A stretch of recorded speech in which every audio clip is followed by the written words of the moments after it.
Chapter 71. The Jeroboam's Story. Hand in hand, ship and breeze blew on, but the breeze came faster than the ship, and soon the Pequod began to rock. By and by, through the glass, the stranger's boats and manned mastheads proved her a whale ship.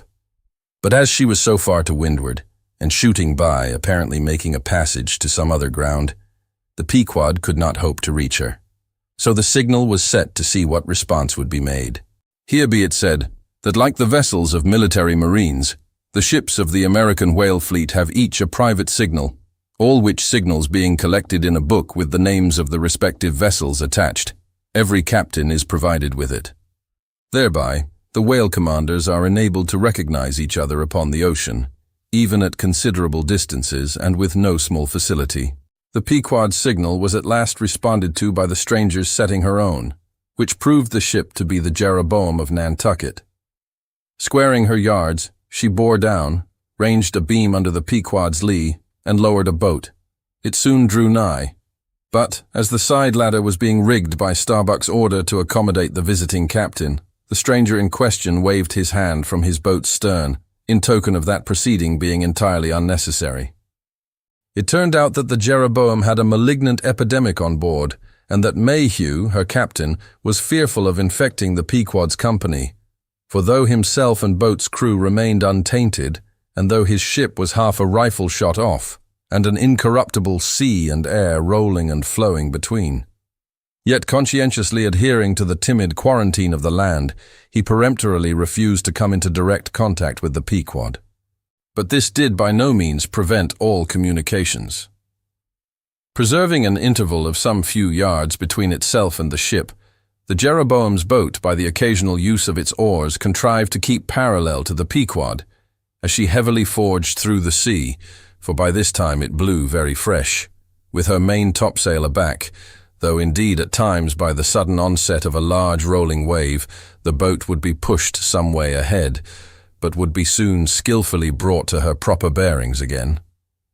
Subject to this and other the like interruptions now and then, a conversation was sustained between the two parties, but at intervals not without still another interruption of a very different sort.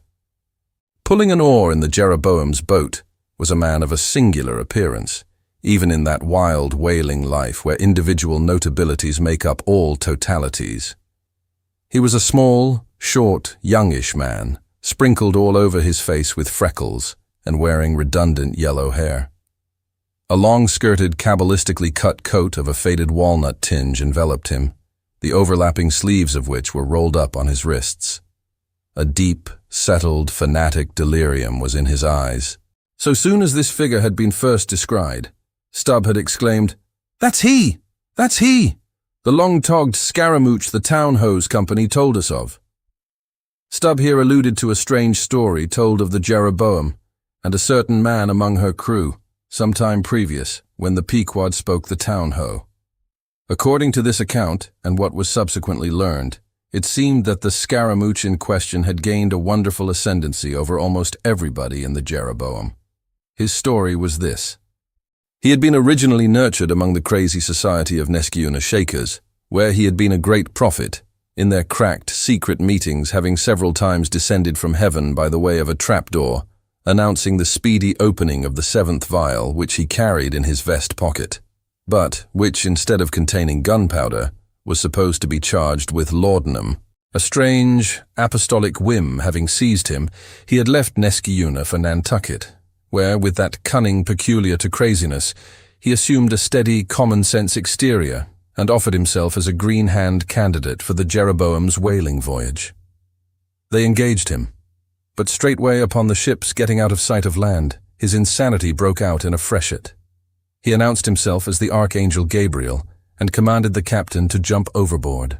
He published his manifesto, whereby he set himself forth as the deliverer of the isles of the sea and vicar general of all Oceanica. The unflinching earnestness with which he declared these things, the dark, daring play of his sleepless, excited imagination, and all the preternatural terrors of real delirium, united to invest this Gabriel in the minds of the majority of the ignorant crew with an atmosphere of sacredness, Moreover, they were afraid of him. As such a man, however, was not of much practical use in the ship, especially as he refused to work except when he pleased. The incredulous captain would fain have been rid of him, but apprised that that individual's intention was to land him in the first convenient port. The archangel forthwith opened all his seals and vials, devoting the ship and all hands to unconditional perdition, in case this intention was carried out. So strongly did he work upon his disciples among the crew, that at last in a body they went to the captain and told him if Gabriel was sent from the ship, not a man of them would remain. He was therefore forced to relinquish his plan. Nor would they permit Gabriel to be any way maltreated, say or do what he would, so that it came to pass that Gabriel had the complete freedom of the ship. The consequence of all this was that the archangel cared little or nothing for the captain and mates. And since the epidemic had broken out, he carried a higher hand than ever, declaring that the plague, as he called it, was at his sole command, nor should it be stayed but according to his good pleasure. The sailors, mostly poor devils, cringed, and some of them fawned before him, in obedience to his instructions, sometimes rendering him personal homage as to a god. Such things may seem incredible, but however wondrous, they are true. Nor is the history of fanatics half so striking in respect to the measureless self-deception of the fanatic himself, as his measureless power of deceiving and bedeviling so many others. But it is time to return to the Pequod. "I fear not thy epidemic, man," said Ahab from the bulwarks to Captain Mayhew, who stood in the boat's stern. "Come on board." But now Gabriel started to his feet. Think of the fevers, yellow and bilious. Beware of the horrible plague." "Gabriel, Gabriel," cried Captain Mayhew, "thou must either—" But that instant a headlong wave shot the boat far ahead, and its seethings drowned all speech. "Hast thou seen the white whale?" demanded Ahab, when the boat drifted back. Think of thy whaleboat, stoven and sunk. Beware of the horrible tale." "I tell thee again, Gabriel, that—" But again the boat tore ahead, as if dragged by fiends. Nothing was said for some moments, while a succession of riotous waves rolled by, which by one of those occasional caprices of the seas were tumbling, not heaving it. Meantime the hoisted sperm whale's head jogged about very violently, and Gabriel was seen eyeing it with rather more apprehensiveness than his archangel nature seemed to warrant. When this interlude was over, Captain Mayhew began a dark story concerning Moby Dick, not, however, without frequent interruptions from Gabriel, whenever his name was mentioned, and the crazy sea that seemed leagued with him. It seemed that the Jeroboam had not long left home, when upon speaking a whale ship, her people were reliably apprised of the existence of Moby Dick and the havoc he had made. Greedily sucking in this intelligence, Gabriel solemnly warned the captain against attacking the white whale, in case the monster should be seen, in his gibbering insanity, pronouncing the white whale to be no less a being than the Shaker god incarnated, the Shakers receiving the Bible. But when, some year or two afterwards, Moby Dick was fairly sighted from the mastheads, Macy, the chief mate, burned with ardor to encounter him, and the captain himself being not unwilling to let him have the opportunity, despite all the archangel's denunciations and forewarnings, Macy succeeded in persuading 5 men to man his boat. With them, he pushed off, and after much weary pulling and many perilous, unsuccessful onsets, he at last succeeded in getting one iron fast. Meantime, Gabriel, ascending to the main royal masthead, was tossing one arm in frantic gestures and hurling forth prophecies of speedy doom to the sacrilegious assailants of his divinity. Now, while Macy, the mate, was standing up in his boat's bow, and with all the reckless energy of his tribe was venting his wild exclamations upon the whale, and essaying to get a fair chance for his poised lance, lo, a broad white shadow rose from the sea, by its quick fanning motion, temporarily taking the breath out of the bodies of the oarsmen. Next instant, the luckless mate, so full of furious life, was smitten bodily into the air, and making a long arc in his descent, fell into the sea at the distance of about 50 yards.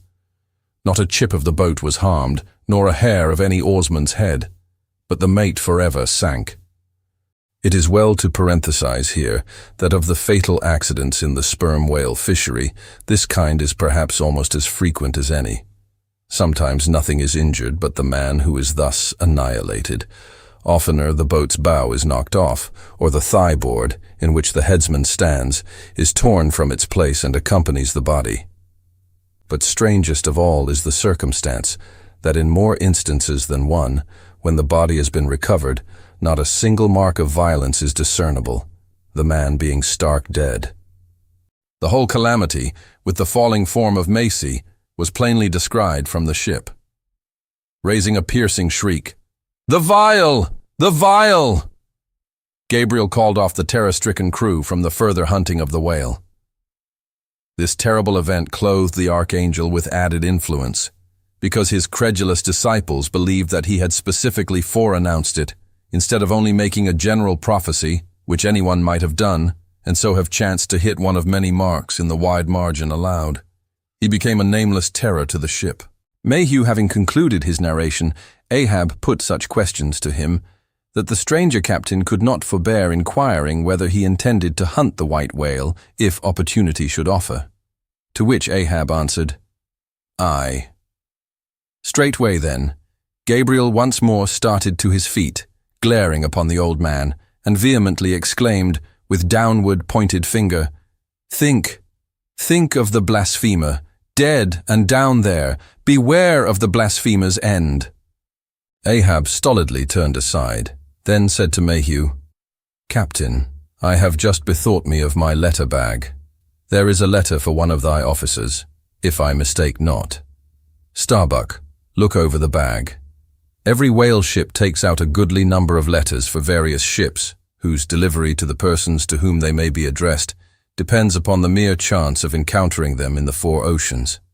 Thus, most letters never reach their mark, and many are only received after attaining an age of 2 or 3 years or more." Soon Starbuck returned with a letter in his hand. It was sorely tumbled, damp, and covered with a dull, spotted, green mold, in consequence of being kept in a dark locker of the cabin. Of such a letter, Death himself might well have been the post-boy. "Canst not read it?" cried Ahab. "Give it me, man.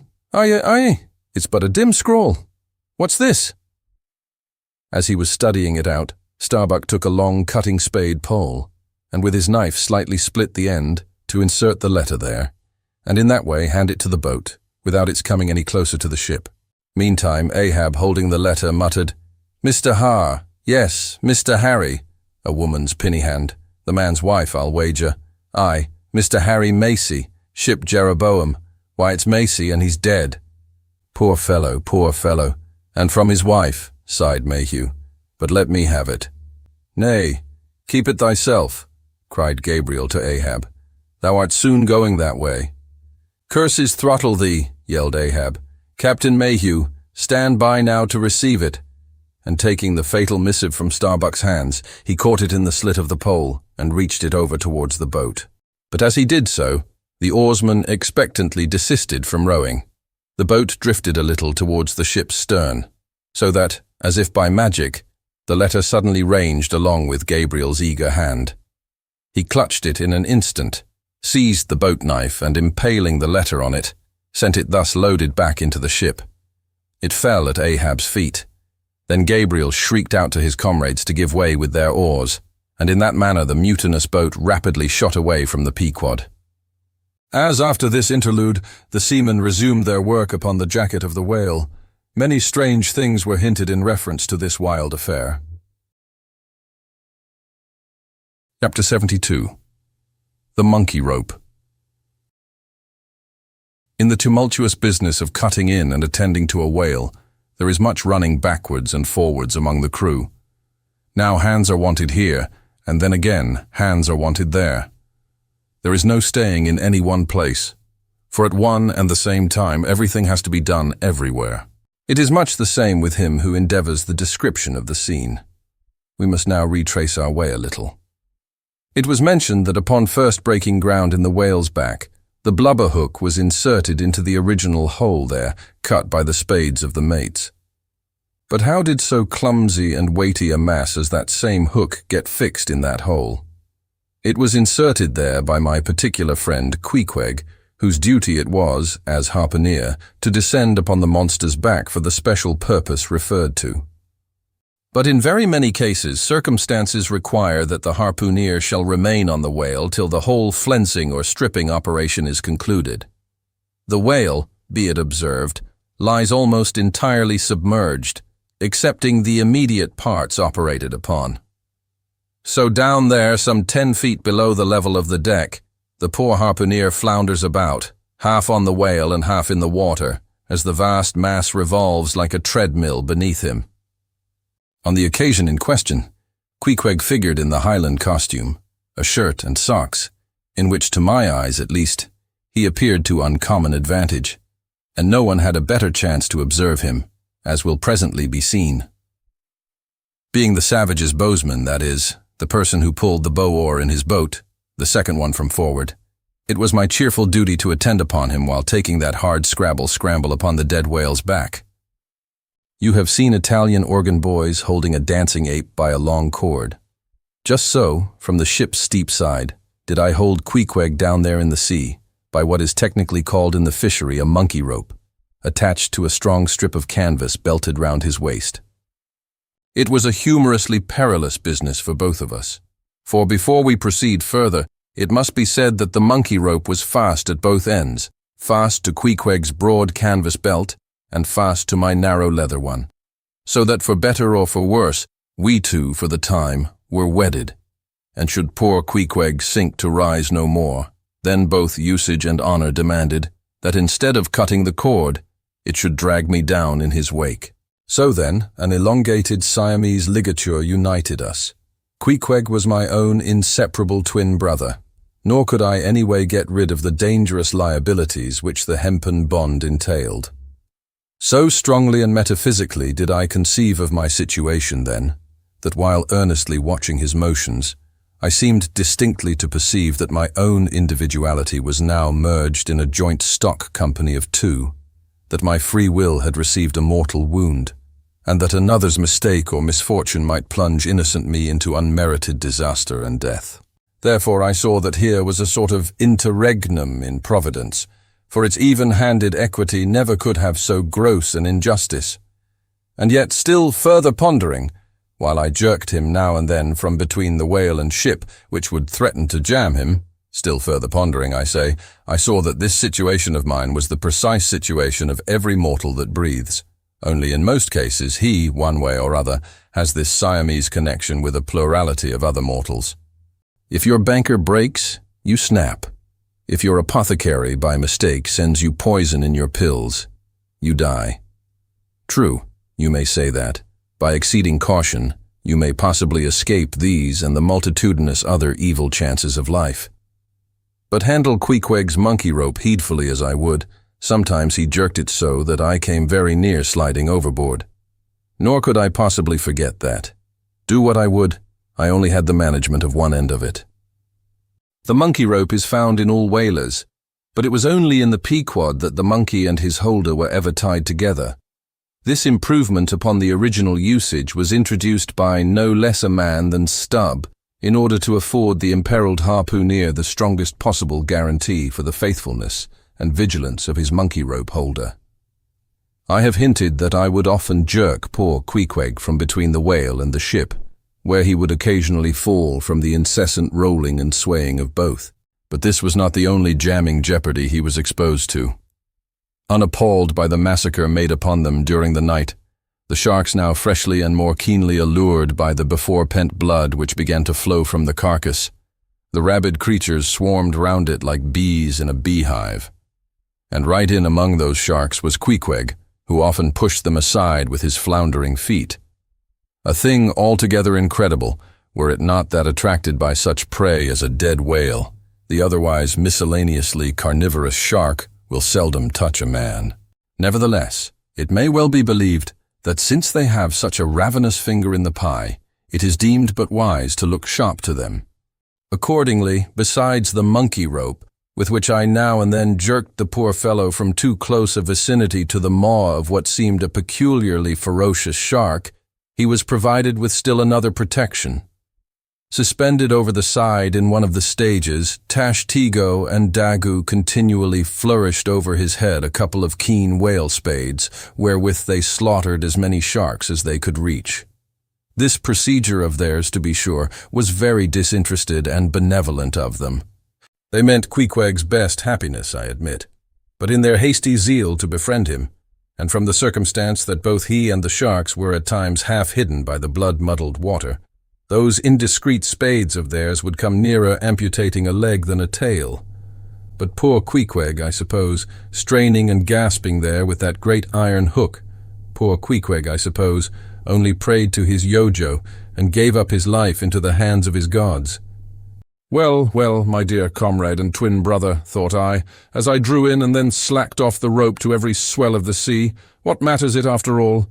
Are you not the precious image of each and all of us men in this wailing world?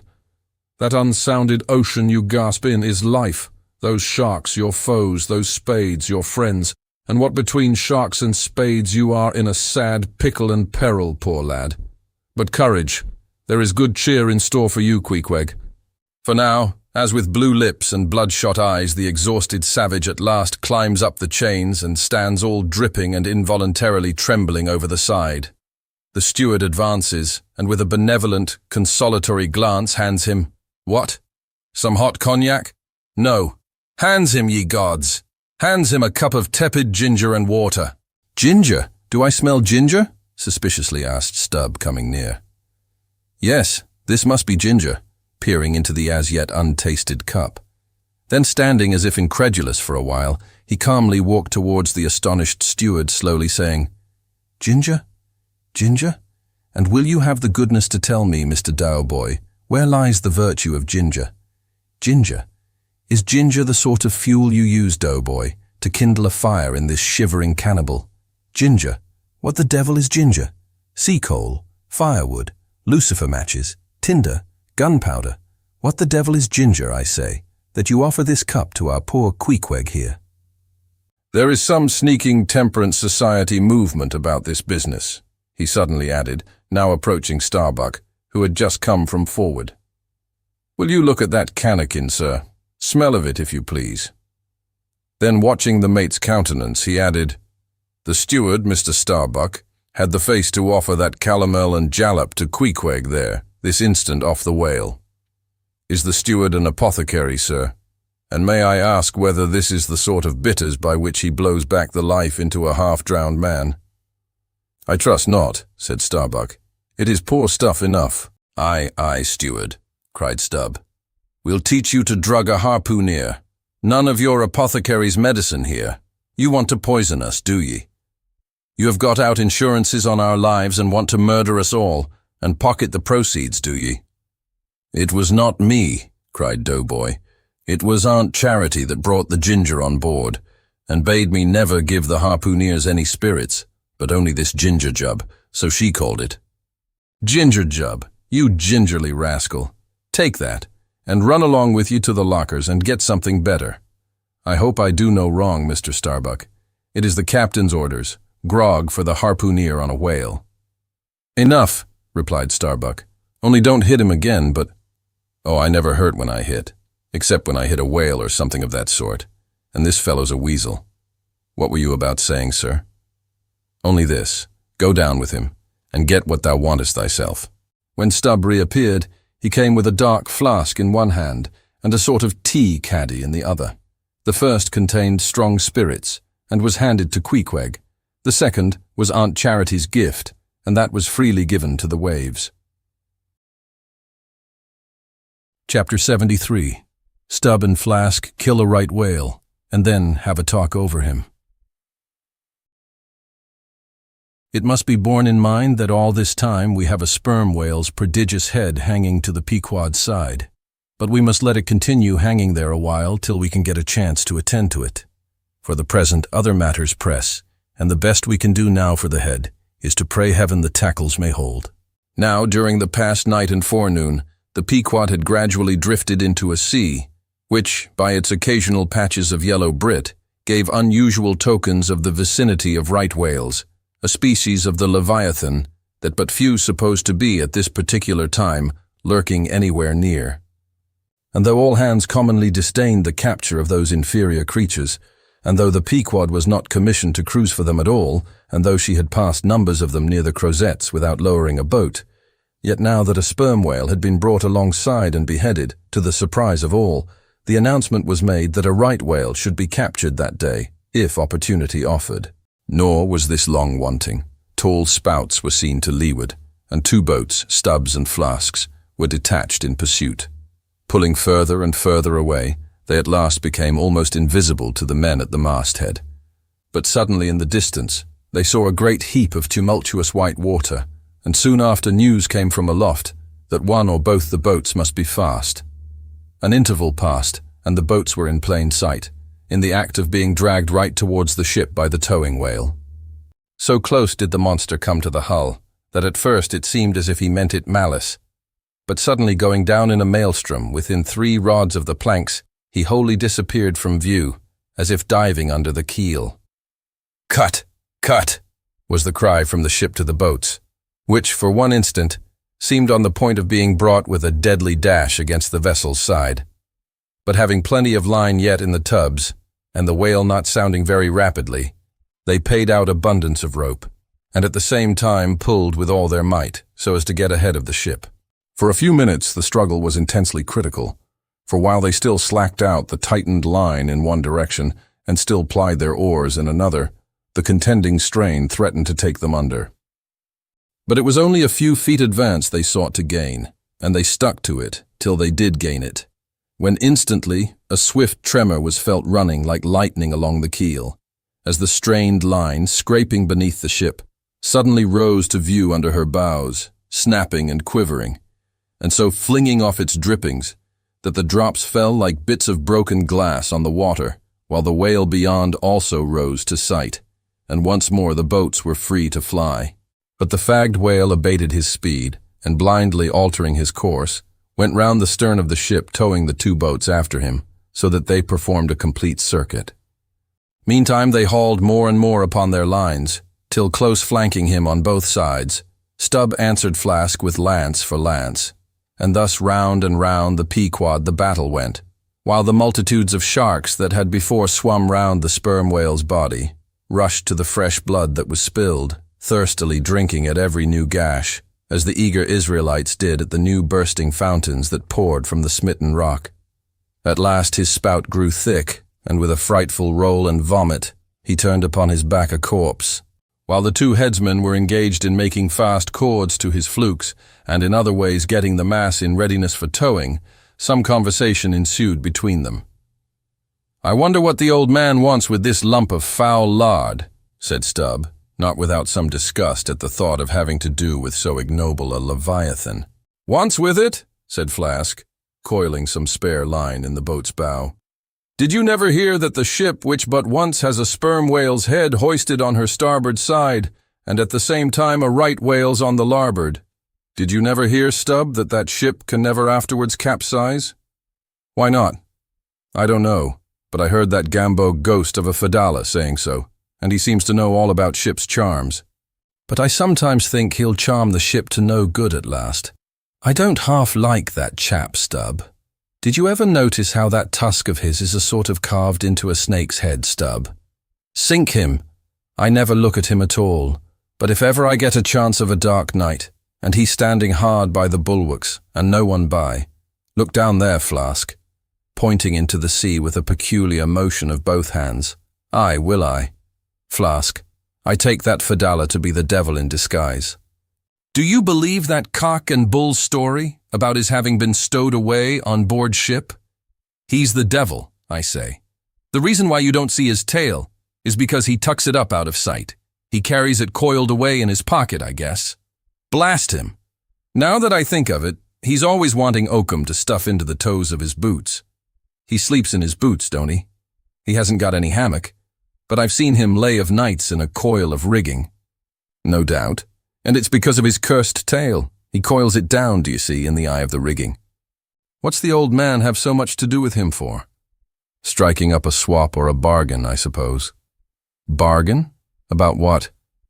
"Why, do you see, the old man is hard bent after that white whale, and the devil there is trying to come round him, and get him to swap away his silver watch, or his soul, or something of that sort, and then he'll surrender Moby Dick. Pooh, Stubb, you are skylarking. How can Fedallah do that? I don't know, Flask, but the devil is a curious chap, and a wicked one, I tell ye. Why, they say as how he went a-sauntering into the old flagship once, switching his tale about devilish easy and gentlemanlike, and inquiring if the old governor was at home. Well, he was at home, and asked the devil what he wanted. The devil, switching his hoofs, up and says, I want John. What for? Says the old governor. What business is that of yours? Says the devil, getting mad. I want to use him. Take him, says the governor. And by the Lord, Flask, if the devil didn't give John the Asiatic cholera before he got through with him, I'll eat this whale in one mouthful. But look sharp. Ain't you already there? Well then, pull ahead, and let's get the whale alongside. I think I remember some such story as you were telling, said Flask, when at last the two boats were slowly advancing with their burden towards the ship. But I can't remember where. 3 Spaniards? Adventures of those 3 bloody-minded soldados? Did you read it there, Flask? I guess you did. No, never saw such a book. Heard of it, though. But now tell me, Stubb, do you suppose that that devil you was speaking of just now was the same you say is now on board the Pequod? Am I the same man that helped kill this whale? Doesn't the devil live forever? Who ever heard that the devil was dead? Did you ever see any parson a-wearing mourning for the devil? And if the devil has a latchkey to get into the admiral's cabin, don't you suppose he can crawl into a porthole? Tell me that, Mr. Flask. How old do you suppose Fedallah is, Stubb? Do you see that mainmast there? Pointing to the ship. Well, that's the figure one. Now take all the hoops in the Pequod's hold, and string along in a row with that mast, for aughts, do you see? Well, that wouldn't begin to be Fedallah's age.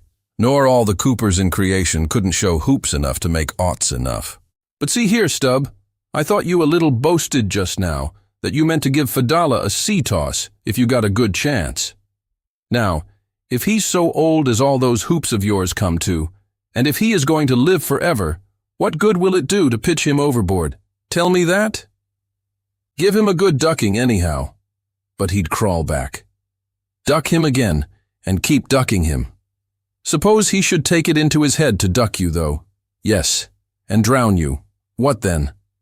I should like to see him try it. I'd give him such a pair of black eyes that he wouldn't dare to show his face in the admiral's cabin again for a long while, let alone down in the orlop there where he lives, and hereabouts on the upper decks where he sneaks so much. Damn the devil, Flask. So you suppose I'm afraid of the devil? Who's afraid of him? Except the old governor who daresn't catch him and put him in double darbies as he deserves, but lets him go about kidnapping people. Aye, and signed a bond with him, that all the people the devil kidnapped he'd roast for him. There's a governor.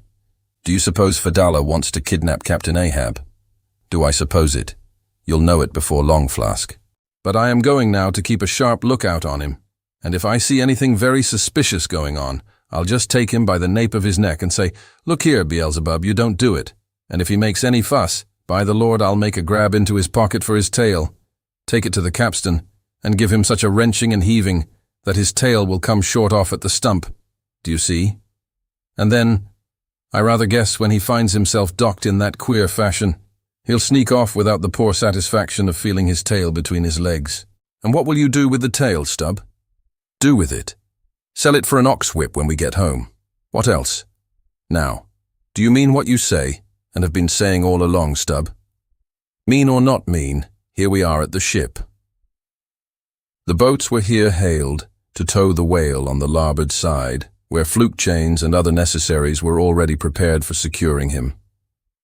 Didn't I tell you so? Said Flask. Yes, you'll soon see this right whale's head hoisted up opposite that Parmacetes. In good time, Flask's saying proved true. As before, the Pequod steeply leaned over towards the sperm whale's head. Now, by the counterpoise of both heads, she regained her even keel. Though sorely strained, you may well believe. So, when on one side you hoist in Locke's head, you go over that way. But now, on the other side, hoist in Kant's, and you come back again, but in very poor plight. Thus, some minds forever keep trimming boat. O ye foolish, throw all these thunderheads overboard, and then you will float light and right. In disposing of the body of a right whale, when brought alongside the ship, the same preliminary proceedings commonly take place as in the case of a sperm whale. Only in the latter instance, the head is cut off whole, but in the former, the lips and tongue are separately removed and hoisted on deck, with all the well-known black bone attached to what is called the crown piece. But nothing like this, in the present case, had been done. The carcasses of both whales had dropped astern, and the head-laden ship not a little resembled a mule carrying a pair of overburdening panniers. Meantime, Fedallah was calmly eyeing the right whale's head, and ever and anon glancing from the deep wrinkles there to the lines in his own hand. And Ahab chanced so to stand that the Parsee occupied his shadow, while if the Parsee's shadow was there at all, it seemed only to blend with and lengthen Ahab's. As the crew toiled on, Laplandish speculations were bandied among them, concerning all these passing things. Chapter 74. The Sperm Whale's Head, Contrasted View. Here now are two great whales, laying their heads together. Let us join them, and lay together our own. Of the grand order of folio leviathans, the sperm whale and the right whale are by far the most noteworthy. They are the only whales regularly hunted by man. To the Nantucketer, they present the two extremes of all the known varieties of the whale. As the external difference between them is mainly observable in their heads, and as a head of each is this moment hanging from the Pequod's side, and as we may freely go from one to the other by merely stepping across the deck. Where, I should like to know, will you obtain a better chance to study practical cetology than here?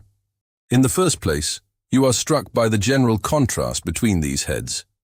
Both are massive enough in all conscience, but there is a certain mathematical symmetry in the sperm whales, which the right whale's sadly lacks. There is more character in the sperm whale's head. As you behold it, you involuntarily yield the immense superiority to him in point of pervading dignity. In the present instance, too, this dignity is heightened by the pepper and salt color of his head at the summit, giving token of advanced age and large experience. In short, he is what the fishermen technically call a gray-headed whale. Let us now note what is least dissimilar in these heads, namely, the two most important organs, the eye and the ear. Far back on the side of the head, and low down, near the angle of either whale's jaw, if you narrowly search, you will at last see a lashless eye, which you would fancy to be a young colt's eye. So out of all proportion is it to the magnitude of the head. Now, from this peculiar sideway position of the whale's eyes, it is plain that he can never see an object which is exactly ahead, no more than he can one exactly astern.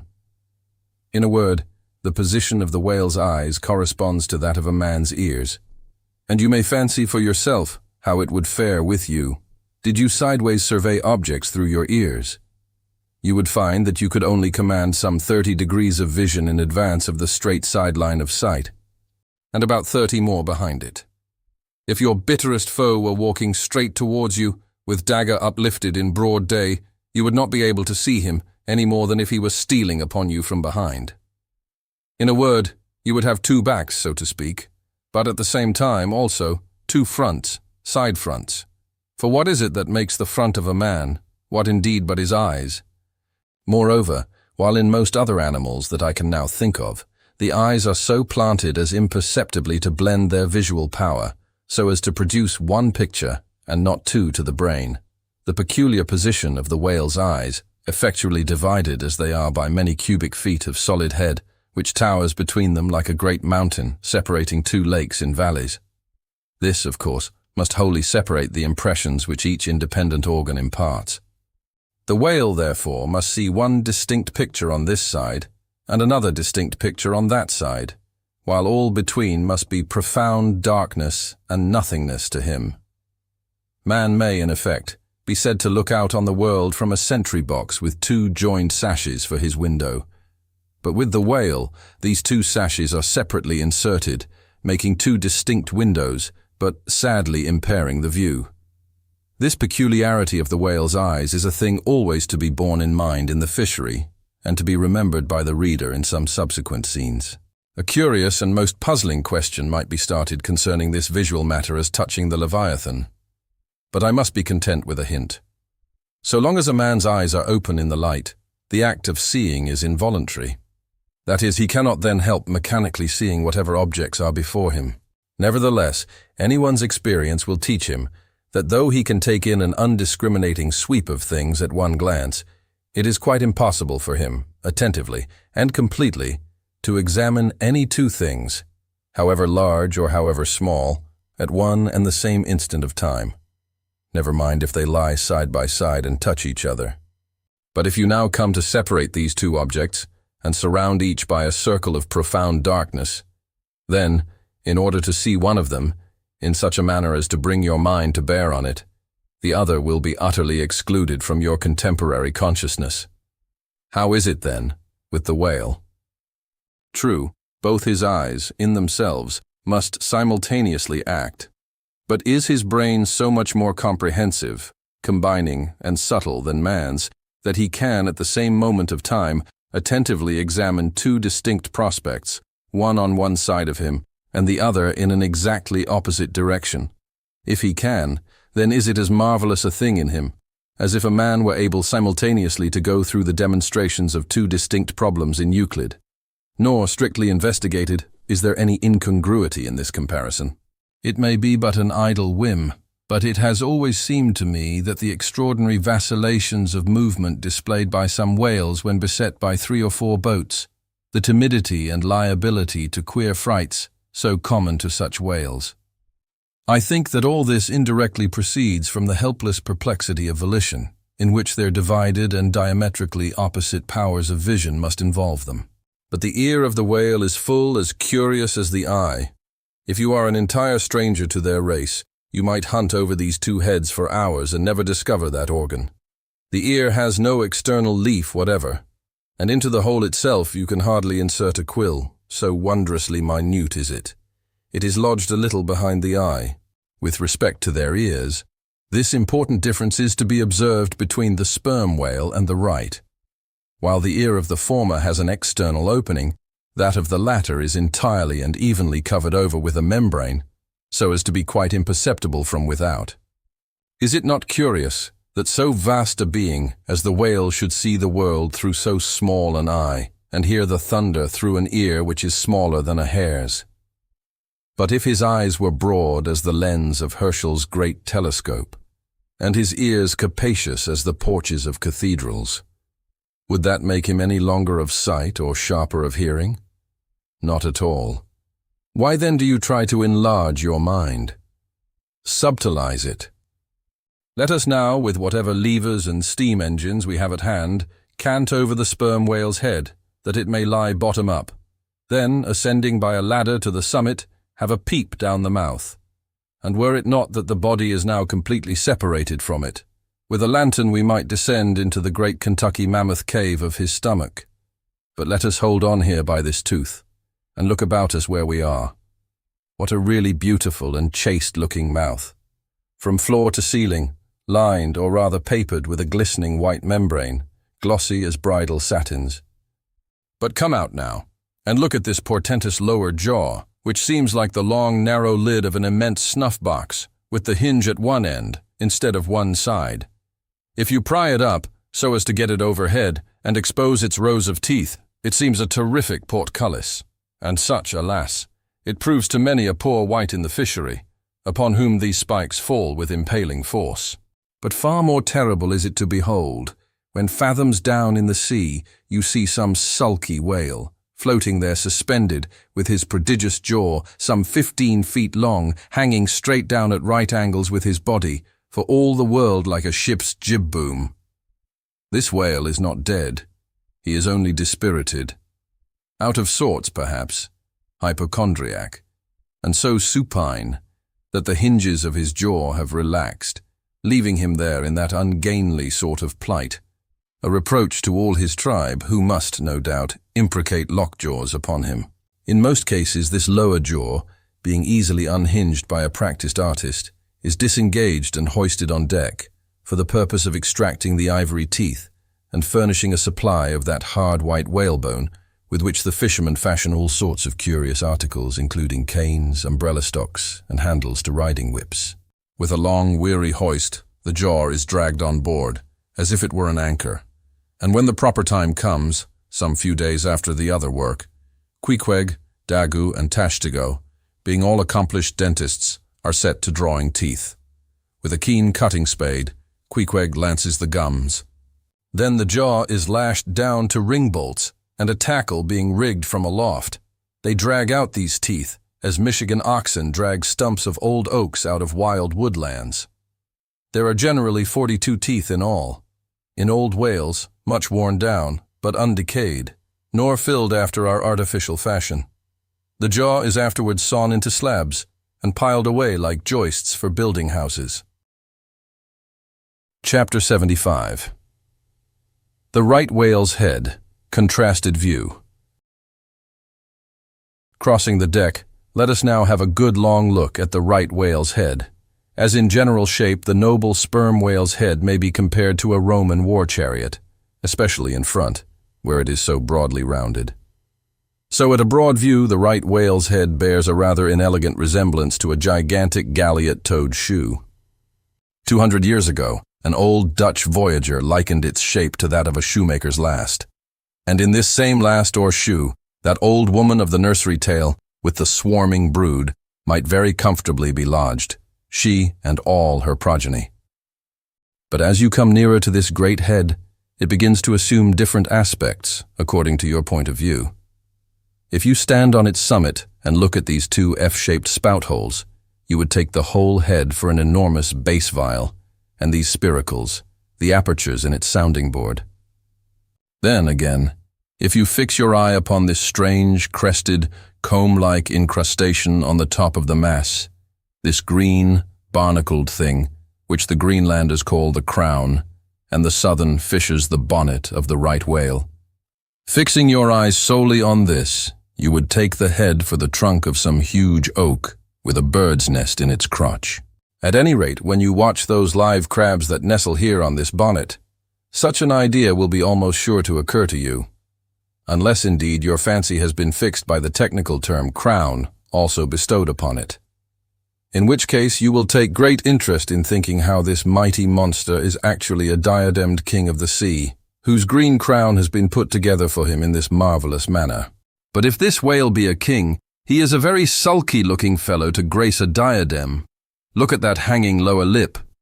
What a huge sulk and pout is there.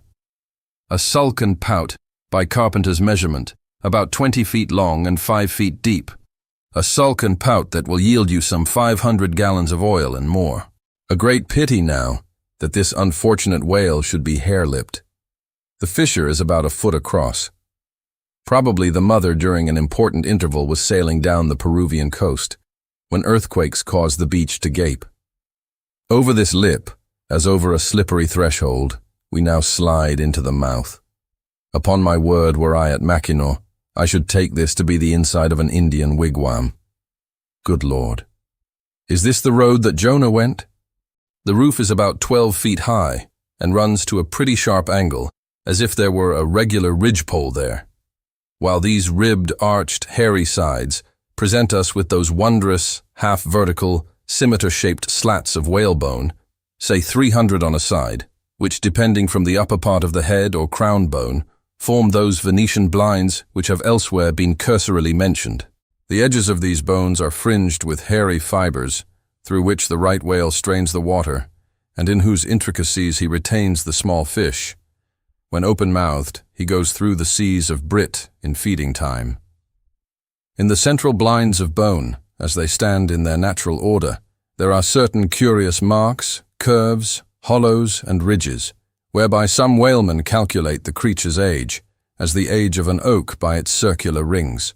Though the certainty of this criterion is far from demonstrable, yet it has the savor of analogical probability. At any rate, if we yield to it, we must grant a far greater age to the right whale than at first glance will seem reasonable. In old times, there seem to have prevailed the most curious fancies concerning these blinds.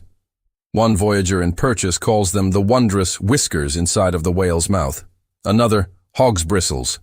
A third, old gentleman in Hacklight, uses the following elegant language.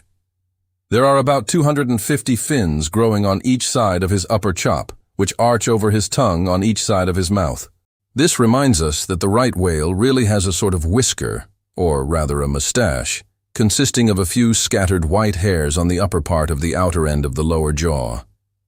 Sometimes these tufts impart a rather brigandish expression to his otherwise solemn countenance.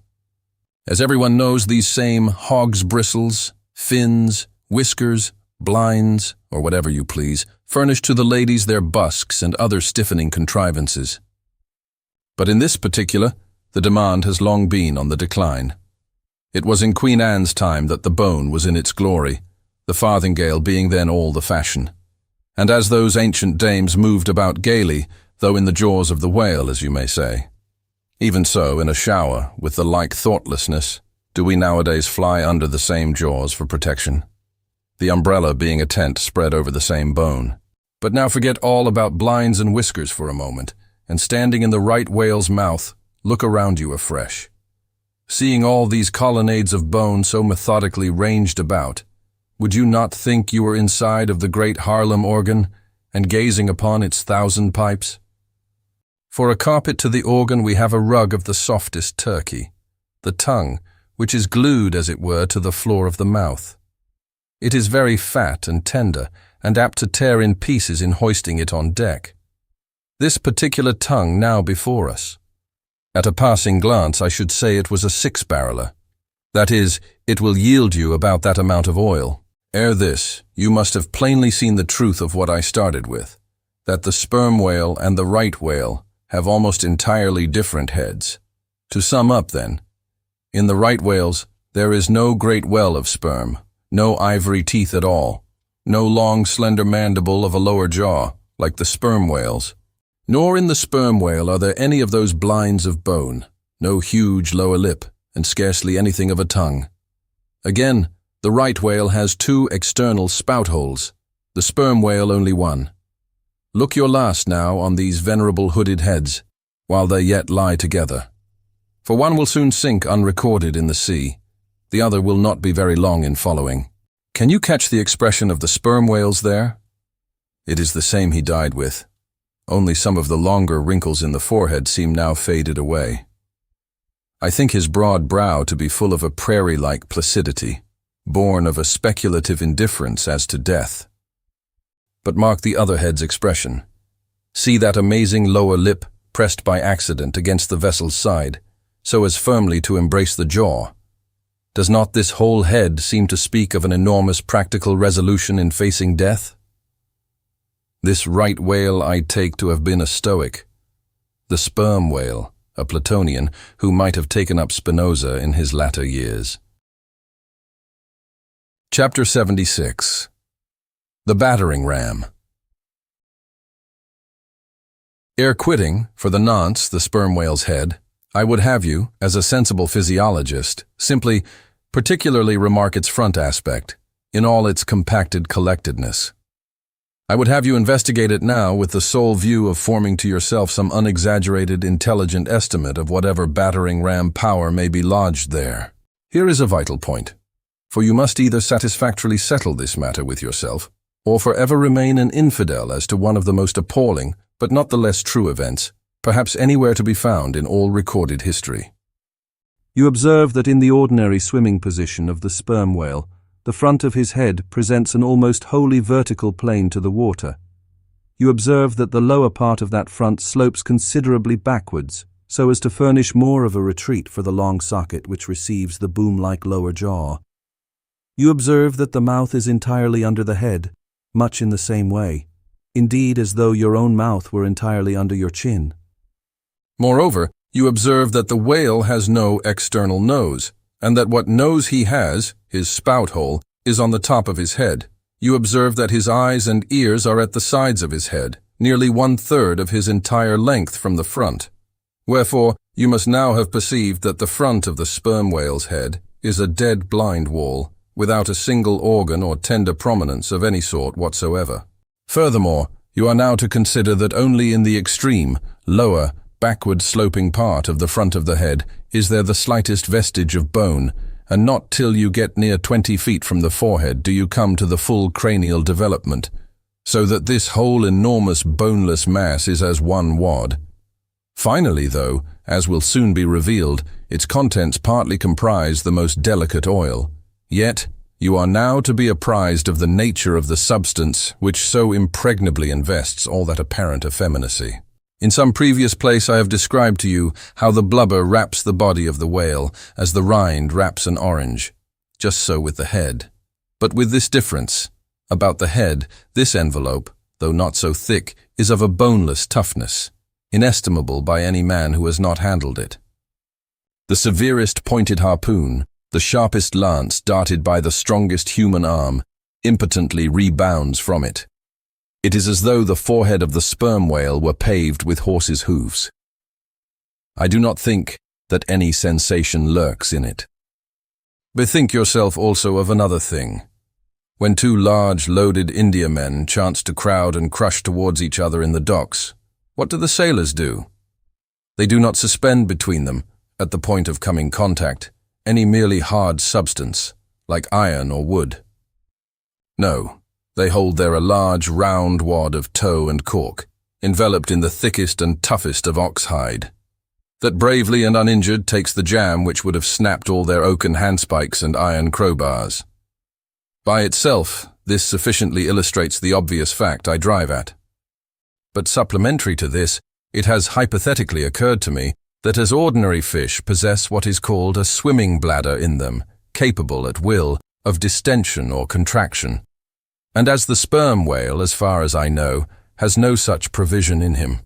Considering, too, the otherwise inexplicable manner in which he now depresses his head altogether beneath the surface, and anon swims with it high elevated out of the water. Considering the unobstructed elasticity of its envelope. Considering the unique interior of his head. It has hypothetically occurred to me, I say, that those mystical lung-celled honeycombs there may possibly have some hitherto unknown and unsuspected connection with the outer air, so as to be susceptible to atmospheric distension and contraction. If this be so, fancy the irresistibleness of that might, to which the most impalpable and destructive of all elements contributes. Now mark, unerringly impelling this dead, impregnable, uninjurable wall, and this most buoyant thing within, there swims behind it all a mass of tremendous life, only to be adequately estimated as piled wood is, by the cord, and all obedient to one volition, as the smallest insect.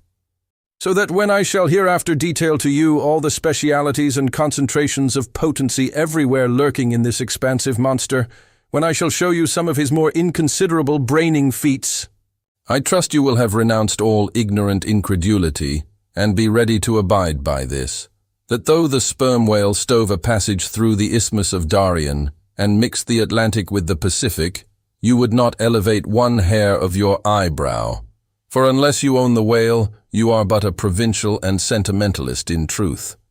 But clear truth is a thing for salamander giants only to encounter. How small the chances for the provincials, then? What befell the weakling youth lifting the dread goddess's veil at lies? Chapter 77. The Great Heidelberg Tun. Now comes the bailing of the case. But to comprehend it aright, you must know something of the curious internal structure of the thing operated upon. Regarding the sperm whale's head as a solid oblong, you may, on an inclined plane, sideways divide it into two quoins, whereof the lower is the bony structure, forming the cranium and jaws, and the upper an unctuous mass, wholly free from bones, its broad forward end forming the expanded vertical apparent forehead of the whale. At the middle of the forehead, horizontally subdivide this upper quoin, and then you have two almost equal parts, which before were naturally divided by an internal wall of a thick tendinous substance. Quoin is not a Euclidean term. It belongs to the pure nautical mathematics. I know not that it has been defined before. A quoin is a solid which differs from a wedge in having its sharp end formed by the steep inclination of one side instead of the mutual tapering of both sides. The lower subdivided part, called the junk, is one immense honeycomb of oil formed by the crossing and recrossing into 10,000 infiltrated cells of tough, elastic white fibers throughout its whole extent. The upper part, known as the case, may be regarded as the great Heidelberg tun of the sperm whale. And as that famous great tierce is mystically carved in front, so the whale's vast plaited forehead forms innumerable strange devices for the emblematical adornment of his wondrous tun.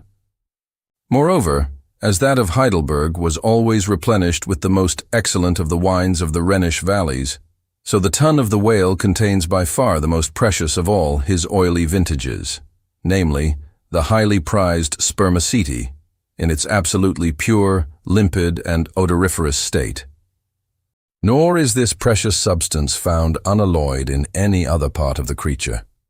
Though in life it remains perfectly fluid, yet upon exposure to the air, after death, it soon begins to concrete, sending forth beautiful crystalline shoots, as when the first thin, delicate ice is just forming in water.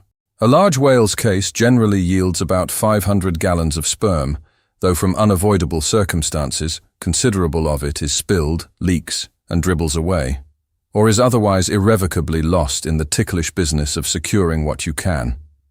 I know not with what fine and costly material the Heidelberg tun was coated within, but in superlative richness, that coating could not possibly have compared with the silken pearl-colored membrane, like the lining of a fine pelisse, forming the inner surface of the sperm whale's case. It will have been seen that the Heidelberg tun of the sperm whale embraces the entire length of the entire top of the head, and since, as has been elsewhere set forth, the head embraces 1/3 of the whole length of the creature, then, setting that length down at 80 feet for a good-sized whale, you have more than 26 feet for the depth of the tun, when it is lengthwise hoisted up and down against a ship's side. As in decapitating the whale, the operator's instrument is brought close to the spot where an entrance is subsequently forced into the spermaceti magazine. He has, therefore, to be uncommonly heedful, lest a careless, untimely stroke should invade the sanctuary and wastingly let out its invaluable contents. It is this decapitated end of the head also which is at last elevated out of the water and retained in that position by the enormous cutting tackles, whose hempen combinations on one side make quite a wilderness of ropes in that quarter. Thus much being said, attend now, I pray you, to that marvelous and, in this particular instance, almost fatal operation whereby the sperm whale's great Heidelberg tun is tapped. Chapter 78. Cistern and Buckets. Nimble as a cat, Tashtego mounts aloft, and without altering his erect posture, runs straight out upon the overhanging mainyard arm to the part where it exactly projects over the hoisted tun. He has carried with him a light tackle called a whip, consisting of only 2 parts traveling through a single sheaved block. Securing this block, so that it hangs down from the yardarm, he swings one end of the rope, till it is caught and firmly held by a hand on deck. Then, hand over hand, down the other part, the Indian drops through the air, till dexterously he lands on the summit of the head. There, still high elevated above the rest of the company, to whom he vivaciously cries, he seems some Turkish muezzin, calling the good people to prayers from the top of a tower. A short-handled sharp spade being sent up to him, he diligently searches for the proper place to begin breaking into the tun. In this business he proceeds very heedfully, like a treasure hunter in some old house, sounding the walls to find where the gold is masoned in. By the time this cautious search is over, a stout iron-bound bucket, precisely like a well bucket, has been attached to one end of the whip, while the other end, being stretched across the deck, is there held by 2 or 3 alert hands. These last now hoist the bucket within grasp of the Indian, to whom another person has reached up a very long pole. Inserting this pole into the bucket, Tashtego downward guides the bucket into the tun, till it entirely disappears. Then giving the word to the seaman at the whip, up comes the bucket again, all bubbling like a dairymaid's pail of new milk. Carefully lowered from its height, the full-freighted vessel is caught by an appointed hand and quickly emptied into a large tub. Then remounting aloft, it again goes through the same round until the deep cistern will yield no more. Towards the end, Tashtigo has to ram his long pole harder and harder and deeper into the tun until some 20 feet of the pole have gone down. Now the people of the Pequod had been bailing some time in this way. Several tubs had been filled with the fragrant sperm, when all at once a queer accident happened. Whether it was that Tashtigo, that wild Indian, was so heedless and reckless as to let go for a moment his one-handed hold on the great cabled tackles suspending the head, or whether the place where he stood was so treacherous and oozy, or whether the evil one himself would have it to fall out so, without stating his particular reasons. How it was exactly, there is no telling now. But on a sudden, as the 80th or 90th bucket came suckingly up, my God, poor Tashtigo, like the twin reciprocating bucket in a veritable well, dropped head foremost down into this great tun of Heidelberg, and with a horrible oily gurgling went clean out of sight. "Man overboard!" cried Dagu, who amid the general consternation first came to his senses. "Swing the bucket this way!" And putting one foot into it, so as the better to secure his slippery handhold on the whip itself, the hoisters ran him high up to the top of the head, almost before Tashtigo could have reached its interior bottom. Meantime, there was a terrible tumult. Looking over the side, they saw the before lifeless head throbbing and heaving just below the surface of the sea, as if that moment seized with some momentous idea, whereas it was only the poor Indian unconsciously revealing by those struggles the perilous depth to which he had sunk. At this instant, while Dagu, on the summit of the head, was clearing the whip, which had somehow got foul of the great cutting tackles, a sharp cracking noise was heard, and to the unspeakable horror of all, one of the two enormous hooks suspending the head tore out, and with a vast vibration the enormous mass sideways swung, till the drunk ship reeled and shook as if smitten by an iceberg. The one remaining hook, upon which the entire strain now depended, seemed every instant to be on the point of giving way, an event still more likely from the violent motions of the head. Come down, yelled the seaman to Dagu, but with one hand holding on to the heavy tackles, so that if the head should drop, he would still remain suspended. The Negro, having cleared the foul line, rammed down the bucket into the now collapsed well, meaning that the buried harpooner should grasp it, and so be hoisted out. "In heaven's name, man," cried Stubb, "are you ramming home a cartridge there? Avast! How will that help him, jamming that iron-bound bucket on top of his head? Avast, will ya?" "Stand clear of the tackle," cried a voice like the bursting of a rocket. Almost in the same instant, with a thunder boom, the enormous mass dropped into the sea like Niagara's table rock into the whirlpool.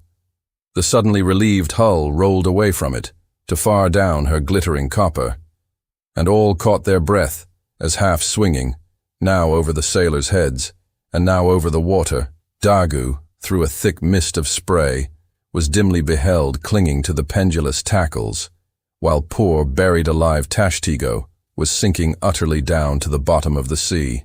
But hardly had the blinding vapor cleared away when a naked figure with a boarding sword in his hand was for one swift moment seen hovering over the bulwarks. The next, a loud splash announced that my brave Queequeg had dived to the rescue. One packed rush was made to the side, and every eye counted every ripple, as moment followed moment, and no sign of either the sinker or the diver could be seen. Some hands now jumped into a boat alongside, and pushed a little off from the ship. "Ha! Ha!" cried Dagu all at once from his now quiet, swinging perch overhead, and looking further off from the side, we saw an arm thrust upright from the blue waves, a sight strange to see, as an arm thrust forth from the grass over a grave. "Both! Both! It is both!" cried Dagu again with a joyful shout. And soon after, Queequeg was seen boldly striking out with one hand, and with the other clutching the long hair of the Indian. Drawn into the waiting boat, they were quickly brought to the deck, but Tashtigo was long in coming to, and Queequeg did not look very brisk. Now, how had this noble rescue been accomplished? Why, diving after the slowly descending head, Queequeg with his keen sword had made side lunges near its bottom so as to scuttle a large hole there. Then, dropping his sword, had thrust his long arm far inwards and upwards, and so hauled out poor Tash by the head. He averred that upon first thrusting in for him, a leg was presented. But well knowing that that was not as it ought to be and might occasion great trouble, he had thrust back the leg, and by a dexterous heave and toss, had wrought a somerset upon the Indian, so that with the next trial he came forth in the good old way, head foremost. As for the great head itself, that was doing as well as could be expected. And thus, through the courage and great skill in obstetrics of Queequeg, the deliverance, or rather delivery of Tashtego, was successfully accomplished, in the teeth too, of the most untoward and apparently hopeless impediments, which is a lesson by no means to be forgotten. Midwifery should be taught in the same course with fencing and boxing, riding and rowing.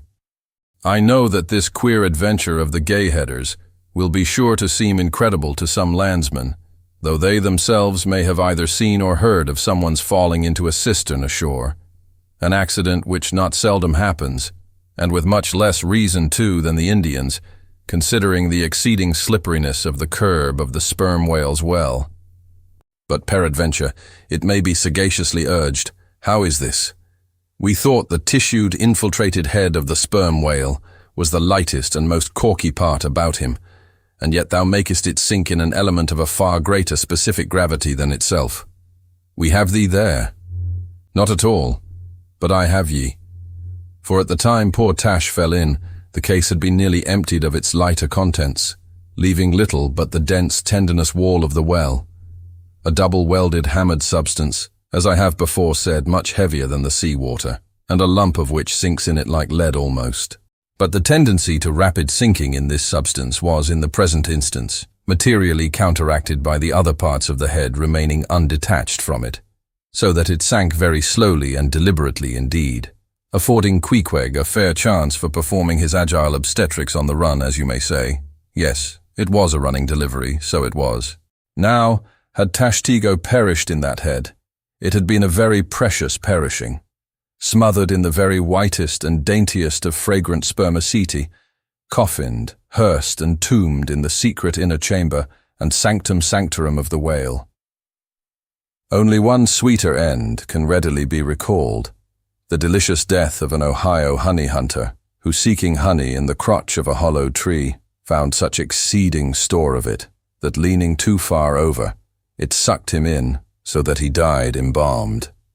How many, think ye, have likewise fallen into Plato's honey head, and sweetly perished there? Chapter 79. The Prairie. To scan the lines of his face, or feel the bumps on the head of this Leviathan, this is a thing which no physiognomist or phrenologist has as yet undertaken. Such an enterprise would seem almost as hopeful as for Lavater to have scrutinized the wrinkles on the rock of Gibraltar, or for Gaul to have mounted a ladder and manipulated the dome of the Pantheon. Still, in that famous work of his, Lavater not only treats of the various faces of men, but also attentively studies the faces of horses, birds, serpents, and fish, and dwells in detail upon the modifications of expression discernible therein. Nor have Gall and his disciple Spurzheim failed to throw out some hints touching the phrenological characteristics of other beings than man. Therefore, though I am but ill qualified for a pioneer, in the application of these two semi-sciences to the whale, I will do my endeavor. I try all things. I achieve what I can. Physiognomically regarded, the sperm whale is an anomalous creature. He has no proper nose, and since the nose is the central and most conspicuous of the features, and since it perhaps most modifies and finally controls their combined expression, hence it would seem that its entire absence, as an external appendage, must very largely affect the countenance of the whale. For as in landscape gardening, a spire, cupola, monument, or tower of some sort is deemed almost indispensable to the completion of the scene, so no face can be physiognomically in keeping without the elevated open-work belfry of the nose. Dash the nose from Phidias's marble Jove, and what a sorry remainder. Nevertheless, Leviathan is of so mighty a magnitude, all his proportions are so stately, that the same deficiency which in the sculptured Jove were hideous, in him is no blemish at all. Nay, it is an added grandeur. A nose to the whale would have been impertinent. As on your physiognomical voyage you sail round his vast head in your jolly boat, Your noble conceptions of him are never insulted by the reflection that he has a nose to be pulled. A pestilent conceit, which so often will insist upon obtruding even when beholding the mightiest royal beetle on his throne. In some particulars, perhaps the most imposing physiognomical view to be had of the sperm whale is that of the full front of his head. This aspect is sublime. In thought, a fine human brow is like the east when troubled with the morning. In the repose of the pasture, the curled brow of the bull has a touch of the grand in it. Pushing heavy cannon up mountain defiles, the elephant's brow is majestic. Human or animal, the mystical brow is as that great golden seal affixed by the German emperors to their decrees. It signifies, God, done this day by my hand. But in most creatures, nay, in man himself, very often the brow is but a mere strip of alpine land lying along the snow line. Few are the foreheads which, like Shakespeare's or Melanchthon's, rise so high and descend so low that the eyes themselves seem clear, eternal, tideless mountain lakes. And all above them, in the forehead's wrinkles, you seem to track the antlered thoughts descending there to drink, as the highland hunters track the snow prints of the deer. But in the great sperm whale, this high and mighty godlike dignity inherent in the brow is so immensely amplified that gazing on it in that full front view, you feel the deity and the dread powers more forcibly than in beholding any other object in living nature. For you see no one point precisely, not one distinct feature is revealed, no nose, eyes, ears, or mouth, no face. He has none proper, nothing but that one broad firmament of a forehead, pleated with riddles, dumbly lowering with the doom of boats and ships and men. Nor in profile does this wondrous brow diminish, though that way viewed its grandeur does not domineer upon you so. In profile, you plainly perceive that horizontal semi-crescentic depression in the forehead's middle, which, in man, is Lavater's mark of genius. But how? Genius in the sperm whale? Has the sperm whale ever written a book, spoken a speech? No, his great genius is declared in his doing nothing particular to prove it. It is moreover declared in his pyramidical silence. And this reminds me that had the great sperm whale been known to the young Orient world, he would have been deified by their child-Magian thoughts. They deified the crocodile of the Nile, because the crocodile is tongueless, and the sperm whale has no tongue, or at least it is so exceedingly small as to be incapable of protrusion. If hereafter any highly cultured poetical nation shall lure back to their birthright the merry May-Day gods of old, and livingly enthrone them again in the now egotistical sky, in the now unhaunted hill, then be sure, exalted to Jove's high seat, the great sperm whale shall lord it. Champollion deciphered the wrinkled granite hieroglyphics, but there is no Champollion to decipher the Egypt of every man's and every being's face. Physiognomy, like every other human science, is but a passing fable. If then, Sir William Jones, who read in 30 languages, could not read the simplest peasant's face in its profounder and more subtle meanings, how may unlettered Ishmael hope to read the awful Chaldee of the sperm whale's brow? I but put that brow before you. Read it if you can. Chapter 80. The Nut.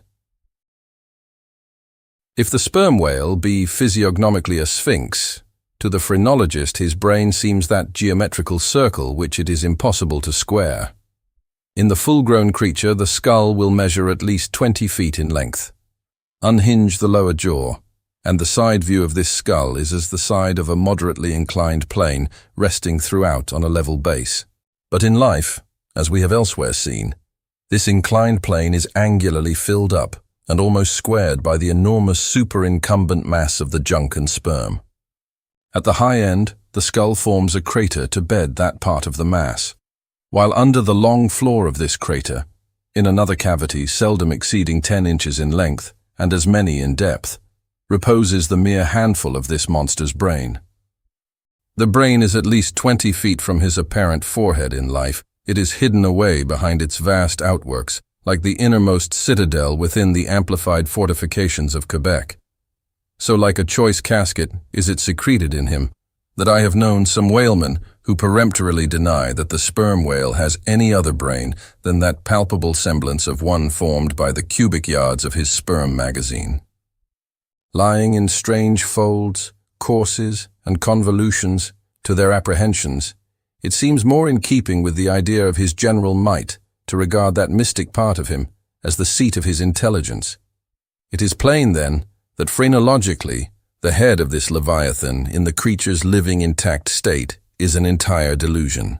As for his true brain, you can then see no indications of it, nor feel any. The whale, like all things that are mighty, wears a false brow to the common world. If you unload his skull of its spermy heaps, and then take a rear view of its rear end, which is the high end, you will be struck by its resemblance to the human skull, beheld in the same situation and from the same point of view. Indeed, place this reversed skull, scaled down to the human magnitude, among a plate of men's skulls, and you would involuntarily confound it with them. And remarking the depressions on one part of its summit, in phrenological phrase you would say, "This man had no self-esteem and no veneration," and by those negations, considered along with the affirmative fact of his prodigious bulk and power, you can best form to yourself the truest, though not the most exhilarating conception of what the most exalted potency is. But if from the comparative dimensions of the whale's proper brain, you deem it incapable of being adequately charted, then I have another idea for you. If you attentively regard almost any quadruped's spine, you will be struck with the resemblance of its vertebrae to a strung necklace of dwarfed skulls, all bearing rudimental resemblance to the skull proper. It is a German conceit that the vertebrae are absolutely undeveloped skulls. But the curious external resemblance, I take it the Germans were not the first men to perceive. A foreign friend once pointed it out to me in the skeleton of a foe he had slain, and with the vertebrae of which he was inlaying, in a sort of basso relievo, the beaked prow of his canoe. Now, I consider that the phrenologists have omitted an important thing in not pushing their investigations from the cerebellum through the spinal canal.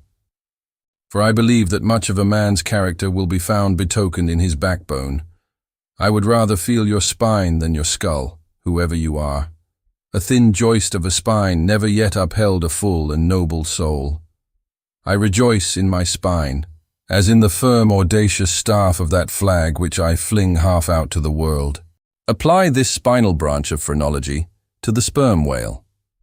His cranial cavity is continuous with the first neck vertebra, and in that vertebra, the bottom of the spinal canal will measure 10 inches across, being 8 in height, and of a triangular figure, with the base downwards. As it passes through the remaining vertebrae, the canal tapers in size, but for a considerable distance remains of large capacity. Now, of course, this canal is filled with much the same strangely fibrous substance, the spinal cord, as the brain, and directly communicates with the brain. And what is still more, for many feet after emerging from the brain's cavity, the spinal cord remains of an undecreasing girth, almost equal to that of the brain. Under all these circumstances, would it be unreasonable to survey and map out the whale's spine phrenologically? For viewed in this light, the wonderful comparative smallness of his brain proper is more than compensated by the wonderful comparative magnitude of his spinal cord. But leaving this hint to operate as it may with the phrenologists, I would merely assume the spinal theory for a moment in reference to the sperm whale's hump. This august hump, if I mistake not, rises over one of the larger vertebrae, and is, therefore, in some sort, the outer convex mold of it. From its relative situation, then, I should call this high hump the organ of firmness or indomitableness in the sperm whale. And that the great monster is indomitable, you will yet have reason to know. Chapter 81. The Pequod meets the Virgin. The predestinated day arrived, and we duly met the ship Jungfrau, Derrick de Deer, master of Bremen. At one time the greatest whaling people in the world, the Dutch and Germans are now among the least, but here and there at very wide intervals of latitude and longitude, you still occasionally meet with their flag in the Pacific. For some reason the Jungfrau seemed quite eager to pay her respects. While yet some distance from the Pequod, she rounded to, and dropping a boat, her captain was impelled towards us, impatiently standing in the bows instead of the stern. "What has he in his hand there?" cried Starbuck, pointing to something wavingly held by the German. "Impossible! A lamp feeder!" "Not that," said Stubb. No, it's a coffee pot, Mr. Starbuck. He's coming off to make us our coffee, is the yarman. Don't you see that big tin can there alongside of him? That's his boiling water. Oh, he's all right, is the yarman." "Go along with you," cried Flask. "It's a lamp feeder and an oil can. He's out of oil and has come a-begging." However curious it may seem for an oil ship to be borrowing oil on the whale ground, and however much it may invertedly contradict the old proverb about carrying coals to Newcastle, yet sometimes such a thing really happens. And in the present case, Captain Derrick de Deer did indubitably conduct a lamp feeder as Flask did declare. As he mounted the deck, Ahab abruptly accosted him, without at all heeding what he had in his hand. But in his broken lingo, the German soon evinced his complete ignorance of the white whale, immediately turning the conversation to his lamp feeder and oil can, with some remarks touching his having to turn into his hammock at night in profound darkness, his last drop of Bremen oil being gone, and not a single flying fish yet captured to supply the deficiency, concluding by hinting that his ship was indeed what in the fishery is technically called a clean one, that is, an empty one, well deserving the name of Jungfrau or the Virgin. His necessities supplied, Derrick departed, but he had not gained his ship's side when whales were almost simultaneously raised from the mastheads of both vessels, and so eager for the chase was Derrick that without pausing to put his oil can and lamp feeder aboard, he slewed round his boat and made after the Leviathan lamp feeders. Now, the game having risen to leeward, he and the other 3 German boats that soon followed him had considerably the start of the Pequod's keels. There were 8 whales, an average pod.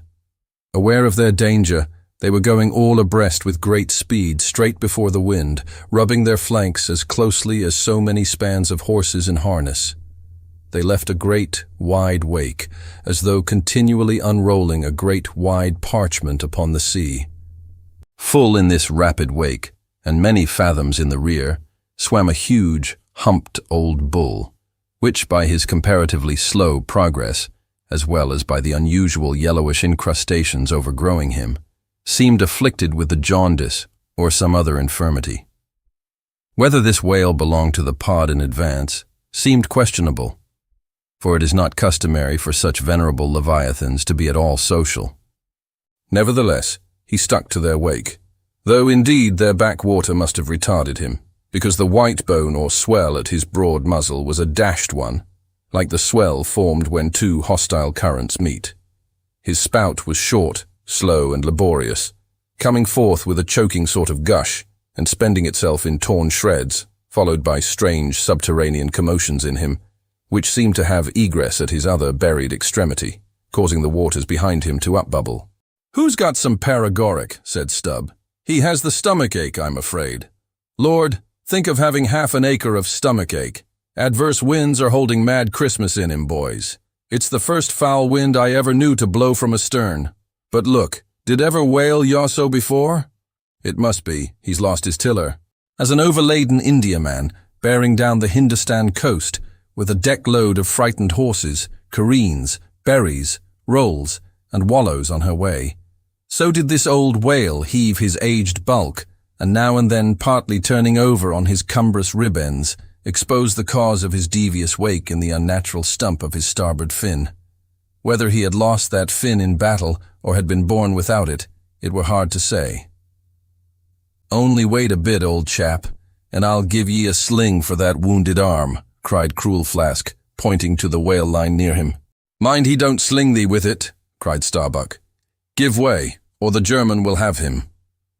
With one intent, all the combined rival boats were pointed for this one fish, because not only was he the largest, and therefore the most valuable whale, but he was nearest to them, and the other whales were going with such great velocity, moreover, as almost to defy pursuit for the time. At this juncture, the Pequod's keels had shot by the 3 German boats last lowered, but from the great start he had had, Derrick's boat still led the chase, though every moment neared by his foreign rivals. The only thing they feared was that from being already so nigh to his mark, he would be enabled to dart his iron before they could completely overtake and pass him. As for Derek, he seemed quite confident that this would be the case, and occasionally with a deriding gesture shook his lamp feeder at the other boats. "The ungracious and ungrateful dog," cried Starbuck. "He mocks and dares me with the very poor box I filled for him not 5 minutes ago." Then, in his old intense whisper, "Give way, greyhounds! Dog to it!" "I tell you what it is, men," cried Stubb to his crew. "It's against my religion to get mad, but I'd like to eat that villainous yarman Pull, won't ye? Are you going to let that rascal beat ye? Do you love brandy? A hogshead of brandy then to the best man? Come, why don't some of you burst a blood vessel? Who's that been dropping an anchor overboard? We don't budge an inch. We're becalmed. Hallo, here's grass growing in the boat's bottom. And by the Lord, the mast there's budding. This won't do, boys. Look at that yarman. The short and long of it is, men, will ye spit fire or not?" "Oh, see the suds he makes," cried Flask, dancing up and down. "What a hump! Oh, do pile on the beef, lays like a log. Oh, my lads, do spring. Slapjacks and quahogs for supper, you know, my lads. Baked clams and muffins. Oh, do spring. He's 100-barreler. Don't lose him now. Don't, oh, don't. See that yarman. Oh, won't ye pull for your duff, my lads? Such a sog, such a sogger. Don't ye love sperm? There goes $3,000, men. A bank, a whole bank. The Bank of England. Oh, do. What's that yarman about now?" At this moment, Derek was in the act of pitching his lamp feeder at the advancing boats, and also his oil can, perhaps with the double view of retarding his rival's way, and at the same time economically accelerating his own by the momentary impetus of the backward toss. "The unmannerly Dutch dogger," cried Stubb. "Pull now, men, like 50,000 line of battleship loads of red-haired devils. What do you say, Tashtego? Are you the man to snap your spine in 22 pieces for the honor of old Gayhead? What do you say?" "I say, pull like goddamn," cried the Indian. Fiercely but evenly incited by the taunts of the German, the Pequod's 3 boats now began ranging almost abreast, and so disposed, momentarily neared him. In that fine, loose, chivalrous attitude of the headsman when drawing near to his prey, the 3 mates stood up proudly, occasionally backing the after-oarsman with an exhilarating cry of, "There she slides now! Hurrah for the white ash breeze! Down with the yarman! Sail over him!" But so decided an original start had Derek had, that spite of all their gallantry, he would have proved the victor in this race, had not a righteous judgment descended upon him in a crab which caught the blade of his midship oarsman. While this clumsy lubber was striving to free his white ash, and while in consequence Derek's boat was nigh to capsizing, and he thundering away at his men in a mighty rage, that was a good time for Starbuck, Stubb, and Flask. With a shout, they took a mortal start forwards, and slantingly ranged up on the German's quarter. An instant more, and all 4 boats were diagonically in the whale's immediate wake, while stretching from them, on both sides, was the foaming swell that he made. It was a terrific, most pitiable and maddening sight. The whale was now going head out and sending his spout before him in a continual tormented jet, while his one poor fin beat his side in an agony of fright. Now to this hand, now to that, he yawed in his faltering flight, and still at every billow that he broke, he spasmodically sank in the sea or sideways rolled towards the sky his one beating fin. So have I seen a bird with clipped wing making affrighted broken circles in the air, vainly striving to escape the piratical hawks. But the bird has a voice, and with plaintive cries will make known her fear. But the fear of this vast, dumb brute of the sea was chained up and enchanted in him. He had no voice, save that choking respiration through his spiracle, and this made the sight of him unspeakably pitiable. While still, in his amazing bulk, portcullis jaw, and omnipotent tail, there was enough to appall the stoutest man who so pitied. Seeing now that but a very few moments more would give the Pequod's boats the advantage, and rather than be thus foiled of his game, Derek chose to hazard what to him must have seemed a most unusually long dart ere the last chance would forever escape. But no sooner did his harpooneer stand up for the stroke, Then all three tigers, Queequeg, Tashtigo, Dagu, instinctively sprang to their feet, and standing in a diagonal row, simultaneously pointed their barbs, and darted over the head of the German harpooner. Their three Nantucket irons entered the whale, blinding vapors of foam and white fire. The three boats, in the first fury of the whale's headlong rush, bumped the Germans aside with such force that both Derrick and his baffled harpooner were spilled out and sailed over by the three flying keels. "Don't be afraid, my butterboxes," cried Stubb, casting a passing glance upon them as he shot by. "You'll be picked up presently, all right. I saw some sharks astern. St. Bernard's dogs, you know. Relieve distressed travelers. Hurrah! This is the way to sail now. Every keel a sunbeam. Hurrah! Here we go like three tin kettles at the tail of a mad cougar. This puts me in mind of fastening to an elephant in a Tilbury on a plane. Makes the wheel spokes fly, boys, when you fasten to him that way. And there's danger of being pitched out, too, when you strike a hill. Hurrah! This is the way a fellow feels when he's going to Davy Jones, all a rush down an endless inclined plane. Hurrah! This whale carries the everlasting mail." But the monster's run was a brief one. Giving a sudden gasp, he tumultuously sounded. With a grating rush, the three lines flew round the loggerheads with such a force as to gouge deep grooves in them. While so fearful were the harpooneers that this rapid sounding would soon exhaust the lines, that using all their dexterous might, they caught repeated smoking turns with the rope to hold on, till at last, owing to the perpendicular strain from the lead-lined chocks of the boats, whence the three ropes went straight down into the blue, the gunwales of the bows were almost even with the water, while the three sterns tilted high in the air, and the whale soon ceasing to sound, for some time they remained in that attitude, fearful of expending more line, though the position was a little ticklish. But though boats have been taken down and lost in this way, yet it is this holding on, as it is called, this hooking up by the sharp barbs of his live flesh from the back, this it is that often torments the Leviathan into soon rising again to meet the sharp lance of his foes. Yet not to speak of the peril of the thing, it is to be doubted whether this course is always the best, for it is but reasonable to presume that the longer the stricken whale stays under water, the more he is exhausted.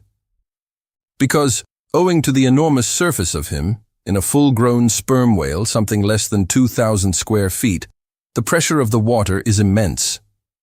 We all know what an astonishing atmospheric weight we ourselves stand up under, even here, above ground in the air.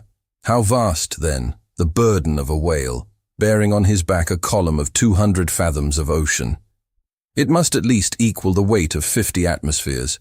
One whaleman has estimated it at the weight of 20 line-of-battle ships, with all their guns and stores and men on board. As the three boats lay there on that gently rolling sea, gazing down into its eternal blue noon, and as not a single groan or cry of any sort, nay, not so much as a ripple or a bubble came up from its depths, what landsman would have thought that beneath all that silence and placidity, the utmost monster of the seas was writhing and wrenching in agony?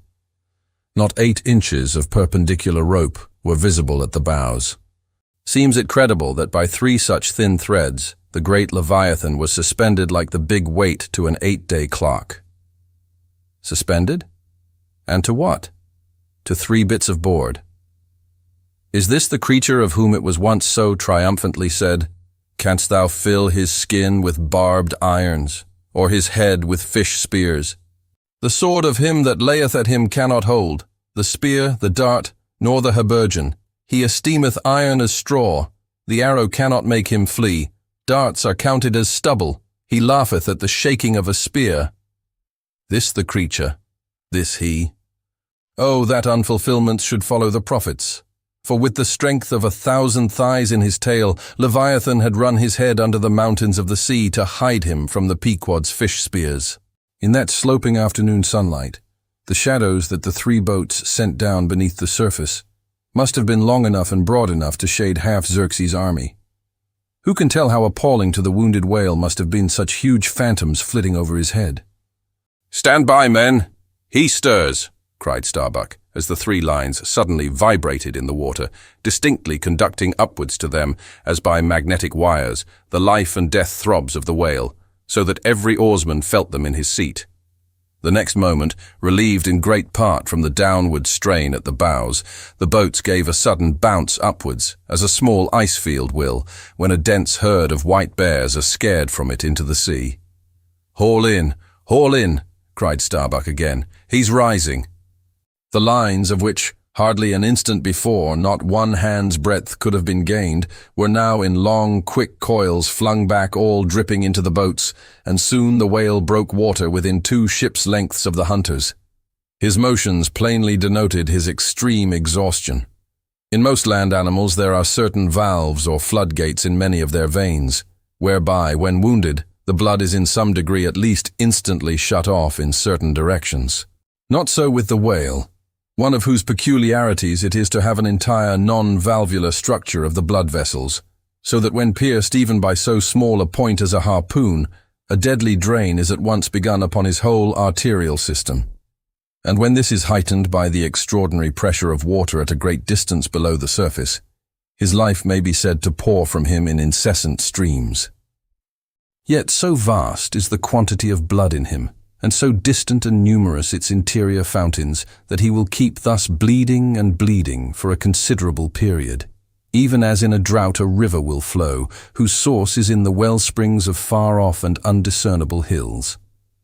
Even now, when the boats pulled upon this whale, and perilously drew over his swaying flukes, and the lances were darted into him, they were followed by steady jets from the new-made wound, which kept continually playing, while the natural spout-hole in his head was only at intervals, however rapid, sending its affrighted moisture into the air. From this last vent no blood yet came, because no vital part of him had thus far been struck. His life, as they significantly call it, was untouched. As the boats now more closely surrounded him, the whole upper part of his form, with much of it that is ordinarily submerged, was plainly revealed. His eyes, or rather the places where his eyes had been, were beheld. As strange, misgrown masses gather in the knot-holes of the noblest oaks when prostrate, so from the points which the whale's eyes had once occupied, now protruded blind bulbs, horribly pitiable to see. But pity there was none. For all his old age and his 1 arm and his blind eyes, he must die the death and be murdered, in order to light the gay bridals and other merry-makings of men, and also to illuminate the solemn churches that preach unconditional inoffensiveness by all to all. Still rolling in his blood, at last he partially disclosed a strangely discolored bunch or protuberance, the size of a bushel, low down on the flank. "A nice spot," cried Flask. "Just let me prick him there once." "Avast!" cried Starbuck. "There's no need of that." But humane Starbuck was too late.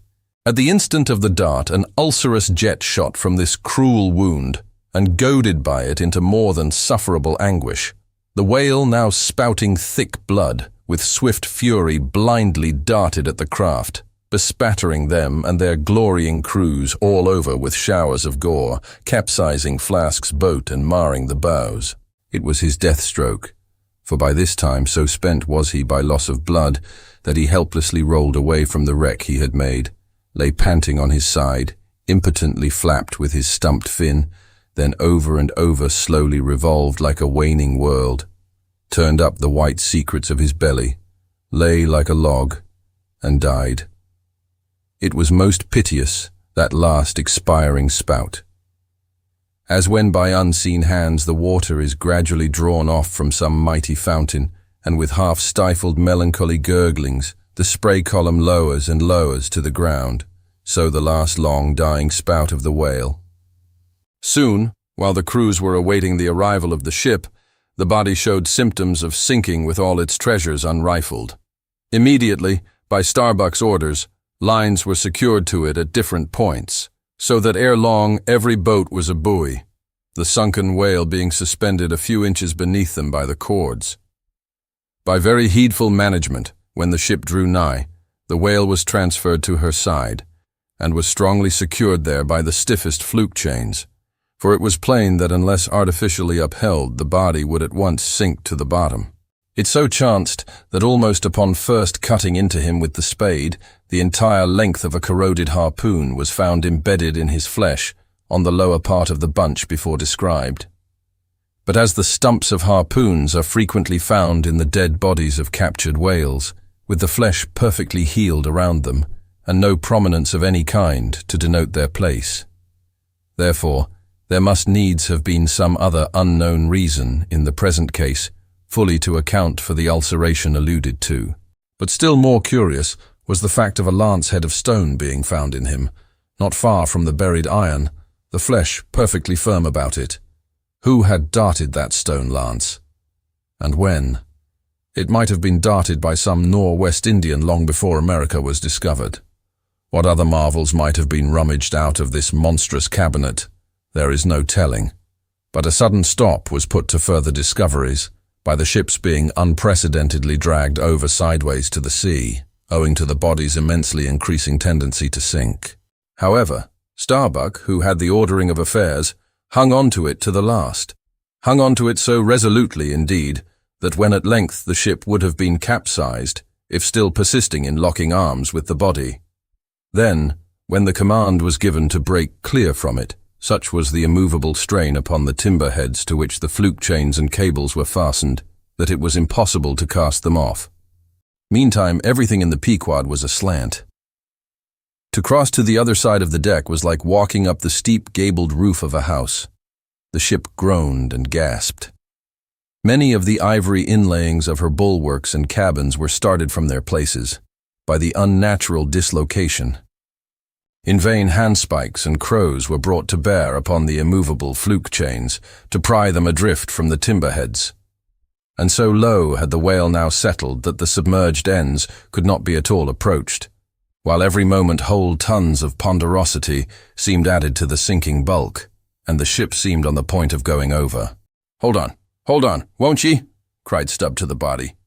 "Don't be in such a devil of a hurry to sink. By thunder, men, we must do something or go for it. No use prying there. Avast, I say with your handspikes, and run one of ye for a prayer book and a penknife, and cut the big chains." "Knife?" Aye, cried Queequeg, and seizing the carpenter's heavy hatchet, he leaned out of a porthole, and steel to iron, began slashing at the largest fluke chains. But a few strokes, full of sparks, were given when the exceeding strain affected the rest. With a terrific snap, every fastening went adrift, the ship righted, the carcass sank. Now, this occasional inevitable sinking of the recently killed sperm whale is a very curious thing, nor has any fisherman yet adequately accounted for it. Usually the dead sperm whale floats with great buoyancy, with its side or belly considerably elevated above the surface. If the only whales that thus sank were old, meagre and broken-hearted creatures, their pads of lard diminished, and all their bones heavy and rheumatic, then you might with some reason assert that this sinking is caused by an uncommon specific gravity in the fish so sinking, consequent upon this absence of buoyant matter in him. But it is not so. For young whales, in the highest health, and swelling with noble aspirations, prematurely cut off in the warm flush and May of life, with all their panting lard about them, even these brawny, buoyant heroes do sometimes sink. Be it said, however, that the sperm whale is far less liable to this accident than any other species. Where one of that sort go down, 20 right whales do. This difference in the species is no doubt imputable in no small degree to the greater quantity of bone in the right whale, his Venetian blinds alone sometimes weighing more than a ton. From this encumbrance the sperm whale is wholly free. But there are instances where, after the lapse of many hours or several days, the sunken whale again rises, more buoyant than in life. But the reason of this is obvious. Gases are generated in him. He swells to a prodigious magnitude, becomes a sort of animal balloon. A line of battleship could hardly keep him under then. In the shore whaling, on soundings, among the bays of New Zealand, when a right whale gives token of sinking, they fasten buoys to him, with plenty of rope, so that when the body has gone down, they know where to look for it when it shall have ascended again. It was not long after the sinking of the body that a cry was heard from the Pequod's mastheads, announcing that the Jungfrau was again lowering her boats, though the only spout in sight was that of a finback, belonging to the species of uncapturable whales, because of its incredible power of swimming. Nevertheless, the finback's spout is so similar to the sperm whale's that by unskillful fishermen it is often mistaken for it, and consequently Derrick and all his host were now in valiant chase of this unnearable brute. The Virgin crowding all sail, made after her 4 young keels, and thus they all disappeared far to leeward, still in bold, hopeful chase. Oh, many are the finbacks, and many are the Derricks, my friend. Chapter 82. The Honor and Glory of Whaling. There are some enterprises in which a careful disorderliness is the true method.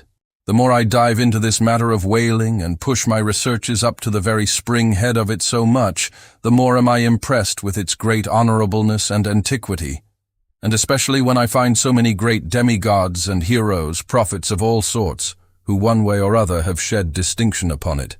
I am transported with the reflection that I myself belong, though but subordinately, to so emblazoned a fraternity. The gallant Perseus, a son of Jupiter, was the first whaleman, and to the eternal honor of our calling be it said, that the first whale attacked by our brotherhood was not killed with any sordid intent. Those were the nightly days of our profession, when we only bore arms to succor the distressed, and not to fill men's lamp feeders. Everyone knows the fine story of Perseus and Andromeda, how the lovely Andromeda, the daughter of a king, was tied to a rock on the sea-coast, and as Leviathan was in the very act of carrying her off, Perseus, the prince of whalemen, intrepidly advancing, harpooned the monster, and delivered and married the maid. It was an admirable artistic exploit, rarely achieved by the best harpooneers of the present day, inasmuch as this Leviathan was slain at the very first dart. And let no man doubt this archite story, for in the ancient Joppa, now Jaffa, on the Syrian coast, in one of the pagan temples, there stood for many ages the vast skeleton of a whale, which the city's legends and all the inhabitants asserted to be the identical bones of the monster that Perseus slew. When the Romans took Joppa, the same skeleton was carried to Italy in triumph. What seems most singular and suggestively important in this story is this. It was from Joppa that Jonah set sail.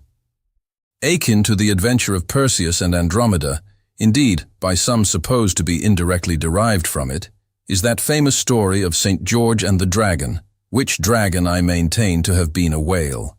For in many old chronicles, whales and dragons are strangely jumbled together, and often stand for each other. Thou art as a lion of the waters, and as a dragon of the sea, saith Ezekiel, hereby, plainly meaning a whale. In truth, some versions of the Bible use that word itself. Besides, it would much subtract from the glory of the exploit had St. George but encountered a crawling reptile of the land, instead of doing battle with the great monster of the deep. Any man may kill a snake, but only a Perseus, a St. George, a coffin, have the heart in them to march boldly up to a whale. Let not the modern paintings of this scene mislead us. For though the creature encountered by that valiant whaleman of old is vaguely represented of a griffin-like shape, and though the battle is depicted on land and the saint on horseback, yet considering the great ignorance of those times, when the true form of the whale was unknown to artists, and considering that, as in Perseus's case, St. George's whale might have crawled up out of the sea on the beach, and considering that the animal ridden by St. George might have been only a large seal or seahorse, bearing all this in mind, it will not appear altogether incompatible with the sacred legend and the ancientest drafts of the scene to hold this so-called dragon no other than the great Leviathan himself. In fact, placed before the strict and piercing truth, this whole story will fare like that fish, flesh and foul idol of the Philistines, Dagon by name, who being planted before the ark of Israel, his horse's head and both the palms of his hands fell off from him, and only the stump or fishy part of him remained. Thus then, one of our own noble stamp, even a whaleman, is the tutelary guardian of England. And by good rights, we harpooneers of Nantucket should be enrolled in the most noble order of St. George. And therefore, let not the knights of that honourable company, none of whom, I venture to say, have ever had to do with a whale like their great patron, let them never eye a Nantucketer with disdain, since even in our woolen frocks and tarred trousers we are much better entitled to St. George's decoration than they. Whether to admit Hercules among us or not, concerning this I long remained dubious. For though, according to the Greek mythologies, that antique Crockett and Kit Carson, that brawny doer of rejoicing good deeds, was swallowed down and thrown up by a whale, still, whether that strictly makes a whaleman of him, that might be mooted. It nowhere appears that he ever actually harpooned his fish, unless indeed from the inside. Nevertheless, he may be deemed a sort of involuntary whaleman. At any rate, the whale caught him, if he did not the whale. I claim him for one of our clan. But, by the best contradictory authorities, this Grecian story of Hercules and the whale is considered to be derived from the still more ancient Hebrew story of Jonah and the whale, and vice versa. Certainly they are very similar. If I claim the demigod then, why not the prophet? Nor do heroes, saints, demigods, and prophets alone comprise the whole roll of our order. Our Grand Master is still to be named, for like royal kings of old times, we find the headwaters of our fraternity in nothing short of the great gods themselves. That wondrous oriental story is now to be rehearsed from the Shasta, which gives us the dread Vishnu, one of the three persons in the Godhead of the Hindus, gives us this divine Vishnu himself for our Lord. Vishnu, who, by the first of his 10 earthly incarnations, has forever set apart and sanctified the whale. When Brahma, or the god of gods, saith the Shastra, resolved to recreate the world after one of its periodical dissolutions, he gave birth to Vishnu to preside over the work. But the Vedas, or mystical books, whose perusal would seem to have been indispensable to Vishnu before beginning the creation, and which therefore must have contained something in the shape of practical hints to young architects, these Vedas were lying at the bottom of the waters. So Vishnu became incarnate in a whale, and sounding down in him to the uttermost depths, rescued the sacred volumes. Was not this Vishnu a whaleman then? Even as a man who rides a horse is called a horseman? Perseus, St. George, Hercules, Jonah, and Vishnu. There's a member roll for you. What club but the whalemans can head off like that? Chapter 83. Jonah historically regarded. Reference was made to the historical story of Jonah and the whale in the preceding chapter. Now, some Nantucketers rather distrust this historical story of Jonah and the whale. But then there were some skeptical Greeks and Romans who, standing out from the orthodox pagans of their times, equally doubted the story of Hercules and the whale, and Arion and the dolphin, and yet their doubting those traditions did not make those traditions one whit the less facts, for all that. One old Sag Harbor whaleman's chief reason for questioning the Hebrew story was this. He had one of those quaint old-fashioned Bibles, embellished with curious, unscientific plates, one of which represented Jonah's whale with 2 spouts in his head. A peculiarity only true with respect to a species of the Leviathan, the right whale and the varieties of that order, concerning which the fishermen have this saying, "A penny roll would choke him. His swallow is so very small." But to this, Bishop Jebb's anticipative answer is ready. It is not necessary, hints the bishop, that we consider Jonah as tombed in the whale's belly but as temporarily lodged in some part of his mouth. And this seems reasonable enough in the good bishop. For truly, the right whale's mouth would accommodate a couple of whist tables, and comfortably seat all the players. Possibly, too, Jonah might have ensconced himself in a hollow tooth. But on second thoughts, the right whale is toothless. Another reason which Sag Harbor, he went by that name, urged for his want of faith in this matter of the prophet, was something obscurely in reference to his incarcerated body and the whale's gastric juices. But this objection likewise falls to the ground, because a German exegetist supposes that Jonah must have taken refuge in the floating body of a dead whale, even as the French soldiers in the Russian campaign turned their dead horses into tents and crawled into them. Besides, it has been divined by other continental commentators that when Jonah was thrown overboard from the Joppa ship, He straightway effected his escape to another vessel nearby, some vessel with a whale for a figurehead, and, I would add, possibly called the whale, as some craft are nowadays christened the shark, the gull, the eagle. Nor have there been wanting learned exegetists who have opined that the whale mentioned in the book of Jonah merely meant a life preserver, an inflated bag of wind, which the endangered prophet swam to, and so was saved from a watery doom. Poor Sag Harbor, therefore, seems worsted all round. But he had still another reason for his want of faith. It was this, if I remember right. Jonah was swallowed by the whale in the Mediterranean Sea, and after 3 days he was vomited up somewhere within 3 days' journey of Nineveh, a city on the Tigris, very much more than 3 days' journey across from the nearest point of the Mediterranean coast. How is that? But was there no other way for the whale to land the prophet within that short distance of Nineveh? Yes, he might have carried him round by the way of the Cape of Good Hope. But not to speak of the passage through the whole length of the Mediterranean, and another passage up the Persian Gulf and Red Sea, such a supposition would involve the complete circumnavigation of all Africa in 3 days, not to speak of the Tigris waters, near the site of Nineveh, being too shallow for any whale to swim in.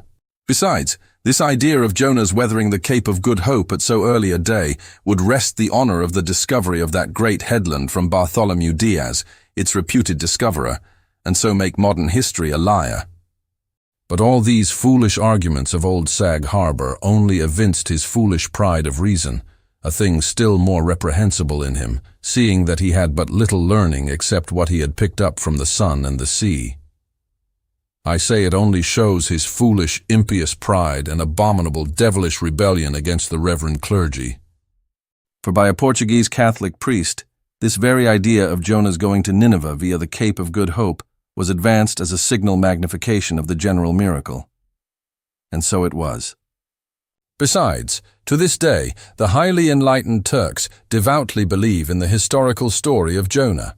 And some 3 centuries ago, an English traveller in old Harris's Voyages speaks of a Turkish mosque built in honor of Jonah, in which mosque was a miraculous lamp that burnt without any oil. Chapter 84. Pitch Poling. To make them run easily and swiftly, the axles of carriages are anointed, and for much the same purpose, some whalers perform an analogous operation upon their boat. They grease the bottom. Nor is it to be doubted that as such a procedure can do no harm, it may possibly be of no contemptible advantage. Considering that oil and water are hostile, that oil is a sliding thing, and that the object in view is to make the boat slide bravely. Queequeg believed strongly in anointing his boat, and one morning not long after the German ship Jungfrau disappeared, took more than customary pains in that occupation, crawling under its bottom where it hung over the side, and rubbing in the unctuousness, as though diligently seeking to ensure a crop of hair from the craft's bald keel. He seemed to be working in obedience to some particular presentiment. Nor did it remain unwarranted by the event. Towards noon, whales were raised, but so soon as the ship sailed down to them, they turned and fled with swift precipitancy. A disordered flight, as of Cleopatra's barges from Actium. Nevertheless, the boats pursued, and Stubbs was foremost. By great exertion, Tashtego at last succeeded in planting one iron, but the stricken whale, without at all sounding, still continued his horizontal flight, with added fleetness. Such unintermitted strainings upon the planted iron must sooner or later inevitably extract it. It became imperative to lance the flying whale, or be content to lose him. But to haul the boat up to his flank was impossible. He swam so fast and furious. What then remained? Of all the wondrous devices and dexterities, the sleights of hand and countless subtleties, to which the veteran whaleman is so often forced, none exceed that fine manoeuvre with the lance called pitch-poling.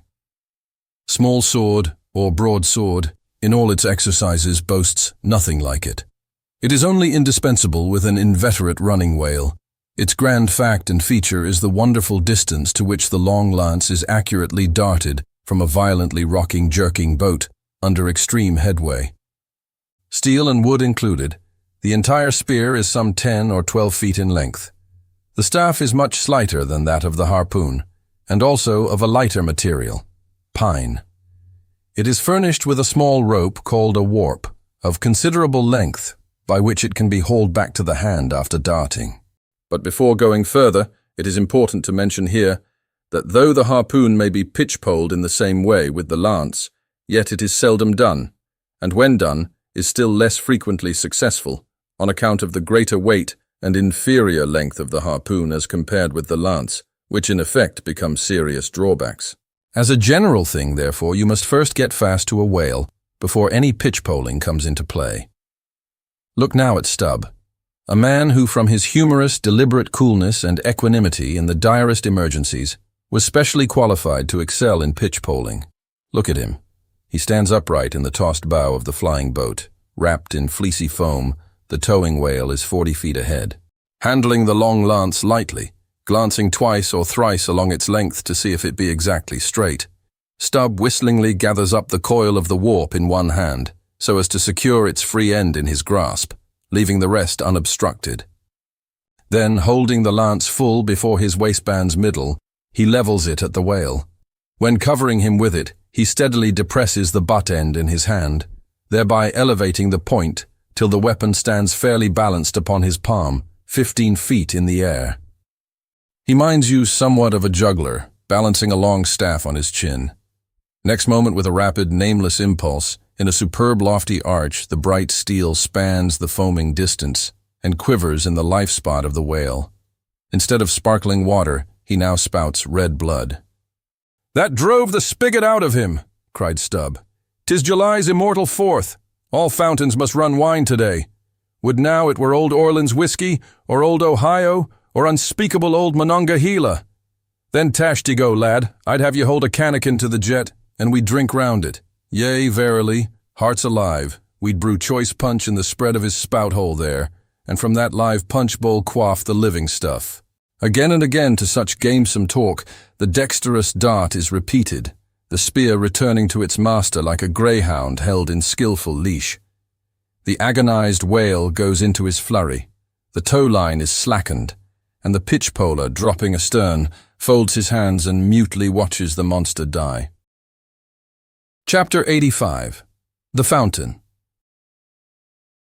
That for 6,000 years, and no one knows how many millions of ages before, the great whales should have been spouting all over the sea, and sprinkling and mystifying the gardens of the deep, as with so many sprinkling or mystifying pots, and that for some centuries back, thousands of hunters should have been close by the fountain of the whale, watching these sprinklings and spoutings, that all this should be, and yet, that down to this blessed minute, 15¼ minutes past 1 o'clock p.m. of this 16th day of December, A.D. 1851, it should still remain a problem whether these spoutings are, after all, really water or nothing but vapor.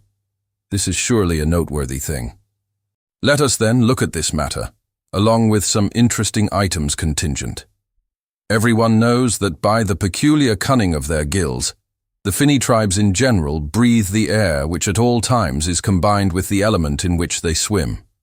Hence, a herring or a cod might live a century and never once raise its head above the surface.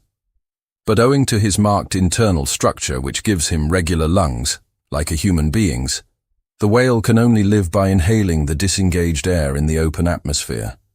Wherefore the necessity for his periodical visits to the upper world. But he cannot in any degree breathe through his mouth, for in his ordinary attitude, the sperm whale's mouth is buried at least 8 feet beneath the surface. And what is still more, his windpipe has no connection with his mouth. No, he breathes through his spiracle alone, and this is on the top of his head. If I say that in any creature breathing is only a function indispensable to vitality, inasmuch as it withdraws from the air a certain element, which being subsequently brought into contact with the blood imparts to the blood its vivifying principle, I do not think I shall err, though I may possibly use some superfluous scientific words. Assume it, and it follows that if all the blood in a man could be aerated with one breath, he might then seal up his nostrils, and not fetch another for a considerable time. That is to say, he would then live without breathing. Anomalous as it may seem, this is precisely the case with the whale, who systematically lives by intervals his full hour and more, when at the bottom, without drawing a single breath, or so much as in any way inhaling a particle of air. For remember, he has no gills. How is this? Between his ribs and on each side of his spine he is supplied with a remarkable involved Cretan labyrinth of vermicelli-like vessels, which vessels, when he quits the surface, are completely distended with oxygenated blood. So that for an hour or more, 1,000 fathoms in the sea, he carries a surplus stock of vitality in him, just as the camel crossing the waterless desert carries a surplus supply of drink for future use in its 4 supplementary stomachs. The anatomical fact of this labyrinth is indisputable, and that the supposition founded upon it is reasonable and true seems the more cogent to me when I consider the otherwise inexplicable obstinacy of that Leviathan in having his spoutings out, as the fishermen phrase it. This is what I mean. If unmolested, upon rising to the surface, the sperm whale will continue there for a period of time exactly uniform with all his other unmolested risings. Say he stays 11 minutes and jets 70 times, that is, respires 70 breaths. Then whenever he rises again, he will be sure to have his 70 breaths over again to a minute. Now, if after he fetches a few breaths you alarm him so that he sounds, he will be always dodging up again to make good his regular allowance of air. And not till those 70 breaths are told will he finally go down to stay out his full term below. Remark, however, that in different individuals these rates are different, but in anyone they are alike.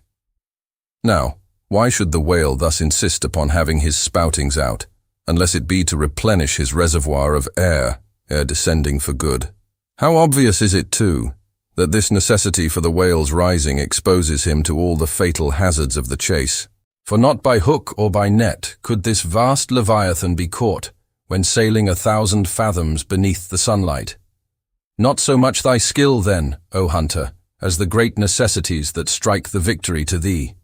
In man, breathing is incessantly going on, one breath only serving for 2 or 3 pulsations, so that whatever other business he has to attend to, waking or sleeping, breathe he must, or die he will.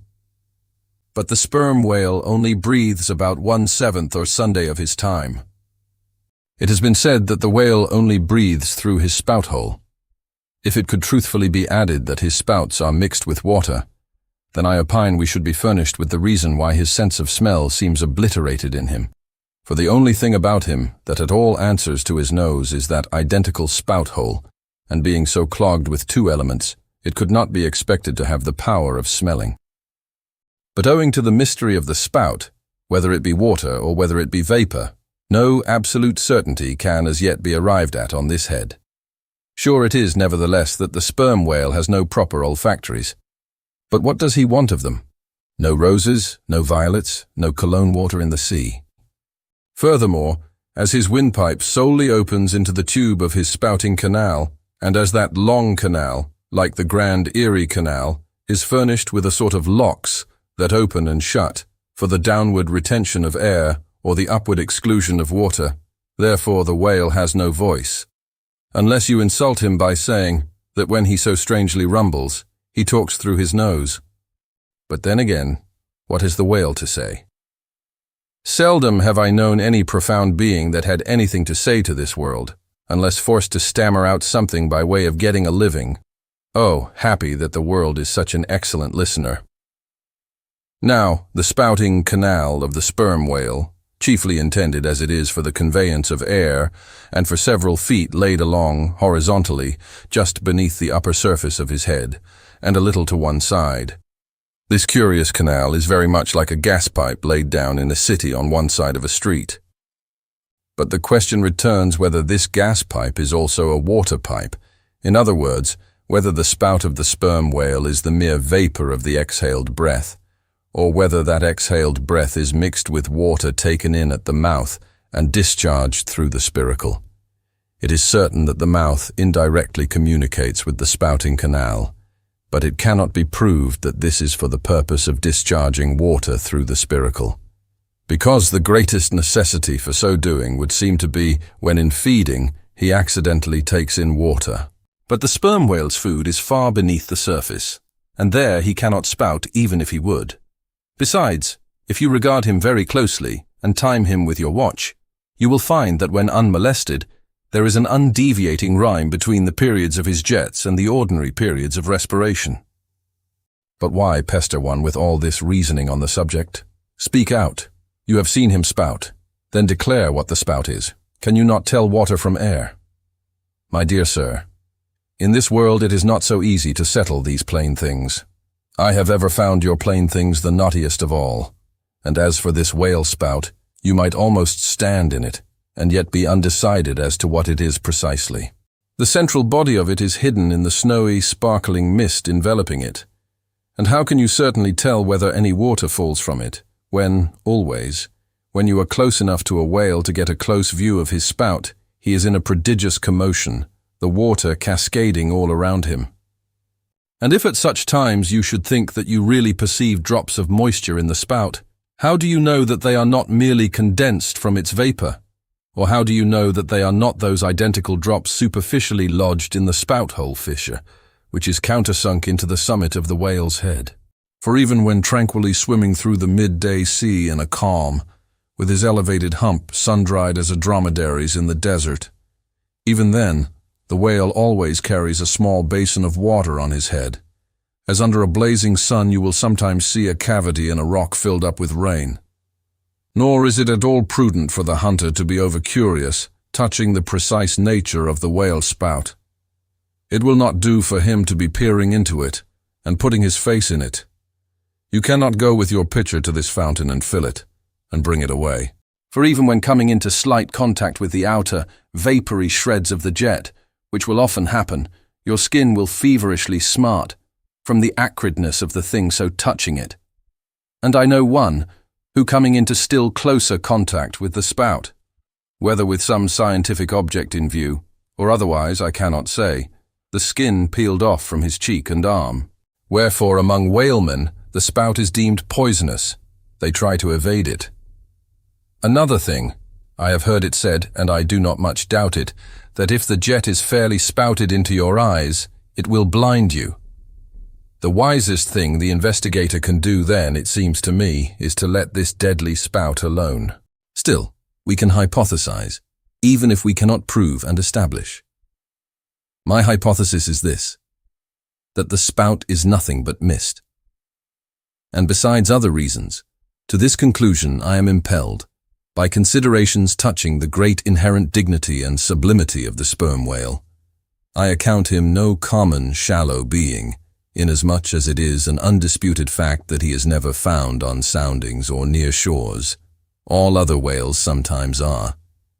He is both ponderous and profound. And I am convinced that from the heads of all ponderous, profound beings, such as Plato, Pyrrho, the devil, Jupiter, Dante, and so on, there always goes up a certain semi-visible steam, while in the act of thinking deep thoughts. While composing a little treatise on eternity, I had the curiosity to place a mirror before me, and ere long saw reflected there a curious involved worming and undulation in the atmosphere over my head.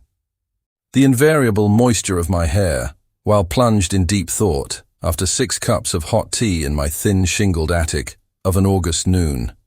This seems an additional argument for the above supposition.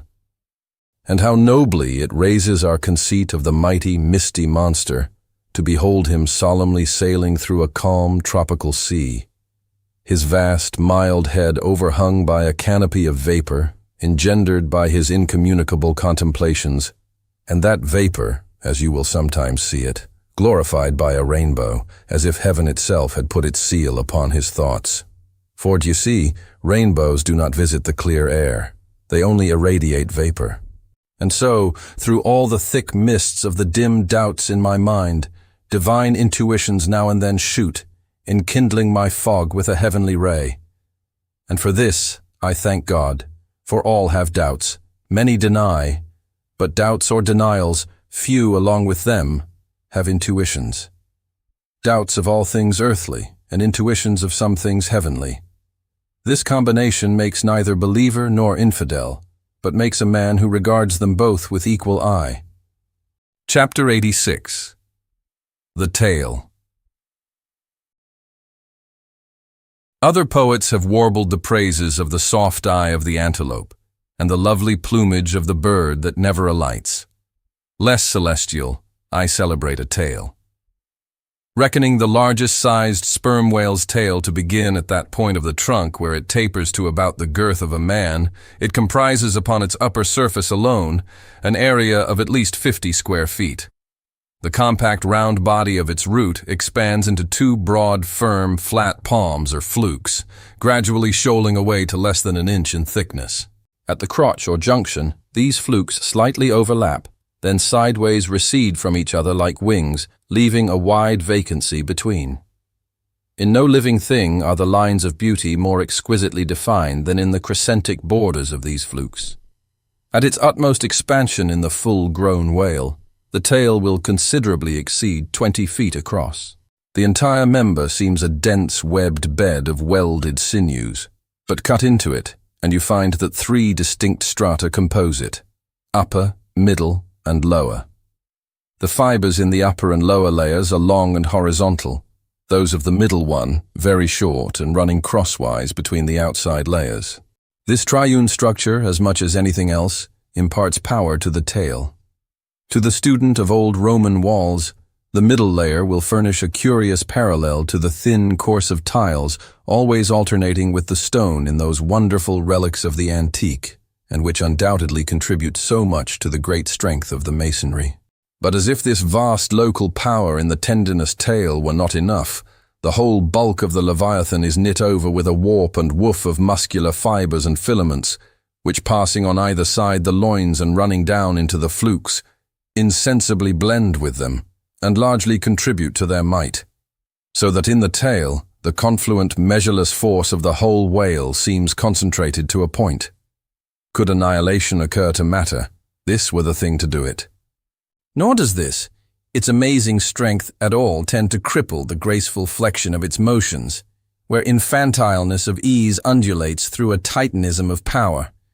On the contrary, those motions derive their most appalling beauty from it.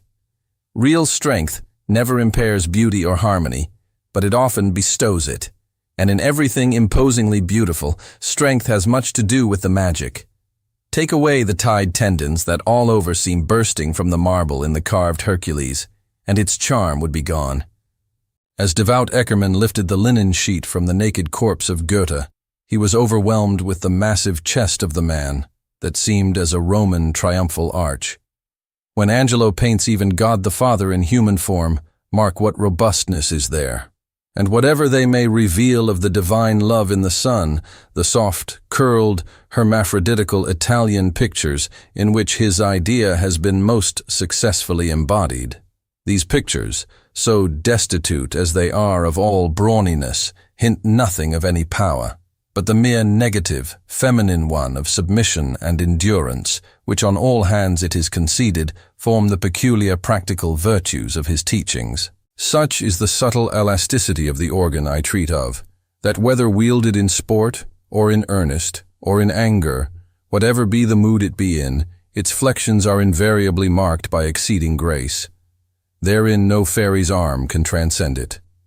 5 great motions are peculiar to it. First, when used as a fin for progression. Second, when used as a mace in battle. Third, in sweeping. Fourth, in lobtailing. Fifth, in peaking flukes. First, being horizontal in its position, the Leviathan's tail acts in a different manner from the tails of all other sea creatures. It never wriggles. In man or fish, wriggling is a sign of inferiority. To the whale, his tail is the sole means of propulsion. Scroll-wise coiled forwards beneath the body, and then rapidly sprung backwards, it is this which gives that singular darting, leaping motion to the monster when furiously swimming. His side fins only serve to steer by. Second, it is a little significant that while one sperm whale only fights another sperm whale with his head and jaw, nevertheless, in his conflicts with man, he chiefly and contemptuously uses his tail. In striking at a boat, he swiftly curves away his flukes from it, and the blow is only inflicted by the recoil. if it be made in the unobstructed air, especially if it descend to its mark, the stroke is then simply irresistible. No ribs of man or boat can withstand it. Your only salvation lies in eluding it, but if it comes sideways through the opposing water, then partly owing to the light buoyancy of the whaleboat and the elasticity of its materials, a cracked rib or a dashed plank or two, a sort of stitch in the side, is generally the most serious result. These submerged side blows are so often received in the fishery that they are accounted mere child's play. Someone strips off a frock, and the hole is stopped. Third, I cannot demonstrate it, but it seems to me that in the whale, the sense of touch is concentrated in the tail, for in this respect there is a delicacy in it only equalled by the daintiness of the elephant's trunk. This delicacy is chiefly evinced in the action of sweeping, when in maidenly gentleness the whale with a certain soft slowness moves his immense flukes from side to side upon the surface of the sea. And if he feel but a sailor's whisker, woe to that sailor, whiskers and all. What tenderness there is in that preliminary touch! Had this tale any prehensile power, I should straightway bethink me of Darmanodi's elephant that so frequented the flower market, and with low salutations presented nosegays to damsels, and then caressed their zones. On more accounts than one, a pity it is that the whale does not possess this prehensile virtue in his tail.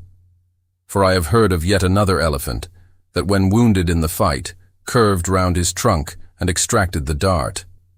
Fourth, stealing unawares upon the whale in the fancied security of the middle of solitary seas, you find him unbent from the vast corpulence of his dignity, and kitten-like he plays on the ocean as if it were a hearth, but still you see his power in his play. The broad palms of his tail are flirted high into the air, then smiting the surface, the thunderous concussion resounds for miles. You would almost think a great gun had been discharged, and if you notice the light wreath of vapor from the spiracle at his other extremity, you would think that that was the smoke from the touch-hole. Fifth, as in the ordinary floating posture of the Leviathan, the flukes lie considerably below the level of his back. They are then completely out of sight beneath the surface. But when he is about to plunge into the deeps, his entire flukes with at least 30 feet of his body are tossed erect in the air, and so remain vibrating a moment till they downwards shoot out of view. Excepting the sublime breach, somewhere else to be described, this peaking of the whale's flukes is perhaps the grandest sight to be seen in all animated nature. Out of the bottomless profundities, the gigantic tail seems spasmodically snatching at the highest heaven. So in dreams have I seen majestic Satan thrusting forth his tormented colossal claw from the flame Baltic of hell. But in gazing at such scenes, it is all in all what mood you are in. If in the Dantean, the devils will occur to you. If in that of Isaiah, the archangels. Standing at the masthead of my ship during a sunrise that crimsoned sky and sea, I once saw a large herd of whales in the east, all heading towards the sun, and for a moment vibrating in concert with peaked flukes. As it seemed to me at the time, such a grand embodiment of adoration of the gods was never beheld, even in Persia, the home of the fire worshippers. As Ptolemy Philopater testified of the African elephant, I then testified of the whale, pronouncing him the most devout of all beings. For according to King Juba, the military elephants of antiquity often hailed the morning with their trunks uplifted in the profoundest silence. The chance comparison in this chapter between the whale and the elephant, so far as some aspects of the tail of the one and the trunk of the other are concerned, should not tend to place those two opposite organs on an equality, much less the creatures to which they respectively belong. For as the mightiest elephant is but a terrier to Leviathan, so, compared with Leviathan's tail, his trunk is but the stalk of a lily. The most direful blow from the elephant's trunk, whereas the playful tap of a fan, compared with the measureless crush and crash of the sperm whale's ponderous flukes, which in repeated instances have one after the other hurled entire boats with all their oars and crews into the air, very much as an Indian juggler tosses his balls. Though all comparison in the way of general bulk between the whale and the elephant is preposterous, inasmuch as in that particular the elephant stands in much the same respect to the whale that a dog does to the elephant. Nevertheless, there are not wanting some points of curious similitude. Among these is the spout. It is well known that the elephant will often draw up water or dust in his trunk, and then elevating it, jet it forth in a stream. The more I consider this mighty tale, the more do I deplore my inability to express it. At times there are gestures in it, which, though they would well grace the hand of man, remain wholly inexplicable. In an extensive herd, so remarkable occasionally, are these mystic gestures, that I have heard hunters who have declared them akin to Freemason signs and symbols, that the whale indeed by these methods intelligently conversed with the world. Nor are there wanting other motions of the whale in his general body, full of strangeness, and unaccountable to his most experienced assailant. Dissect him how I may then, I but go skin deep. I know him not and never will. But if I know not even the tail of this whale, how understand his head? Much more, how comprehend his face, when face he has none? Thou shalt see my back parts, my tail, he seems to say, but my face shall not be seen. But I cannot completely make out his back parts. And hint what he will about his face, I say again he has no face. Chapter 87. The Grand Armada. The long and narrow peninsula of Malacca, extending southeastward from the territories of Burma, forms the most southerly point of all Asia. In a continuous line from that peninsula stretch the long islands of Sumatra, Java, Bali, and Timor, which, with many others, form a vast mole, or rampart, lengthwise connecting Asia with Australia, and dividing the long, unbroken Indian Ocean from the thickly studded Oriental archipelagos. This rampart is pierced by several sally ports for the convenience of ships and whales, conspicuous among which are the Straits of Sunda and Malacca. By the Straits of Sunda chiefly, vessels bound to China from the west emerge into the China seas. Those narrow straits of Sunda divide Sumatra from Java, and standing midway in that vast rampart of islands, buttressed by that bold green promontory, known to seamen as Java Head, they not a little correspond to the central gateway opening into some vast walled empire, and considering the inexhaustible wealth of spices and silks and jewels and gold and ivory with which the 1,000 islands of that Oriental Sea are enriched, it seems a significant provision of nature that such treasures, by the very formation of the land, should at least bear the appearance, however ineffectual, of being guarded from the all-grasping Western world. The shores of the Straits of Sunda are unsupplied with those domineering fortresses which guard the entrances to the Mediterranean, the Baltic, and the Propontis.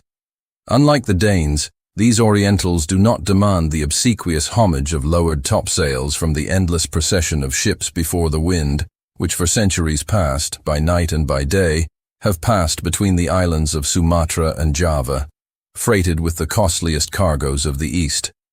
But while they freely waive a ceremonial like this, they do by no means renounce their claim to more solid tribute. Time out of mind the piratical proas of the Malays, lurking among the low-shaded coves and islets of Sumatra, have sallied out upon the vessels sailing through the straits, fiercely demanding tribute at the point of their spears.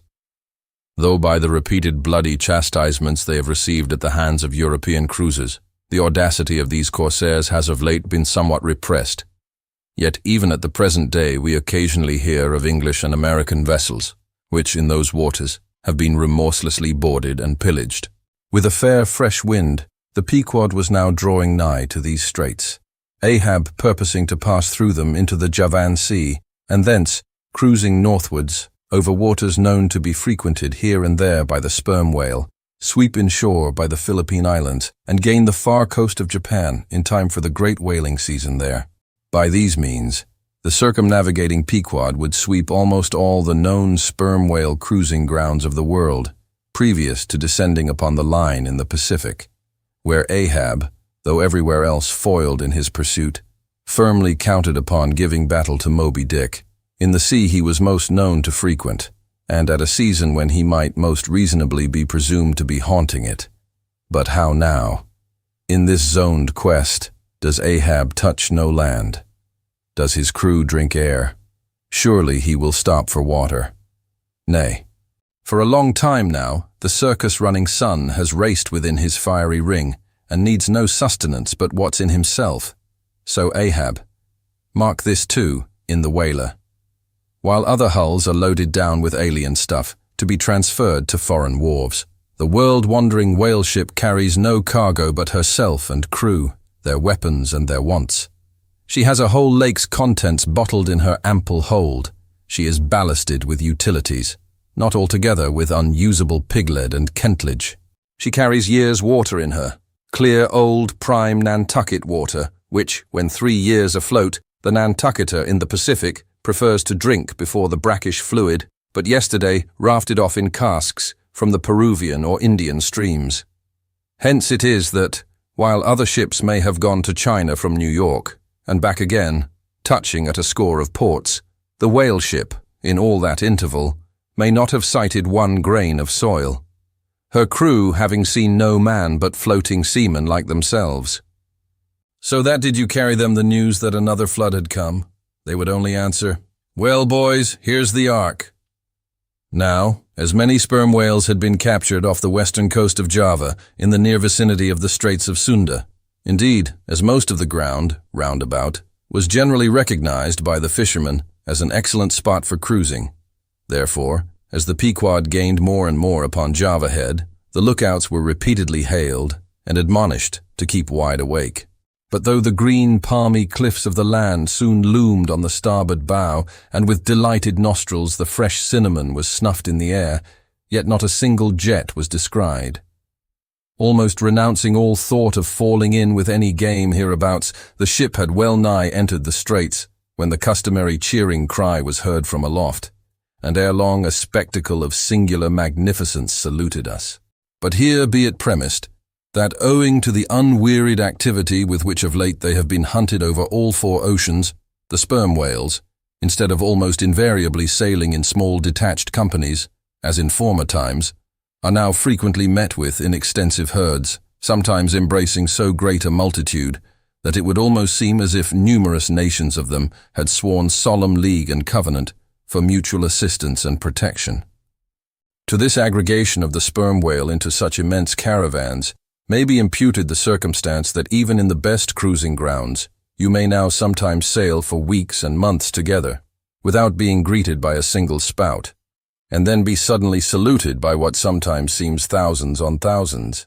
Broad on both bows at the distance of some 2 or 3 miles and forming a great semicircle, embracing 1/2 of the level horizon, a continuous chain of whale jets were up playing and sparkling in the noonday air.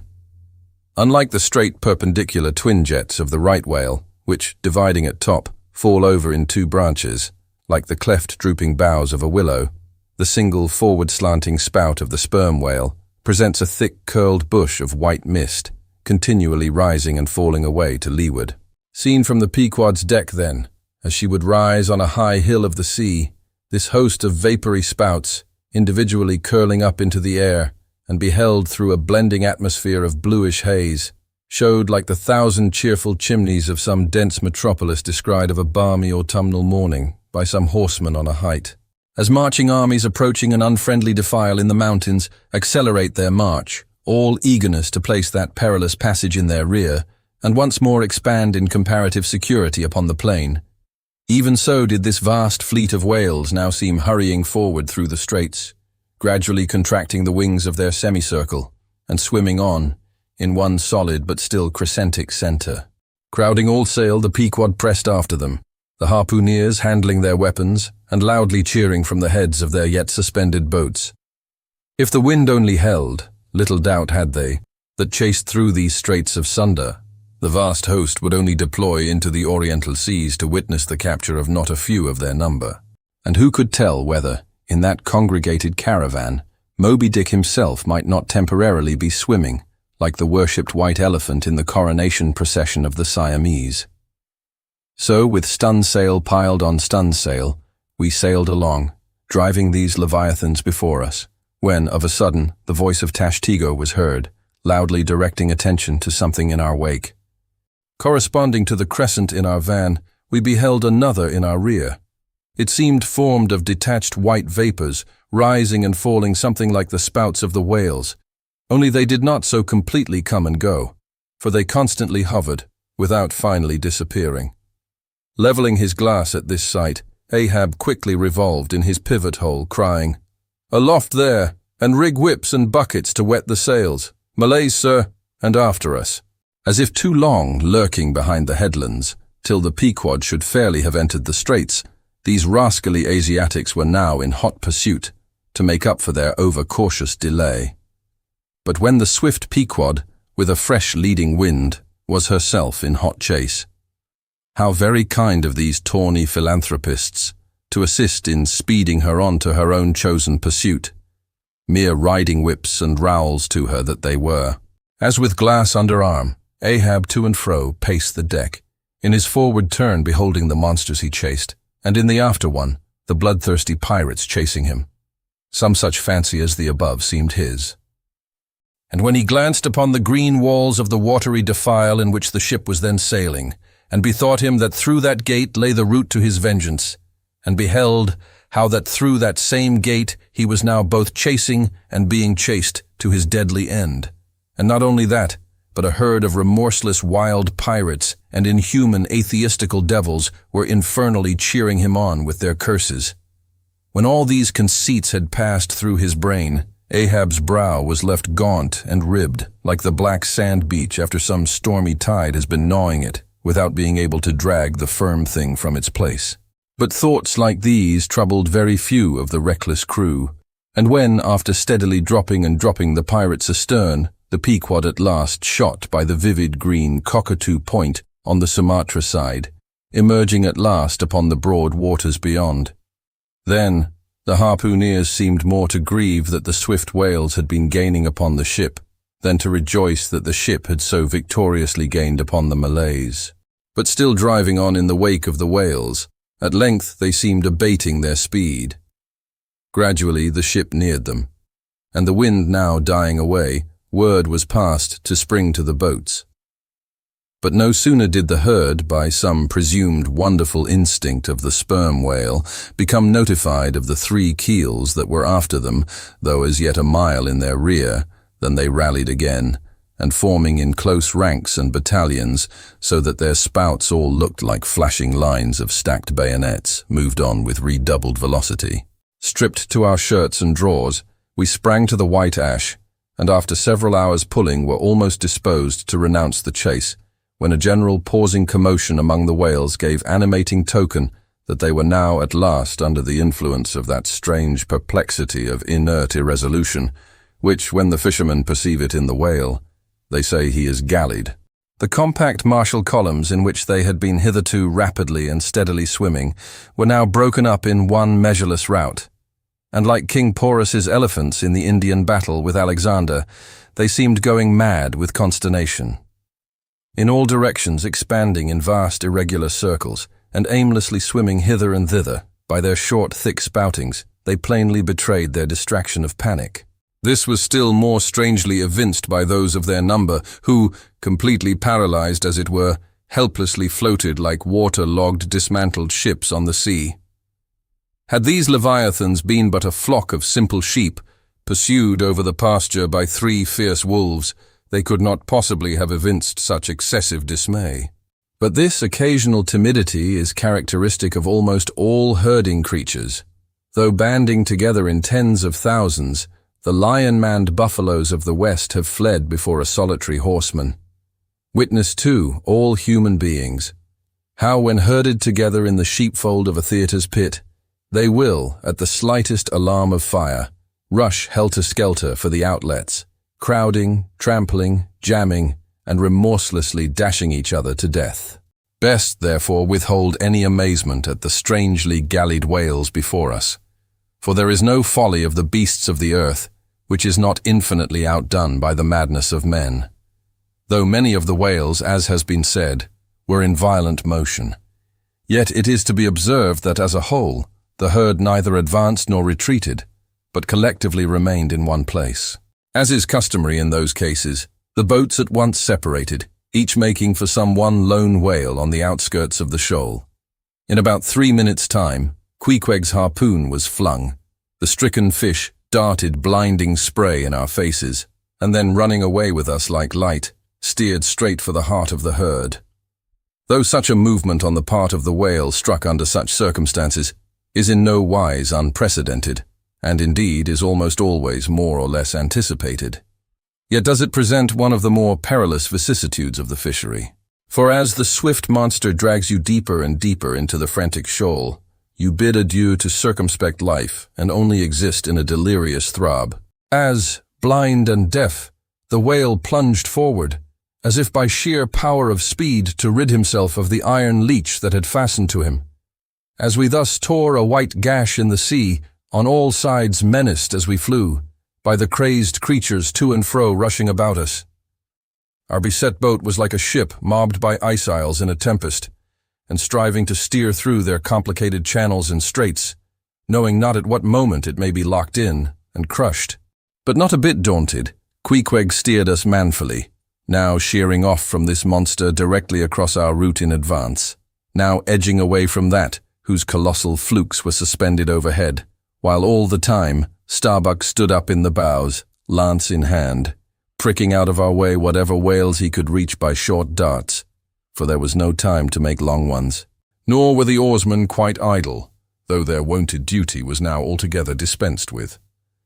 They chiefly attended to the shouting part of the business. "Out of the way, Commodore!" cried one, to a great dromedary, that of a sudden rose bodily to the surface, and for an instant threatened to swamp us. "Hard down with your tail there!" cried a second to another, which, close to our gunwale, seemed calmly cooling himself with his own fan-like extremity. All whaleboats carry certain curious contrivances, originally invented by the Nantucket Indians, called drugs. Two thick squares of wood of equal size are stoutly clenched together so that they cross each other's grain at right angles. A line of considerable length is then attached to the middle of this block, and the other end of the line being looped, it can in a moment be fastened to a harpoon. It is chiefly among gallied whales that this drug is used. For then, more whales are close round you than you can possibly chase at one time. But sperm whales are not every day encountered. While you may then, you must kill all you can. And if you cannot kill them all at once, you must wing them so that they can be afterwards killed at your leisure. Hence it is that at times like these the drug comes into requisition. Our boat was furnished with 3 of them. The first and second were successfully darted, and we saw the whales staggeringly running off, fettered by the enormous sidelong resistance of the towing drug. They were cramped like malefactors with the chain and ball. But upon flinging the third, in the act of tossing overboard the clumsy wooden block, it caught under one of the seats of the boat, and in an instant tore it out and carried it away, dropping the oarsman in the boat's bottom as the seat slid from under him. On both sides the sea came in at the wounded planks, but we stuffed 2 or 3 drawers and shirts in, and so stopped the leaks for the time. It had been next to impossible to dart these drugged harpoons, were it not that as we advanced into the herd, our whale's way greatly diminished. Moreover, that as we went still further and further from the circumference of commotion, the direful disorders seemed waning. So that when at last the jerking harpoon drew out, and the towing whale sideways vanished, then, with the tapering force of his parting momentum, we glided between 2 whales into the innermost heart of the shoal, as if from some mountain torrent we had slid into a serene valley lake. Here the storms in the roaring glens between the outermost whales were heard, but not felt. In this central expanse the sea presented that smooth, satin-like surface, called a sleek, produced by the subtle moisture thrown off by the whale in his more quiet moods. Yes, we were now in that enchanted calm, which they say lurks at the heart of every commotion. And still in the distracted distance, we beheld the tumults of the outer concentric circles, and saw successive pods of whales, 8 or 10 in each, swiftly going round and round, like multiplied spans of horses in a ring, and so closely shoulder to shoulder, that a titanic circus rider might easily have overarched the middle ones, and so have gone round on their backs. Owing to the density of the crowd of reposing whales, more immediately surrounding the embayed axis of the herd, no possible chance of escape was at present afforded us. We must watch for a breach in the living wall that hemmed us in, the wall that had only admitted us in order to shut us up. Keeping at the center of the lake, we were occasionally visited by small tame cows and calves, the women and children of this routed host. Now, inclusive of the occasional wide intervals between the revolving outer circles, and inclusive of the spaces between the various pods in any one of those circles, the entire area at this juncture, embraced by the whole multitude, must have contained at least 2 or 3 square miles. At any rate, though indeed such a test at such a time might be deceptive, spoutings might be discovered from our low boat that seemed playing up almost from the rim of the horizon. I mention this circumstance because, as if the cows and calves had been purposely locked up in this innermost fold, and as if the wide extent of the herd had hitherto prevented them from learning the precise cause of its stopping, or possibly, being so young, unsophisticated, and every way innocent and inexperienced. However it may have been, these smaller whales, now and then visiting our becalmed boat from the margin of the lake, evinced a wondrous fearlessness and confidence, or else a still becharmed panic, which it was impossible not to marvel at.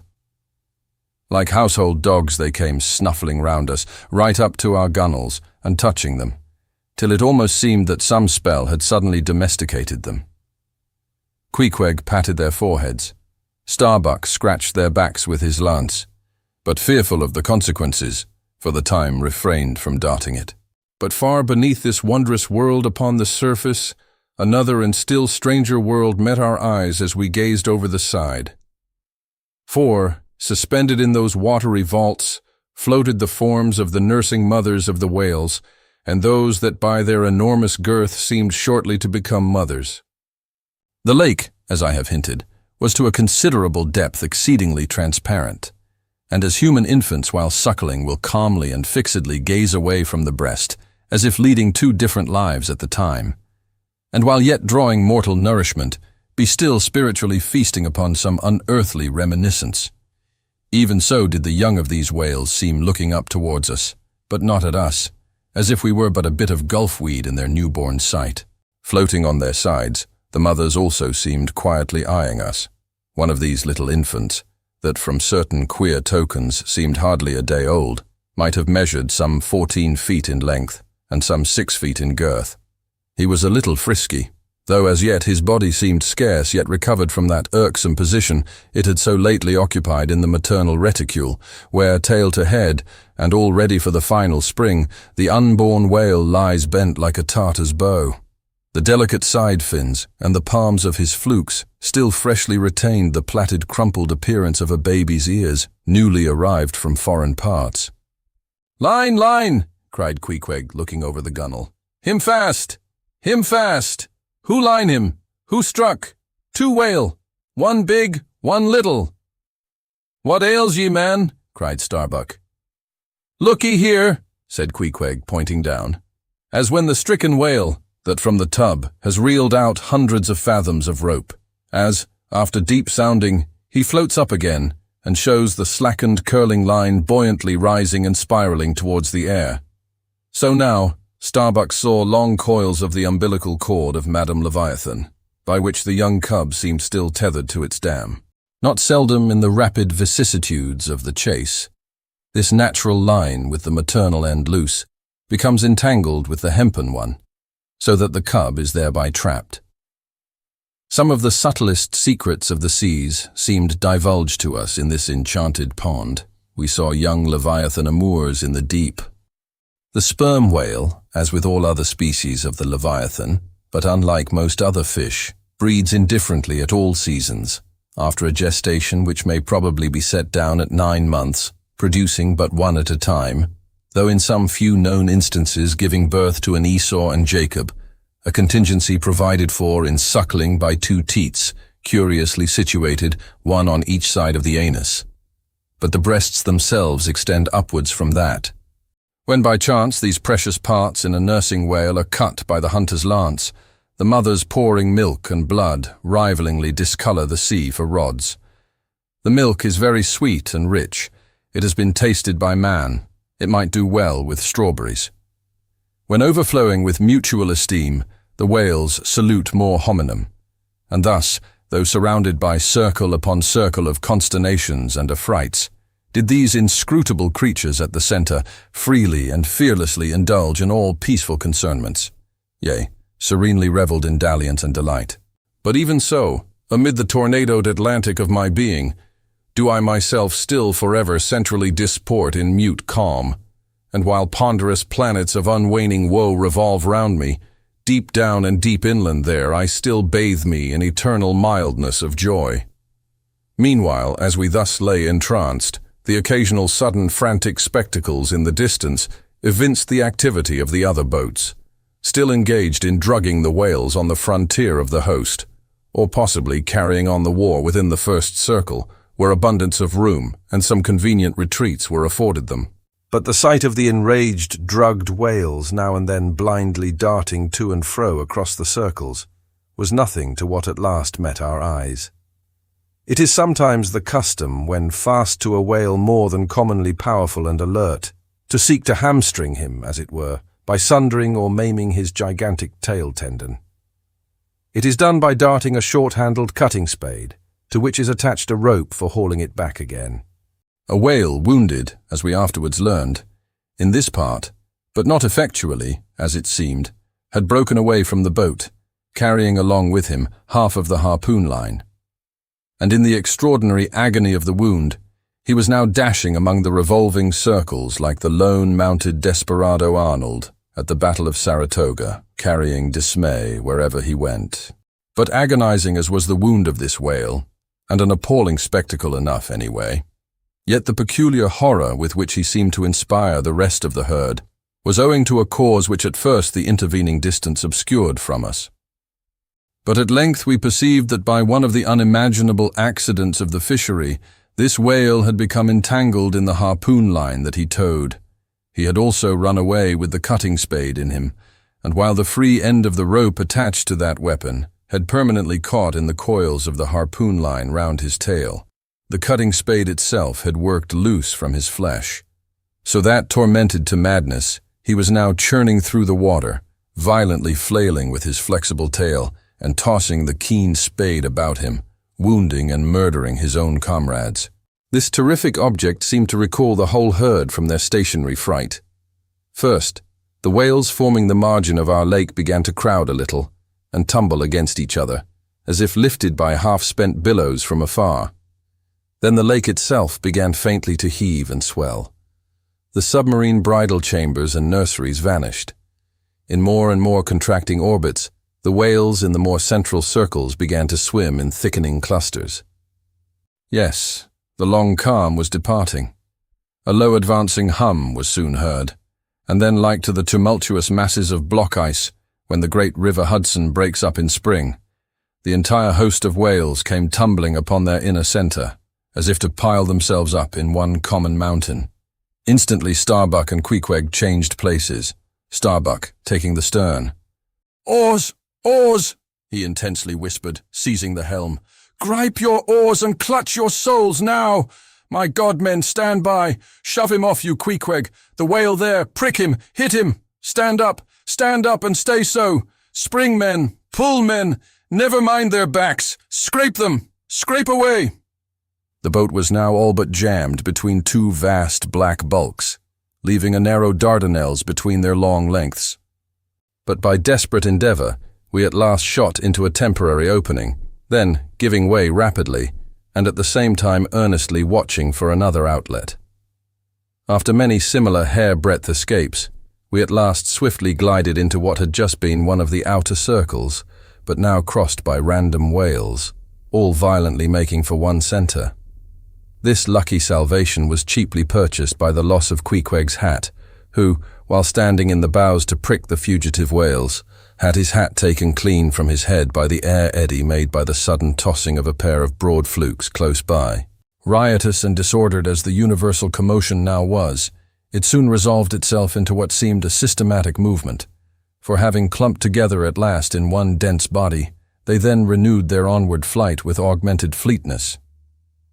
Further pursuit was useless, but the boats still lingered in their wake to pick up what drugged whales might be dropped astern, and likewise to secure one which Flask had killed and waifed. The waif is a pennant pole, 2 or 3 of which are carried by every boat, and which, when additional game is at hand, are inserted upright into the floating body of a dead whale, both to mark its place on the sea, and also as token of prior possession, should the boats of any other ship draw near. The result of this lowering was somewhat illustrative of that sagacious saying in the fishery, "The more whales, the less fish." Of all the drugged whales, only 1 was captured. The rest contrived to escape for the time, but only to be taken, as will hereafter be seen, by some other craft than the Pequod. Chapter 88. Schools and Schoolmasters. The previous chapter gave account of an immense body or herd of sperm whales, and there was also then given the probable cause inducing those vast aggregations. Now, though such great bodies are at times encountered, yet, as must have been seen, even at the present day, small detached bands are occasionally observed, embracing from 20 to 50 individuals each. Such bands are known as schools. They generally are of 2 sorts, those composed almost entirely of females, and those mustering none but young vigorous males, or bulls, as they are familiarly designated. In cavalier attendance upon the school of females, you invariably see a male of full-grown magnitude, but not old, who upon any alarm evinces his gallantry by falling in the rear and covering the flight of his ladies. In truth, this gentleman is a luxurious Ottoman, swimming about over the watery world, surroundingly accompanied by all the solaces and endearments of the harem. The contrast between this Ottoman and his concubines is striking, because, while he is always of the largest leviathanic proportions, the ladies, even at full growth, are not more than 1/3 of the bulk of an average-sized male. They are comparatively delicate indeed. I dare say not to exceed 6 yards round the waist. Nevertheless, it cannot be denied that upon the whole they are hereditarily entitled to embonpoint. It is very curious to watch this harem and its lord in their indolent ramblings. Like fashionables, they are forever on the move in leisurely search of variety. You meet them on the line in time for the full flower of the equatorial feeding season, having just returned, perhaps, from spending the summer in the northern seas, and so cheating summer of all unpleasant weariness and warmth. By the time they have lounged up and down the promenade of the equator a while, they start for the oriental waters in anticipation of the cool season there, and so evade the other excessive temperature of the year. When serenely advancing on one of these journeys, if any strange suspicious sights are seen, my Lord Whale keeps a wary eye on his interesting family. Should any unwarrantably pert young Leviathan coming that way presume to draw confidentially close to one of the ladies, with what prodigious fury the Bashor assails him and chases him away. High times, indeed, if unprincipled young rakes like him are to be permitted to invade the sanctity of domestic bliss. Though do what the Bashor will, he cannot keep the most notorious Lothario out of his bed. For alas, all fish bed in common. As ashore, the ladies often cause the most terrible duels among their rival admirers. Just so with the whales, who sometimes come to deadly battle, and all for love. They fence with their long lower jaws, sometimes locking them together, and so striving for the supremacy like elks that warringly interweave their antlers. Not a few are captured having the deep scars of these encounters, furrowed heads, broken teeth, scalloped fins, and in some instances, wrenched and dislocated mouths. But supposing the invader of domestic bliss to betake himself away at the first rush of the harem's lord, then is it very diverting to watch that lord. Gently he insinuates his vast bulk among them again, and revels there a while, still in tantalizing vicinity to young Lothario, like pious Solomon devoutly worshipping among his 1,000 concubines. Granting other whales to be in sight, the fisherman will seldom give chase to one of these Grand Turks, for these Grand Turks are too lavish of their strength, and hence their unctuousness is small. As for the sons and the daughters they beget, why those sons and daughters must take care of themselves, at least with only the maternal help. For like certain other omnivorous roving lovers that might be named, my Lord Whale has no taste for the nursery, however much for the bower, and so, being a great traveller, he leaves his anonymous babies all over the world, every baby an exotic, in good time, nevertheless, as the ardor of youth declines, as years and dumps increase, as reflection lends her solemn pauses. In short, as a general lassitude overtakes the sated Turk, then a love of ease and virtue supplants the love for maidens. Our Ottoman enters upon the impotent, repentant, admonitory stage of life, forswears, disbands the harem, and grown to an exemplary, sulky old soul, goes about all alone among the meridians and parallels saying his prayers, and warning each young Leviathan from his amorous errors. Now, as the harem of Wales is called by the fishermen a school, so is the lord and master of that school, technically known as the schoolmaster. It is therefore not in strict character, however admirably satirical, that after going to school himself, he should then go abroad inculcating not what he learned there, but the folly of it. His title, schoolmaster, would very naturally seem derived from the name bestowed upon the harem itself. But some have surmised that the man who first thus entitled this sort of Ottoman whale must have read the memoirs of Vidocq, and informed himself what sort of a country schoolmaster that famous Frenchman was in his younger days, and what was the nature of those occult lessons he inculcated into some of his pupils. The same secludedness and isolation to which the schoolmaster whale betakes himself in his advancing years is true of all aged sperm whales. Almost universally, a lone whale, as a solitary leviathan is called, proves an ancient one. Like venerable moss-bearded Daniel Boone, he will have no one near him but nature herself, and her he takes to wife in the wilderness of waters, and the best of wives she is, though she keeps so many moody secrets. The schools composing none but young and vigorous males previously mentioned offer a strong contrast to the harem schools. For while those female whales are characteristically timid, the young males, or 40-barrel bulls as they call them, are by far the most pugnacious of all leviathans, and proverbially the most dangerous to encounter, excepting those wondrous grey-headed grizzled whales sometimes met, and these will fight you like grim fiends exasperated by a penal gout. The 40-barrel bull schools are larger than the harem schools. Like a mob of young collegians, they are full of fight, fun, and wickedness, tumbling round the world at such a reckless, rollicking rate that no prudent underwriter would insure them any more than he would a riotous lad at Yale or Harvard. They soon relinquish this turbulence, though, and when about 3/4 grown, break up and separately go about in quest of settlements, that is, harems. Another point of difference between the male and female schools is still more characteristic of the sexes. Say you strike a 40-barrel bull. Poor devil. All his comrades quit him. But strike a member of the harem school, and her companions swim around her with every token of concern, sometimes lingering so near her and so long as themselves to fall a prey. Chapter 89. Fast Fish and Loose Fish. The allusion to the waif and waif poles in the last chapter but one necessitates some account of the laws and regulations of the whale fishery, of which the waif may be deemed the grand symbol and badge. It frequently happens that when several ships are cruising in company, a whale may be struck by one vessel, then escape, and be finally killed and captured by another vessel, and herein are indirectly comprised many minor contingencies, all partaking of this one grand feature. For example, after a weary and perilous chase and capture of a whale, the body may get loose from the ship by reason of a violent storm, and drifting far away to leeward, be retaken by a second whaler, who, in a calm, snugly tows it alongside, without risk of life or line. Thus, the most vexatious and violent disputes would often arise between the fishermen, were there not some written or unwritten, universal, undisputed law applicable to all cases. Perhaps the only formal whaling code authorized by legislative enactment was that of Holland. It was decreed by the States General in AD 1695.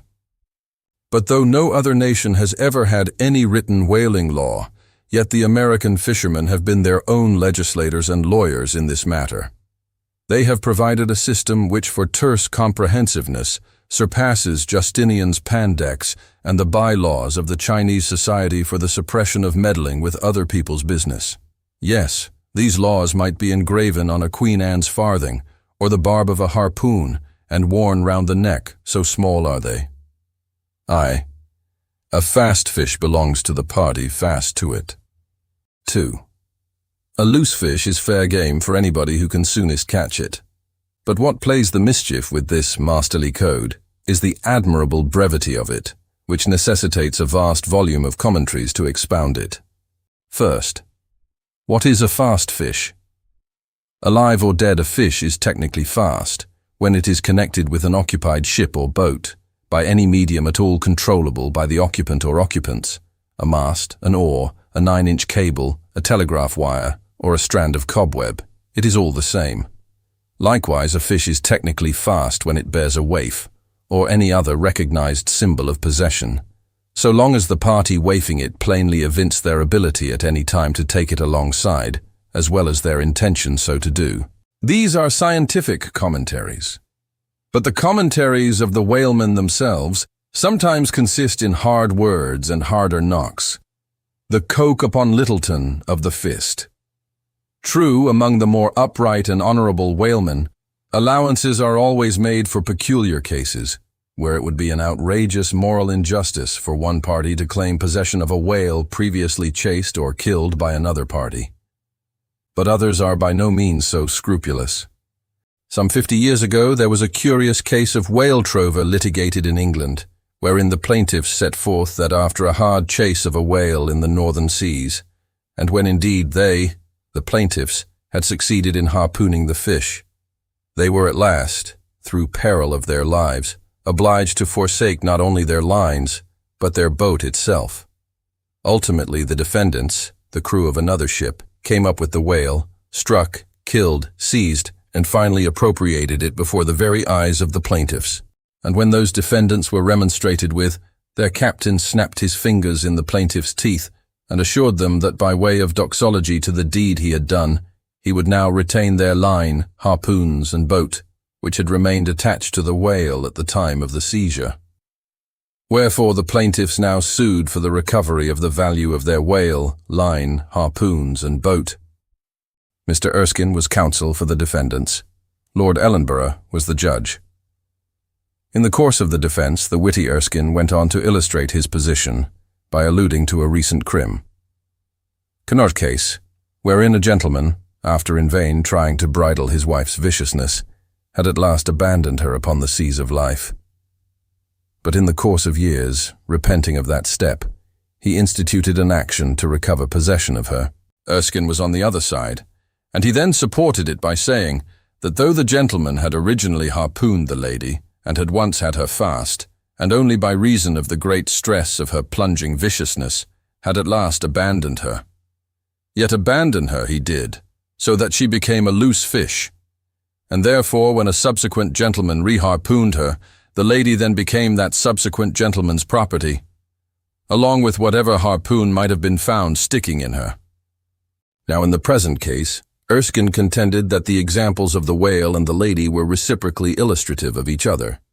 These pleadings and the counter-pleadings being duly heard, the very learned judge in set terms decided to wit, that as for the boat, he awarded it to the plaintiffs, because they had merely abandoned it to save their lives.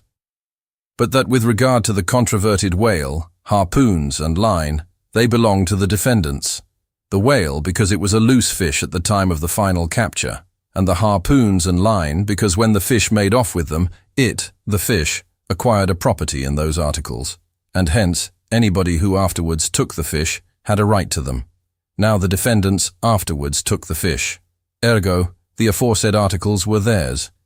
A common man looking at this decision of the very learned judge might possibly object to it, but ploughed up to the primary rock of the matter, the two great principles laid down in the twin whaling laws previously quoted and applied and elucidated by Lord Ellenborough in the above-cited case. These two laws touching fast fish and loose fish, I say, will, on reflection, be found the fundamentals of all human jurisprudence. For notwithstanding its complicated tracery of sculpture, the temple of the law, like the temple of the Philistines, has but two props to stand on. Is it not a saying in everyone's mouth, possession is half of the law, that is, regardless of how the thing came into possession? But often possession is the whole of the law. What are the sinews and souls of Russian serfs and Republican slaves but fast fish, whereof possession is the whole of the law? What to the rapacious landlord is the widow's last mite but a fast fish? What is yonder undetected villain's marble mansion with a door plate for a waif? What is that but a fast fish? What is the ruinous discount which Mordecai, the broker, gets from poor Woebegone, the bankrupt, on a loan to keep Woebegone's family from starvation? What is that ruinous discount but a fast fish? What is the Archbishop of Save Soul's income of $100,000 seized from the scant bread and cheese of hundreds of thousands of broken-backed laborers, all sure of heaven without any of Save Soul's help? What is that globular $100,000 but a fast fish? What are the Duke of Dunder's hereditary towns and hamlets but fast fish? What to that redoubted harpooner John Bull is poor Ireland but a fast fish? What to that apostolic lancer, Brother Jonathan, is Texas but a fast fish? And concerning all these, is not possession the whole of the law? But if the doctrine of fast fish be pretty generally applicable, the kindred doctrine of loose fish is still more widely so. That is internationally and universally applicable. What was America in 1492 but a loose fish, in which Columbus struck the Spanish standard by way of waifing it for his royal master and mistress? What was Poland to the Tsar? What Greece to the Turk? What India to England? What at last will Mexico be to the United States? All loose fish. What are the rights of man and the liberties of the world but loose fish? What all men's minds and opinions but loose fish? What is the principle of religious belief in them but a loose fish? What to the ostentatious smuggling verbalists are the thoughts of thinkers but loose fish? What is the great globe itself but a loose fish? And what are you, reader, but a loose fish and a fast fish too? Chapter 90. Heads or Tails. De balena vero sufficit, si rex habeat caput, et regina caudam. Bracton, L. 3, C. 3. Latin from the books of the laws of England, which taken along with the context means that of all whales captured by anybody on the coast of that land, the king, as honorary grand harpooner, must have the head, and the queen be respectfully presented with the tail. A division which, in the whale, is much like halving an apple. There is no intermediate remainder. Now, as this law, under a modified form, is to this day in force in England, and as it offers in various respects a strange anomaly touching the general law of fast and loose fish, it is here treated of in a separate chapter, on the same courteous principle that prompts the English railways to be at the expense of a separate car, specially reserved for the accommodation of royalty. In the first place, in curious proof of the fact that the above-mentioned law is still in force, I proceed to lay before you a circumstance that happened within the last 2 years. It seems that some honest mariners of Dover, or Sandwich, or some one of the Cinque ports, had after a hard chase succeeded in killing and beaching a fine whale which they had originally descried afar off from the shore. Now the Cinque ports are partially or somehow under the jurisdiction of a sort of policeman or beadle, called a Lord Warden. Holding the office directly from the Crown, I believe, all the royal emoluments incident to the Cinque Port territories become by assignment his. By some writers this office is called a sinecure, but not so, because the Lord Warden is busily employed at times in fobbing his perquisites, which are his chiefly by virtue of that same fobbing of them. Now when these poor sunburnt mariners, barefooted and with their trousers rolled high up on their eely legs, had wearily hauled their fat fish high and dry, promising themselves a good $150 from the precious oil and bone, and in fantasy sipping rare tea with their wives and good ale with their cronies upon the strength of their respective shares. Up steps a very learned and most Christian and charitable gentleman with a copy of Blackstone under his arm, and laying it upon the whale's head, he says, "Hands off! This fish, my masters, is a fast fish. I seize it as the Lord Warden's." Upon this, the poor mariners in their respectful consternation, so truly English, knowing not what to say, fall to vigorously scratching their heads all round, meanwhile ruefully glancing from the whale to the stranger. But that did in no wise mend the matter, or at all soften the hard heart of the learned gentleman with the copy of Blackstone. At length one of them, after long scratching about for his ideas, made bold to speak. "Please, sir, who is the Lord Warden?" "The Duke." "But the Duke had nothing to do with taking this fish." "It is his." "We have been at great trouble, and peril, and some expense, and is all that to go to the Duke's benefit, we getting nothing at all for our pains but our blisters?" "It is his." "Is the Duke so very poor as to be forced to this desperate mode of getting a livelihood?" "It is his. I thought to relieve my old bedridden mother by part of my share of this whale." "It is his." "Won't the Duke be content with a quarter or a half?" "It is his." In a word, the whale was seized and sold, and His Grace the Duke of Wellington received the money. Thinking that, viewed in some particular lights, the case might by a bare possibility in some small degree be deemed under the circumstances a rather hard one, an honest clergyman of the town respectfully addressed a note to His Grace, begging him to take the case of those unfortunate mariners into full consideration. To which my Lord Duke in substance replied, both letters were published, that he had already done so, and received the money, and would be obliged to the reverend gentleman if for the future he, the reverend gentleman, would decline meddling with other people's business. Is this the still militant old man, standing at the corners of the three kingdoms, on all hands coercing alms of beggars? It will readily be seen that in this case, the alleged right of the Duke to the whale was a delegated one from the sovereign.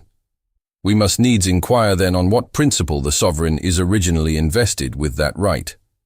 The law itself has already been set forth, but Plowden gives us the reason for it. Says Plowden, the whale so caught belongs to the king and queen, because of its superior excellence, and by the soundest commentators this has ever been held a cogent argument in such matters. But why should the king have the head and the queen the tail? A reason for that, ye lawyers. In his treatise on Queen Gold, or Queen Pin Money, an old King's Bench author, one William Prynne, thus discourseth, "Ye tail is ye queen's, that ye queen's wardrobe may be supplied with ye whalebone." Now this was written at a time when the black limber bone of the Greenland or right whale was largely used in ladies' bodices. But this same bone is not in the tail, it is in the head, which is a sad mistake for a sagacious lawyer like Prynne. But is the queen a mermaid, to be presented with a tail? An allegorical meaning may lurk here. There are two royal fish so styled by the English law writers, the whale and the sturgeon, both royal property under certain limitations, and nominally supplying the 10th branch of the Crown's ordinary revenue. I know not that any other author has hinted of the matter, but by inference it seems to me that the sturgeon must be divided in the same way as the whale, the king receiving the highly dense and elastic head peculiar to that fish, which, symbolically regarded, may possibly be humorously grounded upon some presumed congeniality. And thus there seems a reason in all things, even in law. Chapter 91. The Pequod meets the Rosebud. In vain it was to rake for ambergris in the paunch of this leviathan, insufferable fetor denying not inquiry. Sir T. Brown, V.E. It was a week or two after the last whaling scene recounted, and when we were slowly sailing over a sleepy, vapory, midday sea, that the many noses on the Pequod's deck proved more vigilant discoverers than the 3 pairs of eyes aloft. A peculiar and not very pleasant smell was smelt in the sea. "I will bet something now," said Stubb, "that somewhere hereabouts are some of those drugged whales we tickled the other day. I thought they would keel up before long." Presently, the vapors in advance slid aside, and there in the distance lay a ship, whose furled sails betokened that some sort of whale must be alongside.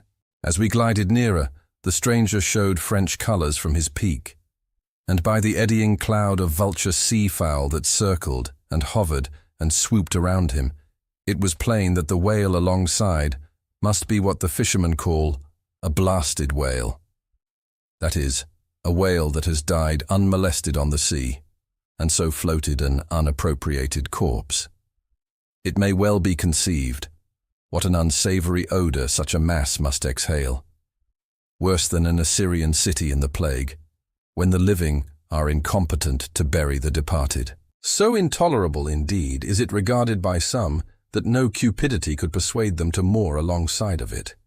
Yet are there those who will still do it, notwithstanding the fact that the oil obtained from such subjects is of a very inferior quality and by no means of the nature of attar of rose. Coming still nearer with the expiring breeze, we saw that the Frenchman had a second whale alongside, and this second whale seemed even more of a nosegay than the first. In truth, it turned out to be one of those problematical whales that seem to dry up and die with a sort of prodigious dyspepsia or indigestion, leaving their defunct bodies almost entirely bankrupt of anything like oil. Nevertheless, in the proper place, we shall see that no knowing fisherman will ever turn up his nose at such a whale as this, however much he may shun blasted whales in general. The Pequod had now swept so nigh to the stranger that Stubb vowed he recognized his cutting spade pole entangled in the lines that were knotted round the tail of one of these whales. "There's a pretty fellow now," he banteringly laughed, standing in the ship's bows. "There's a jackal for ye. I well know that these crappos of Frenchmen are but poor devils in the fishery, sometimes lowering their boats for breakers, mistaking them for sperm whale spouts. Yes, and sometimes sailing from their port with their hold full of boxes of tallow candles and cases of snuffers, foreseeing that all the oil they will get won't be enough to dip the captain's wick into. Aye, we all know these things. But look ye, here's a crapo that is content with our leavings, the drugged whale there, I mean.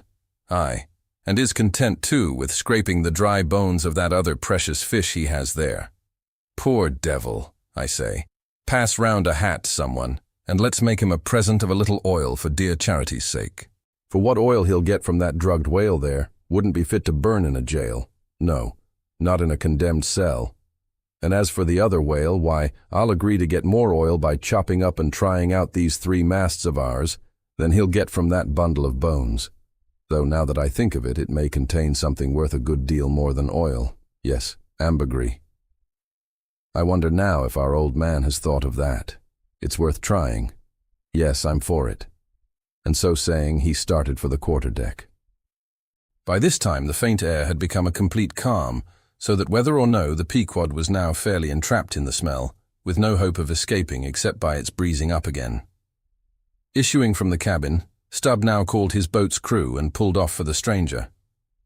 Drawing across her bow, he perceived that in accordance with the fanciful French taste, the upper part of her stem piece was carved in the likeness of a huge drooping stalk, was painted green, and for thorns had copper spikes projecting from it here and there, the whole terminating in a symmetrical folded bulb of a bright red color. Upon her headboards, in large gilt letters, he read, "Bouton de rose," rose button, or rosebud, and this was the romantic name of this aromatic ship. Though Stubb did not understand the Boughton part of the inscription, yet the word rose and the bulbous figurehead put together sufficiently explained the whole to him. "A wooden rosebud, eh?" he cried with his hand to his nose. "That will do very well. But how like all creation it smells." Now, in order to hold direct communication with the people on deck, he had to pull round the bows to the starboard side, and thus come close to the blasted whale, and so talk over it. Arrived then at this spot, with one hand still to his nose, he bawled, "Bouton de rose, ahoy! Are there any of you Bouton de roses that speak English?" "Yes," rejoined a Guernsey man from the bulwarks, who turned out to be the chief mate. "Well then, my Bouton de rosebud, have you seen the white whale?" "What whale?" "The white whale, a sperm whale. Moby Dick, have you seen him?" "Never heard of such a whale. Cachalot blanche. White whale. No." "Very good then. Goodbye now, and I'll call again in a minute." Then, rapidly pulling back towards the Pequod, and seeing Ahab leaning over the quarterdeck rail awaiting his report, he moulded his 2 hands into a trumpet and shouted, "No, sir, no!" Upon which Ahab retired, and Stubb returned to the Frenchman. He now perceived that the Guernsey man, who had just got into the chains and was using a cutting spade, had slung his nose in a sort of bag. "What's the matter with your nose there?" said Stubb. "Broke it?" "I wish it was broken, or that I didn't have any nose at all," answered the Guernsey man, who did not seem to relish the job he was at very much. "But what are you holding yours for?" "Oh, nothing. It's a wax nose. I have to hold it on. Fine day, ain't it? Air rather gardeny, I should say. Throw us a bunch of posies, will you, Bootin' de Rose? What in the devil's name do you want here? Roared the Guernseyman, flying into a sudden passion. Oh, keep cool. Cool? Yes, that's the word. Why don't you pack those whales in ice while you're working at 'em? But joking aside, though, do you know, Rosebud, that it's all nonsense trying to get any oil out of such whales? As for that dried-up one there, he hasn't a gill in his whole carcass. I know that well enough, but, you see, the captain here won't believe it. This is his first voyage. He was a cologne manufacturer before. But come aboard, and mayhap he'll believe you, if he won't me. And so I'll get out of this dirty scrape. Anything to oblige ye, my sweet and pleasant fellow, rejoined Stubb, and with that he soon mounted to the deck. There a queer scene presented itself. The sailors, in tasseled caps of red worsted, were getting the heavy tackles in readiness for the whales. But they worked rather slow and talked very fast, and seemed in anything but a good humor. All their noses upwardly projected from their faces like so many jib booms. Now and then, pairs of them would drop their work and run up to the masthead to get some fresh air. Some, thinking they would catch the plague, dipped oakum in coal tar, and at intervals held it to their nostrils. Others, having broken the stems of their pipes almost short off at the bowl, were vigorously puffing tobacco smoke, so that it constantly filled their olfactories. Stubb was struck by a shower of outcries and anathemas proceeding from the captain's roundhouse abaft, and looking in that direction, saw a fiery face thrust from behind the door, which was held ajar from within.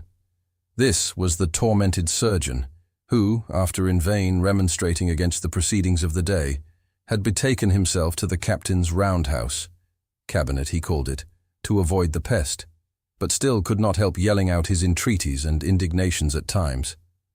Marking all this, Stubb argued well for his scheme, and turning to the Guernsey man, had a little chat with him, during which the stranger mate expressed his detestation of his captain as a conceited ignoramus, who had brought them all into so unsavory and unprofitable a pickle.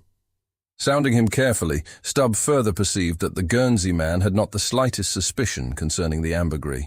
He therefore held his peace on that head, but otherwise was quite frank and confidential with him, so that the two quickly concocted a little plan for both circumventing and satirizing the captain, without his at all dreaming of distrusting their sincerity. According to this little plan of theirs, the Guernsey man, under cover of an interpreter's office, was to tell the captain what he pleased, but as coming from Stubb. And as for Stubb, he was to utter any nonsense that should come uppermost in him during the interview. By this time, their destined victim appeared from his cabin. He was a small and dark, but rather delicate-looking man for a sea captain, with large whiskers and mustache, however, and wore a red cotton velvet vest with watch seals at his side. To this gentleman, Stubb was now politely introduced by the Guernsey man, who at once ostentatiously put on the aspect of interpreting between them. "What shall I say to him first?" said he. "Why," said Stubb, eyeing the velvet vest and the watch and seals, "you may as well begin by telling him that he looks a sort of babyish to me, though I don't pretend to be a judge." "He says, monsieur," said the Guernsey man in French, turning to his captain, "that only yesterday his ship spoke a vessel, whose captain and chief mate with 6 sailors had all died of a fever caught from a blasted whale they had brought alongside." Upon this the captain started, and eagerly desired to know more. "What now?" said the Guernsey man to Stubb. "Why, since he takes it so easy, tell him that now I have eyed him carefully, I'm quite certain that he's no more fit to command a whale ship than a St. Jago monkey. In fact, tell him from me he's a baboon.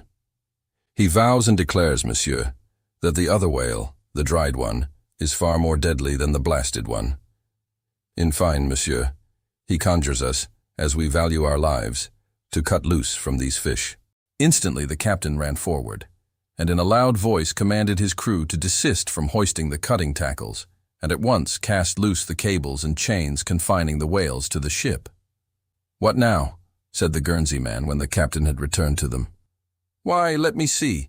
Yes, you may as well tell him now in fact, tell him I've diddled him and, aside to himself, Perhaps somebody else. He says, monsieur, that he's very happy to have been of any service to us. Hearing this, the captain vowed that they were the grateful parties, meaning himself and mate, and concluded by inviting Stubb down into his cabin to drink a bottle of Bordeaux.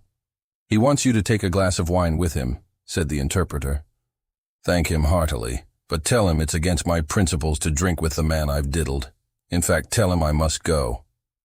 "He says, monsieur, that his principles won't admit of his drinking, but that if monsieur wants to live another day to drink, then monsieur had best drop all 4 boats and pull the ship away from these whales, for it's so calm they won't drift."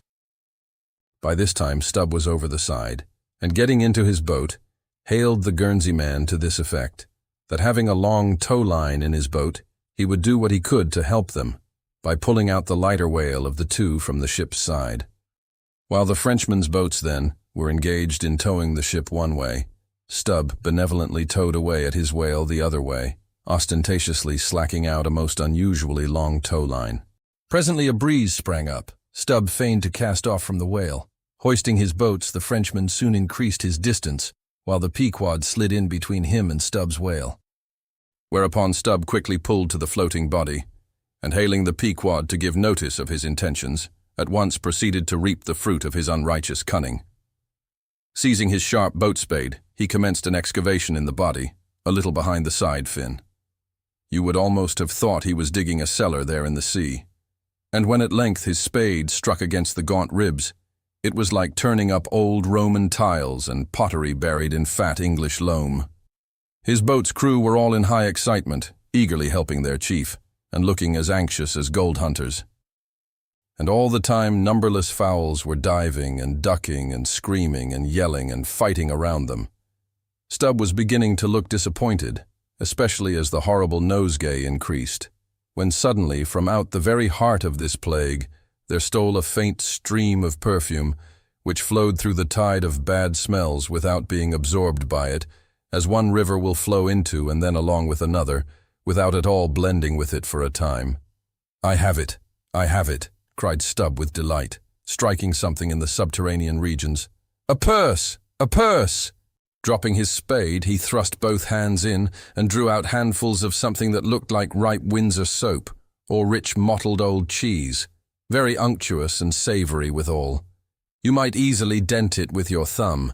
It is of a hue between yellow and ash color.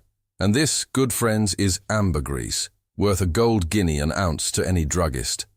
Some 6 handfuls were obtained, but more was unavoidably lost in the sea, and still more, perhaps, might have been secured were it not for impatient Ahab's loud command to Stubb to desist, and come on board, else the ship would bid them goodbye. Chapter 92. Ambergris. Now this ambergris is a very curious substance, and so important as an article of commerce, that in 1791 a certain Nantucket-born Captain Coffin was examined at the bar of the English House of Commons on that subject. For at that time, and indeed until a comparatively late day, the precise origin of ambergris remained, like amber itself, a problem to the learned. Though the word ambergris is but the French compound for grey amber, yet the 2 substances are quite distinct. For amber, though at times found on the seacoast, is also dug up in some far inland soils, whereas ambergris is never found except upon the sea. Besides, amber is a hard, transparent, brittle, odorless substance used for mouthpieces to pipes, for beads and ornaments, but ambergris is soft, waxy, and so highly fragrant and spicy that it is largely used in perfumery, in pastiles, precious candles, hair powders, and pomatum. The Turks use it in cooking, and also carry it to Mecca, for the same purpose that frankincense is carried to St. Peter's in Rome. Some wine merchants drop a few grains into claret to flavor it. Who would think, then, that such fine ladies and gentlemen should regale themselves with an essence found in the inglorious bowels of a sick whale? Yet so it is. By some, ambergris is supposed to be the cause, and by others the effect, of the dyspepsia in the whale. How to cure such a dyspepsia, it were hard to say, unless by administering 3 or 4 boatloads of Brandreth's pills, and then running out of harm's way, as laborers do in blasting rocks. I have forgotten to say that there were found in this ambergris certain hard, round, bony plates, which at first Stubb thought might be sailors' trousers buttons, but it afterwards turned out that they were nothing more than pieces of small squid bones embalmed in that manner. Now that the incorruption of this most fragrant ambergris should be found in the heart of such decay, is this nothing? Bethink thee of that saying of St. Paul in Corinthians about corruption and incorruption, how that we are sown in dishonor but raised in glory. And likewise call to mind that saying of Paracelsus about what it is that maketh the best musk. Also forget not the strange fact that of all things of ill savor, cologne water, in its rudimental manufacturing stages, is the worst. I should like to conclude the chapter with the above appeal, but cannot, owing to my anxiety to repel a charge often made against whalemen, and which, in the estimation of some already biased minds, might be considered as indirectly substantiated by what has been said of the Frenchman's 2 whales. Elsewhere in this volume, the slanderous aspersion has been disproved, that the vocation of whaling is throughout a slatternly, untidy business. But there is another thing to rebut. They hint that all whales always smell bad. Now how did this odious stigma originate? I opine that it is plainly traceable to the first arrival of the Greenland whaling ships in London, more than 2 centuries ago. Because those whalemen did not then, and do not now, try out their oil at sea as the southern ships have always done, but cutting up the fresh blubber in small bits, thrust it through the bungholes of large casks, and carry it home in that manner. The shortness of the season in those icy seas, and the sudden and violent storms to which they are exposed, forbidding any other course. The consequence is that upon breaking into the hold and unloading one of these whale cemeteries in the Greenland dock, a savour is given forth somewhat similar to that arising from excavating an old city graveyard for the foundations of a lying-in hospital. I partly surmise also that this wicked charge against whalers may be likewise imputed to the existence on the coast of Greenland in former times of a Dutch village called Schmerenberg or Smeerenberg, which latter name is the one used by the learned Fogo von Slack in his great work on smells, a textbook on that subject. As its name imports, smear, fat, berg, to put up. This village was founded in order to afford a place for the blubber of the Dutch whale fleet to be tried out, without being taken home to Holland for that purpose.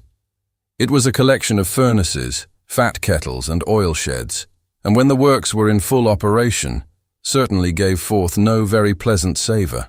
But all this is quite different with a South Sea sperm whaler, which in a voyage of 4 years perhaps after completely filling her hold with oil, does not perhaps consume 50 days in the business of boiling out, and in the state that it is casked, the oil is nearly scentless.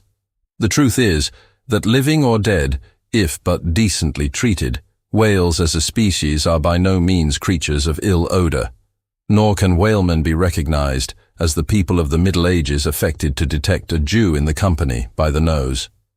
Nor indeed can the whale possibly be otherwise than fragrant, when, as a general thing, he enjoys such high health, taking abundance of exercise, always out of doors, though it is true, seldom in the open air.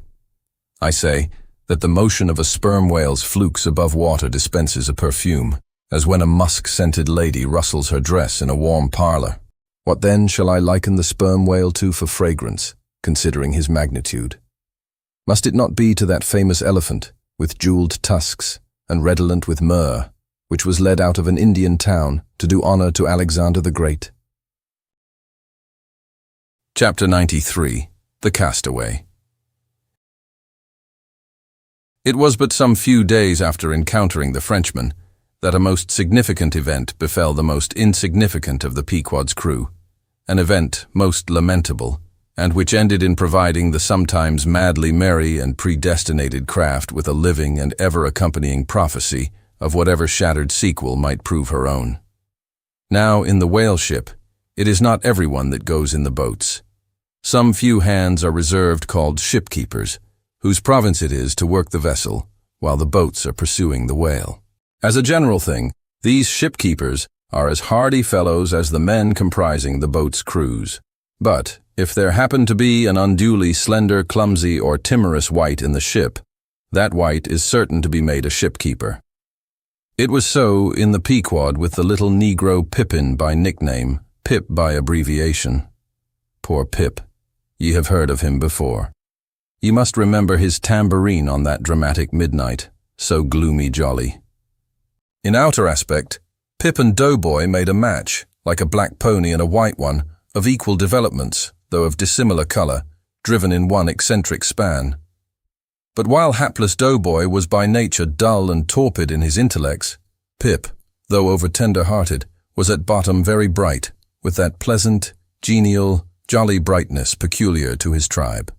A tribe which ever enjoy all holidays and festivities with finer, freer relish than any other race. For blacks, the year's calendar should show naught but 365 Fourth of Julys and New Year's days. Nor smile so, while I write that this little black was brilliant, for even blackness has its brilliancy. Behold yon lustrous ebony, panelled in king's cabinets. But Pip loved life, and all life's peaceable securities, so that the panic-striking business in which he had somehow unaccountably become entrapped had most sadly blurred his brightness. Though, as ere long will be seen, what was thus temporarily subdued in him, in the end was destined to be luridly illumined by strange wildfires that fictitiously showed him off to 10 times the natural luster with which in his native Tolland County in Connecticut he had once enlivened many a fiddler's frolic on the green, and at melodious eventide with his gay ha-ha had turned the round horizon into one star-belled tambourine.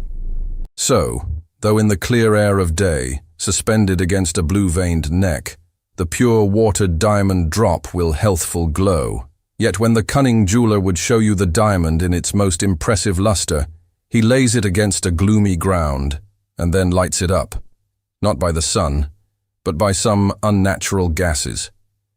Then come out those fiery effulgences, infernally superb.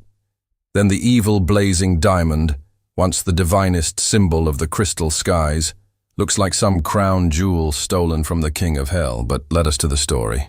It came to pass that in the ambergris affair Stubbs' after oarsman chanced so to sprain his hand, as for a time to become quite maimed, and temporarily Pip was put into his place.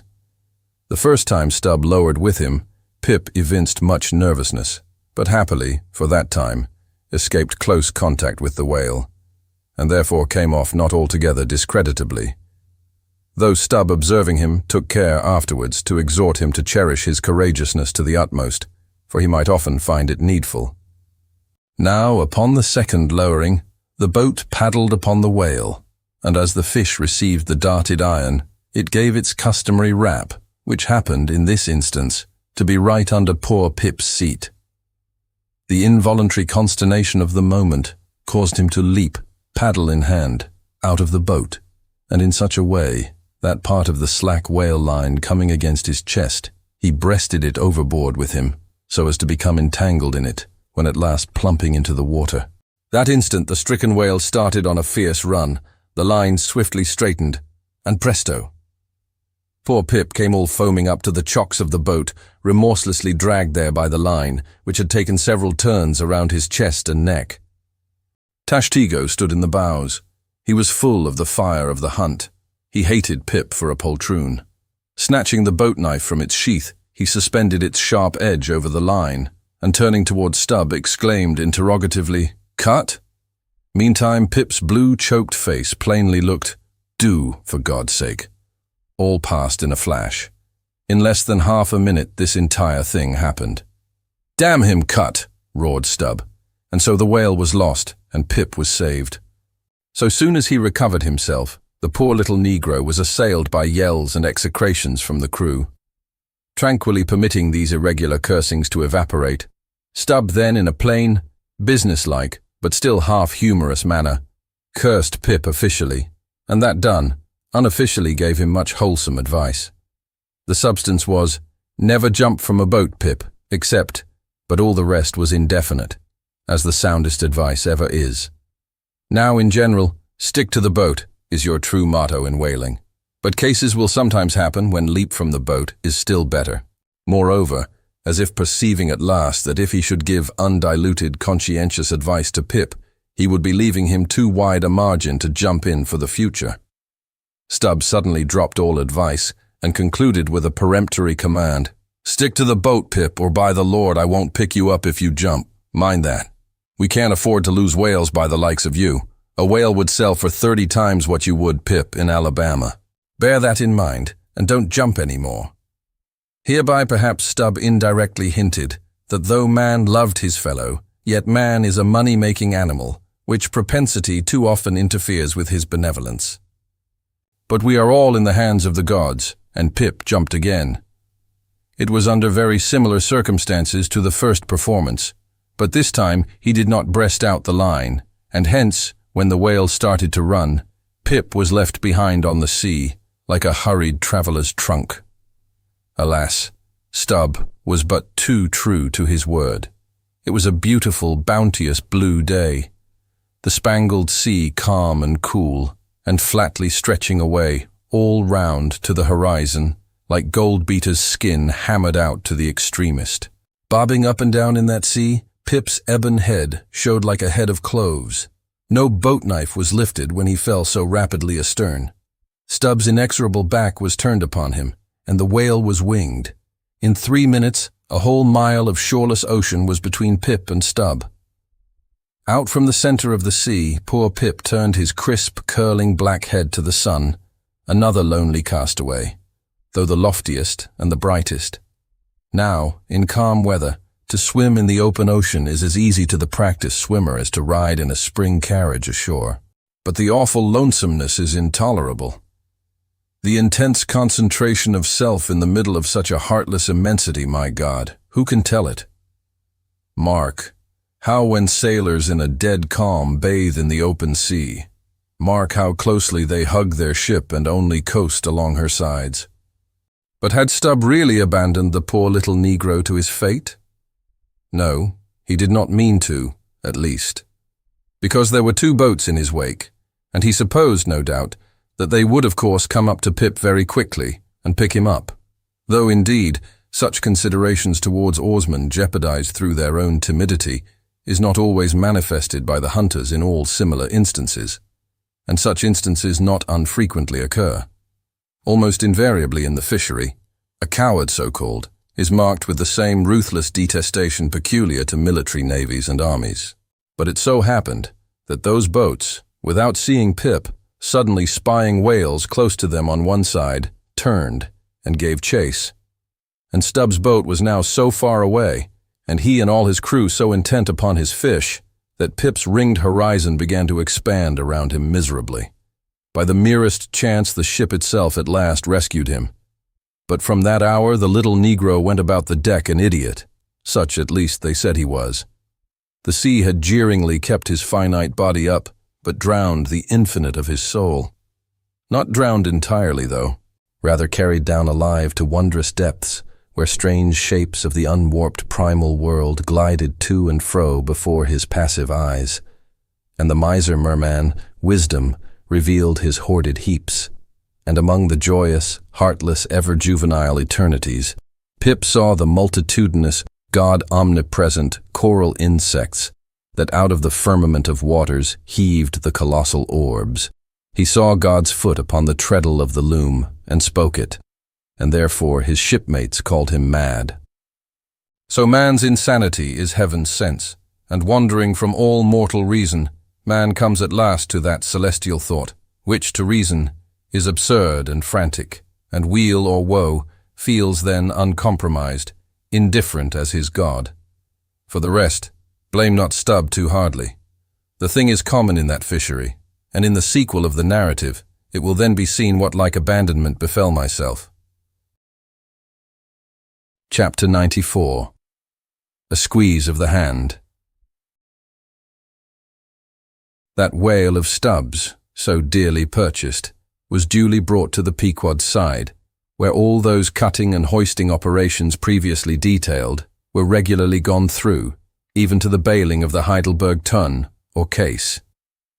While some were occupied with this latter duty, others were employed in dragging away the larger tubs, so soon as filled with the sperm, and when the proper time arrived, This same sperm was carefully manipulated ere going to the try-works, of which anon. It had cooled and crystallized to such a degree that when, with several others, I sat down before a large Constantine's bath of it, I found it strangely concreted into lumps, here and there rolling about in the liquid part. It was our business to squeeze these lumps back into fluid, a sweet and unctuous duty. No wonder that in old times this sperm was such a favorite cosmetic, such a clearer, such a sweetener, such a softener, such a delicious mollifier. After having my hands in it for only a few minutes, my fingers felt like eels, and began, as it were, to serpentine and spiralize. As I sat there at my ease, cross-legged on the deck, after the bitter exertion at the windlass, under a blue, tranquil sky, the ship under indolent sail, and gliding so serenely along, as I bathed my hands among those soft, gentle globules of infiltrated tissues, woven almost within the hour, as they richly broke to my fingers, and discharged all their opulence like fully ripe grapes their wine, as I snuffed up that uncontaminated aroma, literally and truly like the smell of spring violets, I declare to you that for the time I lived as in a musky meadow. I forgot all about our horrible oath. In that inexpressible sperm, I washed my hands and my heart of it. I almost began to credit the old Paracelsian superstition that sperm is of rare virtue in allaying the heat of anger. While bathing in that bath, I felt divinely free from all ill will, or petulance, or malice, of any sort whatsoever. Squeeze, squeeze, squeeze. All the morning long, I squeezed that sperm till I myself almost melted into it. I squeezed that sperm till a strange sort of insanity came over me, and I found myself unwittingly squeezing my co-laborers' hands in it, mistaking their hands for the gentle globules.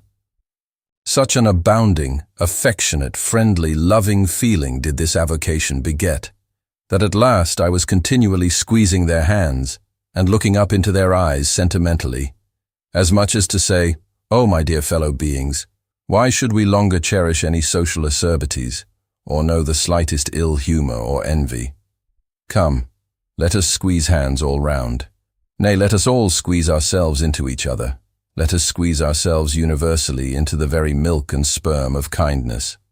Would that I could keep squeezing that sperm forever. For now, since by many prolonged, repeated experiences, I have perceived that in all cases man must eventually lower, or at least shift, his conceit of attainable felicity, not placing it anywhere in the intellect or the fancy, but in the wife, the heart, the bed, the table, the saddle, the fireside, the country. Now that I have perceived all this, I am ready to squeeze case eternally. In thoughts of the visions of the night, I saw long rows of angels in paradise, each with his hands in a jar of spermaceti. Now, while discoursing of sperm, it behooves to speak of other things akin to it, in the business of preparing the sperm whale for the try-works. First comes white horse, so-called, which is obtained from the tapering part of the fish, and also from the thicker portions of his flukes. It is tough with congealed tendons, a wad of muscle, but still contains some oil. After being severed from the whale, the white horse is first cut into portable oblongs ere going to the mincer. They look much like blocks of Berkshire marble. Plum pudding is the term bestowed upon certain fragmentary parts of the whale's flesh, here and there adhering to the blanket of blubber, and often participating to a considerable degree in its unctuousness. It is a most refreshing, convivial, beautiful object to behold. As its name imports, it is of an exceedingly rich mottled tint, with a bestreaked snowy and golden ground, dotted with spots of the deepest crimson and purple. It is plums of rubies in pictures of citron. Spite of reason, it is hard to keep yourself from eating it. I confess that once I stole behind the foremast to try it. It tasted something as I should conceive a royal cutlet from the thigh of Louis le Gros might have tasted, supposing him to have been killed the first day after the venison season, and that particular venison season contemporary, with an unusually fine vintage of the vineyards of Champagne. There is another substance, and a very singular one, which turns up in the course of this business, but which I feel it to be very puzzling adequately to describe. It is called slobgolion. an appellation original with the whaleman, and even so is the nature of the substance. It is an ineffably oozy, stringy affair, most frequently found in the tubs of sperm after a prolonged squeezing and subsequent decanting. I hold it to be the wondrously thin, ruptured membranes of the case coalescing. Gurry, so called, is a term properly belonging to right whalemen, but sometimes incidentally used by the sperm fishermen. It designates the dark, glutinous substance which is scraped off the back of the Greenland or right whale, and much of which covers the decks of those inferior souls who hunt that ignoble leviathan. Nippers. Strictly, this word is not indigenous to the whale's vocabulary, but as applied by whalemen, it becomes so. A whaleman's nipper is a short, firm strip of tendinous stuff cut from the tapering part of leviathan's tail. It averages an inch in thickness, and for the rest is about the size of the iron part of a hoe. Edgewise moved along the oily deck, it operates like a leathern squilgee, and by nameless blandishments, as of magic, allures along with it all impurities. But to learn all about these recondite matters, your best way is at once to descend into the blubber room and have a long talk with its inmates. This place has previously been mentioned as the receptacle for the blanket pieces, when stripped and hoisted from the whale. When the proper time arrives for cutting up its contents, this apartment is a scene of terror to all tyros, especially by night. On one side, lit by a dull lantern, a space has been left clear for the workmen. They generally go in pairs, a pike and gaffman and a spademan. The whaling pike is similar to a frigate's boarding weapon of the same name. The gaff is something like a boat hook. With his gaff, the gaffman hooks onto a sheet of blubber and strives to hold it from slipping as the ship pitches and lurches about. Meanwhile, the spademan stands on the sheet itself, perpendicularly chopping it into the portable horse pieces. This spade is sharp as hone can make it. The spademan's feet are shoeless. The thing he stands on will sometimes irresistibly slide away from him, like a sledge. If he cuts off one of his own toes, or one of his assistants', would you be very much astonished? Toes are scarce among veteran blubber room men. Chapter 95. The Cassock. Had you stepped on board the Pequod at a certain juncture of this post-mortemizing of the whale, and had you strolled forward nigh the windlass, pretty sure am I that you would have scanned with no small curiosity a very strange, enigmatical object which you would have seen there, lying along lengthwise in the lee scuppers. Not the wondrous cistern in the whale's huge head, not the prodigy of his unhinged lower jaw, not the miracle of his symmetrical tail. None of these would so surprise you as half a glimpse of that unaccountable cone. Longer than a Kentuckian is tall, nigh a foot in diameter at the base, and jet black as Yojo, the ebony idol of Queequeg. And an idol indeed it is, or rather, in old times its likeness was. Such an idol as that found in the secret groves of Queen Marcha in Judea, and for worshipping which King Asa, her son, did depose her, and destroyed the idol, and burnt it for an abomination at the brook Kedron, as darkly set forth in the 15th chapter of the first book of Kings. Look at the sailor, called the mincer, who now comes along, and assisted by two allies, heavily backs the grandissimus, as the mariners call it, and with bowed shoulders, staggers off with it as if he were a grenadier carrying a dead comrade from the field. Extending it upon the forecastle deck, he now proceeds cylindrically to remove its dark pelt, as an African hunter the pelt of a boa. This done, he turns the pelt inside out, like a pantaloon leg. Gives it a good stretching, so as almost to double its diameter, and at last hangs it, well spread in the rigging to dry. Ere long it is taken down, when removing some 3 feet of it, towards the pointed extremity, and then cutting 2 slits for armholes at the other end, he lengthwise slips himself bodily into it. The mincer now stands before you invested in the full canonicals of his calling. Immemorial to all his order, this investiture alone will adequately protect him, while employed in the peculiar functions of his office. That office consists in mincing the horse pieces of blubber for the pots, an operation which is conducted at a curious wooden horse, planted endwise against the bulwarks, and with a capacious tub beneath it, into which the minced pieces drop, fast as the sheets from a rapt orator's desk.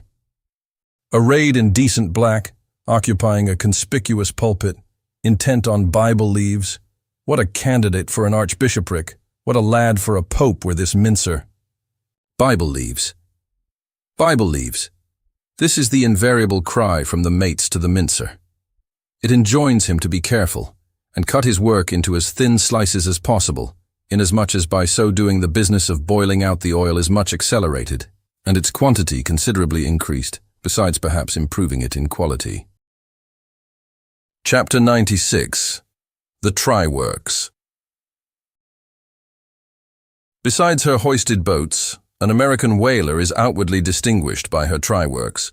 She presents the curious anomaly of the most solid masonry joining with oak and hemp in constituting the completed ship. It is as if from the open field a brick kiln were transported to her planks. The try-works are planted between the foremast and mainmast, the most roomy part of the deck. The timbers beneath are of a peculiar strength, fitted to sustain the weight of an almost solid mass of brick and mortar, some 10 feet by 8 square and 5 in height. The foundation does not penetrate the deck, but the masonry is firmly secured to the surface by ponderous knees of iron bracing it on all sides and screwing it down to the timbers. On the flanks it is cased with wood, and at top completely covered by a large, sloping, battened hatchway. Removing this hatch, we expose the great try-pots, 2 in number, and each of several barrels capacity. When not in use, they are kept remarkably clean. Sometimes they are polished with soapstone and sand, till they shine within like silver punch bowls. During the night watches, some cynical old sailors will crawl into them and coil themselves away there for a nap. While employed in polishing them, one man in each pot side by side, many confidential communications are carried on over the iron lips. It is a place also for profound mathematical meditation. It was in the left-hand tripod of the Pequod, with the soapstone diligently circling round me, that I was first indirectly struck by the remarkable fact that in geometry, all bodies gliding along the cycloid, my soapstone for example, will descend from any point in precisely the same time. Removing the fireboard from the front of the try-works, the bare masonry of that side is exposed, penetrated by the 2 iron mouths of the furnaces directly underneath the pots. These mouths are fitted with heavy doors of iron. The intense heat of the fire is prevented from communicating itself to the deck by means of a shallow reservoir extending under the entire enclosed surface of the works. By a tunnel inserted at the rear, this reservoir is kept replenished with water as fast as it evaporates. There are no external chimneys. They open direct from the rear wall. And here let us go back for a moment. It was about 9 o'clock at night that the Pequod's try-works were first started on this present voyage.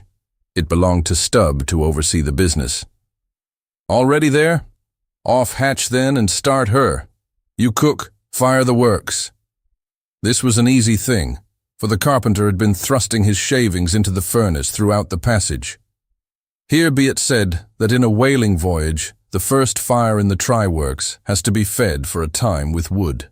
After that, no wood is used, except as a means of quick ignition to the staple fuel. In a word, after being tried out, the crisp, shriveled blubber, now called scraps or fritters, still contains considerable of its unctuous properties.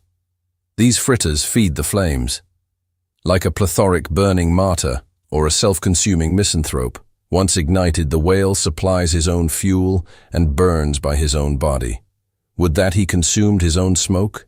For his smoke is horrible to inhale, and inhale it you must, and not only that, but you must live in it for the time. It has an unspeakable, wild Hindu odor about it, such as may lurk in the vicinity of funereal pyres. It smells like the left wing of the Day of Judgment. It is an argument for the pit. By midnight, the works were in full operation. We were clear from the carcass. Sail had been made. The wind was freshening. The wild ocean darkness was intense, but that darkness was licked up by the fierce flames, which at intervals forked forth from the sooty flues and illuminated every lofty rope in the rigging, as with the famed Greek fire. The burning ship drove on, as if remorselessly commissioned to some vengeful deed.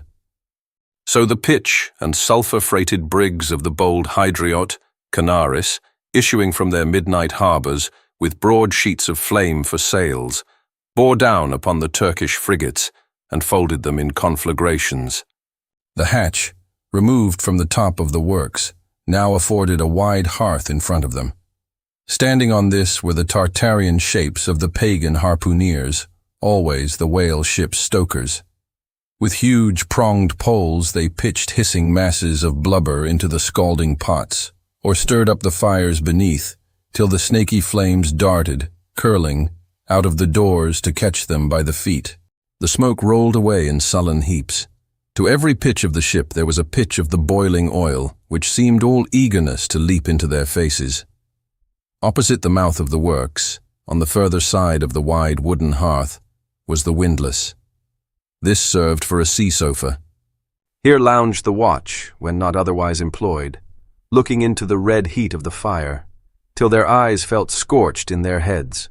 Their tawny features, now all begrimed with smoke and sweat, their matted beards, and the contrasting barbaric brilliancy of their teeth, all these were strangely revealed in the capricious emblazonings of the works. As they narrated to each other their unholy adventures, their tales of terror told in words of mirth, as their uncivilized laughter forked upwards out of them, like the flames from the furnace, as to and fro in their front, the harpooneers wildly gesticulated with their huge pronged forks and dippers, as the wind howled on, and the sea leaped, and the ship groaned and dived, and yet steadfastly shot her red hell further and further into the blackness of the sea and the night, and scornfully champed the white bone in her mouth and viciously spat round her on all sides. Then the rushing Pequod, freighted with savages, and laden with fire, and burning a corpse, and plunging into that blackness of darkness, seemed the material counterpart of her monomaniac commander's soul. So seemed it to me, as I stood at her helm, and for long hours silently guided the way of this fireship on the sea. Wrapped, for that interval, in darkness myself, I but the better saw the redness, the madness, the ghastliness of others. The continual sight of the fiend shapes before me, capering half in smoke and half in fire, these at last begat kindred visions in my soul, so soon as I began to yield to that unaccountable drowsiness which ever would come over me at a midnight helm. But that night, in particular, a strange, and ever since inexplicable, thing occurred to me. Starting from a brief standing sleep, I was horribly conscious of something fatally wrong. The jawbone tiller smote my side, which leaned against it. In my ears was the low hum of sails, just beginning to shake in the wind. I thought my eyes were open. I was half conscious of putting my fingers to the lids and mechanically stretching them still further apart. But spite of all this, I could see no compass before me to steer by, though it seemed but a minute since I had been watching the card by the steady binnacle lamp illuminating it. Nothing seemed before me but a jet gloom, now and then made ghastly by flashes of redness. Uppermost was the impression that whatever swift, rushing thing I stood on was not so much bound to any haven ahead as rushing from all havens astern. A stark, bewildered feeling, as of death, came over me. Convulsively my hands grasped the tiller, but with the crazy conceit that the tiller was somehow, in some enchanted way, inverted. My God! What is the matter with me, thought I. Lo! In my brief sleep I had turned myself about, and was fronting the ship's stern, with my back to her prow and the compass. In an instant I faced back, just in time to prevent the vessel from flying up into the wind, and very probably capsizing her. How glad and how grateful the relief from this unnatural hallucination of the night, and the fatal contingency of being brought by the lee. Look not too long in the face of the fire, O man. Never dream with thy hand on the helm. Turn not thy back to the compass. Accept the first hint of the hitching tiller. Believe not the artificial fire, when its redness makes all things look ghastly. Tomorrow, in the natural sun, the skies will be bright. Those who glared like devils in the forking flames, the morn will show in far other, at least gentler, relief. The glorious, golden, glad sun, the only true lamp. All others but liars. Nevertheless, the sun hides not Virginia's dismal swamp, nor Rome's accursed Campania, nor wide Sahara, nor all the millions of miles of deserts and of griefs beneath the moon. The sun hides not the ocean, which is the dark side of this earth, and which is 2/3 of this earth. So therefore that mortal man who hath more of joy than sorrow in him, that mortal man cannot be true, not true or undeveloped, with books the same. The truest of all men was the man of sorrows, and the truest of all books is Solomon's, and Ecclesiastes is the fine hammered steel of woe. All is vanity, all. This wilful world hath not got hold of unchristian Solomon's wisdom yet. But he who dodges hospitals and jails, and walks fast crossing graveyards, and would rather talk of operas than hell, calls Cooper, Young, Pascal, Rousseau, poor devils all of sick men, and throughout a carefree lifetime swears by Rabelais as passing wise, and therefore jolly. Not that man is fitted to sit down on tombstones and break the green damp mould with unfathomably wondrous Solomon. But even Solomon, he says, the man that wandereth out of the way of understanding shall remain, i.e., even while living, in the congregation of the dead. Give not thyself up then to fire, lest it invert thee, deaden thee, as for the time it did me. There is a wisdom that is woe, but there is a woe that is madness. And there is a Catskill eagle in some souls that can alike dive down into the blackest gorges, and soar out of them again and become invisible in the sunny spaces. And even if he forever flies within the gorge, that gorge is in the mountains, so that even in his lowest swoop the mountain eagle is still higher than other birds upon the plain, even though they soar. Chapter 97. The Lamp. Had you descended from the Pequod's try-works to the Pequod's forecastle, where the off-duty watch were sleeping, for one single moment you would have almost thought you were standing in some illuminated shrine of canonized kings and counsellors. There they lay in their triangular oaken vaults, each mariner a chiseled muteness, a score of lamps flashing upon his hooded eyes. In merchantmen, oil for the sailor is more scarce than the milk of queens. To dress in the dark, and eat in the dark, and stumble in darkness to his palate, this is his usual lot. But the whaleman, as he seeks the food of light, so he lives in light. He makes his berth an Aladdin's lamp, and lays him down in it, so that in the pitchiest night the ship's black hull still houses an illumination. See with what entire freedom the whaleman takes his handful of lamps, often but old bottles and vials, though, to the copper cooler at the try-works, and replenishes them there as mugs of ale at a vat. He burns, too, the purest of oil, in its unmanufactured and therefore unvitiated state, a fluid unknown to solar, lunar, or astral contrivances ashore. It is sweet as early grass butter in April. He goes and hunts for his oil, so as to be sure of its freshness and genuineness, even as the traveller on the prairie hunts up his own supper of game. Chapter 98. Stowing down and clearing up.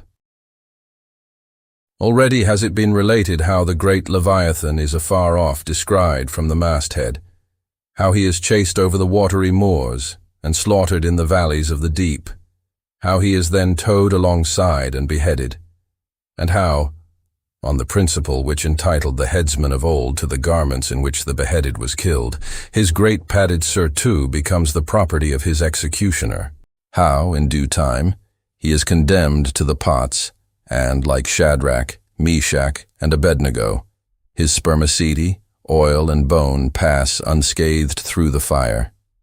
But now it remains to conclude the last chapter of this part of the description by rehearsing, singing, if I may, the romantic proceeding of decanting off his oil into the casks and striking them down into the hold, where once again Leviathan returns to his native profundities, sliding along beneath the surface as before, but alas, never more to rise and blow. While still warm, the oil, like hot punch, is received into the 6-barrel casks, and while perhaps the ship is pitching and rolling this way and that in the midnight sea, the enormous casks are slewed round and headed over, end for end, and sometimes perilously scoot across the slippery deck, like so many landslides, till at last man-handled and stayed in their course.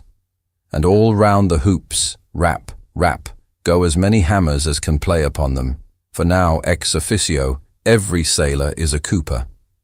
At length, when the last pint is casked, and all is cool, then the great hatchways are unsealed, the bowels of the ship are thrown open, and down go the casks to their final rest in the sea.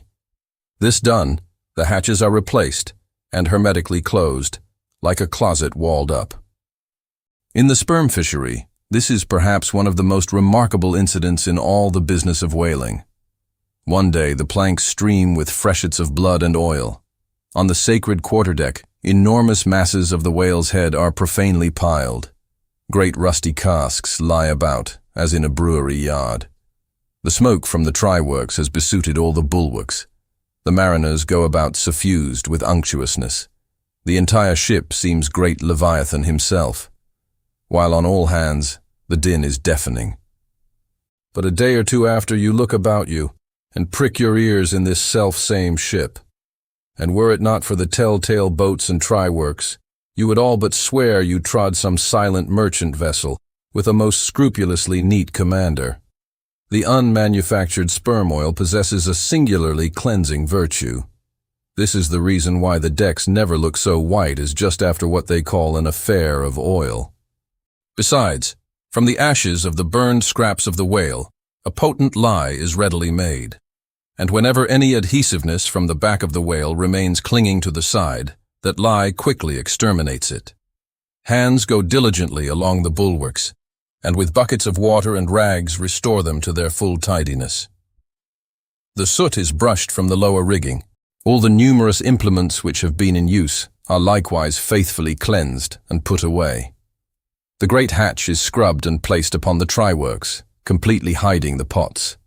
Every cask is out of sight, all tackles are coiled in unseen nooks, and when by the combined and simultaneous industry of almost the entire ship's company, the whole of this conscientious duty is at last concluded, then the crew themselves proceed to their own ablutions, shift themselves from top to toe, and finally issue to the immaculate deck, fresh and all aglow, as bridegrooms new leaped from out the daintiest Holland. Now, with elated step, they pace the planks in twos and threes, and humorously discourse of parlours, sofas, carpets, and fine cambrics, propose to mat the deck, think of having hanging to the top, object not to taking tea by moonlight on the piazza of the forecastle. To hint to such musked mariners of oil and bone and blubber were little short of audacity. They know not the thing you distantly allude to. Away, and bring us napkins. But mark, aloft there, at the three-mast heads, stand three men intent on spying out more whales, which, if caught, infallibly will again soil the old oaken furniture and drop at least one small grease spot somewhere. Yes, and many is the time when, after the severest uninterrupted labors, which know no night, continuing straight through for 96 hours, when from the boat, where they have swelled their wrists with all-day rowing on the line, they only step to the deck to carry vast chains, and heave the heavy windlass, and cut and slash, yea, and in their very sweatings to be smoked and burned anew by the combined fires of the equatorial sun and the equatorial try-works.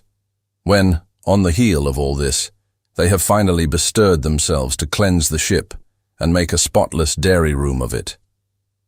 Many is the time the poor fellows, just buttoning the necks of their clean frocks, are startled by the cry of, "There she blows," and away they fly to fight another whale, and go through the whole weary thing again. Oh, my friends, but this is man-killing. Yet this is life. For hardly have we mortals by long toilings extracted from this world's vast bulk its small but valuable sperm, and then, with weary patience, cleansed ourselves from its defilements, and learned to live here in clean tabernacles of the soul. Hardly is this done when, there she blows, the ghost is spouted up, and away we sail to fight some other world, and go through young life's old routine again. Oh, the metempsychosis. Oh, Pythagoras, that in bright Greece, 2,000 years ago, did die, so good, so wise, so mild. I sailed with thee along the Peruvian coast last voyage, and foolish as I am, taught thee, a green simple boy, how to splice a rope. Chapter 99. the doubloon. Ere now it has been related how Ahab was wont to pace his quarterdeck, taking regular turns at either limit, the binnacle and mainmast. But in the multiplicity of other things requiring narration, it has not been added how that sometimes in these walks, when most plunged in his mood, he was wont to pause in turn at each spot, and stand there strangely eyeing the particular object before him. When he halted before the binnacle, with his glance fastened on the pointed needle in the compass, that glance shot like a javelin with the pointed intensity of his purpose, and when resuming his walk, he again paused before the mainmast. Then, as the same riveted glance fastened upon the riveted gold coin there, he still wore the same aspect of nailed firmness, only dashed with a certain wild longing, if not hopefulness. But one morning, turning to pass the doubloon, he seemed to be newly attracted by the strange figures and inscriptions stamped on it, as though now for the first time beginning to interpret for himself in some monomaniac way whatever significance might lurk in them. And some certain significance lurks in all things, else all things are little worth, and the round world itself but an empty cipher, except to sell by the cartload, as they do hills about Boston, to fill up some morass in the Milky Way. Now this doubloon was of purest virgin gold, raked somewhere out of the heart of gorgeous hills, whence, east and west, over golden sands, the headwaters of many a Pactolus flows. And though now nailed amidst all the rustiness of iron bolts and the verdigris of copper spikes, yet untouchable and immaculate to any foulness, it still preserved its Quito glow. Nor, though placed amongst a ruthless crew, and every hour passed by ruthless hands, and through the livelong nights shrouded with thick darkness which might cover any pilfering approach, nevertheless, every sunrise found the doubloon where the sunset left it last. For it was set apart and sanctified to one awe-striking end, and however wanton in their sailor ways, one and all, the mariners revered it as the white whale's talisman. Sometimes they talked it over, in the weary watch by night, wondering whose it was to be at last and whether he would ever live to spend it. Now those noble golden coins of South America are as medals of the sun and tropic token pieces. Here palms, alpacas and volcanoes, suns, discs and stars, ecliptics, horns of plenty and rich banners waving, are in luxuriant profusion stamped, so that the precious gold seems almost to derive an added preciousness and enhancing glories by passing through those fancy mints, so Spanishly poetic.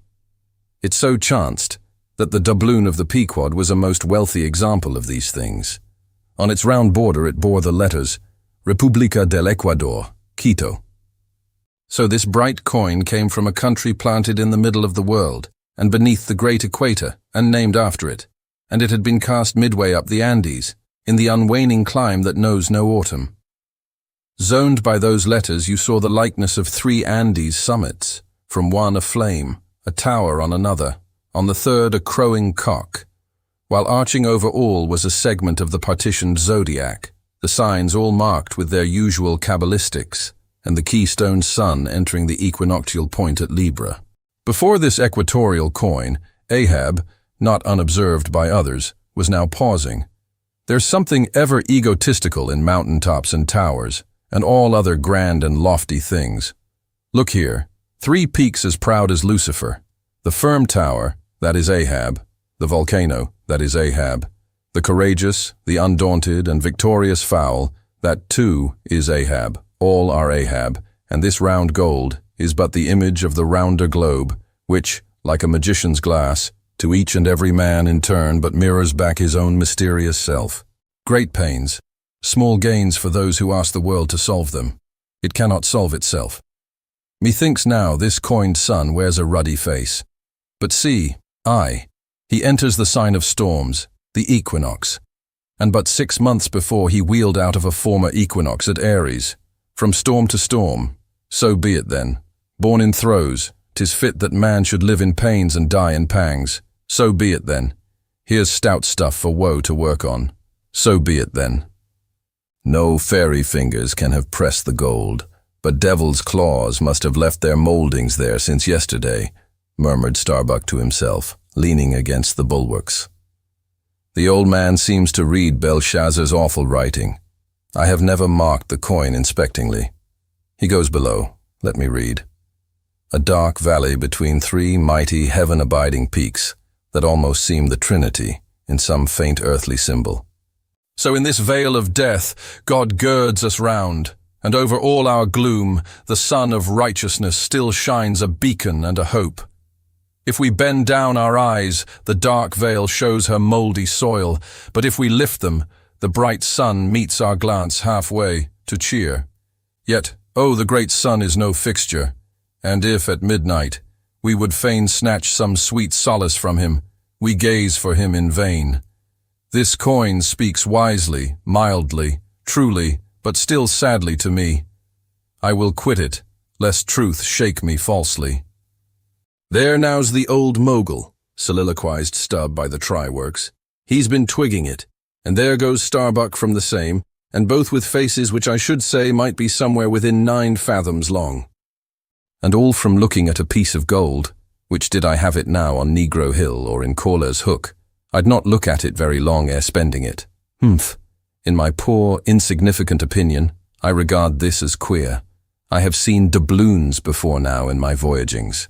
Your doubloons of old Spain, your doubloons of Peru, your doubloons of Chile, your doubloons of Bolivia, your doubloons of Popayan, with plenty of gold moidores and pistoles, and joes, and half-joes, and quarter-joes.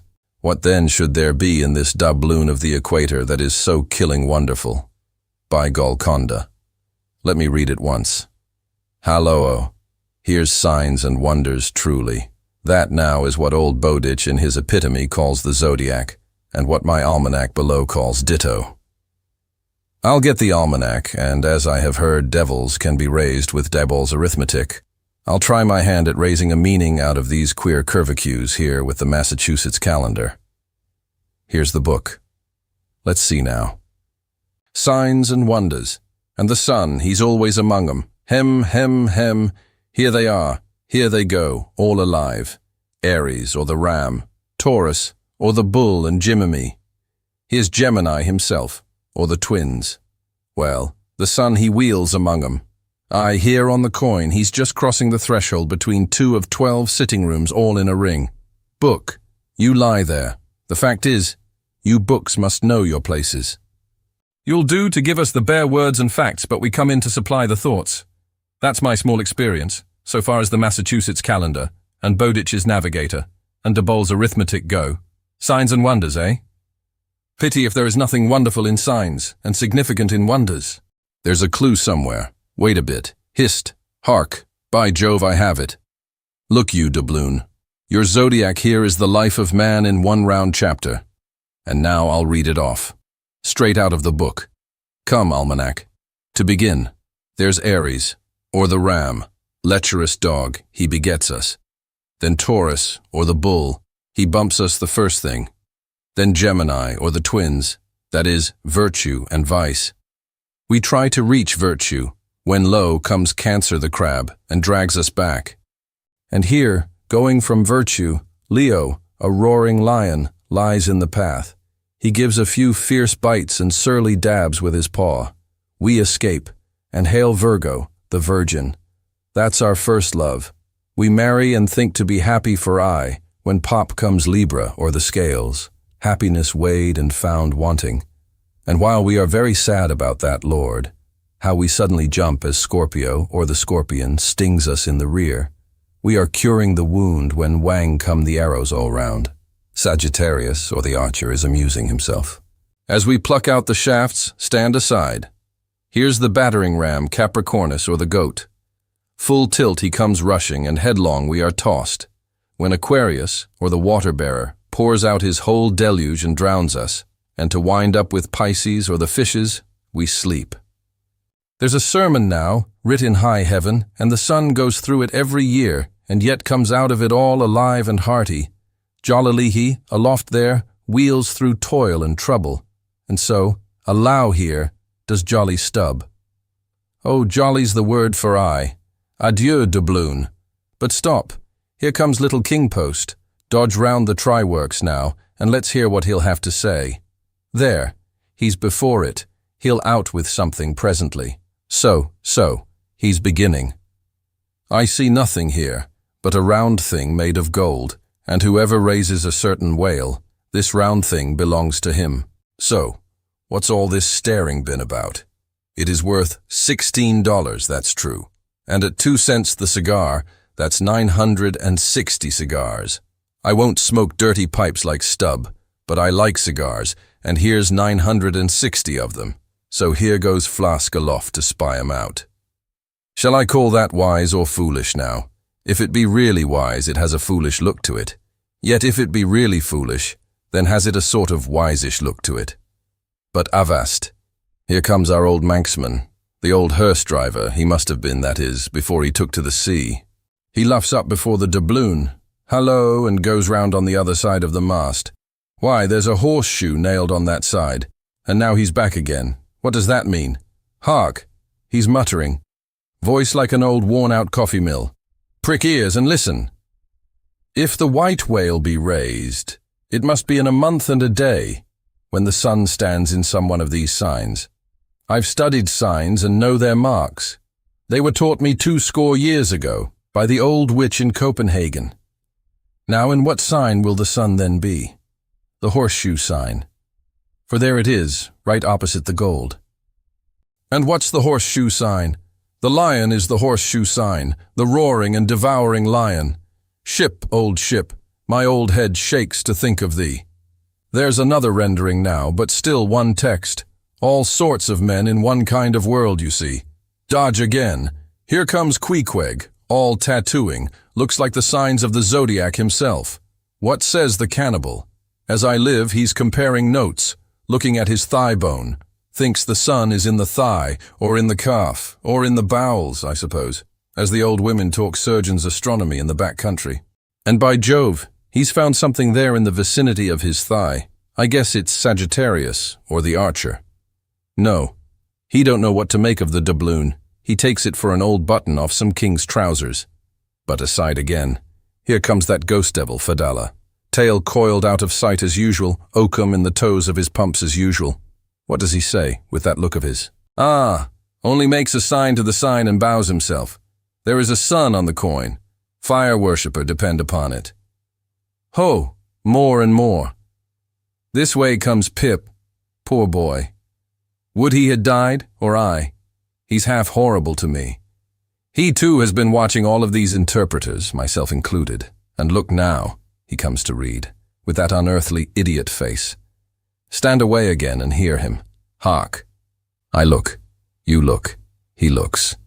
We look, ye look, they look. Upon my soul, he's been studying Murray's grammar, improving his mind, poor fellow, but what's that he says now, hist? I look, you look, he looks. We look, you look, they look.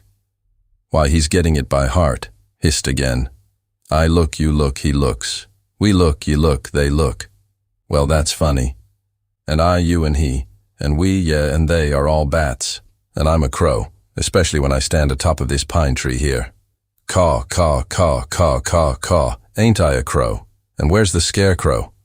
There he stands, 2 bones stuck into a pair of old trousers, and 2 more poked into the sleeves of an old jacket. Wonder if he means me. Complimentary, poor lad. I could go hang myself. Anyway, for the present, I'll quit Pip's vicinity.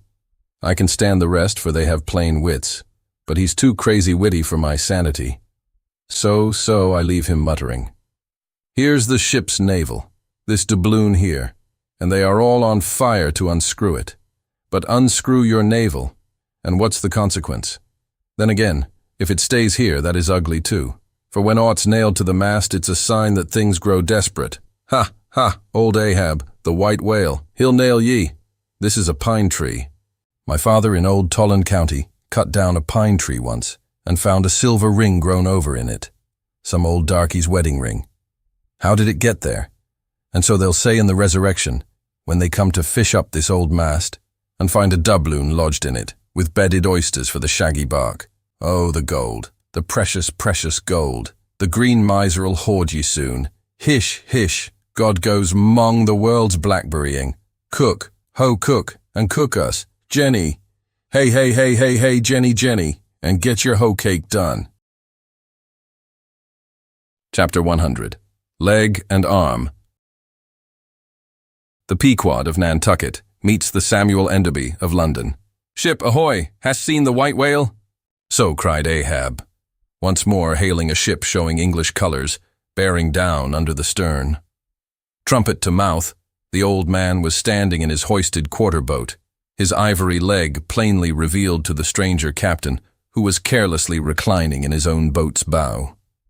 He was a darkly tanned, burly, good-natured, fine-looking man of 60 or thereabouts, dressed in a spacious roundabout that hung round him in festoons of blue pilot cloth, and one empty arm of this jacket streamed behind him like the broidered arm of a hussar's surcoat.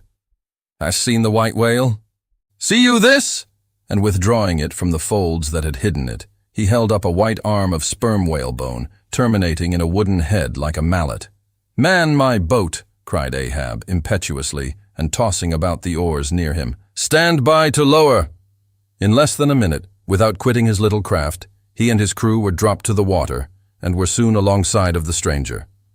But here a curious difficulty presented itself. In the excitement of the moment, Ahab had forgotten that since the loss of his leg, he had never once stepped on board of any vessel at sea but his own. And then it was always by an ingenious and very handy mechanical contrivance peculiar to the Pequod, and a thing not to be rigged and shipped in any other vessel at a moment's warning. Now, it is no very easy matter for anybody, except those who are almost hourly used to it like whalemen, to clamber up a ship's side from a boat on the open sea, for the great swells now lift the boat high up towards the bulwarks, and then instantaneously drop it halfway down to the kelson. So, deprived of one leg, and the strange ship of course being altogether unsupplied with the kindly invention, Ahab now found himself abjectly reduced to a clumsy landsman again, hopelessly eyeing the uncertain changeful height he could hardly hope to attain. It has before been hinted, perhaps, that every little untoward circumstance that befell him, and which indirectly sprang from his luckless mishap, almost invariably irritated or exasperated Ahab.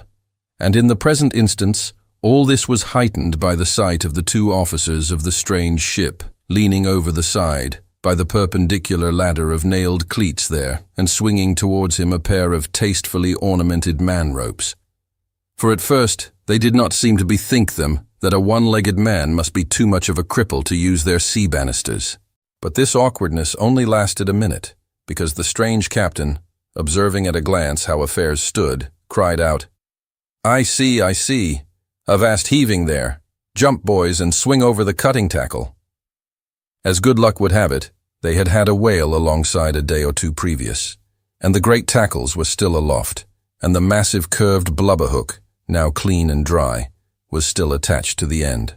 This was quickly lowered to Ahab, who at once comprehending it all, slid his solitary thigh into the curve of the hook. It was like sitting in the fluke of an anchor or the crotch of an apple tree, and then giving the word, held himself fast, and at the same time also helped to hoist his own weight by pulling hand over hand upon one of the running parts of the tackle. Soon he was carefully swung inside the high bulwarks and gently landed upon the capstan head. With his ivory arm frankly thrust forth in welcome, the other captain advanced, and Ahab, putting out his ivory leg and crossing the ivory arm, like two swordfish blades, cried out in his walrus way, Aye, hearty, let us shake bones together, an arm and a leg, an arm that never can shrink, do you see, and a leg that never can run. Where didst thou see the white whale? How long ago?" "The white whale," said the Englishman, pointing his ivory arm towards the east, and taking a rueful sight along it, as if it had been a telescope. "There I saw him, on the line, last season." "And he took that arm off, did he?" asked Ahab, now sliding down from the capstan and resting on the Englishman's shoulder as he did so. "Aye, he was the cause of it, at least. And that leg too." "Spin me the yarn," said Ahab. "How was it?" "It was the first time in my life that I ever cruised on the line," began the Englishman. "I was ignorant of the white whale at that time. Well, one day we lowered for a pod of 4 or 5 whales, and my boat fastened to one of them. A regular circus horse he was, too, that went milling and milling round so, that my boat's crew could only trim dish by sitting all their sterns on the outer gunwale. Presently up breaches from the bottom of the sea a bouncing great whale, with a milky white head and hump, all crow's feet and wrinkles. "It was he! It was he!" cried Ahab, suddenly letting out his suspended breath, "and harpoons sticking in near his starboard fin." "Aye, they were mine, my irons," cried Ahab exultingly. "But on!" "Give me a chance then," said the Englishman good-humoredly. "Well, this old great-grandfather, with the white head and hump, runs all afoam into the pod and goes to snapping furiously at my fast line. Aye, I see, wanted to part it, free the fast fish, an old trick. I know him." "How it was exactly," continued the one-armed commander, "I do not know, but in biting the line, it got foul of his teeth, caught there somehow, but we didn't know it then, so that when we afterwards pulled on the line, bounce, we came plump onto his hump, instead of the other whales. That went off to windward, all fluking. Seeing how matters stood, and what a noble great whale it was, the noblest and biggest I ever saw, sir, in my life, I resolved to capture him, spite of the boiling rage he seemed to be in. And thinking the haphazard line would get loose, or the tooth it was tangled to might draw, for I have a devil of a boat's crew for a pull on a whale line. Seeing all this, I say, I jumped into my first mate's boat. Mr. Mounttop's here. By the way, Captain. Mounttop, the captain. As I was saying, I jumped into Mounttop's boat, which, do you see, was gunwale and gunwale with mine then, and snatching the first harpoon, let this old great-grandfather have it. But, Lord, look you, sir, hearts and souls alive, man. The next instant, in a jiff, I was blind as a bat, both eyes out, all befogged and bedeadened with black foam, the whale's tail looming straight up out of it, perpendicular in the air, like a marble steeple. No use sterning all then, but as I was groping at midday with a blinding sun, all crown jewels. As I was groping, I say, after the second iron, to toss it overboard, down comes the tail like a lima tower, cutting my boat in two, leaving each half in splinters, and flukes first, the white hump backed through the wreck, as though it was all chips. We all struck out. To escape his terrible flailings, I seized hold of my harpoon pole sticking in him, and for a moment clung to that, like a sucking fish. But a combing sea dashed me off, and at the same instant, the fish, taking one good dart forwards, went down like a flash, and the barb of that cursed second iron towing along near me, caught me here, clapping his hand just below his shoulder. Yes, caught me just here, I say, and bore me down to hell's flames. I was thinking, when, all of a sudden, thank the good God, the barb ripped its way along the flesh, clear along the whole length of my arm, came out nigh my wrist, and up I floated. And that gentleman there will tell you the rest. By the way, Captain, Dr. Bunger, ship's surgeon. Bunger, my lad, the captain. Now, Bunger, boy, spin your part of the yarn. The professional gentleman thus familiarly pointed out had been all the time standing near them with nothing specific visible to denote his gentlemanly rank on board. His face was an exceedingly round but sober one. He was dressed in a faded blue woolen frock or shirt and patched trousers, and had thus far been dividing his attention between a marling spike he held in one hand and a pill-box held in the other, occasionally casting a critical glance at the ivory limbs of the two crippled captains. But, at his superior's introduction of him to Ahab, he politely bowed and straightway went on to do his captain's bidding. "It was a shocking bad wound," began the whale surgeon, "and taking my advice, Captain Boomer here stood our old Sammy." "Samuel Enderby is the name of my ship," interrupted the one-armed captain, addressing Ahab.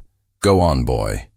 "Stood our old Sammy off to the northward, to get out of the blazing hot weather there on the line. But it was no use. I did all I could, sat up with him nights, was very severe with him in the matter of diet." "Oh, very severe," chimed in the patient himself.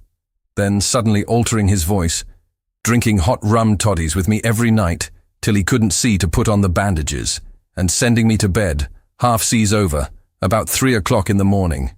Oh, ye stars! He sat up with me indeed, and was very severe in my diet. Oh, a great watcher, and very dietetically severe, is Dr. Bunger. Bunger, you dog, laugh out, why don't ye? You know you're a precious, jolly rascal. But heave ahead, boy. I'd rather be killed by you than kept alive by any other man." "My captain, you must have ere this perceived, respected sir," said the imperturbable, godly-looking Bunga, slightly bowing to Ahab, "is apt to be facetious at times. He spins us many clever things of that sort.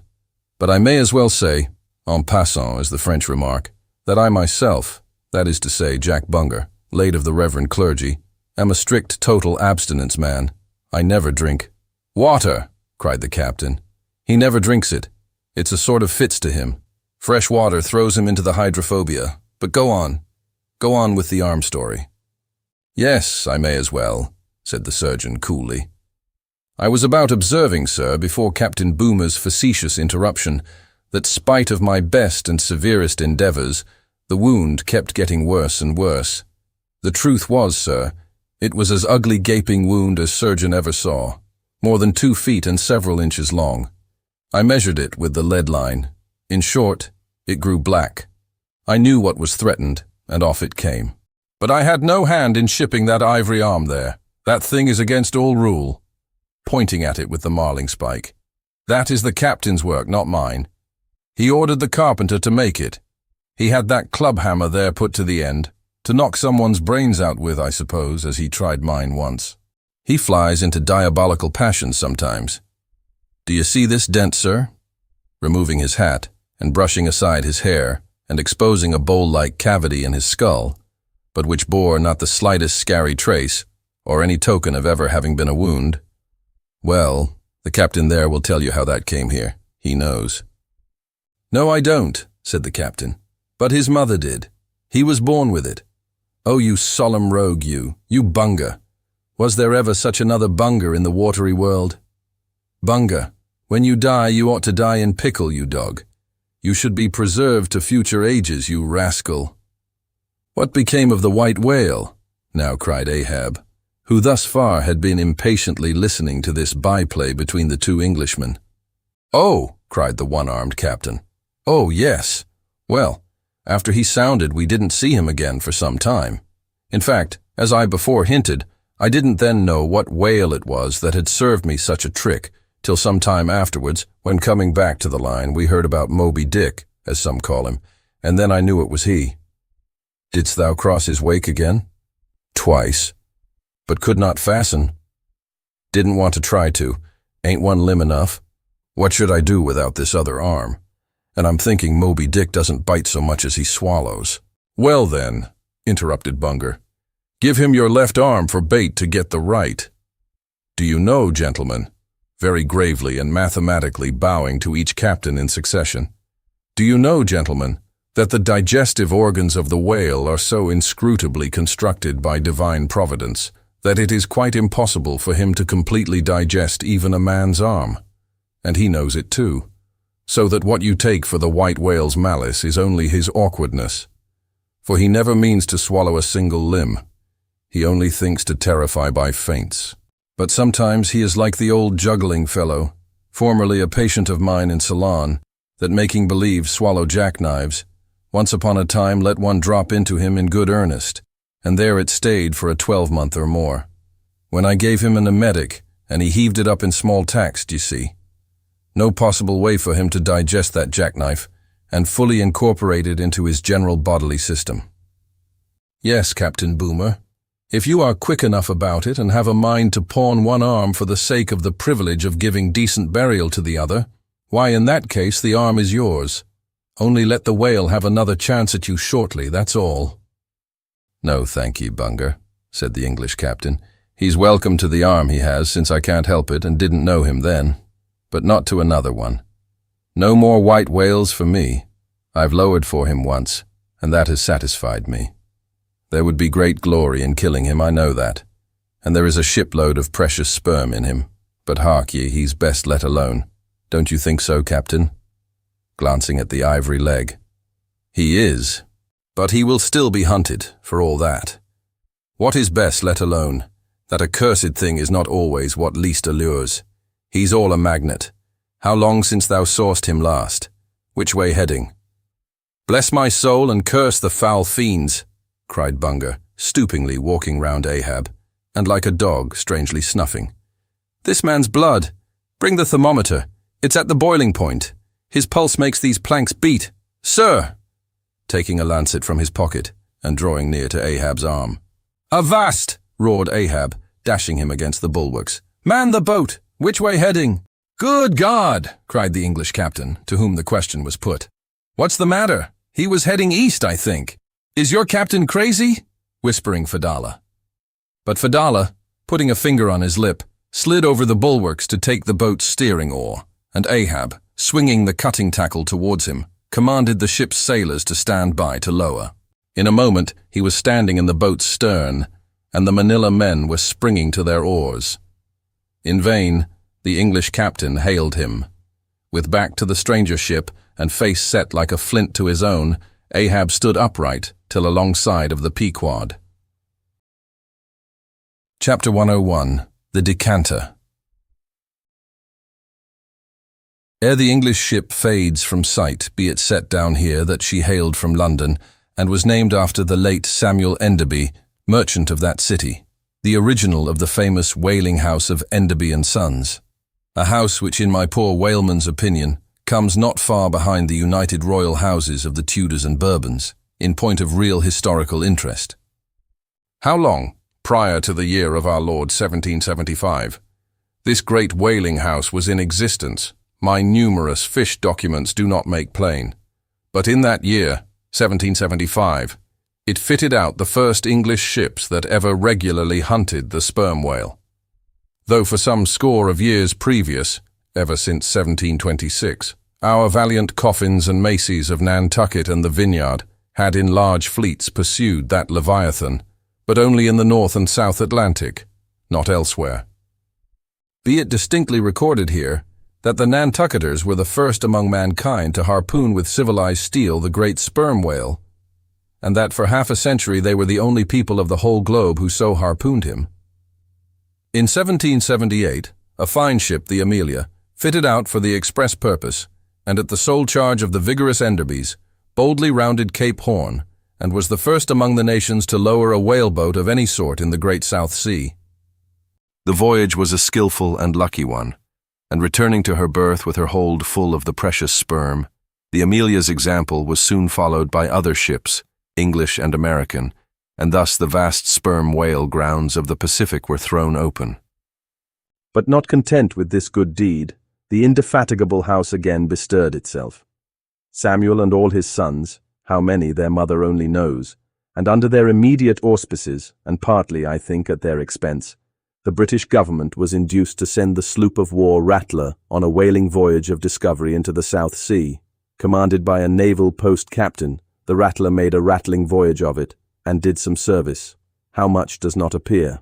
But this is not all.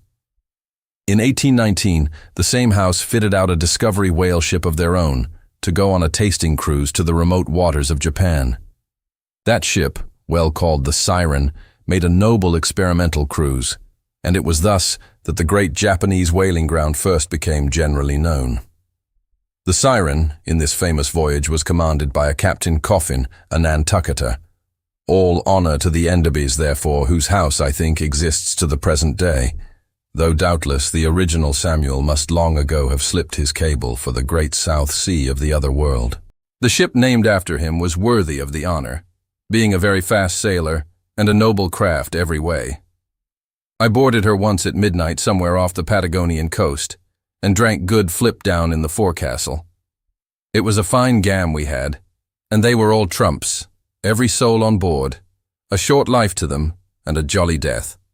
And that fine gam I had, long, very long, after old Ahab touched her planks with his ivory heel.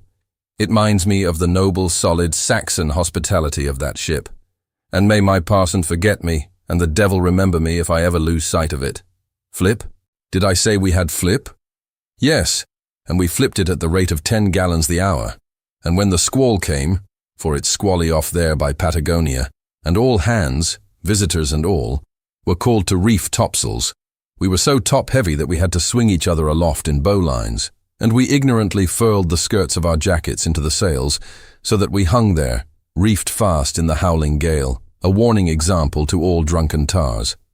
However, the masts did not go overboard, and by we scrambled down, so sober that we had to pass the flip again, though the savage salt spray bursting down the forecastle scuttle rather too much diluted and pickled it to my taste.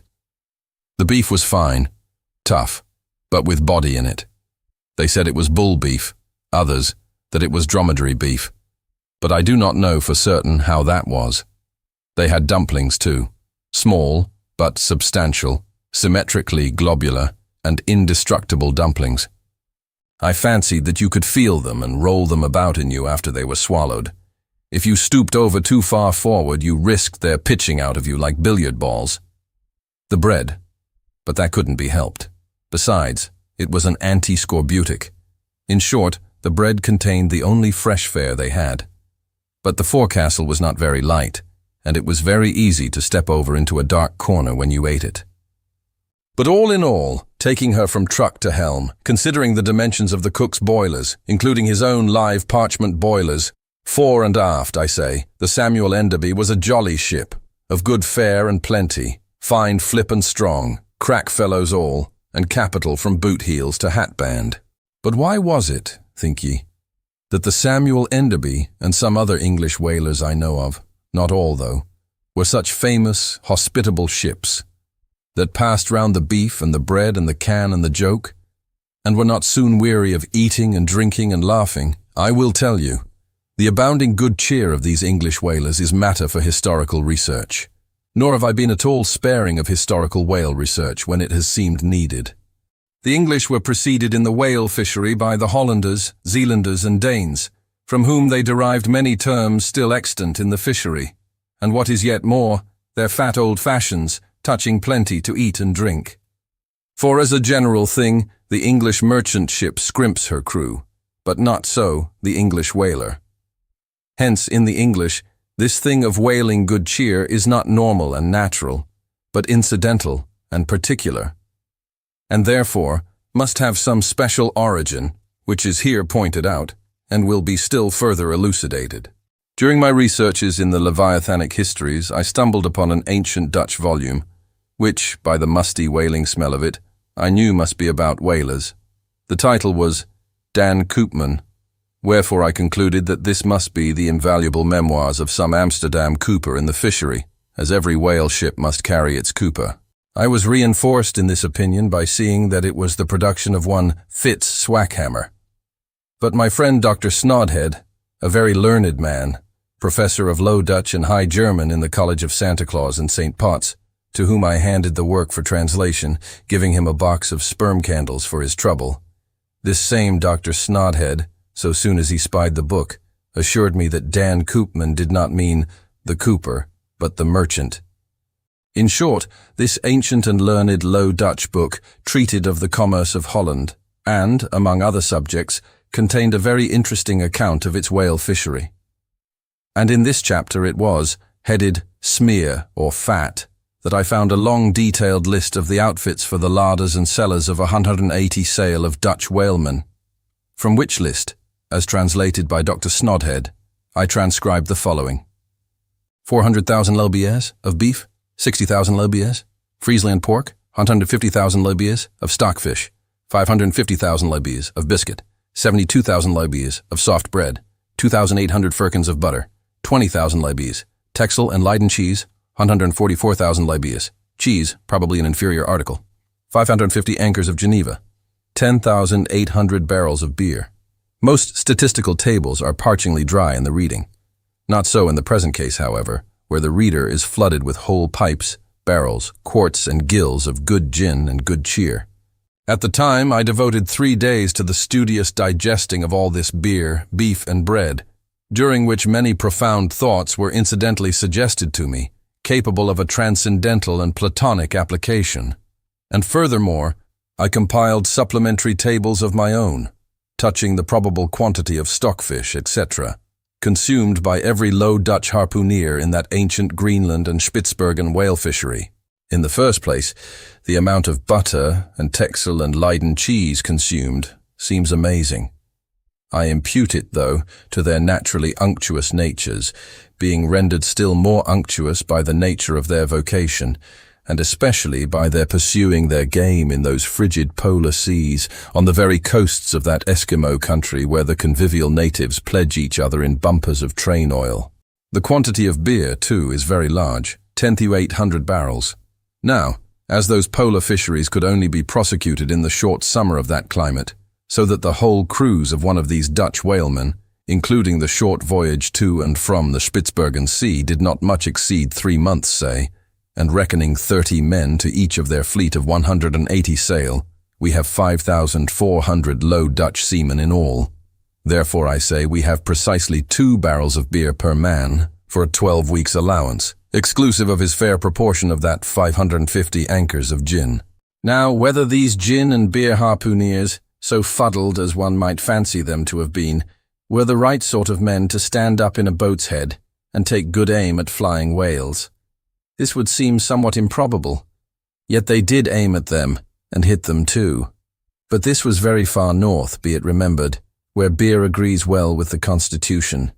Upon the equator, in our southern fishery, beer would be apt to make the harpooneer sleepy at the masthead and boozy in his boat, and grievous loss might ensue to Nantucket and New Bedford. But no more. Enough has been said to show that the old Dutch whalers of 2 or 3 centuries ago were high livers, and that the English whalers have not neglected so excellent an example. For say they, when cruising in an empty ship, if you can get nothing better out of the world, get a good dinner out of it at least, and this empties the decanter. Chapter 102. A Bower in the Arsacides. Hitherto, in descriptively treating of the sperm whale, I have chiefly dwelt upon the marvels of his outer aspect, or separately and in detail upon some few interior structural features. But to a large and thorough sweeping comprehension of him, it behooves me now to unbutton him still further, and untagging the points of his hose, unbuckling his garters, and casting loose the hooks and the eyes of the joints of his innermost bones, set him before you in his ultimatum, that is to say, in his unconditional skeleton. But how now, Ishmael? How is it that you, a mere oarsman in the fishery, pretend to know aught about the subterranean parts of the whale? Did erudite Stubb, mounted upon your capstan, deliver lectures on the anatomy of the cetacea, and by help of the windlass, hold up a specimen rib for exhibition?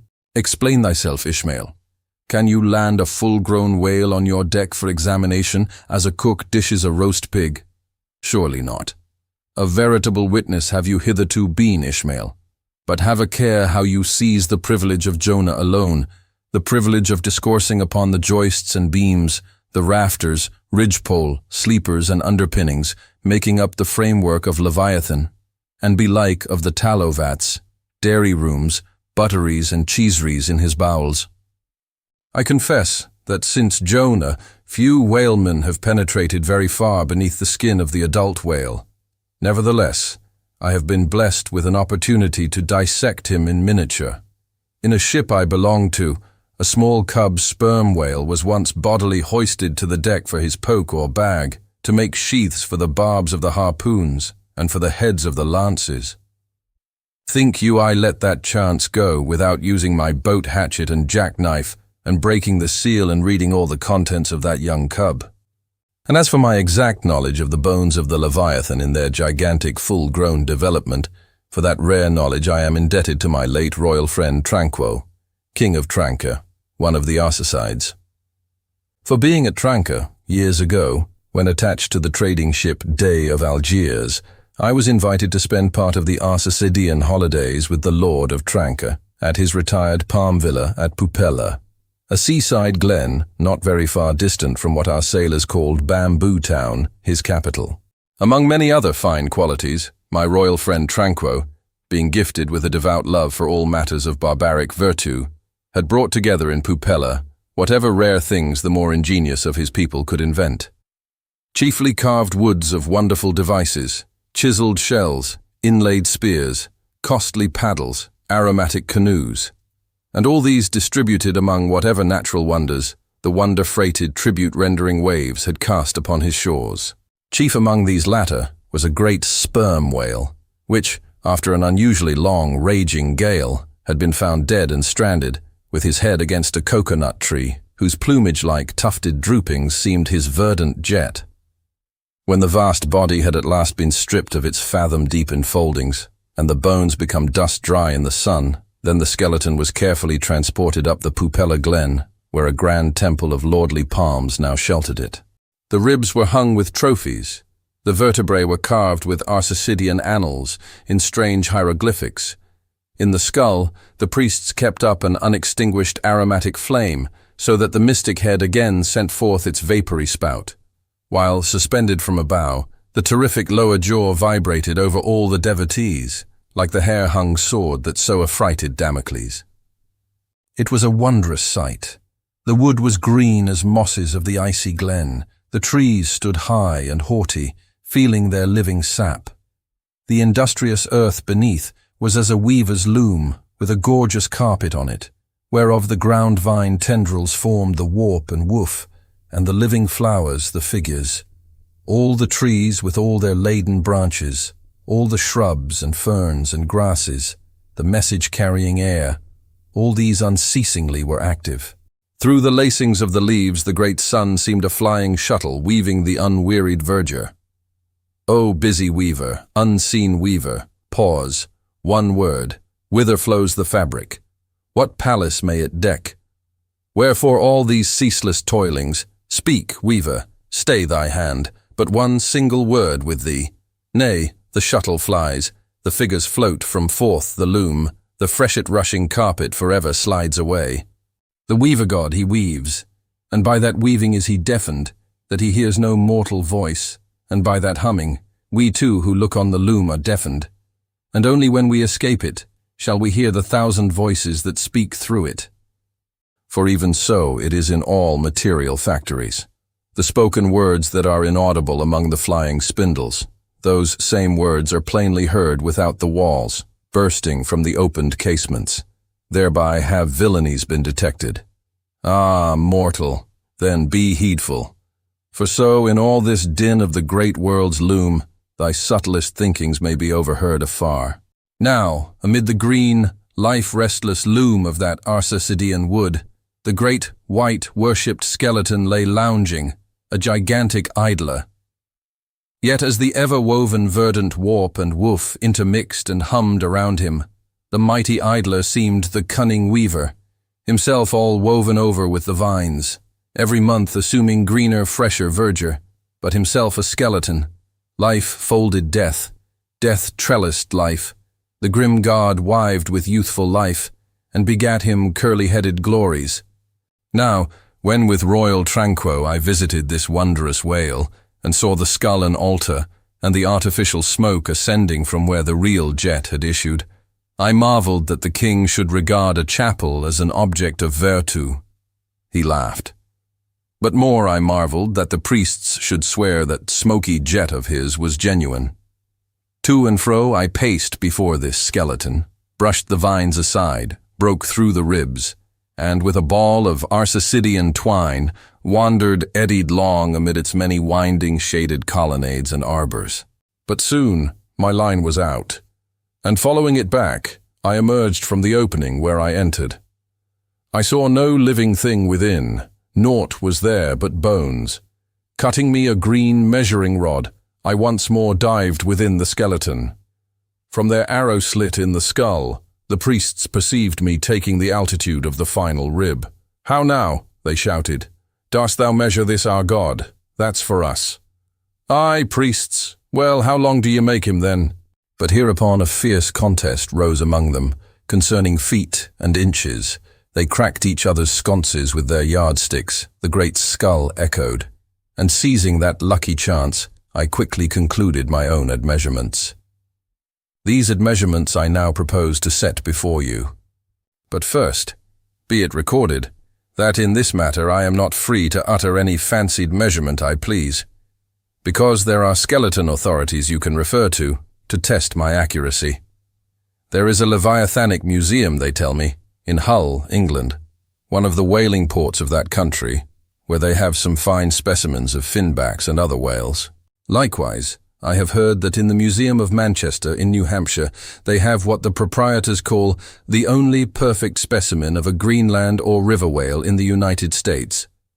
Moreover, at a place in Yorkshire, England, Burton Constable by name, a certain Sir Clifford Constable has in his possession the skeleton of a sperm whale, but of moderate size, by no means of the full-grown magnitude of my friend King Tranquo's. In both cases, the stranded whales to which these two skeletons belonged were originally claimed by their proprietors upon similar grounds. King Tranquo seizing his because he wanted it, and Sir Clifford because he was lord of the seigneuries of those parts.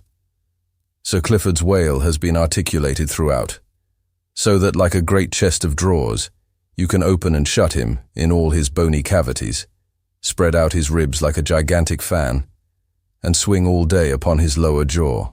Locks are to be put upon some of his trap doors and shutters, and a footman will show round future visitors with a bunch of keys at his side. Sir Clifford thinks of charging 2d for a peep at the whispering gallery in the spinal column, 3d to hear the echo in the hollow of his cerebellum, and 6d for the unrivaled view from his forehead. The skeleton dimensions I shall now proceed to set down are copied verbatim from my right arm, where I had them tattooed, as in my wild wanderings at that period, there was no other secure way of preserving such valuable statistics.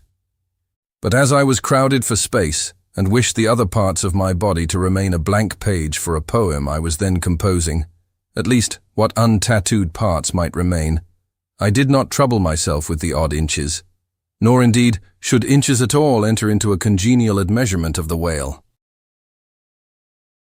Chapter 103. Measurement of the whale's skeleton.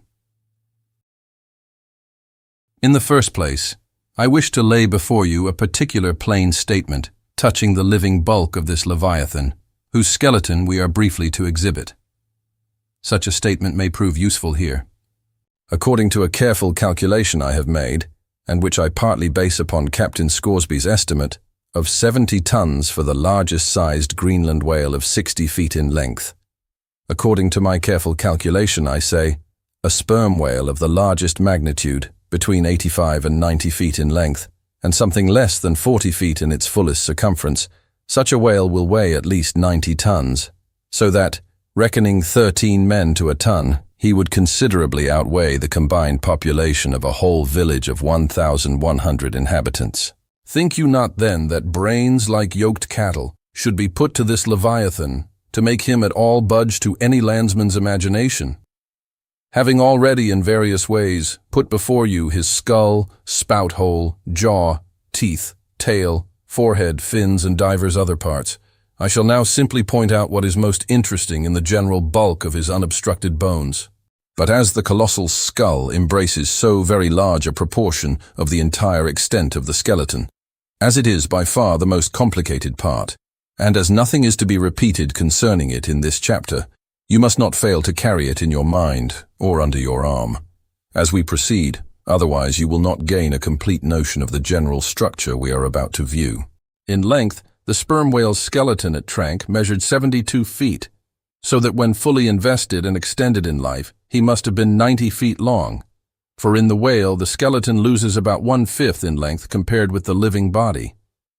Of this 72 feet, his skull and jaw comprised some 20 feet, leaving some 50 feet of plain backbone. Attached to this backbone, for something less than 1/3 of its length, was the mighty circular basket of ribs which once enclosed his vitals. To me, this vast ivory-ribbed chest, with the long unrelieved spine, extending far away from it in a straight line, not a little resembled the hull of a great ship new laid upon the stocks, when only some 20 of her naked bow-ribs are inserted, and the keel is otherwise, for the time, but a long, disconnected timber. The ribs were 10 on a side. The first, to begin from the neck, was nearly 6 feet long. The second, third, and fourth were each successively longer, till you came to the climax of the fifth, or one of the middle ribs, which measured 8 feet and some inches. From that part, the remaining ribs diminished, till the 10th and last only spanned 5 feet and some inches. In general thickness, they all bore a seemly correspondence to their length. The middle ribs were the most arched, In some of the arsacides, they are used for beams whereon to lay footpath bridges over small streams. In considering these ribs, I could not but be struck anew with the circumstance, so variously repeated in this book, that the skeleton of the whale is by no means the mould of his invested form. The largest of the trank ribs, one of the middle ones, occupied that part of the fish which, in life, is greatest in depth. Now, the greatest depth of the invested body of this particular whale must have been at least 16 feet, whereas the corresponding rib measured but little more than 8 feet, so that this rib only conveyed half of the true notion of the living magnitude of that part. Besides, for some way, where I now saw but a naked spine, all that had been once wrapped round with tons of added bulk in flesh, muscle, blood, and bowels. Still more, for the ample fins, I here saw but a few disordered joints, and in place of the weighty and majestic but boneless flukes, an utter blank. How vain and foolish, then, thought I, for timid, untravelled man to try to comprehend aright this wondrous whale, by merely poring over his dead, attenuated skeleton stretched in this peaceful wood. No, only in the heart of quickest perils, only when within the eddyings of his angry flukes, only on the profound, unbounded sea, can the fully invested whale be truly and livingly found out. But the spine, for that, the best way we can consider it is, with a crane, to pile its bones high up on end. No speedy enterprise. But now it's done, it looks much like Pompey's pillar. There are 40 and odd vertebrae in all, which in the skeleton are not locked together. They mostly lie like the great knobbed blocks on a Gothic spire, forming solid courses of heavy masonry. The largest, a middle one, is in width something less than 3 feet and in depth more than 4. The smallest, where the spine tapers away into the tail, is only 2 inches in width and looks something like a white billiard ball. I was told that there were still smaller ones, but they had been lost by some little cannibal urchins, the priest's children, who had stolen them to play marbles with. Thus we see how that the spine of even the hugest of living things tapers off at last into simple child's play. Chapter 104. The Fossil Whale. From his mighty bulk, the whale affords a most congenial theme, whereon to enlarge, amplify, and generally expatiate. Would you could not compress him. By good rights, he should only be treated of in imperial folio. Not to tell over again his furlongs from spiracle to tail, and the yards he measures about the waist. Only think of the gigantic involutions of his intestines, where they lie in him like great cables and hawsers, coiled away in the subterranean orlop deck of a line of battleship. Since I have undertaken to manhandle this Leviathan, it behooves me to approve myself omnisciently exhaustive in the enterprise, not overlooking the minutest seminal germs of his blood, and spinning him out to the uttermost coil of his bowels. Having already described him in most of his present habitatory and anatomical peculiarities, it now remains to magnify him in an archaeological, fossiliferous, and antediluvian point of view.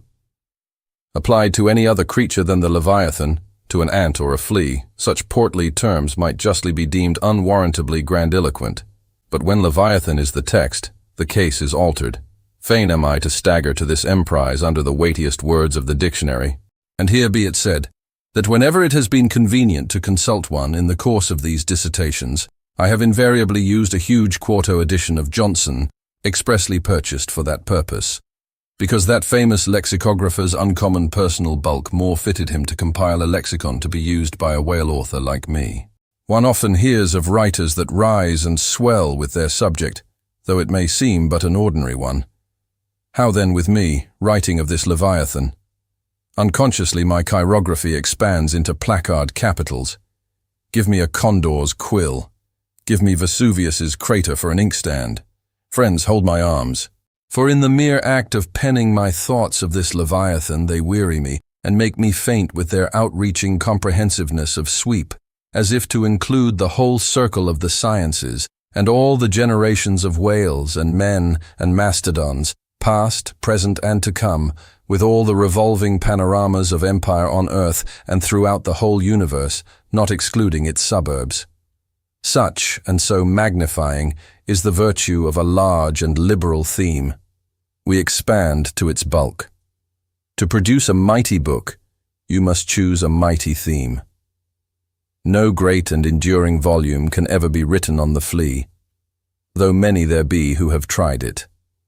Ere entering upon the subject of fossil whales, I present my credentials as a geologist by stating that in my miscellaneous time I have been a stonemason and also a great digger of ditches, canals and wells, wine vaults, cellars and cisterns of all sorts.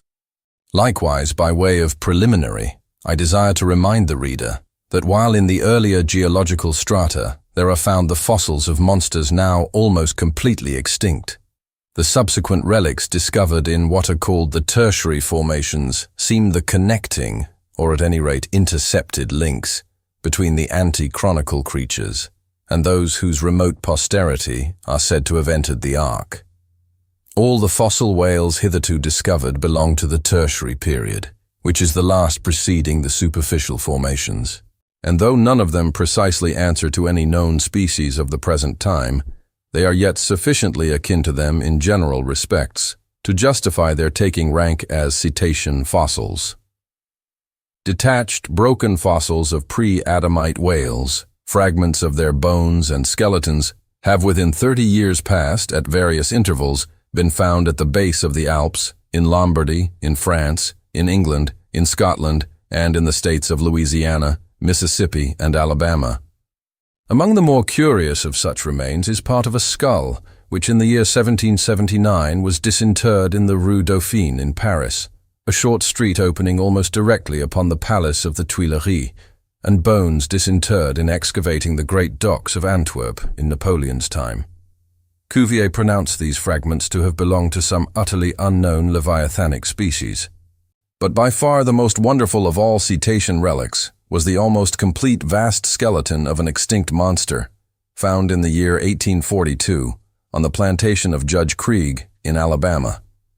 The awe-stricken, credulous slaves in the vicinity took it for the bones of one of the fallen angels. The Alabama doctors declared it a huge reptile and bestowed upon it the name of Basilosaurus. But some specimen bones of it being taken across the sea to Owen, the English anatomist, it turned out that this alleged reptile was a whale, though of a departed species. A significant illustration of the fact, again and again repeated in this book, that the skeleton of the whale furnishes but little clue to the shape of his fully invested body. So Owen rechristened the monster Zeuglodon, and in his paper read before the London Geological Society, pronounced it, in substance, one of the most extraordinary creatures which the mutations of the globe have blotted out of existence. When I stand among these mighty leviathan skeletons, skulls, tusks, jaws, ribs, and vertebrae, all characterized by partial resemblances to the existing breeds of sea monsters, but at the same time bearing on the other hand similar affinities to the annihilated antichronical leviathans, their incalculable seniors, I am, by a flood, borne back to that wondrous period, ere time itself can be said to have begun. For time began with man. Here, Saturn's grey chaos rolls over me, and I obtain dim, shuddering glimpses into those polar eternities, when wedged bastions of ice pressed hard upon what are now the tropics, and in all the 25,000 miles of this world's circumference, not an inhabitable hand's breadth of land was visible. Then the whole world was the whale's, and, king of creation, he left his wake along the present lines of the Andes and the Himalayas. Who can show a pedigree like Leviathan? Ahab's harpoon had shed older blood than the pharaohs. Methuselah seems a schoolboy. I look round to shake hands with Shem. I am horror-struck at this anti-Mosaic, unsourced existence of the unspeakable terrors of the whale, which, having been before all time, must needs exist after all humane ages are over. But not alone has this Leviathan left his pre-Adamite traces in the stereotype plates of nature, and in limestone and marl bequeathed his ancient bust, but upon Egyptian tablets, whose antiquity seems to claim for them an almost fossiliferous character, we find the unmistakable print of his fin.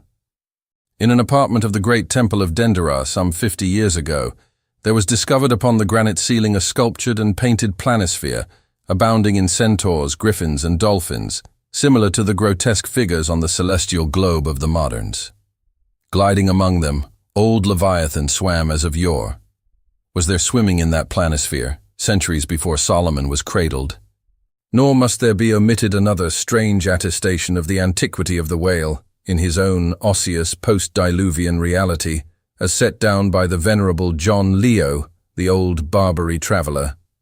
Not far from the seaside they have a temple, the rafters and beams of which are made of whale bones, for whales of a monstrous size are oftentimes cast up dead upon that shore.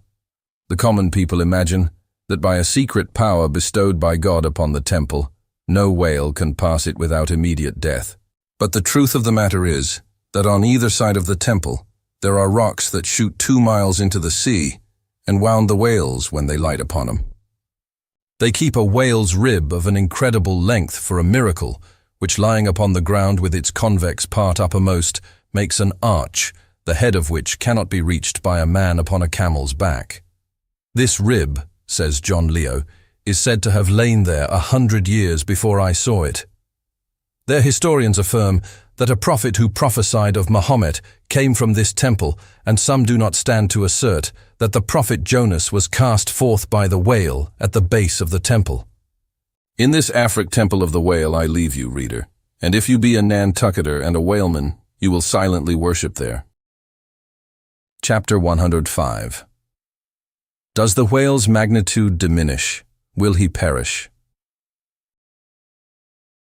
Inasmuch, then, as this Leviathan comes floundering down upon us from the headwaters of the eternities, it may be fitly inquired whether, in the long course of his generations, he has not degenerated from the original bulk of his sires. But upon investigation we find that not only are the whales of the present day superior in magnitude to those whose fossil remains are found in the tertiary system, embracing a distinct geological period prior to man, but of the whales found in that tertiary system, those belonging to its latter formations exceed in size those of its earlier ones. Of all the pre-Adamite whales yet exhumed, by far the largest is the Alabama one mentioned in the last chapter, and that was less than 70 feet in length in the skeleton. Whereas, we have already seen that the tape measure gives 72 feet for the skeleton of a large-sized modern whale. And I have heard, on whaleman's authority, that sperm whales have been captured near 100 feet long at the time of capture. But may it not be that while the whales of the present hour are an advance in magnitude upon those of all previous geological periods, may it not be that since Adam's time they have degenerated? Assuredly, we must conclude so, if we are to credit the accounts of such gentlemen as Pliny and the ancient naturalists generally. For Pliny tells us of whales that embraced acres of living bulk, and Aldrovandus of others which measured 800 feet in length, rope walks and Thames tunnels of whales. And even in the days of Banks and Solander, Cook's naturalists, we find a Danish member of the Academy of Sciences setting down certain Iceland whales, Radensiskur or wrinkled bellies, at 120 yards, that is, 360 feet. And Lacépède, the French naturalist, in his elaborate history of whales, in the very beginning of his work, page 3, sets down the right whale at 100 meters, 328 feet. And this work was published so late as AD 1825. But will any whaleman believe these stories? No. The whale of today is as big as his ancestors in Pliny's time. And if ever I go where Pliny is, I, a whaleman, more than he was, will make bold to tell him so, because I cannot understand how it is that while the Egyptian mummies that were buried thousands of years before even Pliny was born do not measure so much in their coffins as a modern Kentuckian in his socks. And while the cattle and other animals sculptured on the oldest Egyptian and Nineveh tablets by the relative proportions in which they are drawn, just as plainly prove that the high-bred, stall-fed prize cattle of Smithfield not only equal, but far exceed in magnitude the fattest of Pharaoh's fat kine. In the face of all this, I will not admit that of all animals, the whale alone should have degenerated. But still another inquiry remains, one often agitated by the more recondite Nantucketers, whether owing to the almost omniscient lookouts at the mastheads of the whale ships, now penetrating even through Bering Straits, and into the remotest secret drawers and lockers of the world, and the 1,000 harpoons and lances darted along all continental coasts. The moot point is, whether Leviathan can long endure so wide a chase and so remorseless a havoc, whether he must not at last be exterminated from the waters, and the last whale, like the last man, smoke his last pipe, and then himself evaporate in the final puff. Comparing the humped herds of whales with the humped herds of buffalo, which, not 40 years ago, overspread by tens of thousands the prairies of Illinois and Missouri, and shook their iron manes and scowled with their thunder-clotted brows upon the sites of populous river capitals, where now the polite broker sells you land at $1 an inch. In such a comparison, an irresistible argument would seem furnished to show that the hunted whale cannot now escape speedy extinction. But you must look at this matter in every light. Though so short a period ago, not a good lifetime, the census of the buffalo in Illinois exceeded the census of men now in London, and though at the present day not one horn or hoof of them remains in all that region, and though the cause of this wondrous extermination was the spear of man, yet the far different nature of the whale hunt peremptorily forbids so inglorious an end to the Leviathan.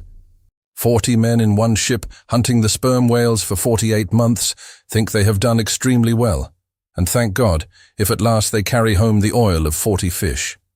Whereas, in the days of the old Canadian and Indian hunters and trappers of the West, when the far West, in whose sunset suns still rise, was a wilderness and a virgin, the same number of moccasined men, for the same number of months, mounted on horse instead of sailing in ships, would have slain not 40, but 40,000 and more buffaloes, a fact that, if need were, could be statistically stated. Nor, considered aright, does it seem any argument in favor of the gradual extinction of the sperm whale, for example, that in former years, the latter part of the last century, say, these leviathans, in small pods, were encountered much oftener than at present, and in consequence, the voyages were not so prolonged, and were also much more remunerative. Because, as has been elsewhere noticed, those whales, influenced by some views to safety, now swim the seas in immense caravans, so that to a large degree the scattered solitaries, yolks and pods, and schools of other days are now aggregated into vast but widely separated unfrequent armies. That is all. And equally fallacious seems the conceit that because the so-called whalebone whales no longer haunt many grounds in former years abounding with them, hence that species also is declining. For they are only being driven from promontory to cape, and if one coast is no longer enlivened with their jets, then, be sure, some other and remoter strand has been very recently startled by the unfamiliar spectacle. Furthermore, concerning these last mentioned leviathans, they have 2 firm fortresses which, in all human probability, will forever remain impregnable. And as upon the invasion of their valleys, the frosty Swiss have retreated to their mountains, so, hunted from the savannas and glades of the Middle Seas, the whalebone whales can at last resort to their polar citadels, and diving under the ultimate glassy barriers and walls there, come up among icy fields and floes, and in a charmed circle of everlasting December, bid defiance to all pursuit from man. But as perhaps 50 of these whalebone whales are harpooned for one cachalot, some philosophers of the forecastle have concluded that this positive havoc has already very seriously diminished their battalions. But though for some time past a number of these whales, not less than 13,000, have been annually slain on the nor-west coast by the Americans alone, yet there are considerations which render even this circumstance of little or no account as an opposing argument in this matter. Natural as it is to be somewhat incredulous concerning the populousness of the more enormous creatures of the globe, yet what shall we say to Harto, the historian of Goa, when he tells us that at one hunting the king of Siam took 4,000 elephants, that in those regions elephants are numerous as droves of cattle in the temperate climes. And there seems no reason to doubt that if these elephants, which have now been hunted for thousands of years, by Semiramis, by Porus, by Hannibal, and by all the successive monarchs of the East, if they still survive there in great numbers, much more may the great whale outlast all hunting, since he has a pasture to expatiate in, which is precisely twice as large as all Asia, both Americas, Europe and Africa, New Holland, and all the isles of the sea combined. Moreover, we are to consider that from the presumed great longevity of whales, they're probably attaining the age of a century and more. Therefore, at any one period of time, several distinct adult generations must be contemporary. And what that is, we may soon gain some idea of by imagining all the graveyards, cemeteries, and family vaults of creation, yielding up the live bodies of all the men, women, and children who were alive 75 years ago, and adding this countless host to the present human population of the globe. Wherefore, for all these things, we account the whale immortal in his species, however perishable in his individuality. He swam the seas before the continents broke water. He once swam over the site of the Tuileries, and Windsor Castle, and the Kremlin.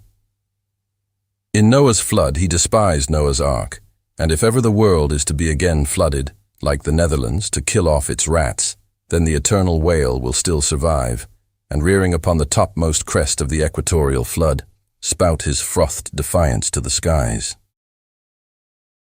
Chapter 106. Ahab's Leg.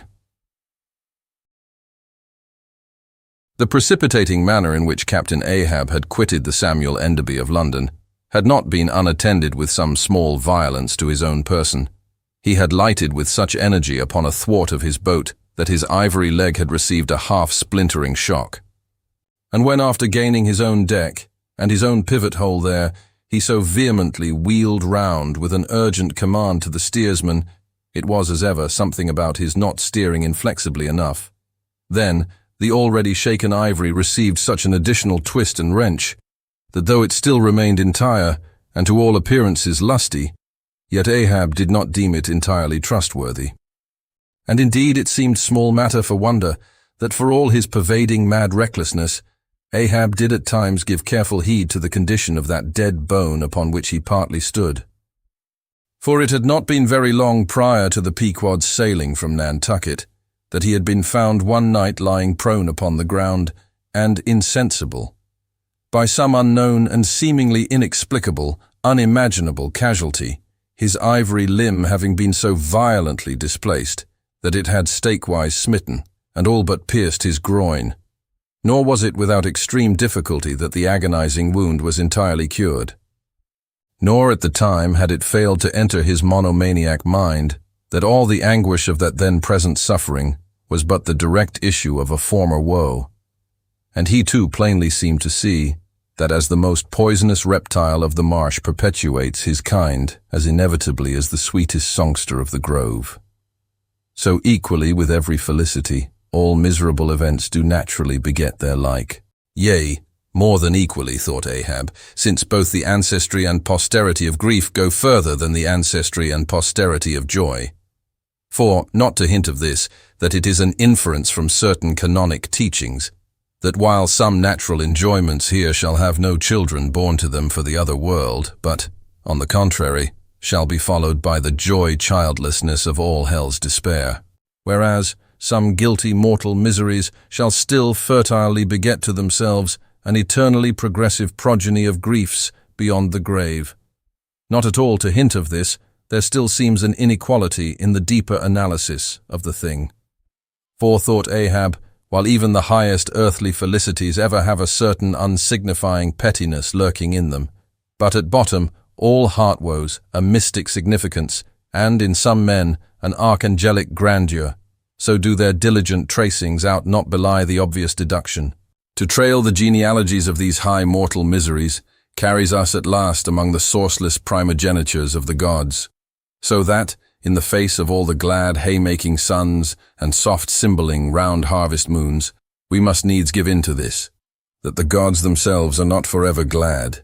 The ineffaceable sad birthmark in the brow of man is but the stamp of sorrow in the signers. Unwittingly, here a secret has been divulged, which perhaps might more properly, in set way, have been disclosed before. With many other particulars concerning Ahab, always had it remained a mystery to some, why it was that for a certain period, both before and after the sailing of the Pequod, he had hidden himself away with such Grand Lama-like exclusiveness, and for that one interval sought speechless refuge as it were among the marble senate of the dead. Captain Peleg's bruited reason for this thing appeared by no means adequate, though indeed, as touching all Ahab's deeper part, every revelation partook more of significant darkness than of explanatory light. But in the end, it all came out. This one matter did, at least. That direful mishap was at the bottom of his temporary recluseness.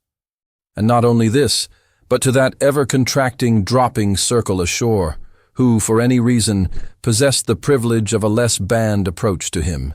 To that timid circle the above hinted casualty, remaining as it did moodily unaccounted for by Ahab, invested itself with terrors not entirely underived from the land of spirits and of whales.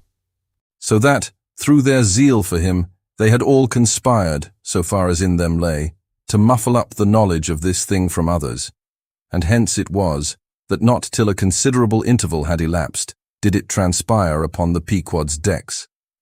But be all this as it may, let the unseen ambiguous synod in the air, or the vindictive princes and potentates of fire, have to do or not with earthly Ahab, yet, in this present matter of his leg, he took plain practical procedures. He called the carpenter. And when that functionary appeared before him, he bade him without delay set about making a new leg, and directed the mates to see him supplied with all the studs and joists of jaw ivory, sperm whale, which had thus far been accumulated on the voyage, in order that a careful selection of the stoutest, clearest-grained stuff might be secured. This done, the carpenter received orders to have the leg completed that night, and to provide all the fittings for it, independent of those pertaining to the distrusted one in use. Moreover, the ship's forge was ordered to be hoisted out of its temporary idleness in the hold, and to accelerate the affair, the blacksmith was commanded to proceed at once to the forging of whatever iron contrivances might be needed. Chapter 107. The Carpenter. Seat thyself sultanically among the moons of Saturn, and take high abstracted man alone, and he seems a wonder, a grandeur, and a woe. But from the same point, take mankind in mass, and for the most part, they seem a mob of unnecessary duplicates, both contemporary and hereditary. But most humble though he was, and far from furnishing an example of the high, humane abstraction, the Pequod's carpenter was no duplicate, hence he now comes in person on this stage. Like all sea-going ship carpenters, and more especially those belonging to whaling vessels, he was, to a certain off-handed practical extent, alike experienced in numerous trades and callings collateral to his own.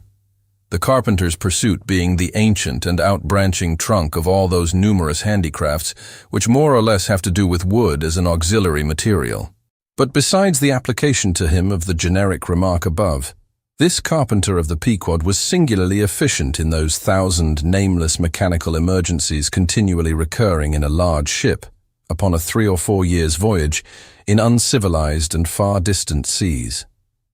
For not to speak of his readiness in ordinary duties, repairing stove-boats, sprung spars, reforming the shape of clumsy-bladed oars, inserting bull's-eyes in the deck, or new tree-nails in the side planks, and other miscellaneous matters more directly pertaining to his special business. He was, moreover, unhesitatingly expert in all manner of conflicting aptitudes, both useful and capricious. The one grand stage where he enacted all his various parts so manifold was his vice bench, a long, rude, ponderous table furnished with several vices, of different sizes, and both of iron and of wood. At all times except when whales were alongside, this bench was securely lashed athwartships against the rear of the try-works.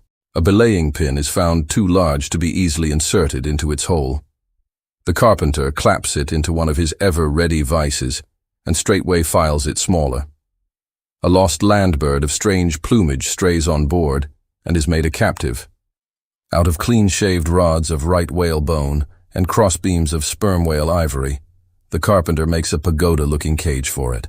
An oarsman sprains his wrist. The carpenter concocts a soothing lotion. Stubb longed for vermilion stars to be painted upon the blade of his every oar. Screwing each oar in his big vise of wood, the carpenter symmetrically supplies the constellation. A sailor takes a fancy to wear shark bone earrings. The carpenter drills his ears. Another has the toothache. The carpenter out pincers, and clapping one hand upon his bench bids him be seated there. But the poor fellow unmanageably winces under the unconcluded operation. Whirling round the handle of his wooden vice, the carpenter signs him to clap his jaw in that, if he would have him draw the tooth. Thus, this carpenter was prepared at all points, and alike indifferent and without respect in all. Teeth he accounted bits of ivory, heads he deemed but top blocks, men themselves he lightly held for capstans. But while now upon so wide a field, thus variously accomplished, and with such liveliness of expertness in him too, all this would seem to argue some uncommon vivacity of intelligence, but not precisely so. For nothing was this man more remarkable than for a certain impersonal stolidity, as it were.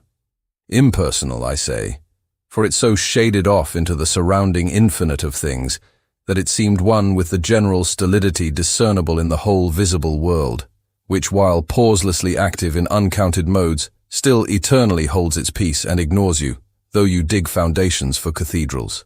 Yet was this half-horrible stolidity in him, involving too, as it appeared, an all-ramifying heartlessness.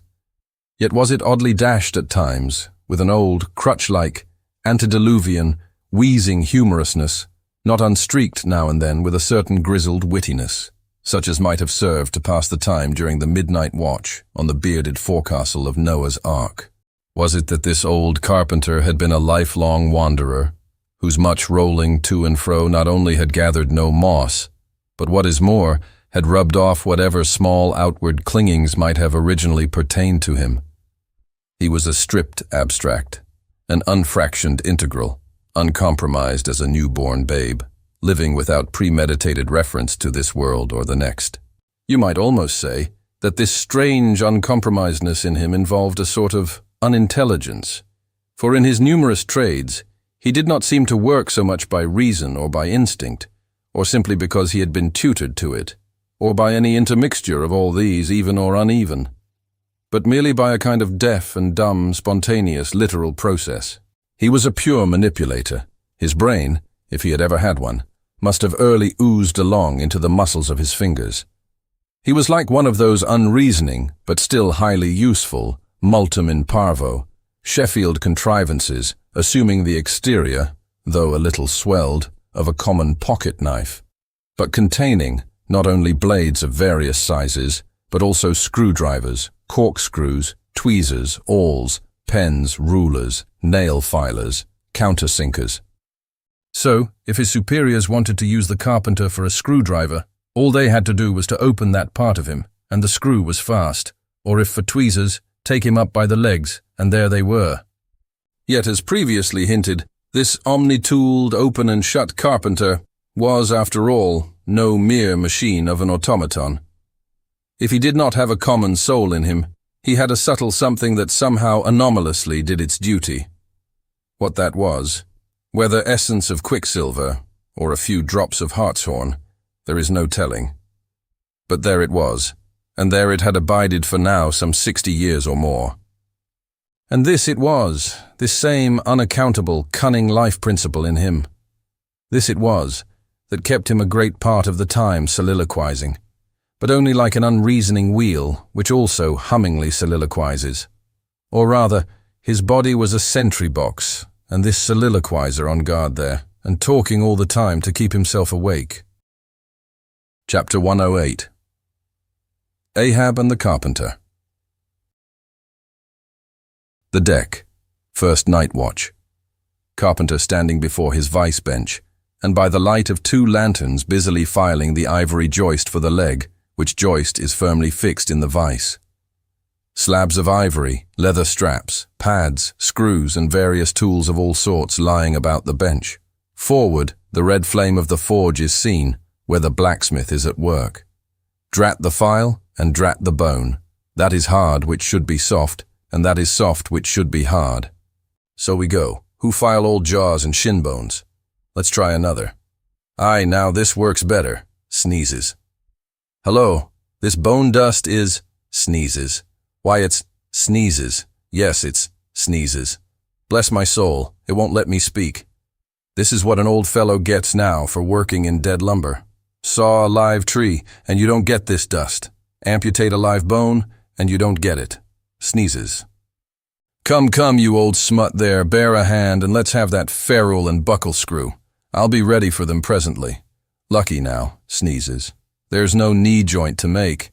That might puzzle a little. But a mere shin bone, why it's easy as making hop poles.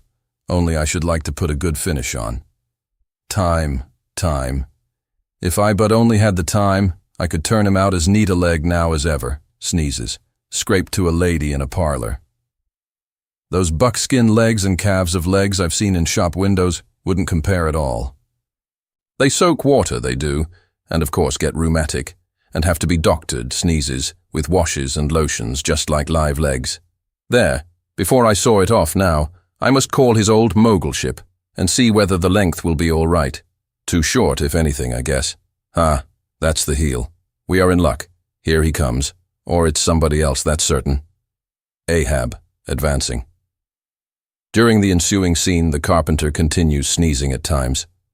Well, manmaker, just in time, sir. If the captain pleases, I will now mark the length. Let me measure, sir. Measured for a leg. Good. Well, it's not the first time. About it. There. Keep thy finger on it. This is a cogent vice thou hast here, carpenter. Let me feel its grip once. So. It does pinch some. Oh, sir, it will break bones. Beware.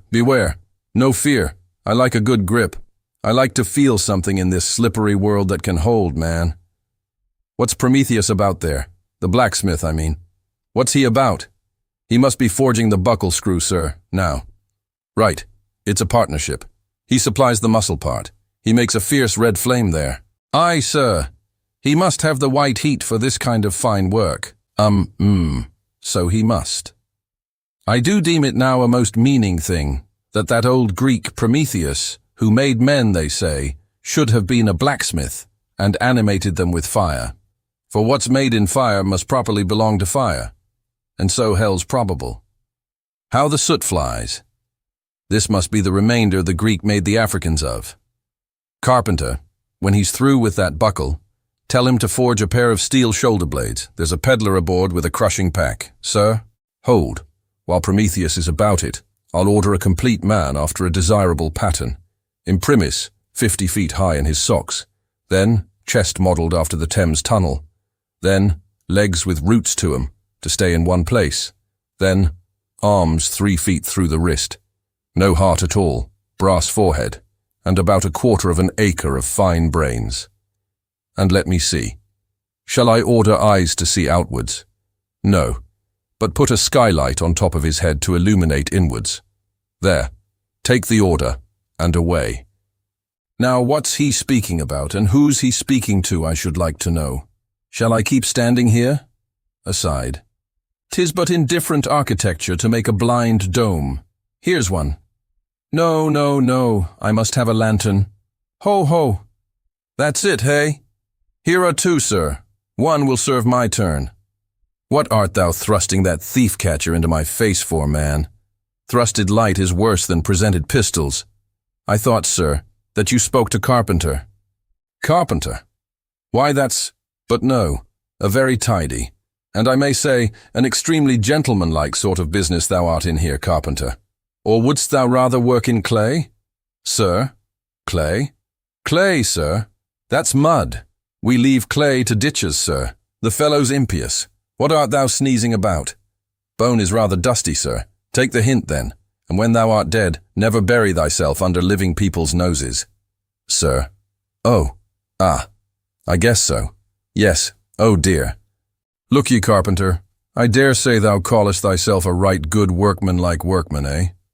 Well, then, will it speak thoroughly well for thy work, if, when I come to mount this leg thou makest, I shall nevertheless feel another leg in the same identical place with it, that is, Carpenter, my old lost leg, the flesh and blood one, I mean. Canst thou not drive that old Adam away? Truly, sir, I begin to understand somewhat now. Yes, I have heard something curious on that score, sir. How that a dismasted man never entirely loses the feeling of his old spar, but it will be still pricking him at times. May I humbly ask if it be really so, sir? It is, man. Look, Put thy live leg here in the place where mine once was. So now, here is only one distinct leg to the eye, yet two to the soul. Where thou feelest tingling life, there, exactly there to a hair do I. Is't a riddle? I should humbly call it a poser, sir. Hist, then. How dost thou know that some entire, living, thinking thing may not be invisibly and uninterpenetratingly standing precisely where thou now standest? Aye, and standing there in thy spite.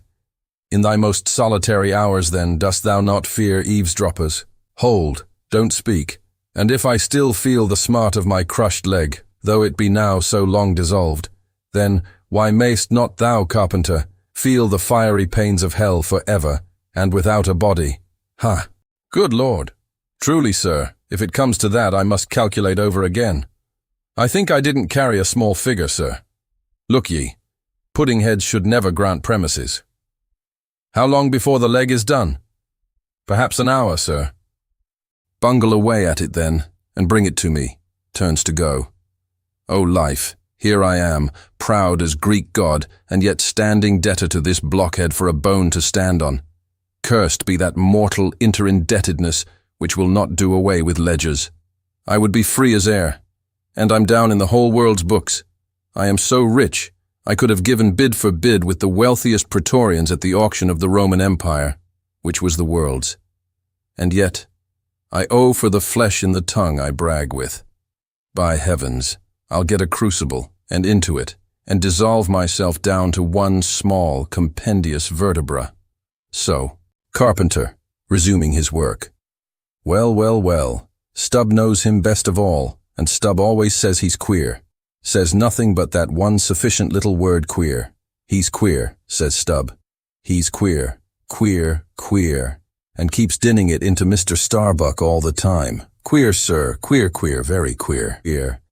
And here's his leg. Yes, now that I think of it, here's his bedfellow. Has a stick of whale's jawbone for a wife. And this is his leg. He'll stand on this. What was that now about one leg standing in 3 places, and all 3 places standing in one hell? How was that? Oh, I don't wonder he looked so scornful at me. I'm a sort of strange-thoughted sometimes, they say, but that's only haphazard-like. Then a short little old body like me should never undertake to wade out into deep waters with tall, heron-built captains.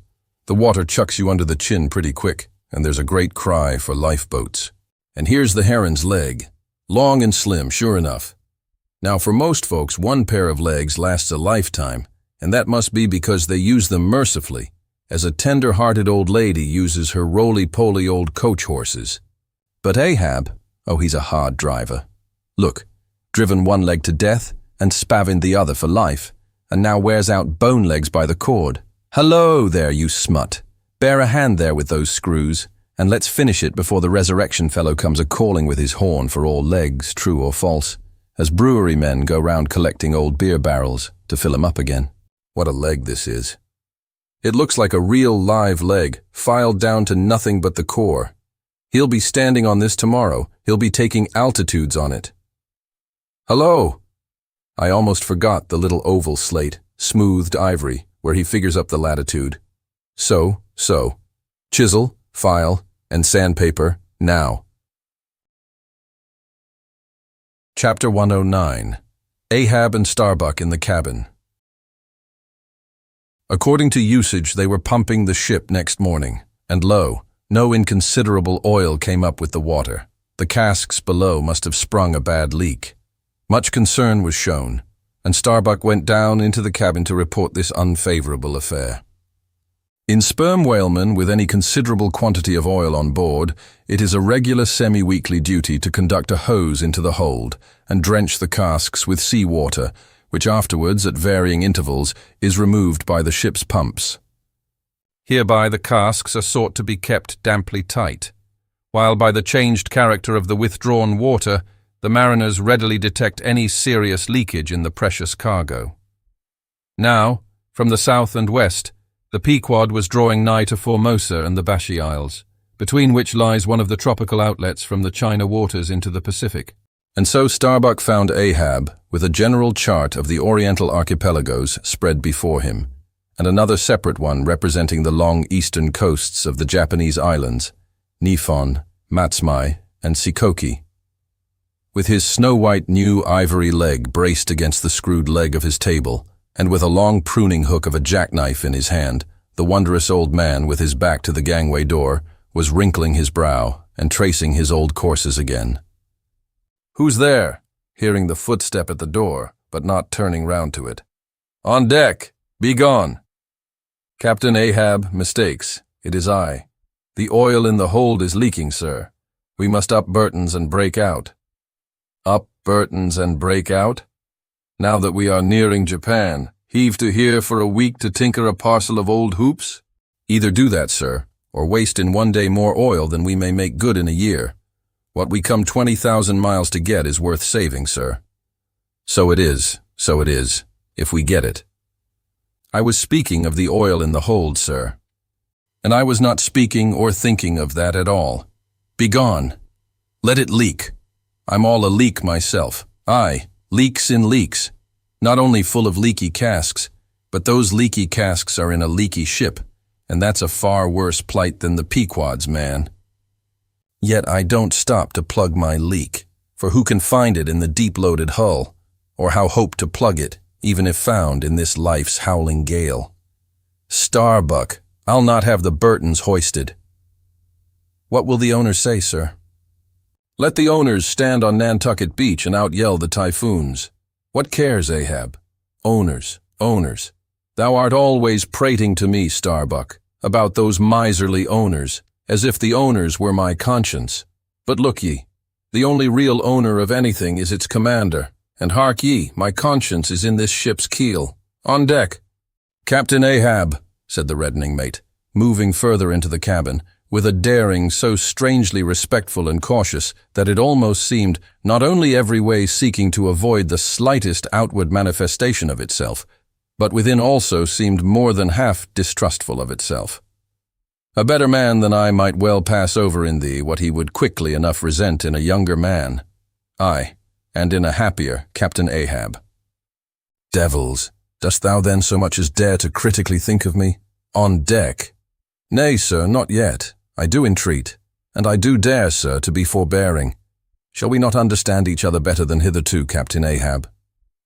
Ahab seized a loaded musket from the rack, forming part of most South Sea men's cabin furniture, and pointing it towards Starbuck exclaimed, "There is one God that is Lord over the earth, and one captain that is Lord over the Pequod.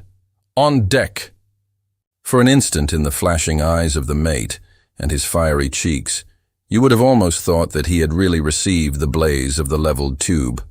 But mastering his emotion, he half calmly rose, and as he quitted the cabin, paused for an instant and said, "Thou hast outraged, not insulted me, sir. But for that, I ask thee not to beware of Starbuck. Thou wouldst but laugh, but let Ahab beware of Ahab. Beware of thyself, old man.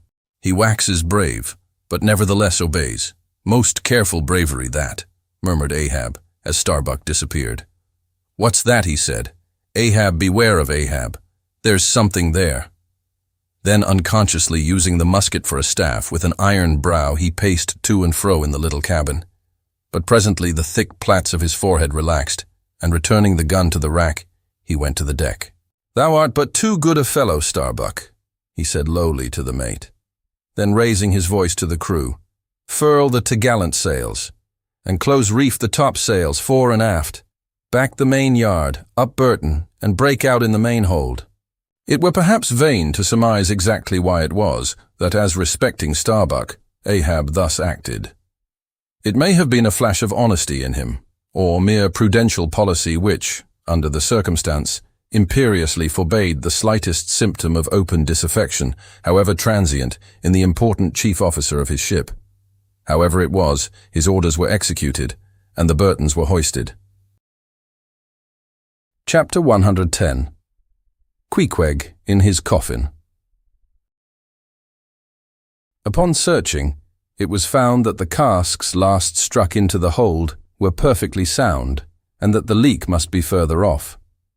So, it being calm weather, they broke out deeper and deeper, disturbing the slumbers of the huge ground-tier butts, and from that black midnight sending those gigantic moles into the daylight above. So deep did they go, and so ancient and corroded and weedy the aspect of the lowermost puncheons, that you almost looked next for some mouldy cornerstone cask containing coins of Captain Noah, with copies of the posted placards, vainly warning the infatuated old world from the flood. Tierce after tierce, too, of water and bread and beef and shooks of staves and iron bundles of hoops were hoisted out, till at last the piled decks were hard to get about, and the hollow hull echoed underfoot, as if you were treading over empty catacombs, and reeled and rolled in the sea like an air-freighted demijohn. Top-heavy was the ship, as a dinnerless student with all Aristotle in his head. Well was it that the typhoons did not visit them then. Now at this time it was that my poor pagan companion and fast bosom friend Queequeg was seized with a fever, which brought him nigh to his endless end. Be it said that in this vocation of whaling, sinecures are unknown. Dignity and danger go hand in hand. Till you get to be captain, the higher you rise, the harder you toil. So with poor Queequeg, who, as harpooneer, must not only face all the rage of the living whale, but, as we have elsewhere seen, mount his dead back in a rolling sea, and finally descend into the gloom of the hold, and bitterly sweating all day in that subterraneous confinement, resolutely manhandle the clumsiest casks, and see to their stowage. To be short, among whalemen, the harpooneers are the holders, so called. Poor Queequeg. When the ship was about half disemboweled, you should have stooped over the hatchway, and peered down upon him there, where, stripped to his woolen drawers, the tattooed savage was crawling about amid that dampness and slime, like a green-spotted lizard at the bottom of a well. And a well, or an ice-house, it somehow proved to him, poor pagan, where, strange to say, for all the heat of his sweatings, he caught a terrible chill which lapsed into a fever, and at last, after some days' suffering, laid him in his hammock, close to the very sill of the door of death. How he wasted and wasted away in those few long lingering days, till there seemed but little left of him but his frame and tattooing. But as all else in him thinned, and his cheekbones grew sharper, his eyes nevertheless seemed growing fuller and fuller. They became of a strange softness of luster, and mildly but deeply looked out at you there from his sickness, a wondrous testimony to that immortal health in him which could not die or be weakened, and like circles on the water, which, as they grow fainter, expand. So his eyes seemed rounding and rounding, like the rings of eternity. An awe that cannot be named would steal over you, as you sat by the side of this waning savage, and saw as strange things in his face as any beheld who were bystanders when Zoroaster died. For whatever is truly wondrous and fearful in man never yet was put into words or books. And the drawing near of death, which alike levels all, alike impresses all with a last revelation, which only an author from the dead could adequately tell. So that, let us say it again, no dying Chaldee or Greek had higher and holier thoughts than those, whose mysterious shades you saw creeping over the face of poor Queequeg as he quietly lay in his swaying hammock, and the rolling sea seemed gently rocking him to his final rest, and the ocean's invisible flood tide lifted him higher and higher towards his destined heaven. Not a man of the crew but gave him up, and as for Queequeg himself, what he thought of his case was forcibly shown by a curious favour he asked. He called one to him in the grey morning watch, when the day was just breaking, and taking his hand said that while in Nantucket he had chanced to see certain little canoes of dark wood, like the rich war-wood of his native isle. And upon inquiry, he had learned that all whalemen who died in Nantucket were laid in those same dark canoes, and that the fancy of being so laid had much pleased him. For it was not unlike the custom of his own race, who, after embalming a dead warrior, stretched him out in his canoe, and so left him to be floated away to the starry archipelagos.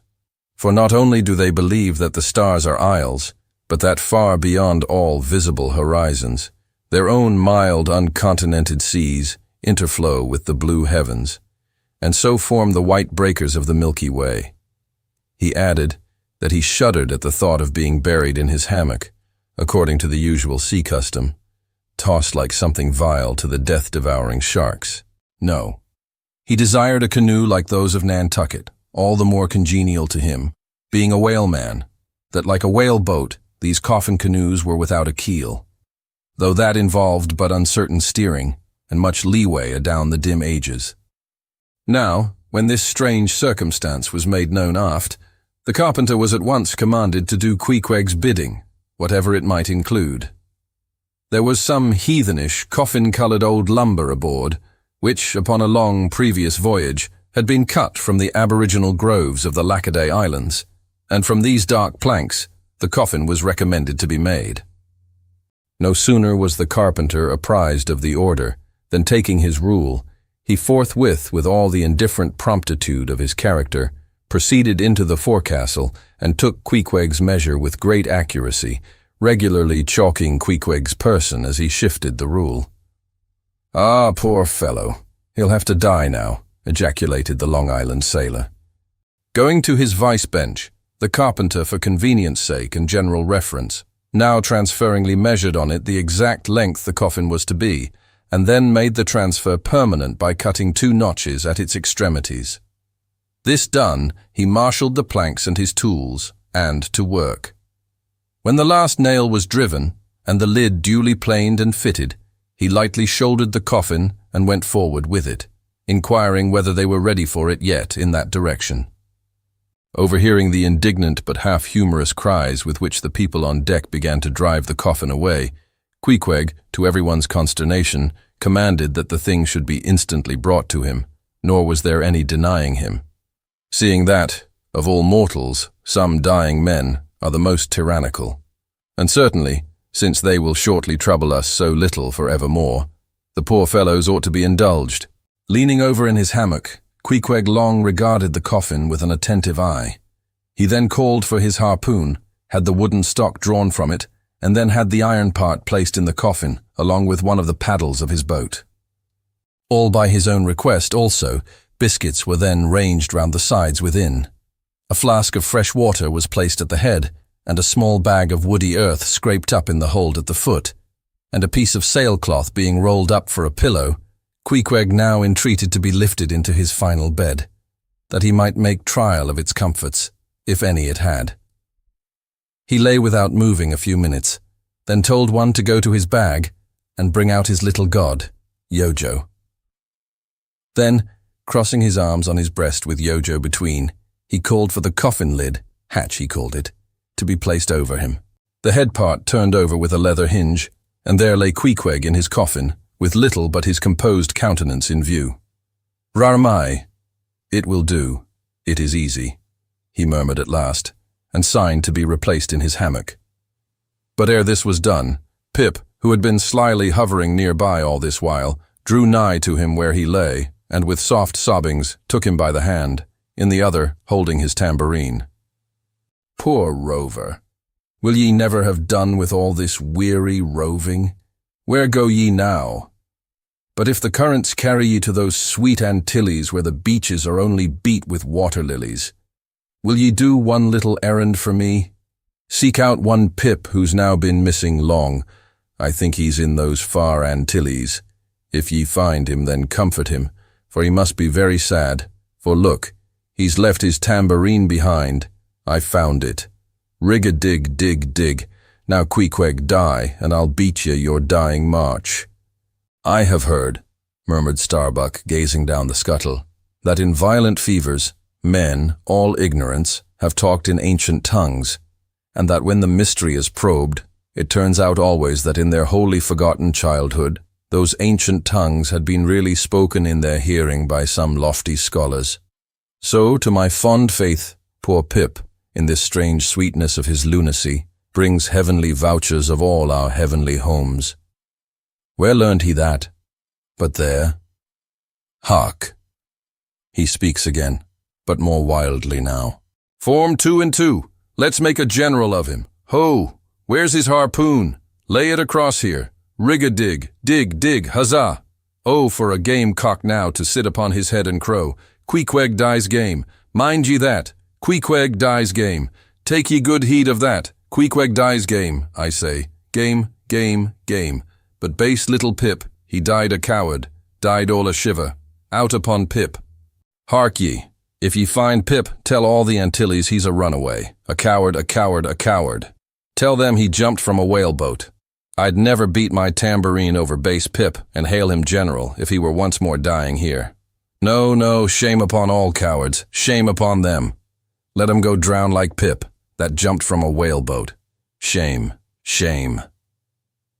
During all this, Queequeg lay with closed eyes, as if in a dream. Pip was led away, and the sick man was replaced in his hammock. But now that he had apparently made every preparation for death, now that his coffin was proved a good fit, Queequeg suddenly rallied. Soon, there seemed no need of the carpenter's box, and thereupon, when some expressed their delighted surprise, he, in substance, said that the cause of his sudden convalescence was this. At a critical moment, he had just recalled a little duty ashore, which he was leaving undone, and therefore had changed his mind about dying. He could not die yet, he averred. They asked him then whether to live or die was a matter of his own sovereign will and pleasure. He answered certainly. In a word, it was Queequeg's conceit that if a man made up his mind to live, mere sickness could not kill him. Nothing but a whale or a gale or some violent, ungovernable, unintelligent destroyer of that sort. Now, there is this noteworthy difference between savage and civilized, that while a sick, civilized man may be 6 months convalescing, generally speaking, a sick savage is almost half well again in a day. So, in good time my Queequeg gained strength, and at length, after sitting on the windlass for a few indolent days, but eating with a vigorous appetite, he suddenly leaped to his feet, threw out his arms and legs, gave himself a good stretching, yawned a little bit, and then springing into the head of his hoisted boat and poising a harpoon, pronounced himself fit for a fight. With a wild whimsiness, he now used his coffin for a sea chest, and emptying into it his canvas bag of clothes, set them in order there. Many spare hours he spent in carving the lid with all manner of grotesque figures and drawings, and it seemed that hereby he was striving, in his rude way, to copy parts of the twisted tattooing on his body. And this tattooing had been the work of a departed prophet and seer of his island, who by those hieroglyphic marks had written out on his body a complete theory of the heavens and the earth, and a mystical treatise on the art of attaining truth. So that Queequeg in his own proper person was a riddle to unfold, a wondrous work in one volume, but whose mysteries not even himself could read, though his own live heart beat against them. And these mysteries were therefore destined in the end to moulder away with the living parchment whereon they were inscribed, and so be unsolved to the last. And this thought it must have been which suggested to Ahab that wild exclamation of his, when one morning turning away from surveying poor Queequeg, "O devilish tantalization of the gods!" Chapter 111. The Pacific. When gliding by the Bashy Isles we emerged at last upon the great South Sea. Were it not for other things, I could have greeted my dear Pacific with uncounted thanks, for now the long supplication of my youth was answered. That serene ocean rolled eastwards from me 1,000 leagues of blue. There is, one knows not what sweet mystery about this sea, whose gently awful stirrings seem to speak of some hidden soul beneath, like those fabled undulations of the Ephesian sod over the buried evangelist St. John. And meet it is that over these sea pastures, wide-rolling watery prairies and potters' fields of all 4 continents, the waves should rise and fall and ebb and flow unceasingly, for here millions of mixed shades and shadows, drowned dreams, somnambulisms, reveries, all that we call lives and souls, lie dreaming, still, tossing like slumberers in their beds, the ever-rolling waves but made so by their restlessness. To any meditative Magian rover, this serene Pacific, once beheld, must ever after be the sea of his adoption. It rolls the midmost waters of the world, the Indian Ocean and Atlantic being but its arms. The same waves wash the moles of the new-built Californian towns, but yesterday planted by the recentest race of men, and lave the faded but still gorgeous skirts of Asiatic lands, older than Abraham, while all between float milky ways of coral isles, and low-lying, endless unknown archipelagos, and impenetrable Japans. Thus this mysterious, divine Pacific zones the world's whole bulk about, makes all coasts one bay to it, seems the tide-beating heart of earth. Lifted by those eternal swells, you needs must own the seductive god, bowing your head to Pan. But few thoughts of Pan stirred Ahab's brain, as standing like an iron statue at his accustomed place beside the mizzen rigging, with one nostril he unthinkingly snuffed the sugary musk from the Bashi Isles, in whose sweet woods mild lovers must be walking, and with the other consciously inhaled the salt breath of the new-found sea, that sea in which the hated white whale must even then be swimming. Launched at length upon these almost final waters and gliding towards the Japanese cruising ground, the old man's purpose intensified itself. His firm lips met like the lips of a vice. The delta of his forehead's veins swelled like overladen brooks. In his very sleep his ringing cry ran through the vaulted hull. "Stern all! The white whale spouts thick blood!" Chapter 112. The Blacksmith. Availing himself of the mild, summer-cool weather that now reigned in these latitudes, and in preparation for the peculiarly active pursuits shortly to be anticipated, Perth, the begrimed, blistered old blacksmith, had not removed his portable forge to the hold again after concluding his contributory work for Ahab's leg, but still retained it on deck, fast lashed to ring-bolts by the foremast, being now almost incessantly invoked by the headsmen and harpooneers and bowsmen to do some little job for them, altering or repairing, or new shaping their various weapons and boat furniture. Often he would be surrounded by an eager circle, all waiting to be served, holding boat spades, pikeheads, harpoons and lances, and jealously watching his every sooty movement as he toiled. Nevertheless, this old man's was a patient hammer wielded by a patient arm. No murmur, no impatience, no petulance did come from him.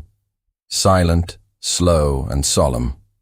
Bowing over still further his chronically broken back, he toiled away, as if toil were life itself, and the heavy beating of his hammer the heavy beating of his heart. And so it was. Most miserable.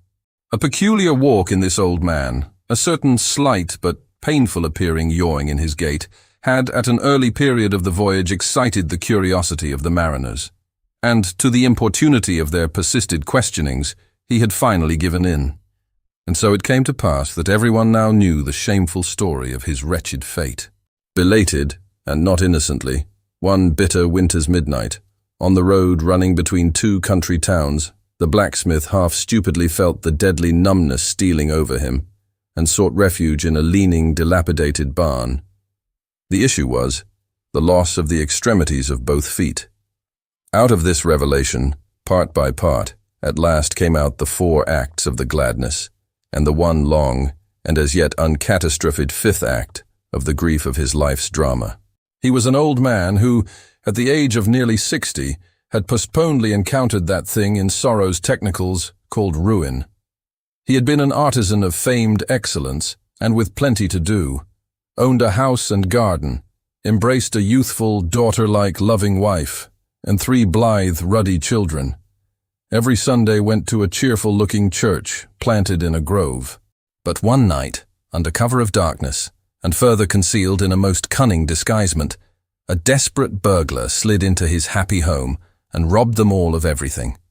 And darker yet to tell, the blacksmith himself did ignorantly conduct this burglar into his family's heart. It was the bottle conjurer. Upon the opening of that fatal cork, forth flew the fiend and shriveled up his home. Now, for prudent, most wise and economic reasons, the blacksmith's shop was in the basement of his dwelling, but with a separate entrance to it, so that always had the young and loving healthy wife listened with no unhappy nervousness, but with vigorous pleasure to the stout ringing of her young-armed old husband's hammer, whose reverberations, muffled by passing through the floors and walls, came up to her, not unsweetly, in her nursery. And so, to stout labor's iron lullaby, the blacksmith's infants were rocked to slumber. O woe on woe! O death! Why canst thou not sometimes be timely? Hadst thou taken this old blacksmith to thyself ere his full ruin came upon him, Then had the young widow had a delicious grief, and her orphans a truly venerable, legendary sire to dream of in their after years, and all of them a care-killing competency. But death plucked down some virtuous elder brother, on whose whistling daily toil solely hung the responsibilities of some other family, and left the worse than useless old man standing, till the hideous rot of life should make him easier to harvest. Why tell the whole? The blows of the basement hammer every day grew more and more between, and each blow every day grew fainter than the last. The wife sat frozen at the window with tearless eyes, glitteringly gazing into the weeping faces of her children. The bellows fell, the forge choked up with cinders. The house was sold. The mother dived down into the long churchyard grass. Her children twice followed her thither, and the houseless, familyless old man staggered off a vagabond in crape, his every woe unreverenced, his gray head a scorn to flaxen curls. Death seems the only desirable sequel for a career like this, but death is only a launching into the region of the strange untried. It is but the first salutation to the possibilities of the immense remote, the wild, the watery, the unshored. Therefore, to the death-longing eyes of such men, who still have left in them some interior compunctions against suicide, does the all-contributed and all-receptive ocean alluringly spread forth his whole plain of unimaginable, taking terrors and wonderful new life adventures. And from the hearts of infinite Pacifics, the 1,000 mermaids sing to them, "Come hither, broken-hearted, here is another life without the guilt of intermediate death. Here are wonders supernatural, without dying for them. Come hither. Bury thyself in a life which to your now equally abhorred and abhorring, landed world, is more oblivious than death. Come hither. Put up thy gravestone too within the churchyard, and come hither, till we marry thee." Hearkening to these voices east and west by early sunrise and by fall of eve, the blacksmith's soul responded, I come. And so Perth went a-wailing. Chapter 113. The Forge. With matted beard and swathed in a bristling sharkskin apron, about midday, Perth was standing between his forge and anvil, the latter placed upon an ironwood log, with one hand holding a pike-head in the coals, and with the other at his forge's lungs, when Captain Ahab came along, carrying in his hand a small rusty-looking leathern bag. While yet a little distance from the forge, moody Ahab paused, till at last Perth, withdrawing his iron from the fire, began hammering it upon the anvil, the red mass sending off the sparks in thick hovering flights, some of which flew close to Ahab. "Are these thy mother Carey's chickens, Perth? They are always flying in thy wake. Birds of good omen too, but not to all. Look here, they burn. But thou livest among them without a scorch." "Because I am scorched all over, Captain Ahab," answered Perth, resting for a moment on his hammer. "I am past scorching. Not easily canst thou scorch a scar." Well, no more. Thy shrunk voice sounds too calmly, sanely woeful to me. In no paradise myself, I am impatient of all misery in others that is not mad. Thou shouldest go mad, blacksmith. Say, why dost thou not go mad? How canst thou endure without being mad? Do the heavens yet hate thee that thou canst not go mad? What wert thou making there? Welding an old pike-head, sir. There were seams and dents in it. And canst thou make it all smooth again, blacksmith, after such hard usage as it had? I think so, sir. And I suppose thou canst smooth almost any seams and dents. Never mind how hard the metal, blacksmith. Aye, sir, I think I can. All seams and dents but one. Look ye here, then, cried Ahab, passionately advancing, and leaning with both hands on Perth's shoulders. Look ye here. Can ye smooth out a seam like this, blacksmith? Sweeping one hand across his ribbed brow. If thou couldest, blacksmith, glad enough would I lay my head upon thy anvil and feel thy heaviest hammer between my eyes. Answer, canst thou smooth this seam? Oh, that is the one, sir. Said I not all seams and dents but one? Aye, blacksmith, it is the one. Aye, man, it is unsmoothable. For though thou only seest it here in my flesh, it has worked down into the bone of my skull. That is all wrinkles. But away with child's play. No more gaffs and pikes today. Look ye here. jingling the leathern bag as if it were full of gold coins. "I too want a harpoon made, one that 1,000 yoke of fiends could not part, Perth, something that will stick in a whale like his own fin bone. There's the stuff," flinging the pouch upon the anvil. "Look ye, blacksmith, these are the gathered nail stubs of the steel shoes of racing horses." "Horseshoe stubs, sir. Why, Captain Ahab, thou hast here, then, the best and stubbornest stuff we blacksmiths ever work." "I know it, old man. These stubs will weld together like glue from the melted bones of murderers. Quick, forge me the harpoon. And forge me first 12 rods for its shank, then wind and twist and hammer these 12 together like the yarns and strands of a tow line. Quick, I'll blow the fire." When at last the 12 rods were made, Ahab tried them, one, by spiraling them, with his own hand, round a long, heavy iron bolt. "A flaw," rejecting the last one. "Work that over again, Perth." This done, Perth was about to begin welding the 12 into one, when Ahab stayed his hand and said he would weld his own iron. As then, with regular gasping hems, he hammered on the anvil, Perth passing to him the glowing rods, one after the other, and the hard-pressed forge shooting up its intense straight flame. The Parsee passed silently, and bowing over his head towards the fire, seemed invoking some curse or some blessing on the toil. But as Ahab looked up, he slid aside. "What's that bunch of lucifers dodging about there for?" muttered Stubb, looking on from the forecastle. "That Parsee smells fire like a fusee, and smells of it himself, like a hot musket's powder pan." At last, the shank, in one complete rod, received its final heat, and as Perth, to temper it, plunged it all hissing into the cask of water nearby, the scalding steam shot up into Ahab's bent face. "Wouldst thou brand me, Perth?" wincing for a moment with the pain. "Have I been but forging my own branding iron, then? Pray God, not that. Yet I fear something, Captain Ahab. Is not this harpoon for the white whale? For the white fiend? But now for the barbs. Thou must make them thyself, man. Here are my razors, the best of steel. Here, and make the barbs sharp as the needle-sleet of the icy sea." For a moment the old blacksmith eyed the razors as though he would fain not use them. "Take them, man. I have no need for them. For I now neither shave, sup, nor pray till, but here, to work." Fashioned at last into an arrowy shape, and welded by Perth to the shank, the steel soon pointed the end of the iron, and as the blacksmith was about giving the barbs their final heat, prior to tempering them, he cried to Ahab to place the water cask near. No water for that. I want it of the true death temper. Ahoy there, Tashtego, Queequeg, Dagu. What say ye, pagans? Will ye give me as much blood as will cover this barb?" Holding it high up, a cluster of dark nods replied, "Yes." 3 punctures were made in the heathen flesh, and the white whale's barbs were then tempered. "Ego non baptizo te in nomine Patris, sed in nomine Diaboli," deliriously howled Ahab, as the malignant iron scorchingly devoured the baptismal blood. Now, mustering the spare poles from below, and selecting one of hickory, with the bark still investing it, Ahab fitted the end to the socket of the iron. A coil of new tow line was then unwound, and some fathoms of it taken to the windlass, and stretched to a great tension.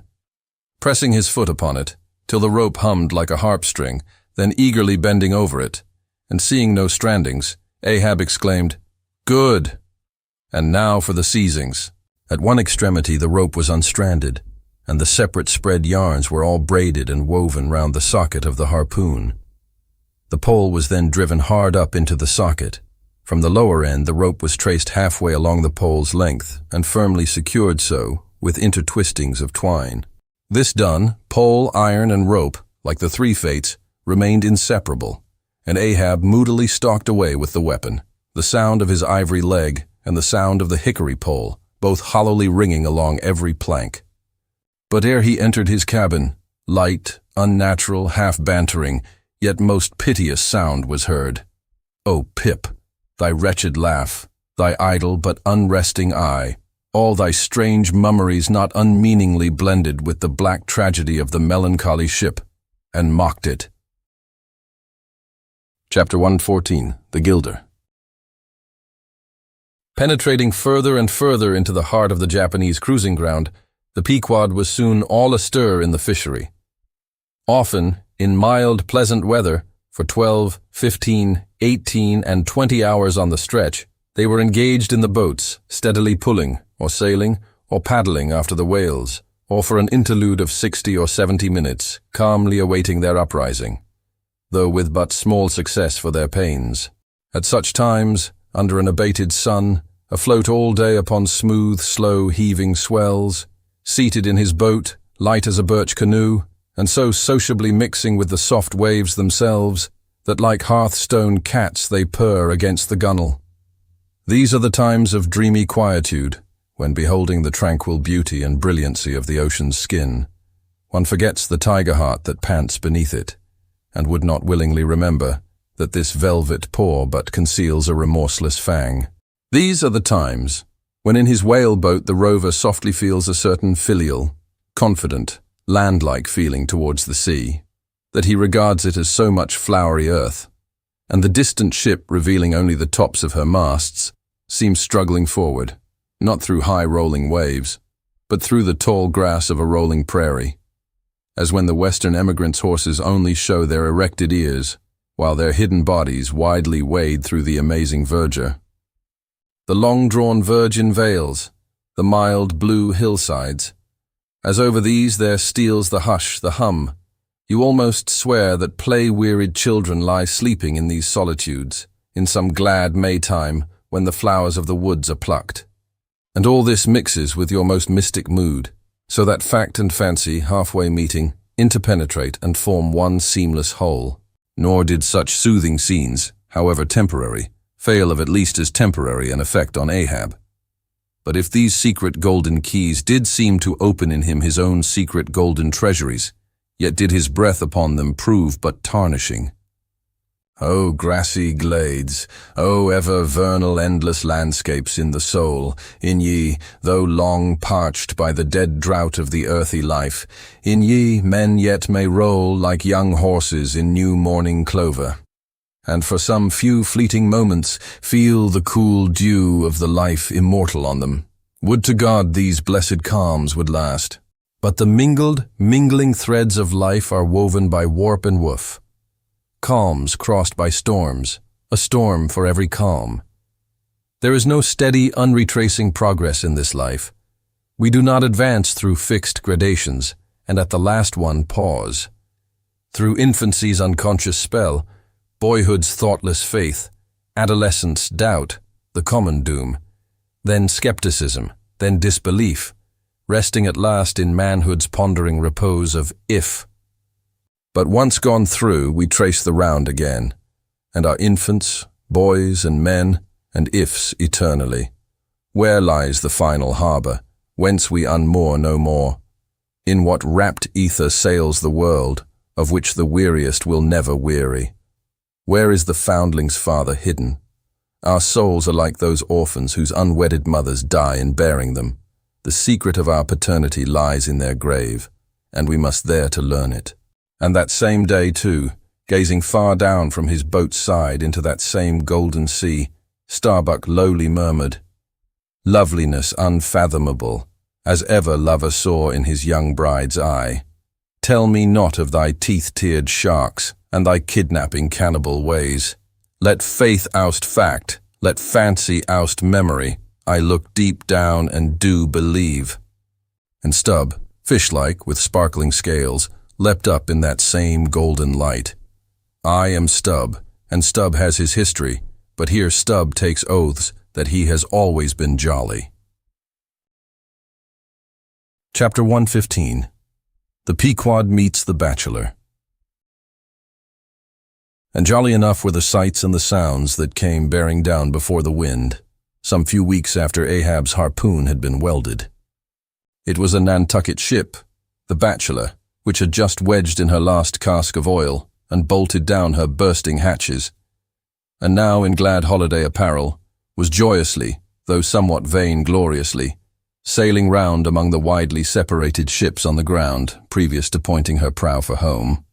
The three men at her masthead wore long streamers of narrow red bunting at their hats, From the stern, a whaleboat was suspended, bottom down, and hanging captive from the bowsprit was seen the long lower jaw of the last whale they had slain. Signals, ensigns, and jacks of all colors were flying from her rigging on every side. Sideways lashed in each of her 3 basketed tops were 2 barrels of sperm, above which, in her topmast crosstrees, you saw slender breakers of the same precious fluid, and nailed to her main truck was a brazen lamp. As was afterwards learned, the Bachelor had met with the most surprising success. All the more wonderful, for that while cruising in the same seas, numerous other vessels had gone entire months without securing a single fish. Not only had barrels of beef and bread been given away to make room for the far more valuable sperm, but additional supplemental casks had been bartered for from the ships she had met, and these were stowed along the deck and in the captain's and officers' staterooms. Even the cabin table itself had been knocked into kindling wood, and the cabin mess dined off the broad head of an oil butt, lashed down to the floor for a centerpiece. In the forecastle, the sailors had actually caulked and pitched their chests and filled them. It was humorously added that the cook had clapped a head on his largest boiler and filled it, that the steward had plugged his spare coffee pot and filled it, that the harpooneers had headed the sockets of their irons and filled them, that indeed everything was filled with sperm, except the captain's pantaloons pockets, and those he reserved to thrust his hands into, in self-complacent testimony of his entire satisfaction. As this glad ship of good luck bore down upon the moody Pequod, the barbarian sound of enormous drums came from her forecastle, and drawing still nearer, a crowd of her men were seen standing round her huge tripods, which, covered with the parchment-like poke or stomach skin of the black fish, gave forth a loud roar to every stroke of the clenched hands of the crew. On the quarterdeck, the mates and harpooneers were dancing with the olive-hued girls who had eloped with them from the Polynesian Isles, while suspended in an ornamented boat, firmly secured aloft between the foremast and mainmast, 3 Long Island Negroes with glittering fiddle bows of whale ivory were presiding over the hilarious jig. Meanwhile, others of the ship's company were tumultuously busy at the masonry of the tryworks, from which the huge pots had been removed.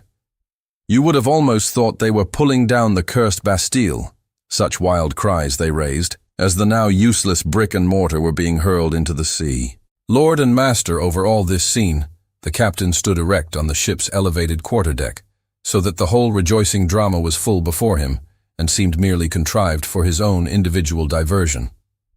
And Ahab, he too was standing on his quarterdeck, shaggy and black, with a stubborn gloom, and as the 2 ships crossed each other's wakes, one all jubilations for things past, the other all forebodings as to things to come, their 2 captains in themselves impersonated the whole striking contrast of the scene. "Come aboard! Come aboard!" cried the gay bachelor's commander, lifting a glass and a bottle in the air.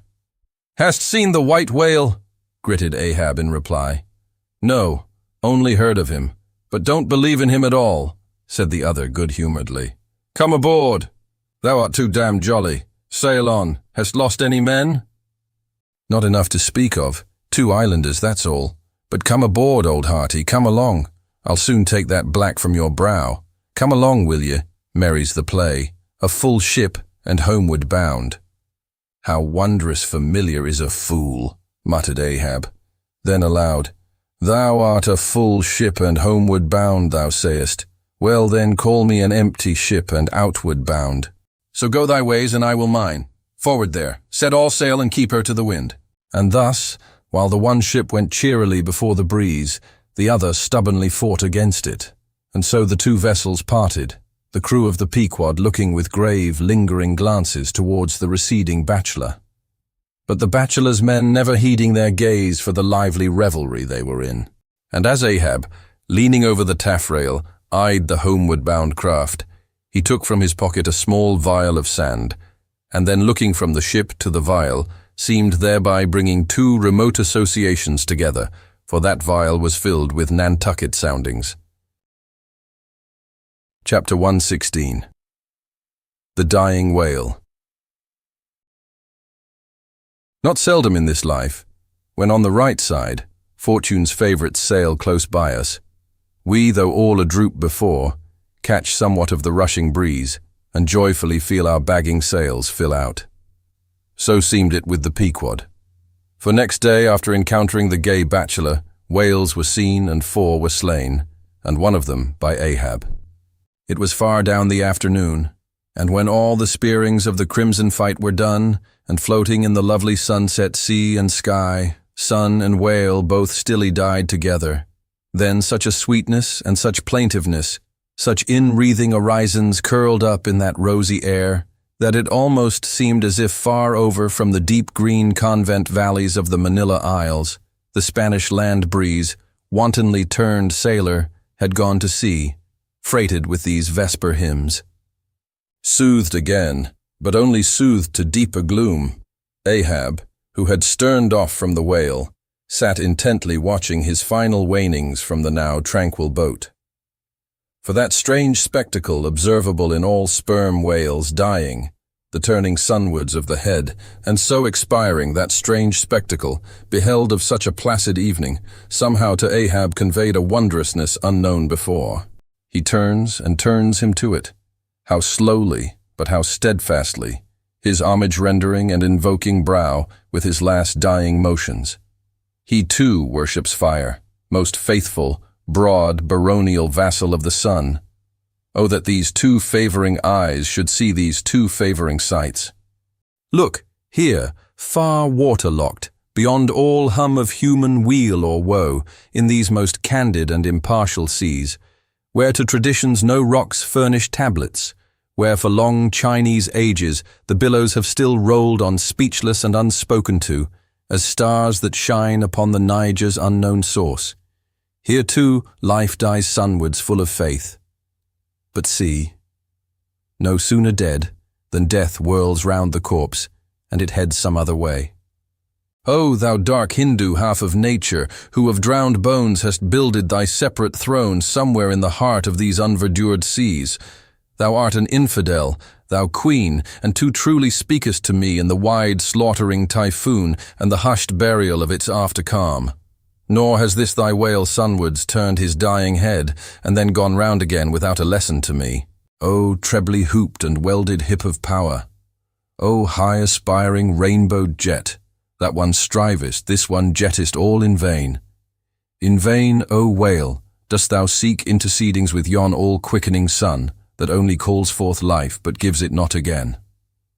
Yet dost thou, darker half, rock me with a prouder, if a darker faith.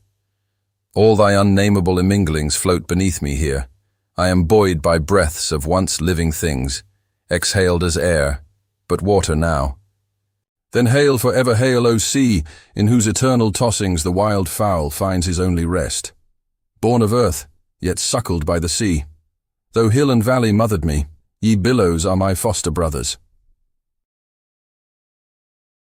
Chapter 117. The Whale Watch. The 4 whales slain that evening had died wide apart, one far to windward, one less distant to leeward, one ahead, one astern. These last 3 were brought alongside ere nightfall, but the windward one could not be reached till morning, and the boat that had killed it lay by its side all night. And that boat was Ahab's. The waif pole was thrust upright into the dead whale's spout hole, and the lantern hanging from its top cast a troubled, flickering glare upon the black, glossy back, and far out upon the midnight waves, which gently chafed the whale's broad flank, like soft surf upon a beach. Ahab and all his boat's crew seemed asleep, but the Parsee, who crouching in the bow, sat watching the sharks, that spectrally played round the whale, and tapped the light cedar planks with their tails. A sound, like the moaning in squadrons over asphaltites of unforgiven ghosts of Gomorrah, ran shuddering through the air. Started from his slumbers, Ahab, face to face, saw the Parsee, and hooped round by the gloom of the night, they seemed the last men in a flooded world. "I have dreamed it again," said he. "Of the hearses? Have I not said, old man, that neither hearse nor coffin can be thine? And who are hearse that die on the sea?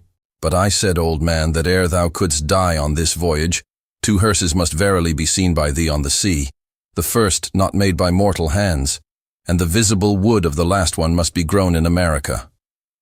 Aye, a strange sight that, Parsi. A hearse and its plumes floating over the ocean with the waves for the pallbearers. Ha! Such a sight we shall not soon see. Believe it or not, thou canst not die till it be seen, old man. And what was that saying about thyself?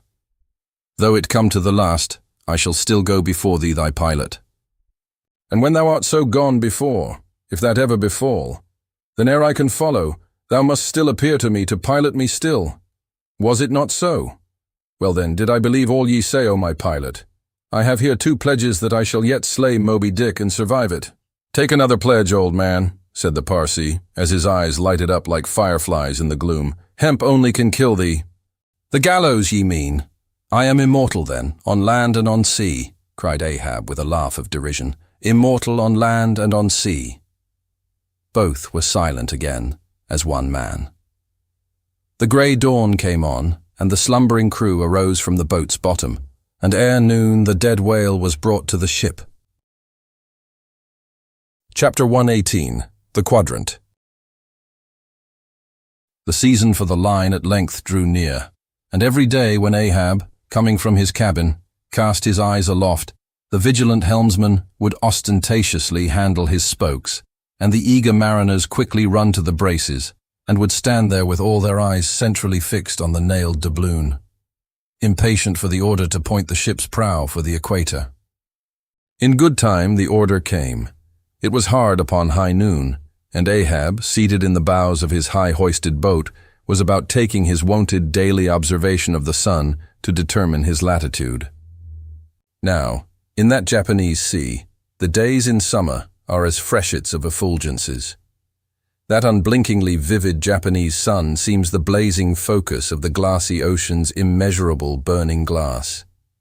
The sky looks lacquered, clouds there are none, the horizon floats, and this nakedness of unrelieved radiance is as the insufferable splendors of God's throne.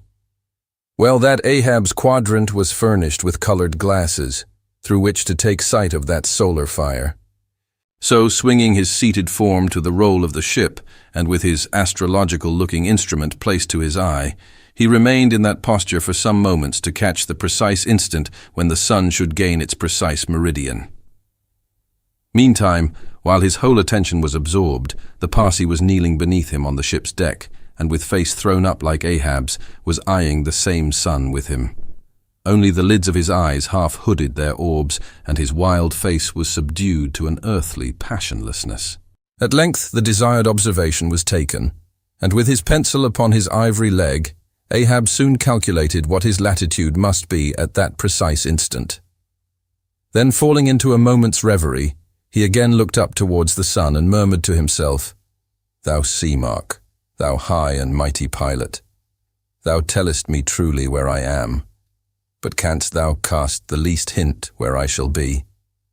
Or canst thou tell where some other thing besides me is this moment living? Where is Moby Dick? This instant thou must be eyeing him. These eyes of mine look into the very eye that is even now beholding him. Aye, and into the eye that is even now equally beholding the objects on the unknown, thither side of thee, thou sun."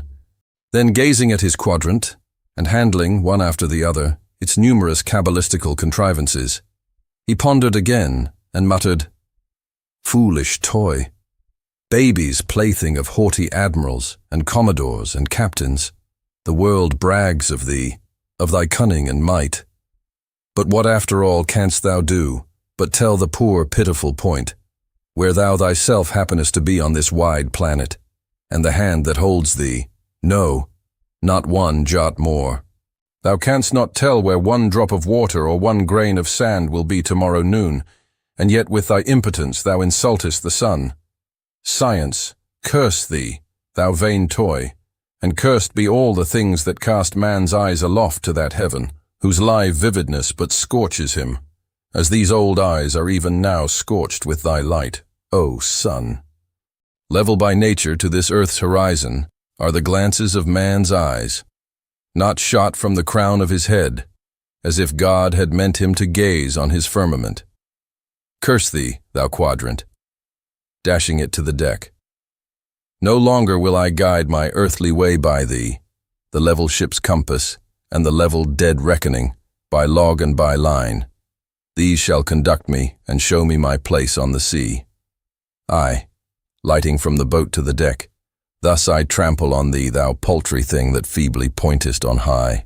Thus I split and destroy thee.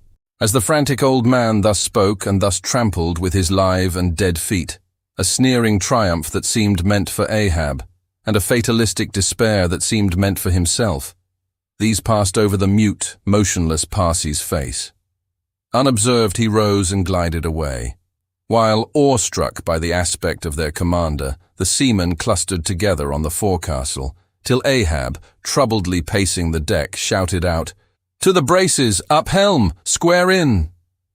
In an instant, the yards swung round, and as the ship half-wheeled upon her heel, her 3 firm-seated, graceful masts erectly poised upon her long-ribbed hull, seemed as the 3 Horatii pirouetting on one sufficient steed. Standing between the knightheads, Starbuck watched the Pequod's tumultuous way, and Ahab's also, as he went lurching along the deck. I have sat before the dense coal fire and watched it all aglow, full of its tormented flaming life, and I have seen it wane at last, down, down to dumbest dust. Old man of oceans, of all this fiery life of thine, what will at length remain but one little heap of ashes? "Aye," cried Stubb, "but sea-coal ashes. Mind ye that, Mr. Starbuck. Sea-coal, not your common charcoal. Well, well, I heard Ahab mutter, 'Here someone thrusts these cards into these old hands of mine, swears that I must play them, and no others. And damn me, Ahab, but thou actest right. Live in the game and die in it.'" Chapter 119. The Candles. Warmest climes but nurse the cruelest fangs. The tiger of Bengal crouches in spiced groves of ceaseless verdure. Skies the most effulgent, but basket the deadliest thunders. Gorgeous Cuba knows tornadoes that never swept tame northern lands. So, too, it is that in these resplendent Japanese seas, the mariner encounters the direst of all storms, the typhoon. It will sometimes burst from out that cloudless sky, like an exploding bomb upon a dazed and sleepy town. Towards evening of that day, the Pequod was torn of her canvas, and bare-poled was left to fight a typhoon which had struck her directly ahead. When darkness came on, sky and sea roared and split with the thunder, and blazed with the lightning, that showed the disabled masts, fluttering here and there with the rags which the first fury of the tempest had left for its aftersport. Holding by a shroud, Starbuck was standing on the quarter-deck, at every flash of the lightning glancing aloft, to see what additional disaster might have befallen the intricate hamper there, while Stubb and Flask were directing the men in the higher hoisting and firmer lashing of the boats. But all their pains seemed naught. Though lifted to the very top of the cranes, the windward quarter-boat, Ahab's, did not escape. A great rolling sea, dashing high up against the reeling ship's high teetering side, stove in the boat's bottom at the stern, and left it again, all dripping through like a sieve. Bad work, Mr. Starbuck," said Stubb, regarding the wreck, "but the sea will have its way. Stubb, for one, can't fight it. You see, Mr. Starbuck, a wave has such a great long start before it leaps. All round the world it runs, and then comes the spring. But as for me, all the start I have to meet it is just across the deck here. But never mind, it's all in fun. So the old song sings, "Oh, jolly is the gale, and a joker is the whale, a flourish in his tail. Such a funny, sporty, gamey, jesty, jokey, hokey-pokey lad is the ocean, oh, the scud all a-flyin'. That's his flip only foamin'. When he stirs in the spicin', such a funny, sporty, gamey, jesty, jokey, hokey-pokey lad is the ocean, oh. Thunder splits the ships, but he only smacks his lips, a tastin' of this flip. Such a funny, sporty, gamey, jesty, jokey, hokey-pokey lad is the ocean, oh." "Avast Stubb," cried Starbuck. "Let the typhoon sing and strike his harp here in our rigging. But if thou art a brave man, thou wilt hold thy peace." "But I am not a brave man. Never said I was a brave man. I am a coward, and I sing to keep up my spirits." And I tell you what it is, Mr. Starbuck, there's no way to stop my singing in this world, but to cut my throat. And when that's done, 10 to 1, I sing ye the doxology for a wind-up. Madman, look through my eyes if thou hast none of thine own. What? How can you see better of a dark night than anybody else, never mind how foolish? Here! Cried Starbuck, seizing Stubb by the shoulder and pointing his hand towards the weatherbow. Markest thou not that the gale comes from the eastward? The very course Ahab is to run for Moby Dick. The very course he swung to this day noon. Now mark his boat there. Where is that stove? In the stern sheets, man. Where he is wont to stand, his standpoint is stove, man. Now jump overboard and sing away if thou must. I don't half understand ye. What's in the wind? Yes, round the Cape of Good Hope is the shortest way to Nantucket, soliloquized Starbuck suddenly, heedless of Stubb's question. The gale that now hammers at us to stave us, we can turn it into a fair wind that will drive us towards home. Yonder, to windward, all is blackness of doom. But to leeward, homeward, I see it lightens up there, but not with the lightning. At that moment, in one of the intervals of profound darkness, following the flashes, a voice was heard at his side, and almost at the same instant a volley of thunder peals rolled overhead. "Who's there?" "Old Thunder," said Ahab, groping his way along the bulwarks to his pivot hole, but suddenly finding his path made plain to him by elbowed lances of fire. Now, as the lightning rod to a spire on shore is intended to carry off the perilous fluid into the soil, so the kindred rod which at sea some ships carry to each mast is intended to conduct it into the water. But as this conductor must descend to considerable depth, that its end may avoid all contact with the hull, and as moreover, if kept constantly towing there, it would be liable to many mishaps, besides interfering not a little with some of the rigging, and more or less impeding the vessel's way in the water. Because of all this, the lower parts of a ship's lightning rods are not always overboard, but are generally made in long, slender links, so as to be the more readily hauled up into the chains outside or thrown down into the sea as occasion may require. "The rods! The rods!" cried Starbuck to the crew, suddenly admonished to vigilance by the vivid lightning that had just been darting flambeau to light Ahab to his post. "Are they overboard? Drop them over, fore and aft, quick!" "Avast!" cried Ahab. "Let's have fair play here, though we be the weaker side. Yet I'll contribute to raise rods on the Himalayas and Andes, that all the world may be secured. But out on privileges. Let them be, sir." "Look aloft!" cried Starbuck. "The corpusants! The corpusants!" All the yardarms were tipped with a pallid fire, and touched at each tri-pointed lightning rod end with 3 tapering white flames. Each of the 3 tall masts was silently burning in that sulphurous air, like 3 gigantic wax tapers before an altar. "Blast the boat! Let it go!" cried Stubb at this instant, as a swashing sea heaved up under his own little craft, so that its gunwale violently jammed his hand as he was passing a lashing. "Blast it!" But slipping backward on the deck, his uplifted eyes caught the flames, and immediately shifting his tone, he cried, "The corpusants have mercy on us all." To sailors, oaths are household words. They will swear in the trance of the calm and in the teeth of the tempest. They will imprecate curses from the topsail-yard arms, when most they teeter over to a seething sea.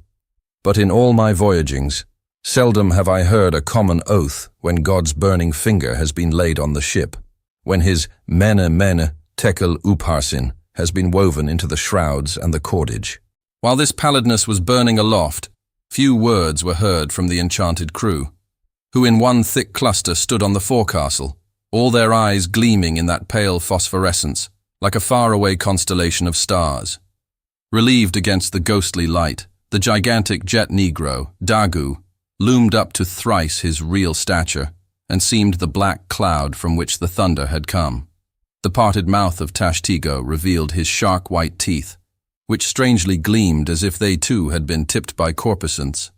While lit up by the preternatural light, Queequeg's tattooing burned like satanic blue flames on his body. The tableau all waned at last with the pallidness aloft, and once more the Pequod and every soul on her decks were wrapped in a pall. A moment or two passed, when Starbuck, going forward, pushed against someone. It was Stubb. "What thinkest thou now, man? I heard thy cry. It was not the same in the song." No, it wasn't. I said the corpusants have mercy on us all, and I hope they will, still. But do they only have mercy on long faces? Have they no bowels for a laugh? And look ye, Mr. Starbuck, but it's too dark to look. Hear me then. I take that masthead flame we saw for a sign of good luck. For those masts are rooted in a hold that is going to be chock-a-block with sperm oil, do you see? And so, all that sperm will work up into the masts like sap in a tree. Yes, our 3 masts will yet be as 3 spermaceti candles. That's the good promise we saw. At that moment, Starbuck caught sight of Stubb's face, slowly beginning to glimmer into sight. Glancing upwards, he cried, "See! See!" And once more the high tapering flames were beheld, with what seemed redoubled supernaturalness in their pallor. "The corpusants have mercy on us all!" cried Stubb again. At the base of the mainmast, full beneath the doubloon and the flame, the Parsee was kneeling in Ahab's front, but with his head bowed away from him, while nearby, from the arched and overhanging rigging, where they had just been engaged securing a spar, a number of the seamen, arrested by the glare, now cohered together and hung pendulous, like a knot of numbed wasps from a drooping orchard twig. In various enchanted attitudes, like the standing, or stepping, or running skeletons in Herculaneum, others remained rooted to the deck, but all their eyes upcast. "Aye, men," cried Ahab. "Look up at it. Mark it well. The white flame but lights the way to the white whale. Hand me those mainmast links there. I would fain feel this pulse, and let mine beat against it, blood against fire. So." Then turning, the last link held fast in his left hand, he put his foot upon the Parsee, and with fixed upward eye and high-flung right arm, he stood erect before the lofty tri-pointed trinity of flames. "Oh, thou clear spirit of clear fire, whom on these seas I as Persian once did worship, till in the sacramental act so burned by thee, that to this hour I bear the scar. I now know thee, thou clear spirit, and I now know that thy right worship is defiance. To neither love nor reverence wilt thou be kind, and e'en for hate thou canst but kill, and all are killed. No fearless fool now fronts thee. I own thy speechless, placeless power, but to the last gasp of my earthquake life will dispute its unconditional, unintegral mastery in me. In the midst of the personified impersonal, a personality stands here, though but a point at best. Whencesoe'er I came, wheresoe'er I go, yet while I earthly live, the queenly personality lives in me and feels her royal rights. But war is pain, and hate is woe. Come in thy lowest form of love, and I will kneel and kiss thee, but at thy highest come as mere supernal power, and though thou launchest navies of full-freighted worlds, there's that in here that still remains indifferent. O thou clear spirit, of thy fire thou madest me, and like a true child of fire, I breathe it back to thee." Sudden, repeated flashes of lightning. The 9 flames leap lengthwise to thrice their previous height. Ahab, with the rest, closes his eyes, his right hand pressed hard upon them. "I own thy speechless, placeless power, said I not so? Nor was it wrung from me, nor do I now drop these links. Thou canst blind, but I can then grope. Thou canst consume, but I can then be ashes. Take the homage of these poor eyes, and shutter hands. I would not take it. The lightning flashes through my skull, mine eyeballs ache and ache, my whole beaten brain seems as beheaded, and rolling on some stunning ground. Oh, yet blindfold, yet will I talk to thee. Light though thou be, thou leapest out of darkness, but I am darkness leaping out of light, leaping out of thee. The javelins cease, open eyes, see or not. There burn the flames. O thou magnanimous, now I do glory in my genealogy. But thou art but my fiery father, my sweet mother I know not. O cruel, what hast thou done with her? There lies my puzzle, but thine is greater. Thou knowest not how came ye, hence callest thyself unbegotten. Certainly knowest not thy beginning, hence callest thyself unbegun. I know that of me, which thou knowest not of thyself, O thou omnipotent. There is some unsuffusing thing beyond thee, thou clear spirit, to whom all thy eternity is but time, all thy creativeness mechanical. Through thee, thy flaming self, my scorched eyes do dimly see it. O thou foundling fire, thou hermit immemorial, thou too hast thy incommunicable riddle, thy unparticipated grief. Here again with haughty agony, I read my sire. Leap, leap up and lick the sky. I leap with thee, I burn with thee, would fain be welded with thee.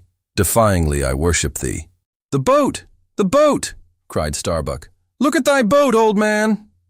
Ahab's harpoon, the one forged at Perth's fire, remained firmly lashed in its conspicuous crotch, so that it projected beyond his whaleboat's bow, but the sea that had stove its bottom had caused the loose leather sheath to drop off, and from the keen steel barb there now came a leveled flame of pale, forked fire. As the silent harpoon burned there like a serpent's tongue, Starbuck grasped Ahab by the arm. God is against thee, old man, forbear. 'Tis an ill voyage, ill begun, ill continued. Let me square the yards, while we may, old man, and make a fair wind of it homewards, to go on a better voyage than this." Overhearing Starbuck, the panic-stricken crew instantly ran to the braces, though not a sail was left aloft. For the moment, all the aghast mate's thoughts seemed theirs. They raised a half-mutinous cry. But dashing the rattling lightning links to the deck, and snatching the burning harpoon, Ahab waved it like a torch among them, swearing to transfix with it the first sailor that but cast loose a rope's end. Petrified by his aspect, and still more shrinking from the fiery dart that he held, the men fell back in dismay, and Ahab again spoke. "All your oaths to hunt the white whale are as binding as mine, and heart, soul, and body, lungs, and life, old Ahab is bound. And that ye may know to what tune this heart beats, look ye here, thus I blow out the last fear." And with one blast of his breath he extinguished the flame. As in the hurricane that sweeps the plain, men fly the neighborhood of some lone gigantic elm, whose very height and strength but render it so much the more unsafe, because so much the more a mark for thunderbolts. So at those last words of Ahab's, many of the mariners did run from him in a terror of dismay. Chapter 120. The deck towards the end of the first night watch. Ahab standing by the helm, Starbuck approaching him. "We must send down the main topsail yard, sir. The band is working loose, and the lee lift is half stranded. Shall I strike it, sir?" "Strike nothing. Lash it. If I had skysail poles, I'd sway them up now." "Sir, in God's name, right, sir." "Well, the anchors are working, sir. Shall I get them inboard?" "Strike nothing and stir nothing, but lash everything. The wind rises, but it has not got up to my tablelands yet.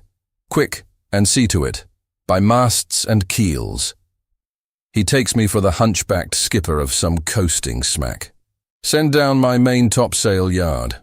Ho, glue-pots! Loftiest trucks were made for wildest winds, and this brain truck of mine now sails amid the cloud scud.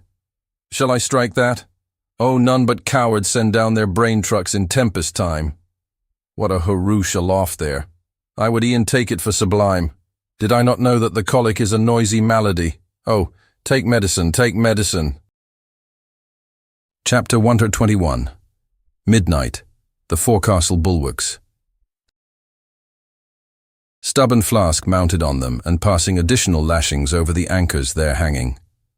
"No, Stub, you may pound that knot there as much as you please, but you will never pound into me what you were just now saying." "And how long ago is it since you said the very contrary? Didn't you once say that whatever ship Ahab sails in, that ship should pay something extra on its insurance policy, just as though it were loaded with powder barrels aft and boxes of lucifers forward? Stop now, didn't you say so?" "Well, suppose I did. What then? I've part changed my flesh since that time. Why not my mind? Besides, supposing we are loaded with powder barrels aft and lucifers forward, how the devil could the lucifers get afire in this drenching spray here? Why, my little man, you have pretty red hair, but you couldn't get afire now. Shake yourself. Your Aquarius, or the water-bearer flask, might fill pitchers at your coat collar. Don't you see, then, that for these extra risks, the marine insurance companies have extra guarantees? Here are hydrants, flask. But hark, again, and I'll answer you the other thing. First take your leg off from the crown of the anchor here, though, so I can pass the rope. Now listen.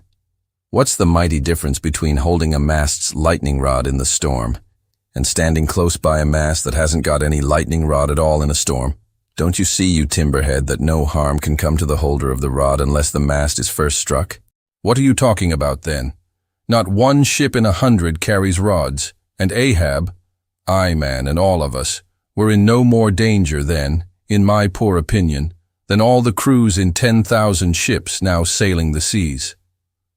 Why, you king-post, I suppose you would have every man in the world go about with a small lightning rod running up the corner of his hat, like a militia officer's skewered feather, and trailing behind like his sash.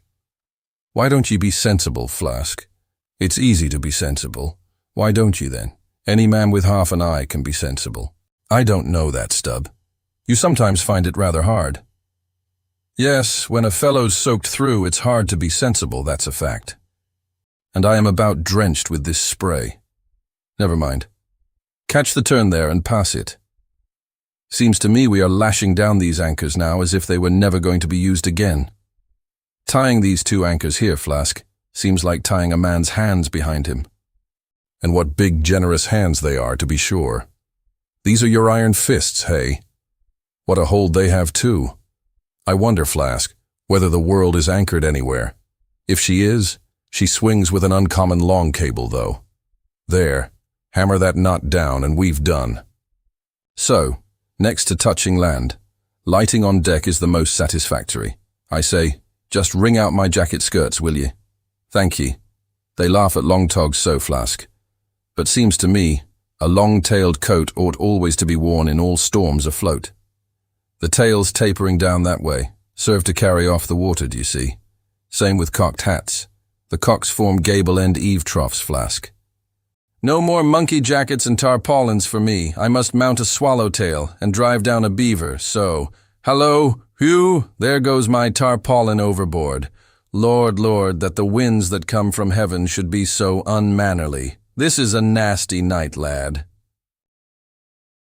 Chapter 122. Midnight aloft.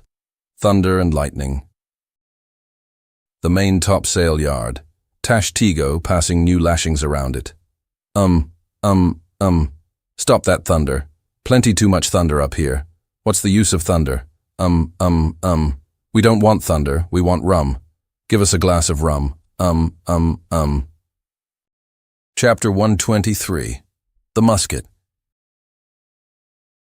During the most violent shocks of the typhoon, the man at the Pequod's jawbone tiller had several times been reelingly hurled to the deck by its spasmodic motions, even though preventer tackles had been attached to it, for they were slack, because some play to the tiller was indispensable. In a severe gale like this, while the ship is but a tossed shuttlecock to the blast, it is by no means uncommon to see the needles in the compasses, at intervals, go round and round. It was thus with the Pequods. At almost every shock, the helmsman had not failed to notice the whirling velocity with which they revolved upon the cards. It is a sight that hardly anyone can behold without some sort of unwanted emotion. Some hours after midnight, the typhoon abated so much that through the strenuous exertions of Starbuck and Stubb, one engaged forward and the other aft, the shivered remnants of the jib and fore and maintop sails were cut adrift from the spars and went eddying away to leeward like the feathers of an albatross, which sometimes are cast to the winds when that storm-tossed bird is on the wing. The 3 corresponding new sails were now bent and reefed, and a storm trysail was set further aft, so that the ship soon went through the water with some precision again. And the course, for the present, east-southeast, which he was to steer, if practicable, was once more given to the helmsman. For during the violence of the gale, he had only steered according to its vicissitudes. But as he was now bringing the ship as near her course as possible, watching the compass meanwhile, lo, a good sign. The wind seemed coming round astern, aye, the foul breeze became fair. Instantly the yards were squared to the lively song of "Ho, the fair wind, oh yeah ho, cheerly men," the crew singing for joy that so promising an event should so soon have falsified the evil portents preceding it. In compliance with the standing order of his commander, to report immediately, and at any one of the 24 hours, any decided change in the affairs of the deck, Starbuck had no sooner trimmed the yards to the breeze, however reluctantly and gloomily, than he mechanically went below to apprise Captain Ahab of the circumstance. Ere knocking at his stateroom, he involuntarily paused before it a moment. The cabin lamp, taking long swings this way and that, was burning fitfully and casting fitful shadows upon the old man's bolted door, a thin one with fixed blinds inserted in place of upper panels. The isolated subterraneousness of the cabin made a certain humming silence to reign there, though it was hooped round by all the roar of the elements. The loaded muskets in the rack were shiningly revealed as they stood upright against the forward bulkhead. Starbuck was an honest, upright man, but out of Starbuck's heart, at that instant when he saw the muskets, there strangely evolved an evil thought, but so blent with its neutral or good accompaniments that for the instant he hardly knew it for itself. "He would have shot me once," he murmured. "Yes, there's the very musket that he pointed at me. That one with the studded stock. Let me touch it, lift it. Strange that I, who have handled so many deadly lances, strange that I should shake so now. Loaded. I must see. Aye, and powder in the pan. That's not good. Best spill it. Wait. I'll cure myself of this. I'll hold the musket boldly while I think. I come to report a fair wind to him." "But how fair? Fair for death and doom.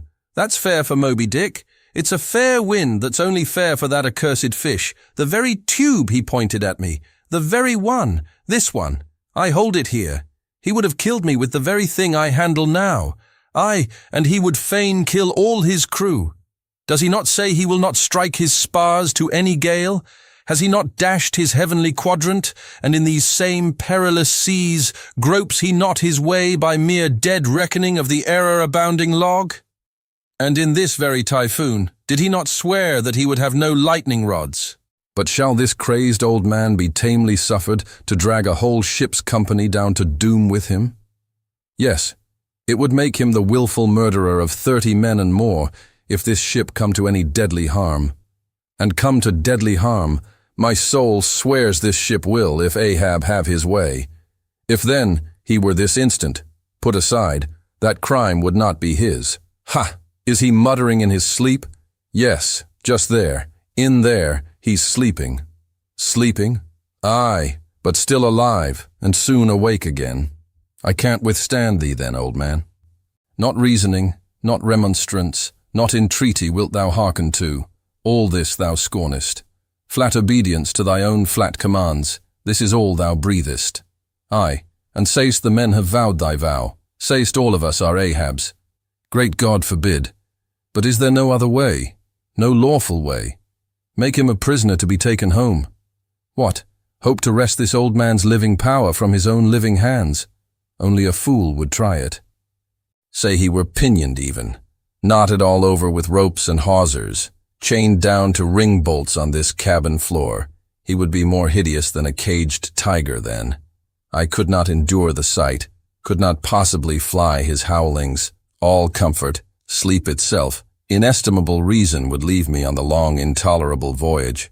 What then remains? The land is hundreds of leagues away, and locked Japan the nearest.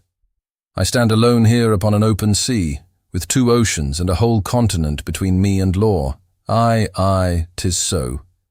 Is heaven a murderer when its lightning strikes a would-be murderer in his bed, tindering sheets and skin together? And would I be a murderer then if... And slowly, stealthily, and half sideways looking, he placed the loaded musket's end against the door. On this level, Ahab's hammock swings within, his head this way. A touch, and Starbuck may survive to hug his wife and child again. Oh, Mary, Mary, boy, boy, boy. But if I wake thee not to death, old man, who can tell to what unsounded deeps Starbuck's body this day week may sink with all the crew? Great God, where art thou? Shall I? "The wind has gone down and shifted, sir. The fore and main topsails are reefed and set. She heads her course." "Stern all! O Moby Dick, I clutch thy heart at last." Such were the sounds that now came hurtling from out the old man's tormented sleep, as if Starbuck's voice had caused the long, dumb dream to speak. The yet leveled musket shook like a drunkard's arm against the panel. Starbuck seemed wrestling with an angel, but turning from the door, he placed the death tube in its rack and left the place. "He's too sound asleep, Mr. Stubb. Go thou down and wake him and tell him. I must see to the deck here. Thou knowst what to say." Chapter 124. The Needle. Next morning the not yet subsided sea rolled in long, slow billows of mighty bulk, and striving in the Pequod's gurgling track, pushed her on like giants' palms outspread. The strong, unstaggering breeze abounded so that sky and air seemed vast, out-bellying sails. The whole world boomed before the wind. Muffled in the full morning light, the invisible sun was only known by the spread intensity of his place, where his bayonet rays moved on in stacks. Emblazonings, as of crowned Babylonian kings and queens, reigned over everything. The sea was as a crucible of molten gold that bubblingly leaps with light and heat. Long maintaining an enchanted silence, Ahab stood apart, and every time the teetering ship loweringly pitched down her bowsprit, he turned to eye the bright sun's rays produced ahead, and when she profoundly settled by the stern, he turned behind and saw the sun's rearward place, and how the same yellow rays were blending with his undeviating wake. "Ha ha ha, my ship, thou mightest well be taken now for the sea chariot of the sun. Ho ho, all ye nations before my prow, I bring the sun to ye. Yoke on the further billows. Hallo, a tandem I drive the sea." But suddenly reined back by some counter-thought, he hurried towards the helm, huskily demanding how the ship was heading. "East so east, sir," said the frightened steersman. "Thou liest," smiting him with his clenched fist. "Heading east at this hour in the morning, and the sun astern." Upon this, every soul was confounded, for the phenomenon just then observed by Ahab had unaccountably escaped everyone else. But its very blinding palpableness must have been the cause. Thrusting his head halfway into the binnacle, Ahab caught one glimpse of the compasses. His uplifted arm slowly fell. For a moment he almost seemed to stagger. Standing behind him, Starbuck looked, and lo, the two compasses pointed east, and the Pequod was as infallibly going west. But ere the first wild alarm could get out abroad among the crew, the old man with a rigid laugh exclaimed, "I have it. It has happened before. Mr. Starbuck, last night's thunder turned our compasses, that's all. Thou hast before now heard of such a thing, I take it?" "Aye, but never before has it happened to me, sir," said the pale mate gloomily. Here, it must needs be said, that accidents like this have in more than one case occurred to ships in violent storms. The magnetic energy, as developed in the mariner's needle, is, as all know, essentially one with the electricity beheld in heaven.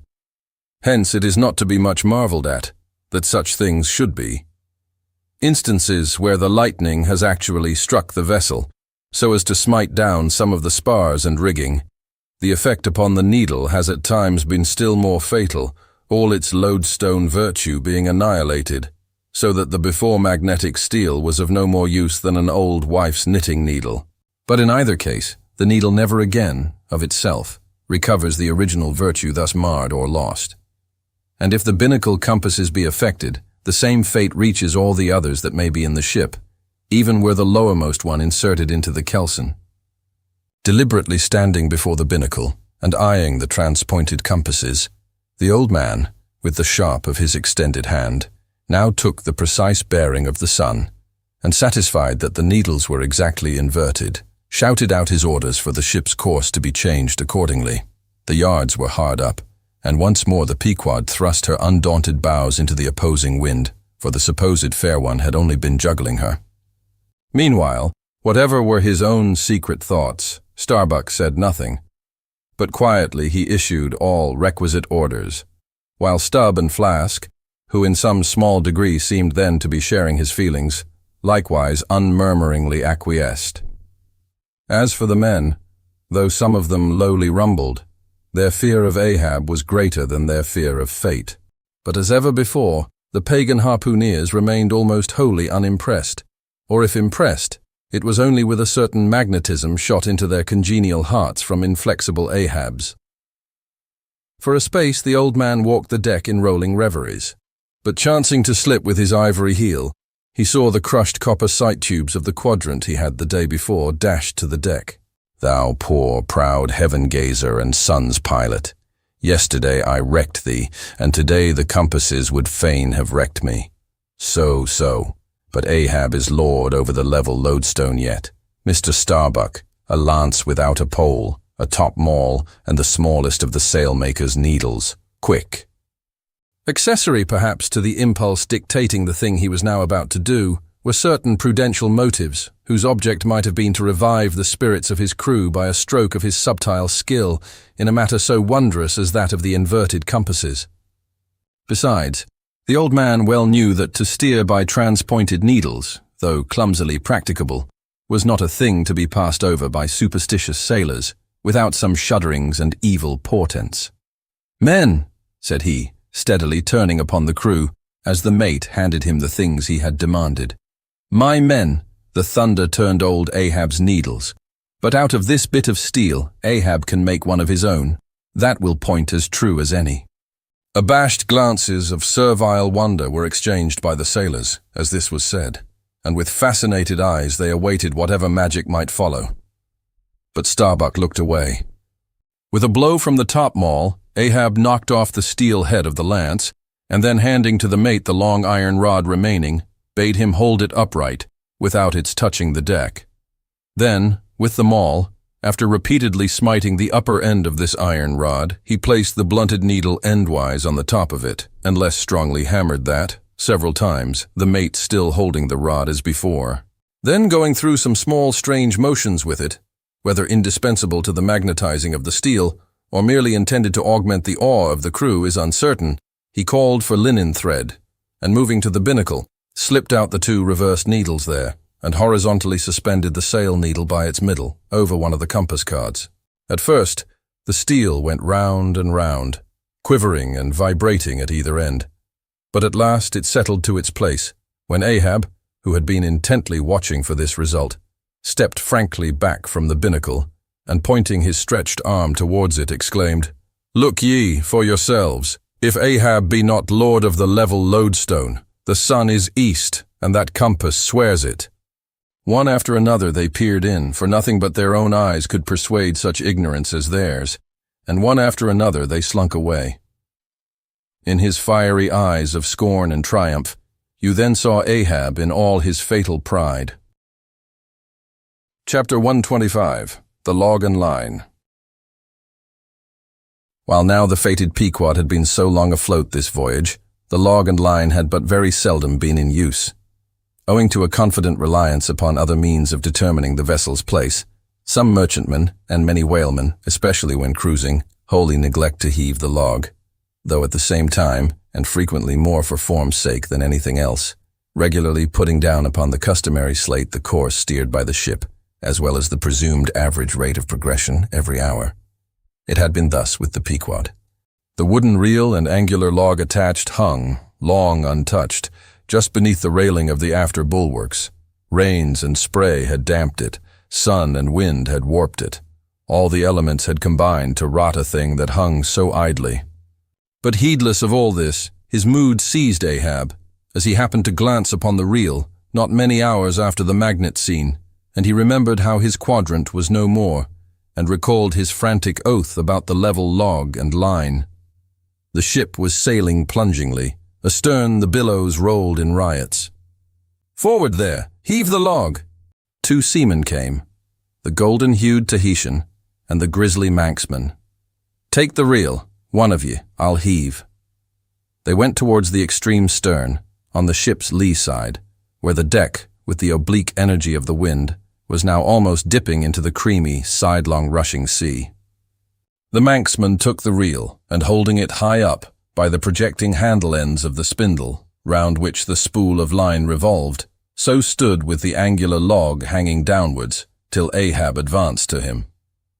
Ahab stood before him, and was lightly unwinding some 30 or 40 turns to form a preliminary hand coil to toss overboard, when the old Manxman, who was intently eyeing both him and the line, made bold to speak.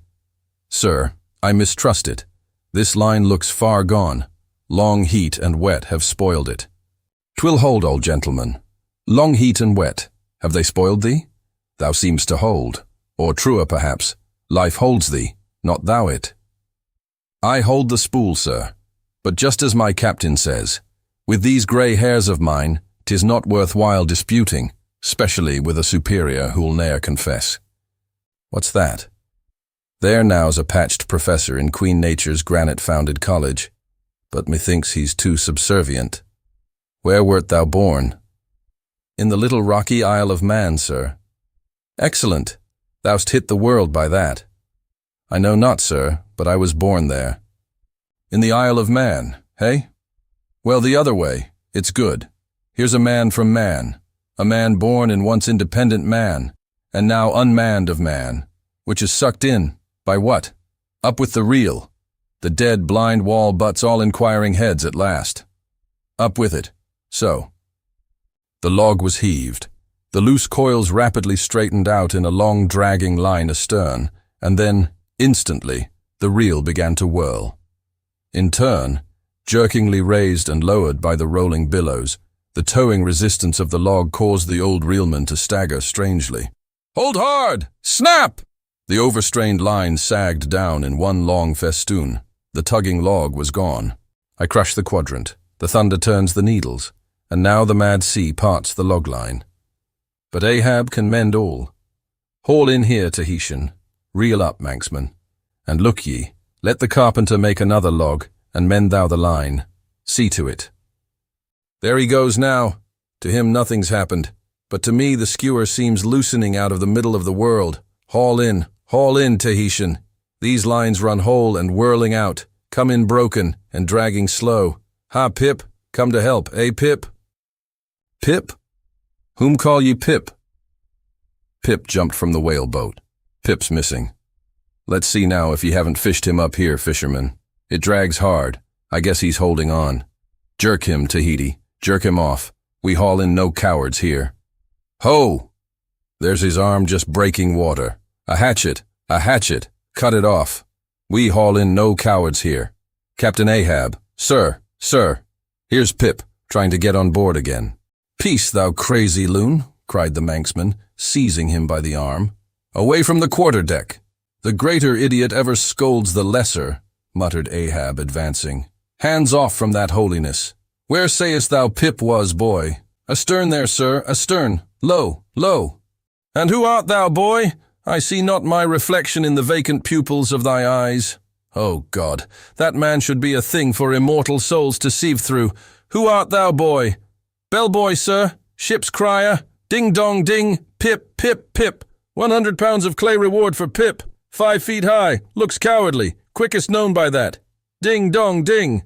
Who's seen Pip the coward? There can be no hearts above the snow line. O ye frozen heavens, look down here.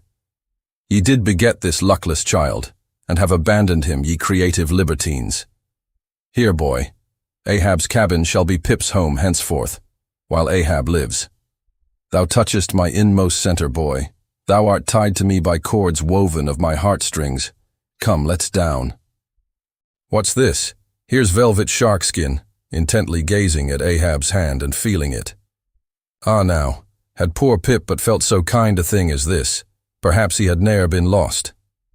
This seems to me, sir, as a man-rope, something that weak souls may hold by. Oh, sir, let old Perth now come and rivet these 2 hands together, the black one with the white, for I will not let this go. Oh, boy, nor will I thee, unless I should thereby drag thee to worse horrors than are here. Come, then, to my cabin. Lo, ye believers in God's all goodness, and in man all ill, lo you. See the omniscient God's oblivious of suffering man, and man, though idiotic, and knowing not what he does, yet full of the sweet things of love and gratitude. Come. I feel prouder leading thee by thy black hand than though I grasped an emperor's. "There go two daft ones now," muttered the old Manxman. "One daft with strength, the other daft with weakness. But here's the end of the rotten line. All dripping too. Mend it, eh? I think we had best have a new line altogether. I'll see Mr. Stubb about it." Chapter 126. The Lifebuoy.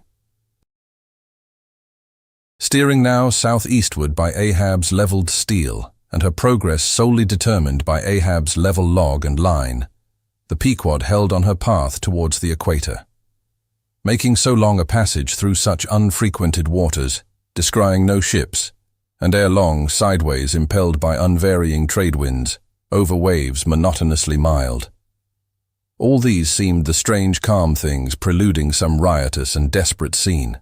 At last, when the ship drew near to the outskirts, as it were, of the equatorial fishing ground, and in the deep darkness that goes before the dawn, was sailing by a cluster of rocky islets, the watch, then headed by Flask, was startled by a cry so plaintively wild and unearthly, like half-articulated wailings of the ghosts of all Herod's murdered innocents, that one and all, they started from their reveries, and for the space of some moments stood, or sat, or leaned all transfixedly listening, like the carved Roman slave, while that wild cry remained within hearing. The Christian or civilized part of the crew said it was mermaids, and shuddered, but the pagan harpooneers remained unappalled. Yet the grey Manxman, the oldest mariner of all, declared that the wild, thrilling sounds that were heard were the voices of newly drowned men in the sea. Below in his hammock, Ahab did not hear of this till grey dawn, when he came to the deck. It was then recounted to him by Flask, not unaccompanied with hinted dark meanings. He hollowly laughed, and thus explained the wonder. Those rocky islands the ship had passed were the resort of great numbers of seals, and some young seals that had lost their dams, or some dams that had lost their cubs, must have risen nigh the ship and kept company with her, crying and sobbing with their human sort of wail. But this only the more affected some of them, because most mariners cherish a very superstitious feeling about seals, arising not only from their peculiar tones when in distress, but also from the human look of their round heads and semi-intelligent faces, seen peeringly uprising from the water alongside. In the sea, under certain circumstances, seals have more than once been mistaken for men. But the bodings of the crew were destined to receive a most plausible confirmation in the fate of one of their number that morning.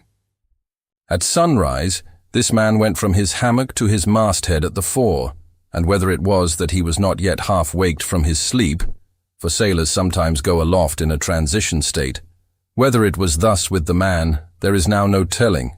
But, be that as it may, he had not been long at his perch when a cry was heard, a cry and a rushing, and looking up, they saw a falling phantom in the air, and looking down, a little tossed heap of white bubbles in the blue of the sea. The lifebuoy, a long slender cask, was dropped from the stern, where it always hung obedient to a cunning spring. But no hand rose to seize it, and the sun having long beat upon this cask, it had shrunken so that it slowly filled, and that parched wood also filled at its every pore. And the studded iron-bound cask followed the sailor to the bottom, as if to yield him his pillow, though in sooth but a hard one. And thus the first man of the Pequod that mounted the mast to look out for the white whale, on the white whale's own peculiar ground, that man was swallowed up in the deep. But few, perhaps, thought of that at the time. Indeed, in some sort, they were not grieved at this event, at least as a portent, for they regarded it, not as a foreshadowing of evil in the future, but as the fulfillment of an evil already presaged. They declared that now they knew the reason of those wild shrieks they had heard the night before. But again the old Manxman said nay. The lost lifebuoy was now to be replaced. Starbuck was directed to see to it, but as no cask of sufficient lightness could be found, and as in the feverish eagerness of what seemed the approaching crisis of the voyage, all hands were impatient of any toil but what was directly connected with its final end, whatever that might prove to be. Therefore they were going to leave the ship's stern unprovided with a buoy, when by certain strange signs and innuendos, Queequeg hinted a hint concerning his coffin. A lifebuoy of a coffin, cried Starbuck, starting. Rather queer that, I should say, said Stubb. It will make a good enough one, said Flask. The carpenter here can arrange it easily. Bring it up. There's nothing else for it, said Starbuck, after a melancholy pause. Rig it, carpenter. Do not look at me so. The coffin, I mean. Dost thou hear me? Rig it. And shall I nail down the lid, sir? Moving his hand as with a hammer. Aye. And shall I caulk the seams, sir? Moving his hand as with a caulking iron. Aye. And shall I then pay over the same with pitch, sir? Moving his hand as with a pitch-pot. Away. What possesses thee to this? Make a lifebuoy of the coffin and no more. Mr. Stubb, Mr. Flask, come forward with me. He goes off in a huff. The whole he can endure. At the parts he balks. Now I don't like this. I make a leg for Captain Ahab, and he wears it like a gentleman. But I make a bandbox for Queequeg, and he won't put his head into it. Are all my pains to go for nothing with that coffin? And now I'm ordered to make a lifebuoy of it. It's like turning an old coat, going to bring the flesh on the other side now. I don't like this cobbling sort of business. I don't like it at all. It's undignified. It's not my place. Let tinkers' brats do tinkerings.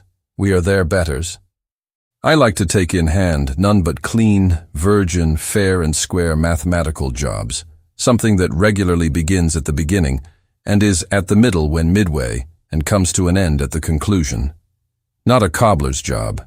That's at an end in the middle, and at the beginning at the end.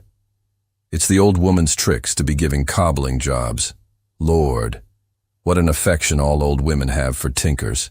I know an old woman of 65 who ran away with a bald-headed young tinker once. And that's the reason I never would work for lonely widow old women ashore when I kept my job shop in the vineyard. They might have taken it into their lonely old heads to run off with me. But hi-ho, there are no caps at sea but snow caps. Let me see. Nail down the lid, caulk the seams, pay over the same with pitch, batten them down tight, and hang it with the snap spring over the ship's stern. Were ever such things done before with a coffin? Some superstitious old carpenters now would be tied up in the rigging ere they would do the job. But I'm made of knotty aroostook hemlock. I don't budge. Cruppered with a coffin. Sailing about with a graveyard tray. But never mind. We workers in woods make bridal bedsteads and card tables, as well as coffins and hearses. We work by the month, or by the job, or by the profit. Not for us to ask the why and wherefore of our work, unless it be too confounded cobbling. And then we stash it if we can. Hem, I'll do the job now tenderly. I'll have me, let's see, how many in the ship's company all told? But I've forgotten. Anyway, I'll have me 30 separate Turk's-headed lifelines, each 3 feet long hanging all round to the coffin. Then, if the hull go down, there'll be 30 lively fellows all fighting for one coffin. A sight not seen very often beneath the sun. Come hammer, caulking iron, pitch-pot, and marling spike. Let's to it. Chapter 127. The Deck. The coffin laid upon 2 line tubs, between the vice bench and the open hatchway, the carpenter caulking its seams, the string of twisted oakum slowly unwinding from a large roll of it placed in the bosom of his frock. Ahab comes slowly from the cabin gangway and hears Pip following him. Back, lad. I will be with ye again presently. He goes. Not this hand complies with my humour more genially than that boy. Middle aisle of a church. What's here? Life buoy, sir. Mr. Starbuck's orders. Oh, look, sir. Beware the hatchway. Thank ye, man. Thy coffin lies handy to the vault. Sir? The hatchway? Oh, so it does, sir. So it does. Art not thou the leg maker? Look, did not this stump come from thy shop? I believe it did, sir. Does the ferrule stand, sir? Well enough. But art thou not also the undertaker? Aye, sir. I patched up this thing here as a coffin for Queequeg, but they've set me now to turning it into something else. Then tell me, art thou not an arrant, all-grasping, intermeddling, monopolizing, heathenish old scamp, to be one day making legs and the next day coffins to clap them in, and yet again life buoys out of those same coffins? Thou art as unprincipled as the gods, and as much of a jack of all trades. But I do not mean anything, sir.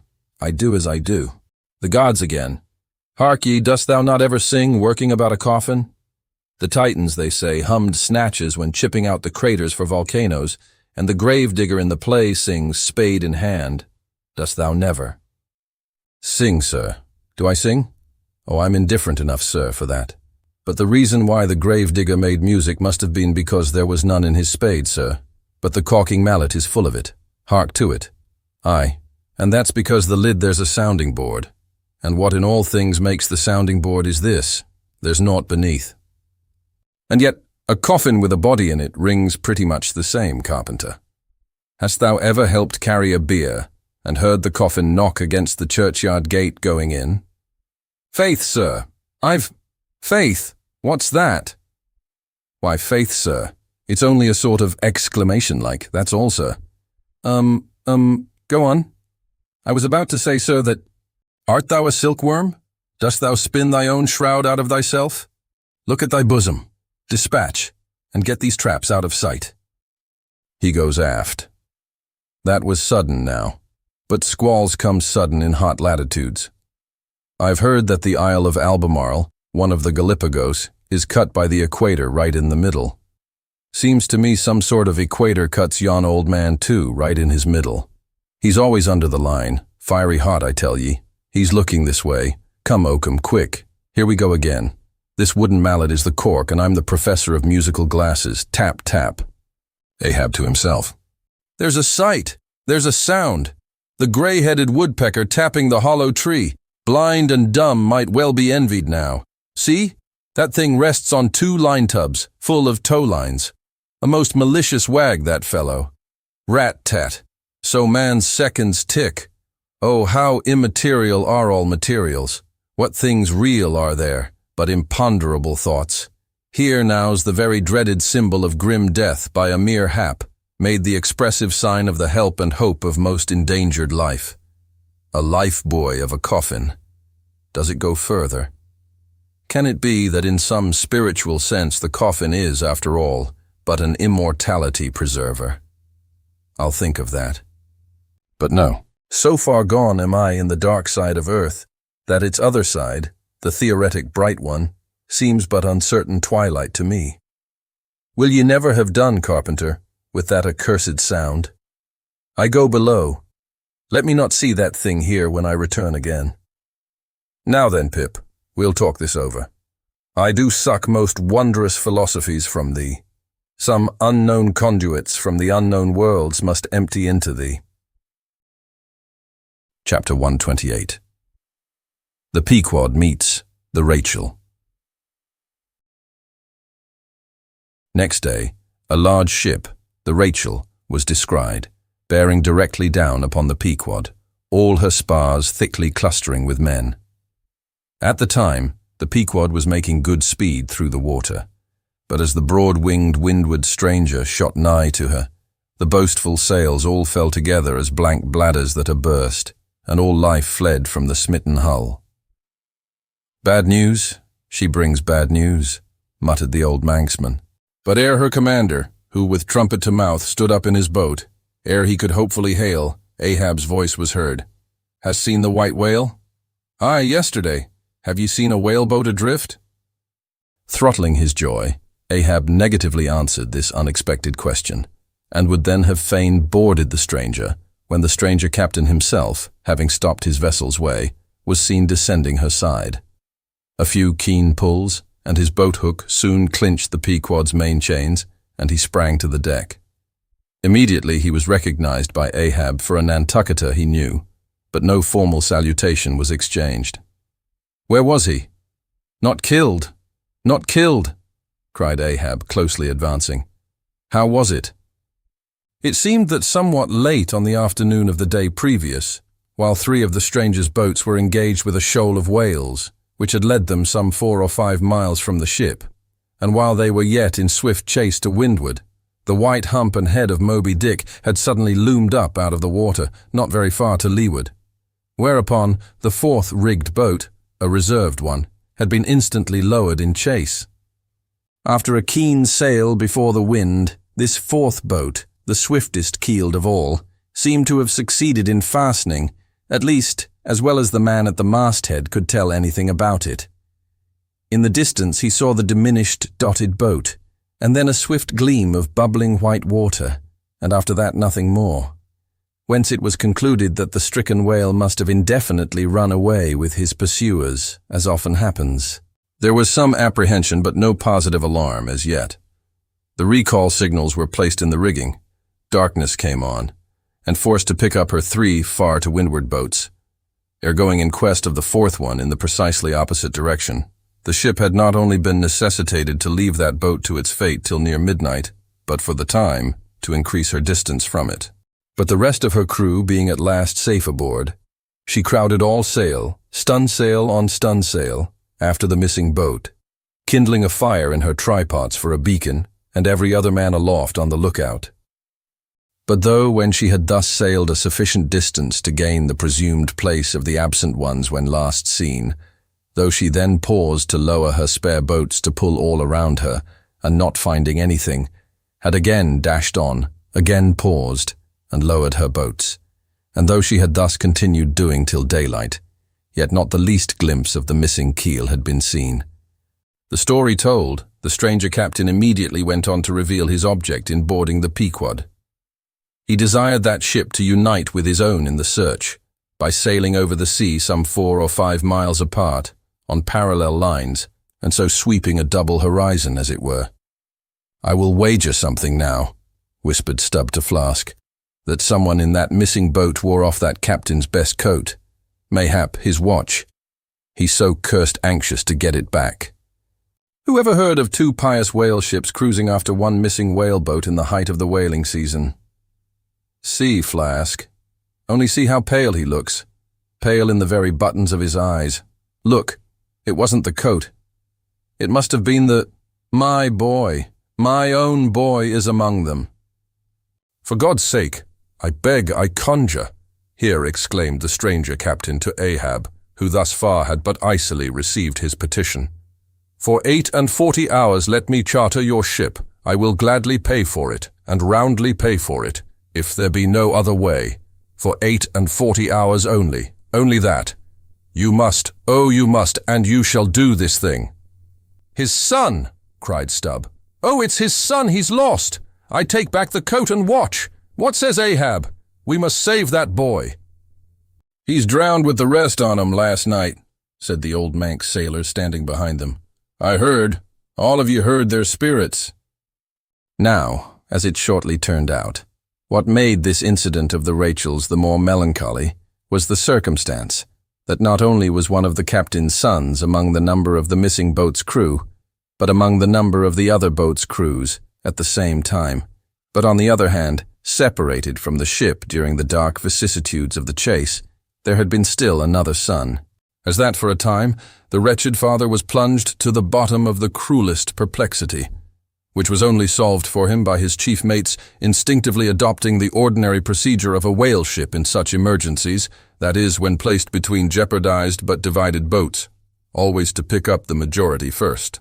But the captain, for some unknown constitutional reason, had refrained from mentioning all this, and not till forced to it by Ahab's iciness did he allude to his one yet missing boy. A little lad, but 12 years old, whose father, with the earnest but unmisgiving hardihood of a Nantucketer's paternal love, had thus early sought to initiate him in the perils and wonders of a vocation almost immemorially the destiny of all his race. Nor does it unfrequently occur that Nantucket captains will send a son of such tender age away from them, for a protracted 3 or 4 years' voyage in some other ship than their own, so that their first knowledge of a whaleman's career shall be unenervated by any chance display of a father's natural but untimely partiality, or undue apprehensiveness and concern. Meantime, now the stranger was still beseeching his poor boon of Ahab, and Ahab still stood like an anvil, receiving every shock, but without the least quivering of his own. "I will not go," said the stranger, "till you say aye to me. Do to me as you would have me do to you in the like case. For you too have a boy, Captain Ahab, though but a child, and nestling safely at home now, a child of your old age too. Yes, yes, you relent. I see it, Run, run, men, now, and stand by to square in the yards. Avast, cried Ahab, touch not a rope yarn. Then in a voice that prolongingly moulded every word, Captain Gardner, I will not do it. Even now I lose time. Goodbye, goodbye. God bless ye, man, and may I forgive myself, but I must go. Mr. Starbuck, look at the binnacle watch, and in 3 minutes from this present instant warn off all strangers, then brace forward again, and let the ship sail as before. Hurriedly turning, with averted face, he descended into his cabin, leaving the strange captain transfixed at this unconditional and utter rejection of his so earnest suit. But starting from his enchantment, Gardner silently hurried to the side. Morfell then stepped into his boat and returned to his ship. Soon the two ships diverged their wakes, and long as the strange vessel was in view, she was seen to yaw hither and thither at every dark spot, however small, on the sea.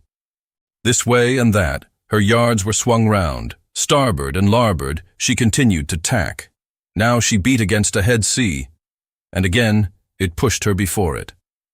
While all the while, her masts and yards were thickly clustered with men, as 3 tall cherry trees when the boys are cherrying among the boughs. But by her still halting course and winding, woeful way, you plainly saw that this ship that so wept with spray still remained without comfort. She was Rachel, weeping for her children, because they were not. Chapter 129. The Cabin. Ahab moving to go on deck, Pip catches him by the hand to follow. Lad, lad, I tell thee thou must not follow Ahab now. The hour is coming when Ahab would not scare thee from him, yet would not have thee by him. There is that in thee, poor lad, which I feel too curing to my malady. Like cures like. And for this hunt, my malady becomes my most desired health. Do thou abide below here where they shall serve thee, as if thou wert the captain. Aye, lad, thou shalt sit here in my own screwed chair, another screwed to it thou must be. No, no, no, ye have not a whole body, sir. Do ye but use poor me for your one lost leg, only tread upon me, sir. I ask no more, so I remain a part of ye. O spite of million villains, this makes me a bigot in the fadeless fidelity of man, and a black and crazy, but methinks like cures like applies to him too. He grows so sane again.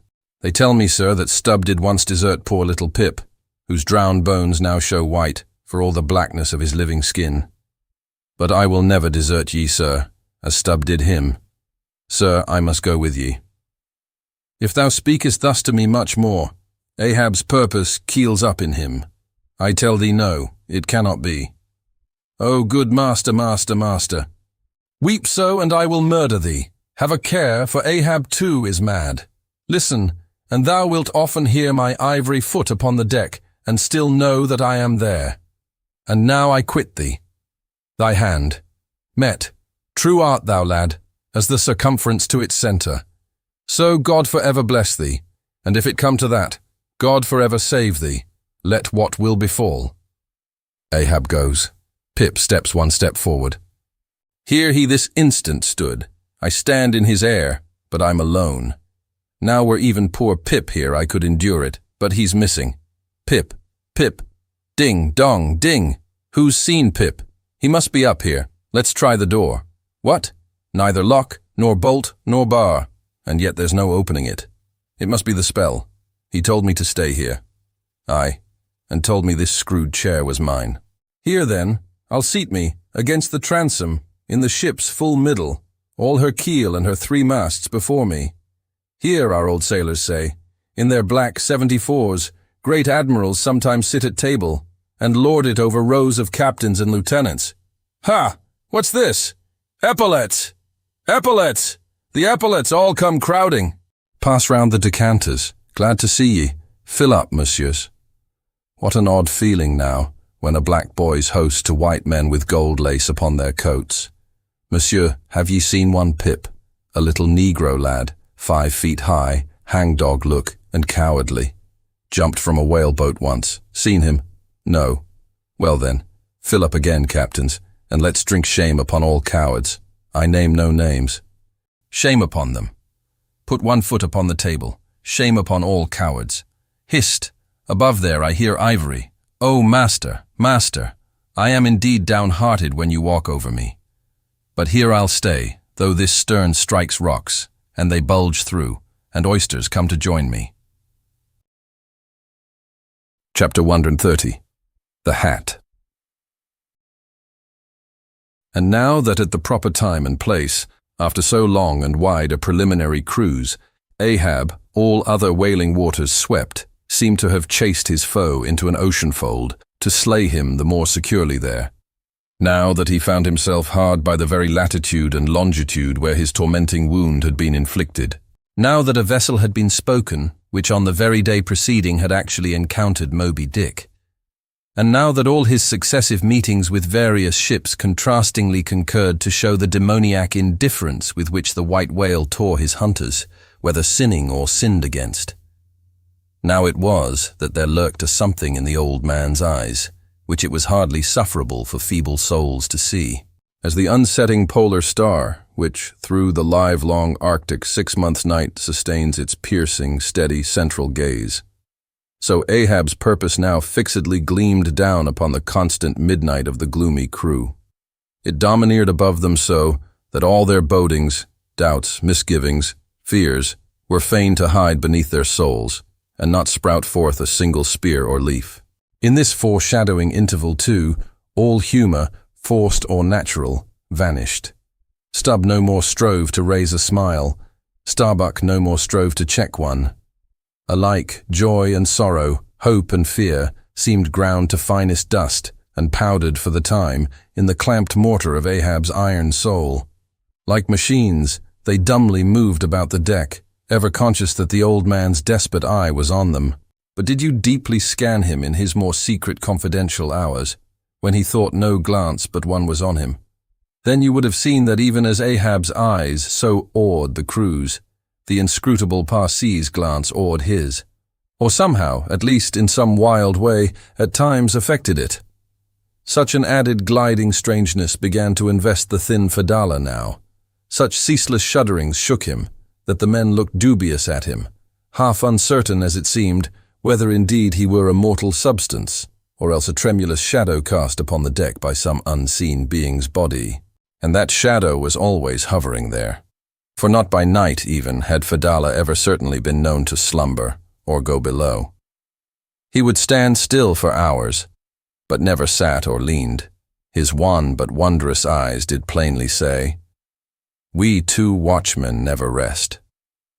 Nor at any time by night or day could the mariners now step upon the deck, unless Ahab was before them, either standing in his pivot hole or exactly pacing the planks between two undeviating limits, the mainmast and the mizzen, or else they saw him standing in the cabin scuttle, his living foot advanced upon the deck as if to step, his hat slouched heavily over his eyes, so that however motionless he stood, however the days and nights were added on, that he had not swung in his hammock. Yet hidden beneath that slouching hat, they could never tell unerringly whether, for all this, his eyes were really closed at times, or whether he was still intently scanning them.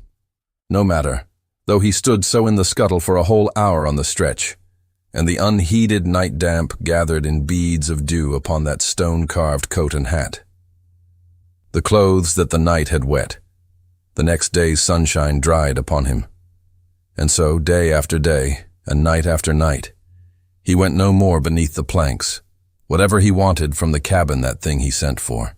He ate in the same open air, that is, his two only meals, breakfast and dinner.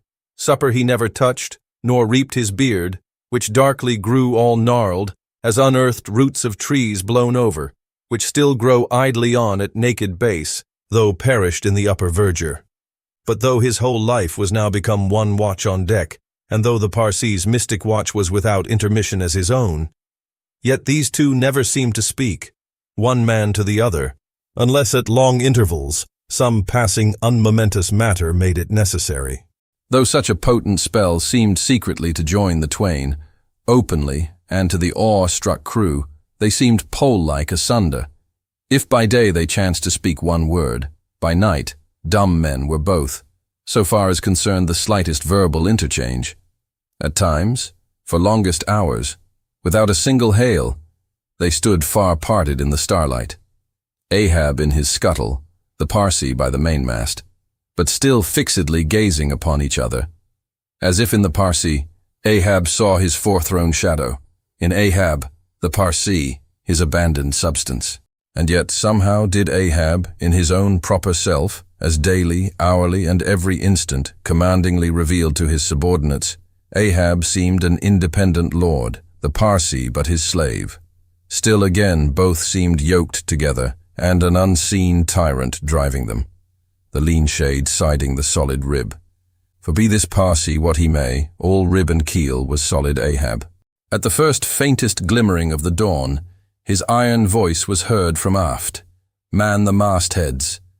And all through the day, till after sunset and after twilight, the same voice every hour, at the striking of the helmsman's bell, was heard. "What do you see? Sharp, sharp." But when 3 or 4 days had slided by after meeting the children seeking Rachel, and no spout had yet been seen, the monomaniac old man seemed distrustful of his crew's fidelity, at least of nearly all except the pagan harpooneers. He seemed to doubt even whether Stubb and Flask might not willingly overlook the sight he sought. But if these suspicions were really his, he sagaciously refrained from verbally expressing them, however his actions might seem to hint them. "I will have the first sight of the whale myself," he said. "I, Ahab, must have the doubloon." And with his own hands he rigged a nest of basketed bowlines, and sending a hand aloft, with a single sheaved block, to secure to the mainmast head, he received the 2 ends of the downward reeved rope, and attaching one to his basket, prepared a pin for the other end, in order to fasten it at the rail. This done, with that end yet in his hand and standing beside the pin, he looked round upon his crew, sweeping from one to the other, pausing his glance long upon Dagu, Queequeg, Tashtego, but shunning Fadala, and then settling his firm, relying eye upon the chief mate, said, "Take the rope, sir. I give it into thy hands, Starbuck." Then arranging his person in the basket, he gave the word for them to hoist him to his perch, Starbuck being the one who secured the rope at last, and afterwards stood near it.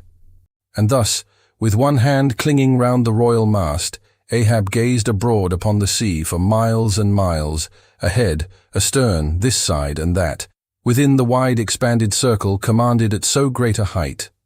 When in working with his hands at some lofty, almost isolated place in the rigging, which chances to afford no foothold, the sailor at sea is hoisted up to that spot, and sustained there by the rope. Under these circumstances, its fastened end on deck is always given in strict charge to some one man who has the special watch of it. Because in such a wilderness of running rigging, whose various different relations aloft cannot always be infallibly discerned by what is seen of them at the deck, and when the deck ends of these ropes are being every few minutes cast down from the fastenings, it would be but a natural fatality, if, unprovided with a constant watchman, the hoisted sailor should by some carelessness of the crew be cast adrift and fall all swooping to the sea. So Ahab's proceedings in this matter were not unusual. The only strange thing about them seemed to be that Starbuck, almost the one only man who had ever ventured to oppose him with anything in the slightest degree approaching to decision, one of those two whose faithfulness on the lookout he had seemed to doubt somewhat. It was strange that this was the very man he should select for his watchman, freely giving his whole life into such an otherwise distrusted person's hands. Now, the first time Ahab was perched aloft, ere he had been there 10 minutes, one of those red-billed savage sea-hawks which so often fly incommodiously close round the manned mastheads of whalemen in these latitudes. One of these birds came wheeling and screaming round his head in a maze of untrackably swift circlings. Then it darted 1,000 feet straight up into the air, then spiralized downwards, and went eddying again round his head. But with his gaze fixed upon the dim and distant horizon, Ahab seemed not to mark this wild bird, nor indeed would anyone else have marked it much, it being no uncommon circumstance. Only now almost the least heedful eye seemed to see some sort of cunning meaning in almost every sight. Your hat, sir!" suddenly cried the Sicilian seaman, who being posted at the mizzen-masthead, stood directly behind Ahab, though somewhat lower than his level, and with a deep gulf of air dividing them. But already the sable wing was before the old man's eyes, the long hooked bill at his head. With a scream, the black hawk darted away with his prize. An eagle flew thrice round Tarquin's head, removing his cap to replace it, and thereupon Tanaquil, his wife, declared that Tarquin would be king of Rome. But only by the replacing of the cap was that omen accounted good. Ahab's hat was never restored. The wild hawk flew on and on with it, far in advance of the prow, and at last disappeared, while from the point of that disappearance a minute black spot was dimly discerned, falling from that vast height into the sea. Chapter 131. The Pequod meets the Delight. The intense Pequod sailed on, the rolling waves and days went by, the lifebuoy coffin still lightly swung, and another ship, most miserably misnamed the Delight, was descried. As she drew nigh, all eyes were fixed upon her broad beams, called shears, which, in some whaling ships, crossed the quarter-deck at the height of 8 or 9 feet, serving to carry the spare, unrigged or disabled boats. Upon the stranger's shears were beheld the shattered white ribs and some few splintered planks of what had once been a whale-boat. But you now saw through this wreck, as plainly as you see through the peeled, half-unhinged, and bleaching skeleton of a horse. Hast seen the white whale? Look, replied the hollow-cheeked captain from his taffrail, and with his trumpet he pointed to the wreck. Hast killed him? The harpoon is not yet forged that ever will do that, answered the other, sadly glancing upon a rounded hammock on the deck, whose gathered sides some noiseless sailors were busy in sewing together. Not forged! And snatching Perth's levelled iron from the crotch, Ahab held it out, exclaiming, Look ye, Nantucketer, here in this hand I hold his death. Tempered in blood and tempered by lightning are these barbs, and I swear to temper them triply in that hot place behind the fin, where the white whale most feels his accursed life. Then God keep thee, old man. Seest thou that, pointing to the hammock, I bury but one of 5 stout men, who were alive only yesterday, but were dead ere night. Only that one I bury, the rest were buried before they died. You sail upon their tomb. Then turning to his crew, Are ye ready there? Place the plank then on the rail and lift the body. So then, O God, advancing towards the hammock with uplifted hands, may the resurrection and the life— Brace forward! Up helm! Cried Ahab like lightning to his men. But the suddenly started Pequod was not quick enough to escape the sound of the splash that the corpse soon made as it struck the sea. Not so quick indeed, but that some of the flying bubbles might have sprinkled her hull with their ghostly baptism. As Ahab now glided from the dejected Delight, the strange lifebuoy hanging at the Pequod's stern came into conspicuous relief. Ha! Yonder! Look yonder, men! Cried a foreboding voice in her wake. In vain, O ye strangers, ye fly our sad burial. Ye but turn us your taffrail to show us your coffin. Chapter 132. The Symphony. It was a clear steel-blue day. The firmaments of air and sea were hardly separable in that all-pervading azure.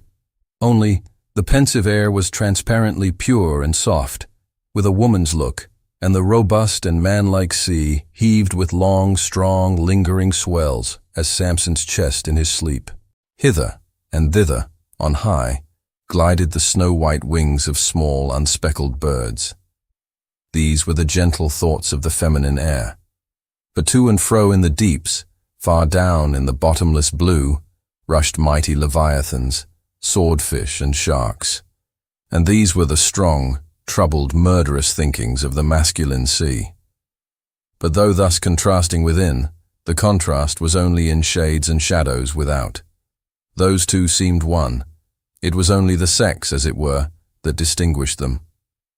Aloft, like a royal czar and king, the sun seemed giving this gentle air to this bold and rolling sea, even as bride to groom.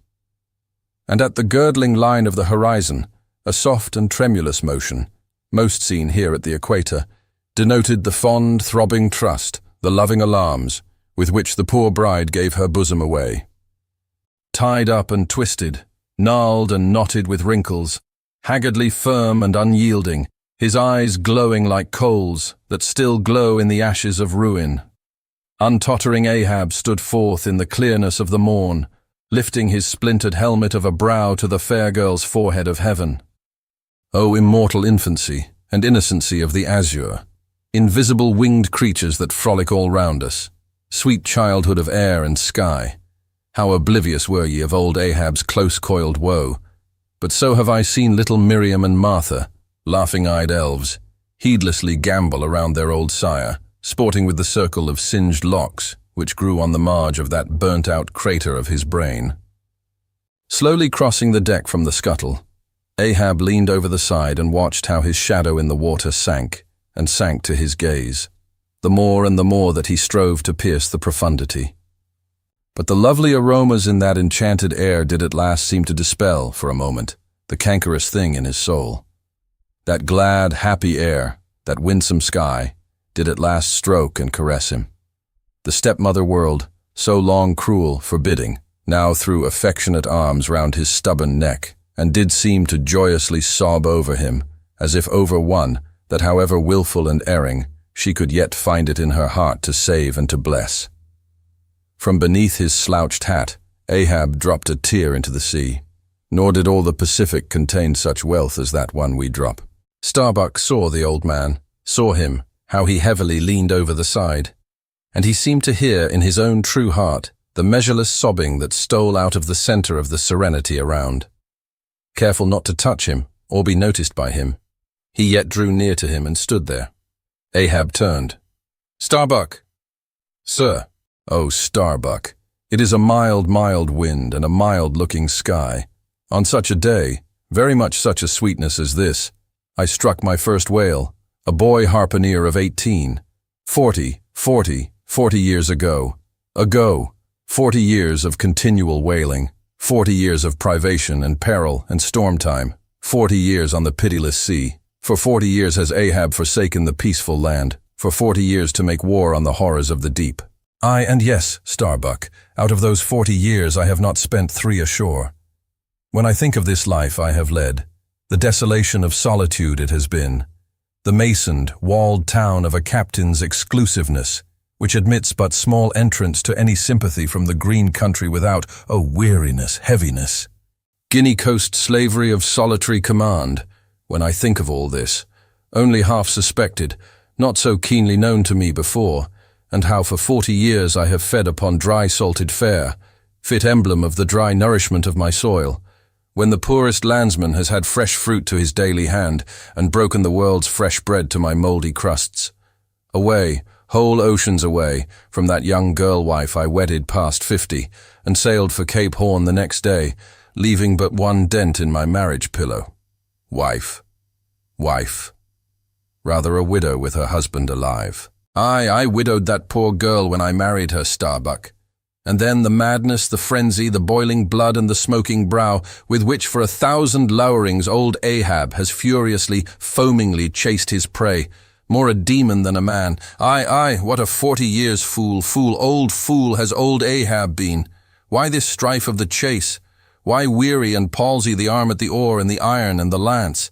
How the richer or better is Ahab now? Behold. O Starbuck, is it not hard that with this weary load I bear, one poor leg should have been snatched from under me? Here, brush this old hair aside. It blinds me that I seem to weep. Locks so grey did never grow but from out some ashes.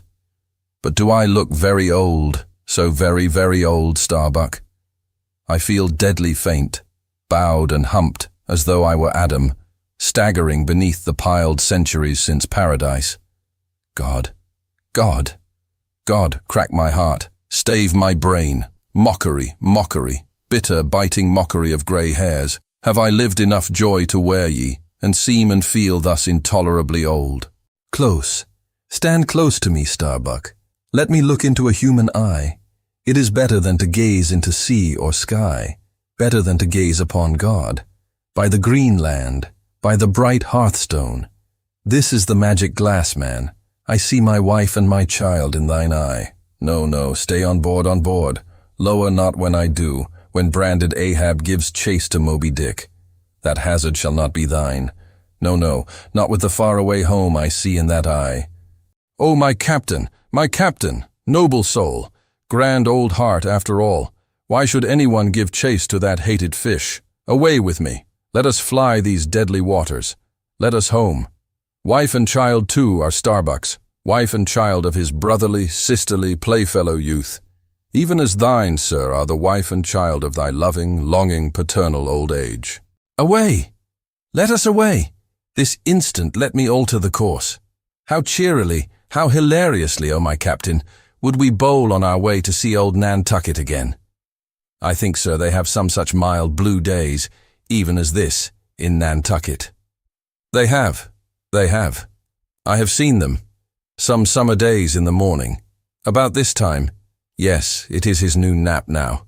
The boy vivaciously wakes, sits up in bed, and his mother tells him of me, of cannibal old me, how I am abroad upon the deep, but will yet come back to dance him again.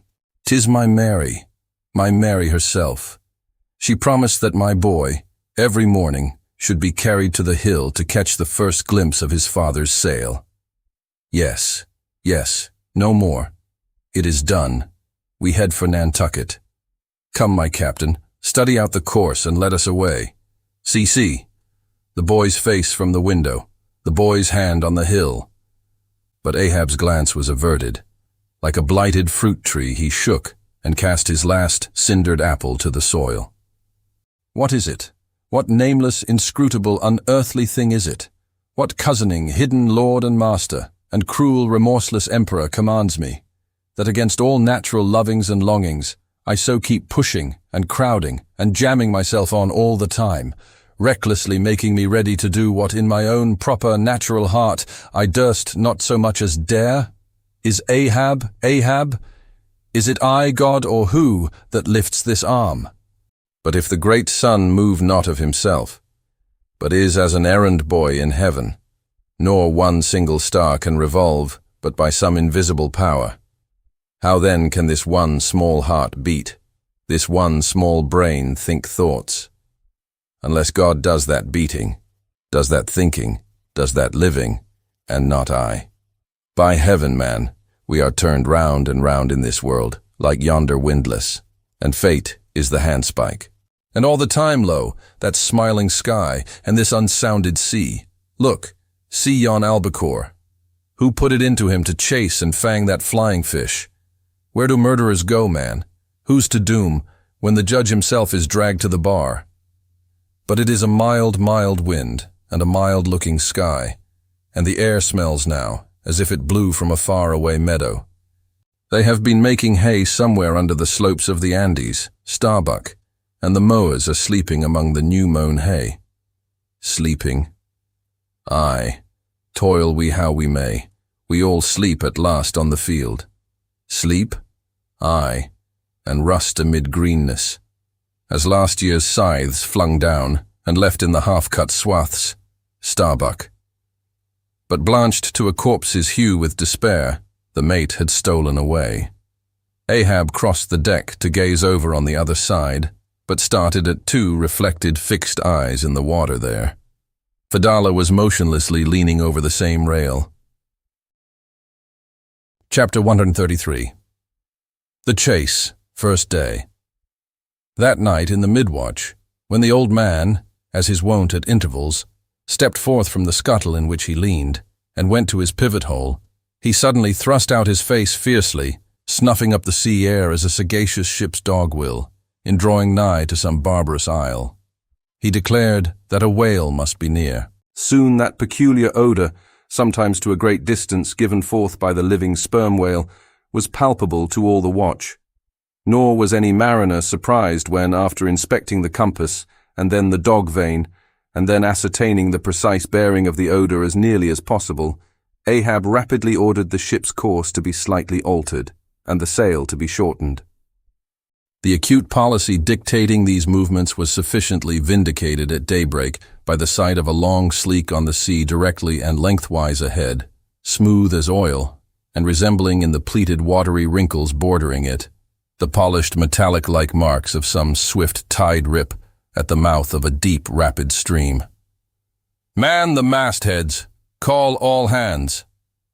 Thundering with the butts of 3 clubbed handspikes on the forecastle deck, Daggoo roused the sleepers with such judgment claps that they seemed to exhale from the scuttle. So instantaneously did they appear with their clothes in their hands. "What do you see?" cried Ahab, flattening his face to the sky. "Nothing, nothing, sir," was the sound hailing down in reply. "T'gallant sails, stun sails, alow and aloft and on both sides." All sail being set, he now cast loose the lifeline, reserved for swaying him to the main royal masthead, and in a few moments they were hoisting him thither, when, while but 2/3 of the way aloft, and while peering ahead through the horizontal vacancy between the maintopsail and topgallant sail, he raised a gull-like cry in the air. "There she blows! There she blows! A hump like a snow-hill! It is Moby Dick!" Fired by the cry, which seemed simultaneously taken up by the 3 lookouts, the men on deck rushed to the rigging to behold the famous whale they had so long been pursuing. Ahab had now gained his final perch, some feet above the other lookouts, Tashtego standing just beneath him on the cap of the top gallant mast, so that the Indian's head was almost on a level with Ahab's heel. From this height, the whale was now seen some mile or so ahead, at every roll of the sea revealing his high, sparkling hump, and regularly jetting his silent spout into the air. To the credulous mariners, it seemed the same silent spout they had so long ago beheld in the moonlit Atlantic and Indian Oceans. "And did none of ye see it before?" cried Ahab, hailing the perched men all around him. "I saw him almost that same instant, sir. That Captain Ahab did, and I cried out," said Tashtego. "Not the same instant, not the same. No, the doubloon is mine. Fate reserved the doubloon for me. I only. None of ye could have raised the white whale first. There she blows, there she blows, there she blows, there again, he cried, in long-drawn, lingering, methodic tones, attuned to the gradual prolongings of the whale's visible jets. "He's going to sound, in stun sails, down top-gallant sails, stand by 3 boats. Mr. Starbuck, remember, stay on board and keep the ship, helm there. Luff a point. So, steady, man, steady. There go flukes. No, only black water. All ready the boats there? Stand by. Lower me, Mr. Starbuck. Lower. Quicker. And he slid through the air to the deck. "He is heading straight to leeward, sir," cried Stubb. "Right away from us. Cannot have seen the ship yet. Be dumb, man. Stand by the braces. Hard down the helm. Brace up. Shiver her. So well that. Boats. Soon all the boats but Starbuck's were dropped, all the boat sails set, all the paddles plying, with rippling swiftness, shooting to leeward, and Ahab heading the onset. A pale, death glimmer lit up Fadala's sunken eyes. A hideous motion gnawed his mouth. Like noiseless nautilus shells, their light prows sped through the sea, but only slowly they neared the foe. As they neared him, the ocean grew still more smooth, seemed drawing a carpet over its waves, seemed a noon meadow, so serenely it spread. At length the breathless hunter came so nigh his seemingly unsuspecting prey that his entire dazzling hump was distinctly visible, sliding along the sea as if an isolated thing and continually set in a revolving ring of finest, fleecy, greenish foam. He saw the vast, involved wrinkles of the slightly projecting head beyond. Before it, far out on the soft, Turkish rugged waters, went the glistening white shadow from his broad, milky forehead, a musical rippling playfully accompanying the shade. And behind, the blue waters interchangeably flowed over into the moving valley of his steady wake, and on either hand bright bubbles arose and danced by his side. But these were broken again by the light toes of hundreds of gay fowl softly feathering the sea, alternate with their fitful flight, and like to some flagstaff rising from the painted hull of an argosy, the tall but shattered pole of a recent lance projected from the white whale's back, and at intervals one of the cloud of soft-toed fowls hovering, and to and fro skimming like a canopy over the fish, silently perched and rocked on this pole, the long tail feathers streaming like pennons. A gentle joyousness, a mighty mildness of repose and swiftness, invested the gliding whale. Not the white bull Jupiter swimming away with ravished Europa clinging to his graceful horns, his lovely leering eyes sideways intent upon the maid, with smooth bewitching fleetness, rippling straight for the nuptial bower in Crete. Not Jove, not that great majesty supreme, did surpass the glorified white whale as he so divinely swam. On each soft side, coincident with the parted swell, that but once leaving him, then flowed so wide away, on each bright side, the whale shed off enticings. No wonder there had been some among the hunters who, namelessly transported and allured by all this serenity, had ventured to assail it, but had fatally found that quietude but the vesture of tornadoes.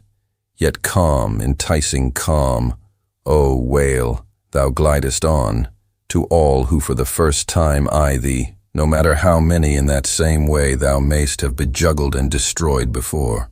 And thus, through the serene tranquillities of the tropical sea, among waves whose hand-clappings were suspended by exceeding rapture, Moby Dick moved on, still withholding from sight the full terrors of his submerged trunk, entirely hiding the wrenched hideousness of his jaw. But soon the fore part of him slowly rose from the water. For an instant his whole marbleized body formed a high arch, like Virginia's natural bridge, and warningly waving his bannered flukes in the air, the grand god revealed himself, sounded, and went out of sight. Hoveringly halting and dipping on the wing, the white seafowls longingly lingered over the agitated pool that he left. With oars apeak and paddles down, the sheets of their sails adrift, the three boats now stilly floated, awaiting Moby Dick's reappearance. "An hour," said Ahab, standing rooted in his boat's stern, and he gazed beyond the whale's place, towards the dim blue spaces and wide wooing vacancies to leeward. It was only an instant, for again his eyes seemed whirling round in his head as he swept the watery circle. The breeze now freshened. The sea began to swell. "The birds! The birds!" cried Tashtego. In long Indian file, as when herons take wing, the white birds were now all flying towards Ahab's boat, and when within a few yards began fluttering over the water there, wheeling round and round, with joyous, expectant cries. Their vision was keener than man's. Ahab could discover no sign in the sea. But suddenly, as he peered down and down into its depths, he profoundly saw a white living spot, no bigger than a white weasel, with wonderful celerity uprising, and magnifying as it rose, till it turned. And then there were plainly revealed two long, crooked rows of white, glistening teeth, floating up from the undiscoverable bottom. It was Moby Dick's open mouth and scrolled jaw, his vast, shadowed bulk still half blending with the blue of the sea. The glittering mouth yawned beneath the boat like an open-doored marble tomb, and giving one sidelong sweep with his steering oar, Ahab whirled the craft aside from this tremendous apparition. Then, calling upon Fedallah to change places with him, went forward to the bows, and seizing Perth's harpoon, commanded his crew to grasp their oars and stand by to stern. Now, by reason of this timely spinning round the boat upon its axis, its bow, by anticipation, was made to face the whale's head while yet under water. But as if perceiving this stratagem, Moby Dick, with that malicious intelligence ascribed to him, sidelingly transplanted himself, as it were, in an instant, shooting his pleated head lengthwise beneath the boat. Through and through every plank and each rib, it thrilled for an instant, the whale obliquely lying on his back, in the manner of a biting shark, slowly and feelingly taking its bows full within his mouth, so that the long, narrow, scrolled lower jaw curled high up into the open air, and one of the teeth caught in a rowlock. The bluish pearl white of the inside of the jaw was within 6 inches of Ahab's head, and reached higher than that. In this attitude the white whale now shook the slight cedar, as a mildly cruel cat her mouse. With unastonished eyes, Fedallah gazed and crossed his arms. But the tiger-yellow crew were tumbling over each other's heads to gain the uttermost stern.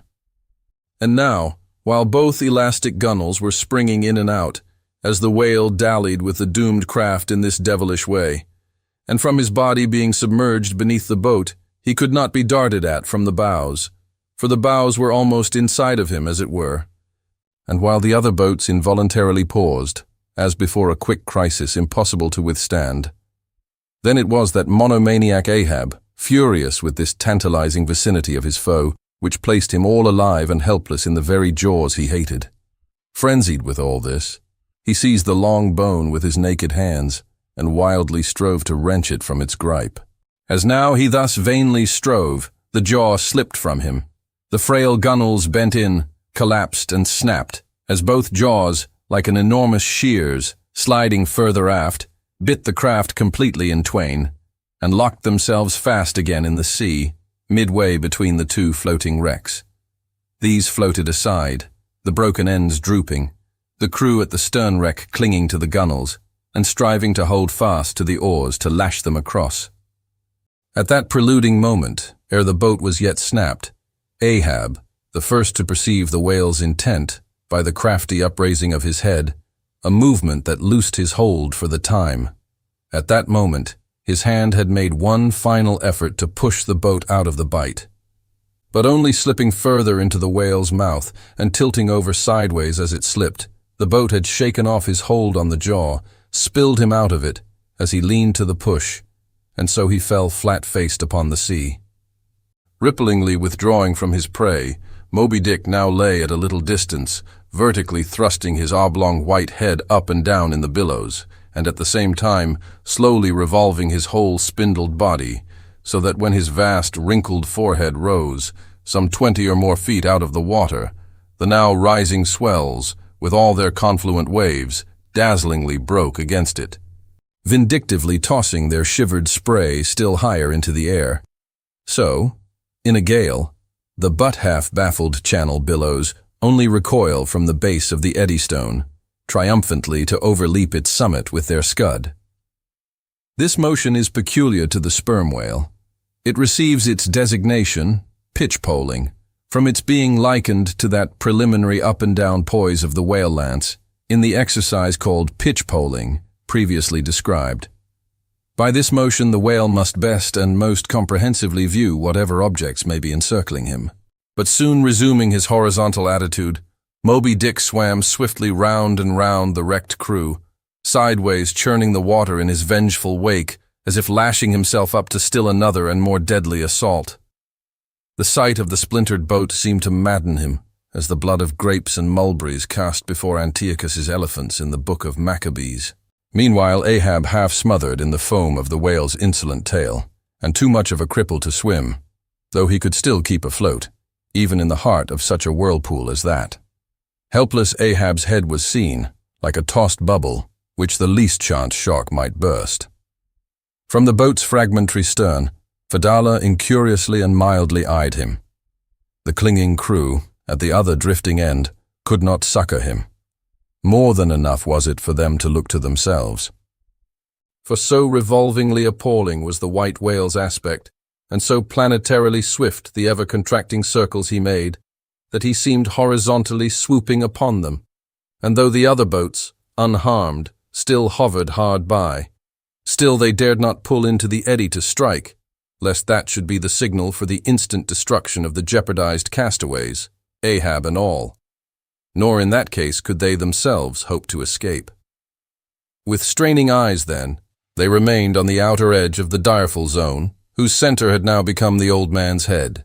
Meantime, from the beginning, all this had been descried from the ship's mastheads, and squaring her yards, she had borne down upon the scene, and was now so nigh that Ahab in the water hailed her. Sail on the... But that moment a breaking sea dashed on him from Moby Dick and whelmed him for the time. But struggling out of it again, and chancing to rise on a towering crest, he shouted, "Sail on the whale! Drive him off!" The Pequod's prows were pointed, and breaking up the charmed circle, she effectually parted the white whale from his victim. As he sullenly swam off, the boats flew to the rescue. Dragged into Stubbs' boat with bloodshot, blinded eyes, the white brine caking in his wrinkles, the long tension of Ahab's bodily strength did crack, and helplessly he yielded to his body's doom, for a time lying all crushed in the bottom of Stubb's boat, like one trodden under foot of herds of elephants. Far inland, nameless wails came from him, as desolate sounds from out ravines. But this intensity of his physical prostration did but so much the more abbreviate it. In an instant's compass, great hearts sometimes condense to one deep pang, the sum total of those shallow pains kindly diffused through feebler men's whole lives. And so, such hearts, though summary in each one's suffering, still, if the gods decree it, in their lifetime aggregate a whole age of woe, wholly made up of instantaneous intensities, for even in their pointless centers, those noble natures contain the entire circumferences of inferior souls. "The harpoon," said Ahab, halfway rising and draggingly leaning on one bended arm. "Is it safe?" "Aye, sir, for it was not darted." "This is it," said Stubb, showing it. "Lay it before me. Any missing men?" 1, 2, 3, 4, 5. "There were 5 oars, sir, and here are 5 men." "That's good. Help me, man. I wish to stand. So, I see him. There, going to leeward still. What a leaping spout. Hands off from me. The eternal sap runs up in Ahab's bones again. Set the sail, out oars, the helm." It is often the case that when a boat is stove, its crew, being picked up by another boat, help to work that second boat, and the chase is thus continued with what is called double-banked oars. It was thus now. But the added power of the boat did not equal the added power of the whale, for he seemed to have treble-banked his every fin, swimming with a velocity which plainly showed that if now, under these circumstances, pushed on, the chase would prove an indefinitely prolonged, if not a hopeless one. Nor could any crew endure for so long a period such an unintermitted, intense straining at the oar, a thing barely tolerable only in some one brief vicissitude. The ship itself then, as it sometimes happens, offered the most promising intermediate means of overtaking the chase. Accordingly, the boats now made for her, and were soon swayed up to their cranes, the 2 parts of the wrecked boat having been previously secured by her, and then hoisting everything to her side, and stacking her canvas high up, and sideways outstretching it with stunsails, like the double-jointed wings of an albatross, the Pequod bore down in the leeward wake of Moby Dick. At the well-known, methodic intervals, the whale's glittering spout was regularly announced from the manned mastheads, and when he would be reported as just gone down, Ahab would take the time, and then pacing the deck, binnacle watch in hand, so soon as the last second of the allotted hour expired, his voice was heard. "Whose is the doubloon now? Do you see him?" And if the reply was, "No, sir," straightway he commanded them to lift him to his perch. In this way the day wore on, Ahab, now aloft and motionless, anon unrestingly pacing the planks. As he was thus walking, uttering no sound, except to hail the men aloft, or to bid them hoist a sail still higher, or to spread one to a still greater breadth, thus to and fro pacing beneath his slouched hat, at every turn he passed his own wrecked boat, which had been dropped upon the quarterdeck, and lay there reversed, broken bow to shattered stern. At last, he paused before it. And as in an already overclouded sky, fresh troops of clouds will sometimes sail across, so over the old man's face there now stole some such added gloom as this. Stubb saw him pause, and perhaps intending, not vainly though, to evince his own unabated fortitude, and thus keep up a valiant place in his captain's mind, he advanced, and eyeing the wreck exclaimed, "The thistle the ass refused. It pricked his mouth too keenly, sir, ha, ha! What soulless thing is this that laughs before a wreck? Man, did I not know thee brave as fearless fire, and as mechanical, I could swear thou wert a poltroon. Groan nor laugh should be heard before a wreck." "Aye, sir," said Starbuck, drawing near. "'Tis a solemn sight, an omen, and an ill one." "Omen? Omen? The dictionary. If the gods think to speak outright to man, they will honorably speak outright, not shake their heads, and give an old wives' darkling hint. Begone! Ye two are the opposite poles of one thing. Starbuck is Stubb reversed, and Stubb is Starbuck, and ye two are all mankind, and Ahab stands alone among the millions of the peopled earth, nor gods nor men his neighbors. Cold, cold, I shiver. How now? Aloft there, do you see him? Sing out for every spout, though he spout 10 times a second. The day was nearly done, only the hem of his golden robe was rustling. Soon it was almost dark, but the lookout men still remained unset. Can't see the spout now, sir. Too dark, cried a voice from the air.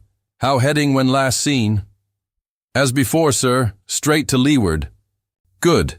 He will travel slower now 'tis night. Down royals and top-gallant stunsails, Mr. Starbuck. We must not run over him before morning. He's making a passage now and may heave to a while. Helm there, keep her full before the wind. Aloft, come down. Mr. Stubb, send a fresh hand to the foremast head and see it manned till morning. Then advancing towards the doubloon in the mainmast. Men, this gold is mine, for I earned it. But I shall let it abide here till the white whale is dead. And then, whosoever of ye first raises him, upon the day he shall be killed. This gold is that man's, and if on that day I shall again raise him, then 10 times its sum shall be divided among all of ye. Away now, the deck is thine, sir. And so saying, he placed himself halfway within the scuttle, and slouching his hat, stood there till dawn, except when at intervals rousing himself to see how the night wore on. Chapter 134. The Chase, second day. At daybreak, the 3 mastheads were punctually manned afresh. Do you see him? Cried Ahab, after allowing a little space for the light to spread. See nothing, sir. Turn up all hands and make sail. He travels faster than I thought for. The top-gallant sails. Aye, they should have been kept on her all night. But no matter, 'tis but resting for the rush. Here be it said that this pertinacious pursuit of one particular whale, continued through day into night and through night into day, is a thing by no means unprecedented in the South Sea fishery. For such is the wonderful skill, prescience of experience, and invincible confidence acquired by some great natural geniuses among the Nantucket commanders, that from the simple observation of a whale when last descried, they will, under certain given circumstances, pretty accurately foretell both the direction in which he will continue to swim for a time, while out of sight, as well as his probable rate of progression during that period. And in these cases, somewhat as a pilot, when about losing sight of a coast, whose general trending he well knows, and which he desires shortly to return to again, but at some further point. Like as this pilot stands by his compass, and takes the precise bearing of the cape at present visible, in order the more certainly to hit aright the remote, unseen headland eventually to be visited. So does the fisherman, at his compass, with the whale, for after being chased and diligently marked through several hours of daylight, then, when night obscures the fish, the creature's future wake through the darkness is almost as established to the sagacious mind of the hunter as the pilot's coast is to him. So that to this hunter's wondrous skill, the proverbial evanescence of a thing writ in water, a wake, is to all desired purposes well nigh as reliable as the steadfast land. And as the mighty iron leviathan of the modern railway is so familiarly known in its every pace that with watches in their hands, men time his rate as doctors that of a baby's pulse, and lightly say of it, the up train or the down train will reach such or such a spot at such or such an hour. Even so, almost, there are occasions when these Nantucketers time that other leviathan of the deep, according to the observed humor of his speed, and say to themselves, so many hours hence this whale will have gone 200 miles, will have about reached this or that degree of latitude or longitude. But to render this acuteness at all successful in the end, the wind and the sea must be the whaleman's allies. For of what present avail to the becalmed or wind-bound mariner is the skill that assures him he is exactly 93 leagues and a quarter from his port? Inferable from these statements are many collateral subtile matters touching the chase of whales. The ship tore on, leaving such a furrow in the sea as when a cannonball, missant, becomes a ploughshare and turns up the level field. By salt and hemp, cried Stubb, but this swift motion of the deck creeps up one's legs and tingles at the heart. This ship and I are 2 brave fellows. Ha ha! Someone take me up and launch me spine-wise on the sea, for by live oaks, my spine's a keel. Ha ha! We go the gate that leaves no dust behind. There she blows, she blows, she blows, right ahead, was now the masthead cry. Aye, aye, cried Stubb. I knew it, ye can't escape. Blow on and split your spout, O whale. The mad fiend himself is after ye. Blow your trump, blister your lungs. Ahab will dam off your blood as a miller shuts his watergate upon the stream. And Stubb did but speak out for well nigh all that crew. The frenzies of the chase had by this time worked them bubblingly up, like old wine worked anew. Whatever pale fears and forebodings some of them might have felt before, these were not only now kept out of sight through the growing awe of Ahab, but they were broken up, and on all sides routed, as timid prairie hares that scatter before the bounding bison. The hand of fate had snatched all their souls, and by the stirring perils of the previous day, the rack of the past night's suspense, the fixed, unfearing, blind, reckless way in which their wild craft went plunging towards its flying mark, by all these things their hearts were bowled along. The wind that made great bellies of their sails, and rushed the vessel on by arms invisible as irresistible, this seemed the symbol of that unseen agency which so enslaved them to the race. They were one man, not 30, for as the one ship that held them all, though it was put together of all contrasting things, oak and maple and pine wood, iron and pitch and hemp, yet all these ran into each other in the one concrete hull, which shot on its way, both balanced and directed by the long central keel. Even so, all the individualities of the crew, this man's valor, that man's fear, guilt and guiltiness, all varieties were welded into oneness, and were all directed to that fatal goal which Ahab, their one lord and keel, did point to. The rigging lived. The mastheads, like the tops of tall palms, were outspreadingly tufted with arms and legs. Clinging to a spar with one hand, some reached forth the other with impatient wavings. Others, shading their eyes from the vivid sunlight, sat far out on the rocking yards, all the spars in full bearing of mortals, ready and ripe for their fate. Ah, how they still strove through that infinite blueness to seek out the thing that might destroy them. "Why sing ye not out for him, if ye see him?" cried Ahab, when after the lapse of some minutes since the first cry, no more had been heard. "Sway me up, men. Ye have been deceived. Not Moby Dick casts one odd jet that way, and then disappears." It was even so. In their headlong eagerness, the men had mistaken some other thing for the whale spout, as the event itself soon proved, for hardly had Ahab reached his perch. Hardly was the rope belayed to its pin on deck, when he struck the keynote to an orchestra that made the air vibrate as with the combined discharges of rifles. The triumphant halloo of 30 buckskin lungs was heard, as, much nearer to the ship than the place of the imaginary jet, less than a mile ahead, Moby Dick bodily burst into view. For not by any calm and indolent spoutings, not by the peaceable gush of that mystic fountain in his head, did the white whale now reveal his vicinity, but by the far more wondrous phenomenon of breaching. Rising with his utmost velocity from the furthest depths, the sperm whale thus booms his entire bulk into the pure element of air, and piling up a mountain of dazzling foam, shows his place to the distance of 7 miles and more. In those moments, the torn, enraged waves he shakes off seem his main. In some cases, this breaching is his act of defiance. "There she breaches! There she breaches!" was the cry, as in his immeasurable bravadoes, the white whale tossed himself salmon-like to heaven. So suddenly seen in the blue plain of the sea, and relieved against the still bluer margin of the sky, the spray that he raised for the moment intolerably glittered and glared like a glacier, and stood there gradually fading and fading away from its first sparkling intensity, to the dim mistiness of an advancing shower in a vale. "Aye, breach your last to the sun, Moby Dick," cried Ahab. "Thy hour and thy harpoon are at hand. Down, down all of ye, but one man at the fore. The boats! Stand by!" Unmindful of the tedious rope ladders of the shrouds, The men, like shooting stars, slid to the deck by the isolated backstays and halyards, while Ahab, less dartingly, but still rapidly, was dropped from his perch.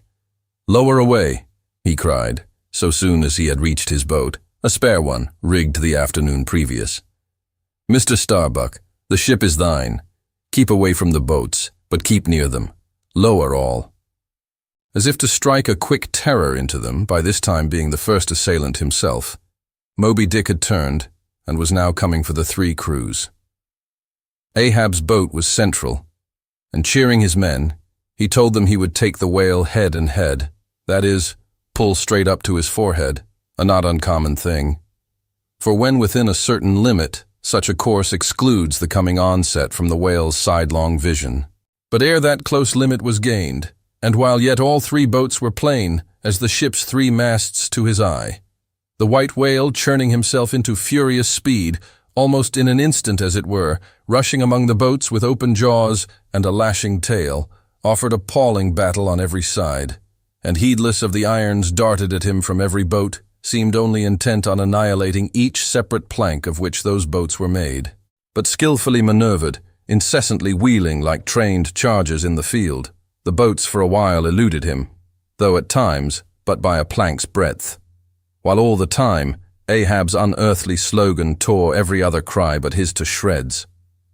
But at last, in his untraceable evolutions, the white whale so crossed and recrossed, and in 1,000 ways entangled the slack of the three lines now fast to him, that they foreshortened and, of themselves, warped the devoted boats towards the planted irons in him. Though now for a moment the whale drew aside a little, as if to rally for a more tremendous charge. Seizing that opportunity, Ahab first paid out more line, and then was rapidly hauling and jerking in upon it again, hoping that way to disencumber it of some snarls, when lo, a sight more savage than the embattled teeth of sharks.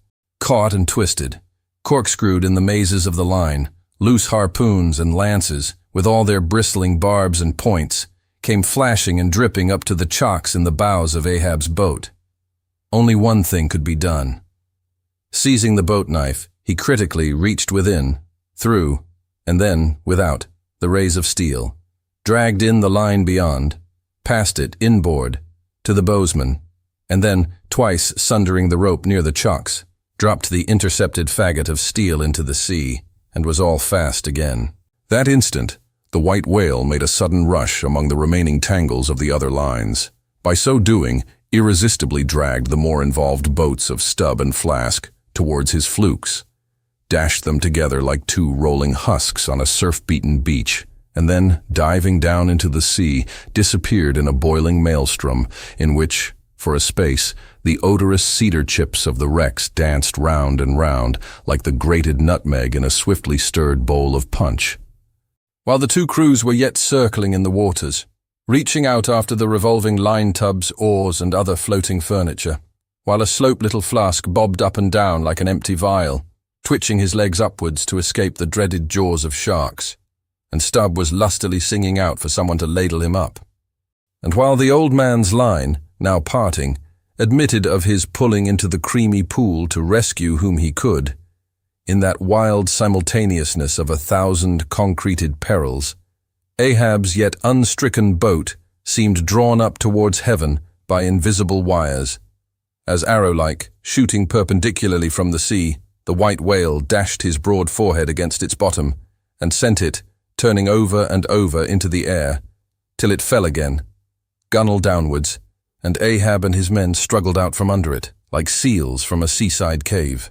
The first uprising momentum of the whale, modifying its direction as he struck the surface, involuntarily launched him along it, to a little distance from the center of the destruction he had made, and with his back to it, he now lay for a moment slowly feeling with his flukes from side to side, and whenever a stray oar, bit of plank, the least chip or crumb of the boats touched his skin, his tail swiftly drew back and came sideways, smiting the sea.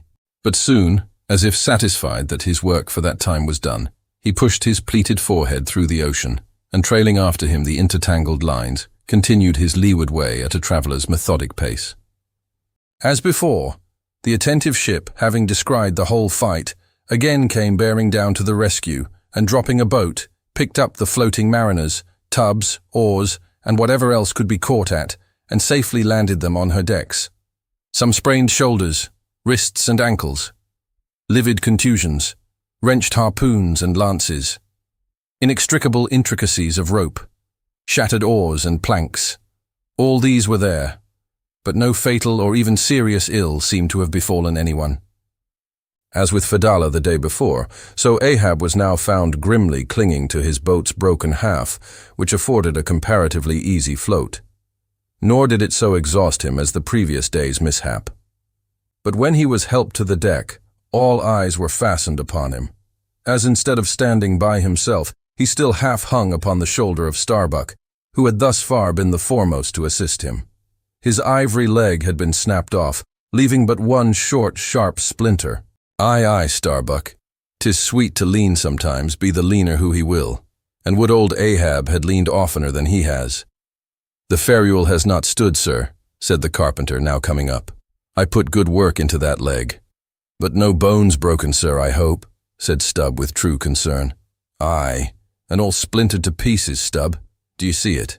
But even with a broken bone, old Ahab is untouched, and I account no living bone of mine one jot more me than this dead one that's lost.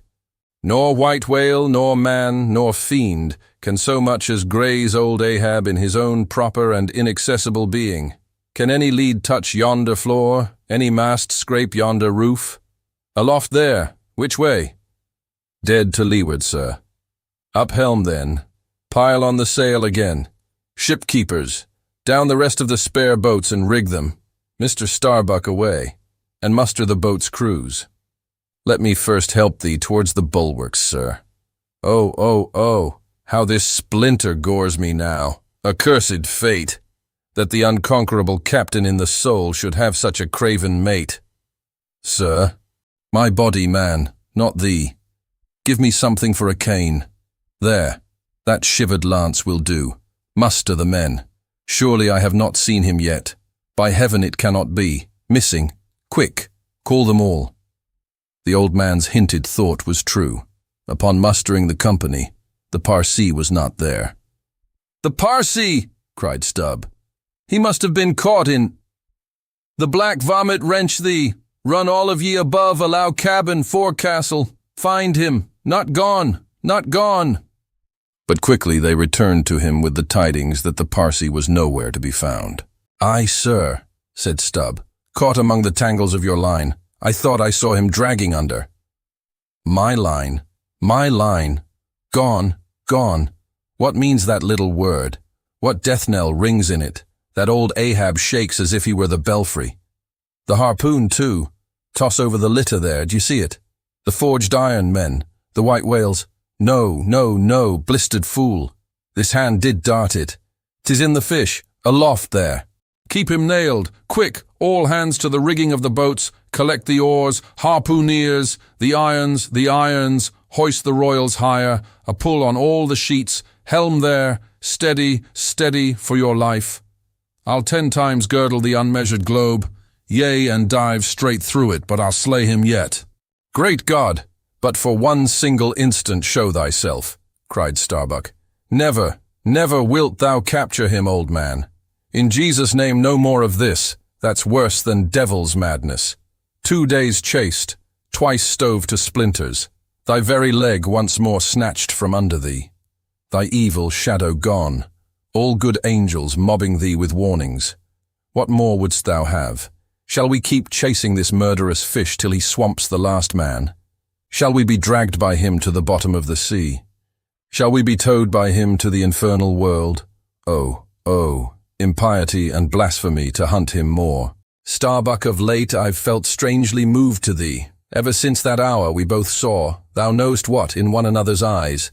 But in this matter of the whale, be the front of thy face to me as the palm of this hand, a lipless, unfeatured blank.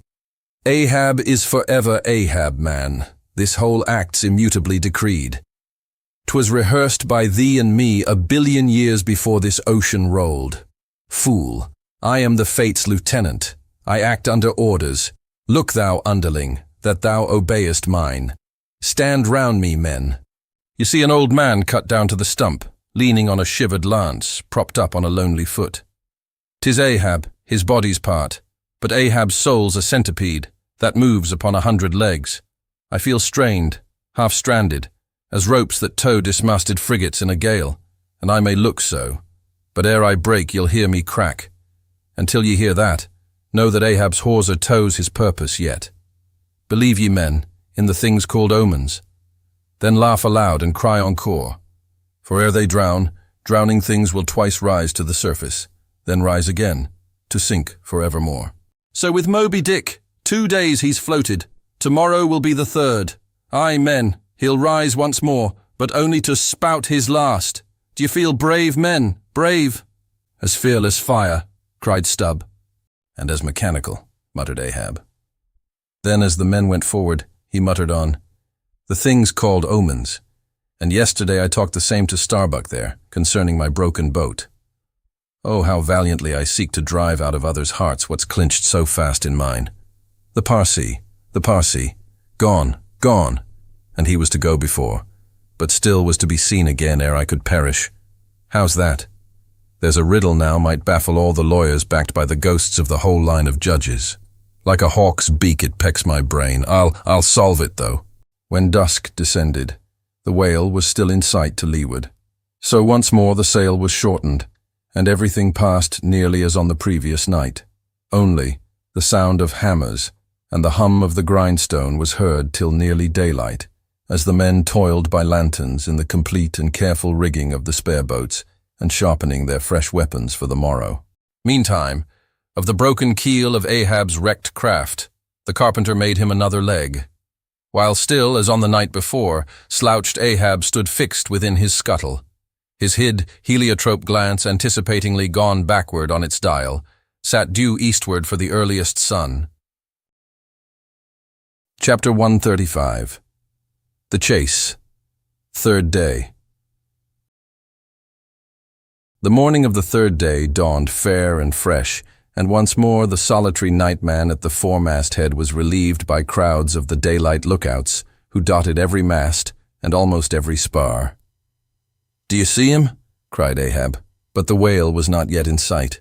In his infallible wake, though, but follow that wake, that's all. Helm there, steady as thou goest, and hast been going. What a lovely day again! Were it a new-made world, and made for a summer house to the angels, and this morning the first of its throwing open to them, a fairer day could not dawn upon that world. Here's food for thought, had Ahab time to think. But Ahab never thinks. He only feels. That's tingling enough for mortal man. To think's audacity. God only has that right and privilege. Thinking is, or ought to be, a coolness and a calmness, and our poor hearts throb, and our poor brains beat too much for that. And yet I've sometimes thought my brain was very calm, frozen calm. This old skull cracks so, like a glass in which the contents turn to ice and shiver it. And still this hair is growing now, this moment growing, and heat must breed it. But no, it's like that sort of common grass that will grow anywhere, between the earthy clefts of Greenland ice or in Vesuvius lava. How the wild winds blow it! They whip it about me as the torn shreds of split sails lash the tossed ship they cling to. A vile wind that has no doubt blown ere this through prison corridors and cells, and wards of hospitals, and ventilated them, and now comes blowing hither as innocent as fleeces. Out upon it, it's tainted. Were I the wind, I'd blow no more on such a wicked, miserable world. I'd crawl somewhere to a cave and slink there. And yet, 'tis a noble and heroic thing, the wind. Who ever conquered it? In every fight it has the last and bitterest blow. Run tilting at it, and you but run through it. Ha! A coward wind that strikes stark naked men, but will not stand to receive a single blow. Even Ahab is a braver thing, a nobler thing than that. Would now the wind but had a body. But all the things that most exasperate and outrage mortal man, all these things are bodiless, but only bodiless as objects, not as agents. There's a most special, a most cunning, a most malicious difference. And yet, I say again, and swear it now, that there's something all glorious and gracious in the wind. These warm trade winds, at least, that in the clear heavens blow straight on, in strong and steadfast, vigorous mildness, and veer not from their mark, however the baser currents of the sea may turn and tack, and mightiest Mississippis of the land swift and swerve about, uncertain where to go at last. And by the eternal poles, these same trades that so directly blow my good ship on, these trades or something like them, something so unchangeable and full as strong, blow my keeled soul along. To it. Aloft there. What do you see? Nothing, sir. Nothing. And noon at hand. The doubloon goes a-begging. See the sun? Aye, it must be so. I've oversailed him. How? Got the start? Aye, he's chasing me now. Not I, him. That's bad. I might have known it too. Fool. The lines. The harpoons he's towing. Aye, I have run him by last night. About. Come down, all of ye, but the regular lookouts. Man the braces. Steering as she had done, the wind had been somewhat on the Pequod's quarter, so that now, being pointed in the reverse direction, the braced ship sailed hard upon the breeze as she rechurned the cream in her own white wake. Against the wind he now steers for the open jaw, murmured Starbuck to himself, as he coiled the new-hauled main brace upon the rail. God keep us, but already my bones feel damp within me, and from the inside wet my flesh. I misdoubt me that I disobey my God in obeying him. Stand by to sway me up, cried Ahab, advancing to the hempen basket. We should meet him soon. Aye, sir. And straightway Starbuck did Ahab's bidding, and once more Ahab swung on high. A whole hour now passed, gold beaten out to ages. Time itself now held long breaths with keen suspense. But at last, some 3 points off the weather bow, Ahab descried the spout again, and instantly, from the 3 mastheads 3 shrieks went up as if the tongues of fire had voiced it. Forehead to forehead I meet thee, this 3rd time, Moby Dick. On deck there, brace sharper up, crowd her into the wind's eye. He's too far off to lower yet, Mr. Starbuck. The sails shake. Stand over that helmsman with a topmaul. So, he travels fast, and I must down. But let me have one more good round look aloft here at the sea. There's time for that. An old sight, and yet somehow so young. Aye, and not changed a wink since I first saw it. A boy from the sand hills of Nantucket. The same to Noah as to me. There's a soft shower to leeward. Such lovely leewardings. They must lead somewhere. To something else than common land, more palmy than the palms. Leeward. The white whale goes that way. Look to windward then. The better if the bitterer quarter. But goodbye, old masthead. What's this? Green? Aye, tiny mosses in these warped cracks. No such green weather stains on Ahab's head. There's the difference now between man's old age and matters. But I, old mast, we both grow old together. Sound in our hulls, though, are we not, my ship? Aye, minus a leg, that's all. By heaven, this dead wood has the better of my live flesh every way. I can't compare with it. And I've known some ships made of dead trees outlast the lives of men made of the most vital stuff of vital fathers. What's that, he said? He should still go before me, my pilot, and yet to be seen again? But where? Will I have eyes at the bottom of the sea, supposing I descend those endless stairs? And all night I've been sailing from him, wherever he did sink to. Aye, like many more thou toldest direful truth as touching thyself, O Parsee, but Ahab, there thy shot fell short. Goodbye, masthead. Keep a good eye upon the whale the while I'm gone. We'll talk tomorrow, nay tonight, when the white whale lies down there, tied by head and tail. He gave the word, and still gazing round him, was steadily lowered through the cloven blue air to the deck. In due time the boats were lowered, but as standing in his shallop's stern, Ahab just hovered upon the point of the descent, he waved to the mate, who held one of the tackle ropes on deck, and bade him pause. Starbuck. Sir. For the 3rd time my soul's ship starts upon this voyage, Starbuck. Aye, sir. Thou wilt have it so. Some ships sail from their ports, and ever afterwards are missing, Starbuck. Truth, sir, saddest truth. Some men die at ebb tide, some at low water, some at the full of the flood, and I feel now like a billow that's all one crested comb, Starbuck. I am old. Shake hands with me, man. Their hands met, their eyes fastened. Starbuck's tears the glue. Oh, my captain, noble heart, go not, go not. See, it's a brave man that weeps. How great the agony of the persuasion then. Lower away, cried Ahab, tossing the mate's arm from him. Stand by the crew. In an instant the boat was pulling round close under the stern. The sharks! The sharks! Cried a voice from the low cabin window there. Oh, master, my master, come back! But Ahab heard nothing, for his own voice was high lifted then, and the boat leaped on. Yet the voice spake true, for scarce had he pushed from the ship, when numbers of sharks, seemingly rising from out the dark waters beneath the hull, maliciously snapped at the blades of the oars every time they dipped in the water, and in this way accompanied the boat with their bites. It is a thing not uncommonly happening to the whale boats in those swarming seas, the sharks at times apparently following them in the same prescient way that vultures hover over the banners of marching regiments in the east. But these were the first sharks that had been observed by the Pequod since the white whale had been first descried, and whether it was that Ahab's crew were all such tiger-yellow barbarians, and therefore their flesh more musky to the senses of the sharks, a matter sometimes well known to affect them. However it was, they seemed to follow that one boat without molesting the others. Heart of wrought steel, murmured Starbuck, gazing over the side, and following with his eyes the receding boat. Canst thou yet ring boldly to that sight, lowering thy keel among ravening sharks, and followed by them, open-mouthed to the chase, and this the critical third day? For when 3 days flow together in one continuous intense pursuit, be sure the first is the morning, the second the noon, and the third the evening and the end of that thing, be that end what it may.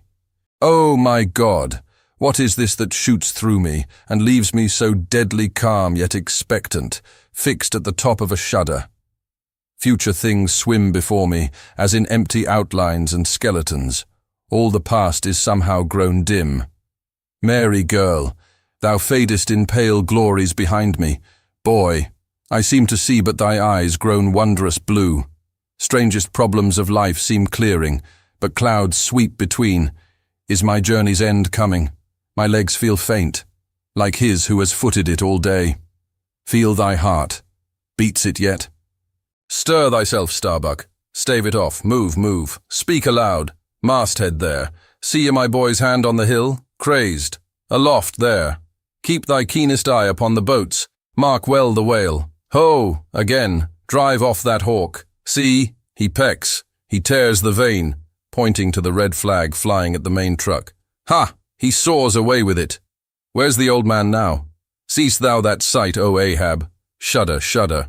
The boats had not gone very far, when by a signal from the mastheads, a downward pointed arm, Ahab knew that the whale had sounded, but intending to be near him at the next rising, he held on his way a little sideways from the vessel. The becharmed crew maintaining the profoundest silence, as the head-beat waves hammered and hammered against the opposing bow. Drive, drive in your nails, O ye waves! To their uttermost heads drive them in! Ye but strike a thing without a lid, and no coffin and no hearse can be mine, and hemp only can kill me! Ha, ha! Suddenly the waters around them slowly swelled in broad circles, then quickly upheaved, as if sideways, sliding from a submerged berg of ice, swiftly rising to the surface. A low rumbling sound was heard, a subterraneous hum, and then all held their breaths, as bedraggled with trailing ropes and harpoons and lances, a vast form shot lengthwise, but obliquely, from the sea. Shrouded in a thin, drooping veil of mist, it hovered for a moment in the rainbowed air, and then fell swamping back into the deep.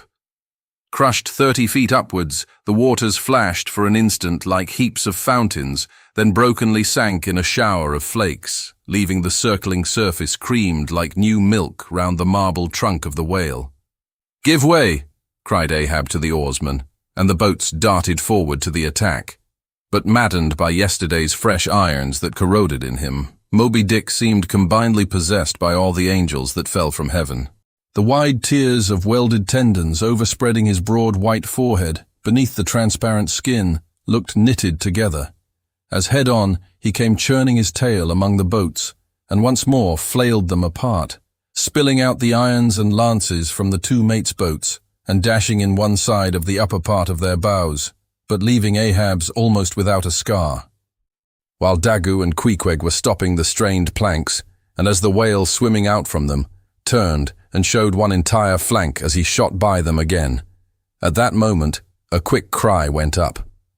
Lashed round and round to the fish's back, pinioned in the turns upon turns in which, during the past night, the whale had reeled the involutions of the lines around him. The half-torn body of the Parsee was seen, his sable raiment frayed to shreds, his distended eyes turned full upon old Ahab. The harpoon dropped from his hand. Be fooled, drawing in a long lean breath. Aye, Parsee, I see thee again. Aye, and thou goest before. And this then is the hearse that thou didst promise. But I hold thee to the last letter of thy word. Where is the second hearse? Away, mates, to the ship. Those boats are useless now. Repair them if ye can in time and return to me. If not, Ahab is enough to die. Down, men. The first thing that but offers to jump from this boat I stand in, that thing I harpoon. Ye are not other men, but my arms and my legs, and so obey me. Where's the whale? Gone down again? But he looked too nigh the boat, for as if bent upon escaping with the corpse he bore, and as if the particular place of the last encounter had been but a stage in his leeward voyage, Moby Dick was now again steadily swimming forward, and had almost passed the ship, which thus far had been sailing in the contrary direction to him, though for the present her headway had been stopped. He seemed swimming with his utmost velocity, and now only intent upon pursuing his own straight path in the sea.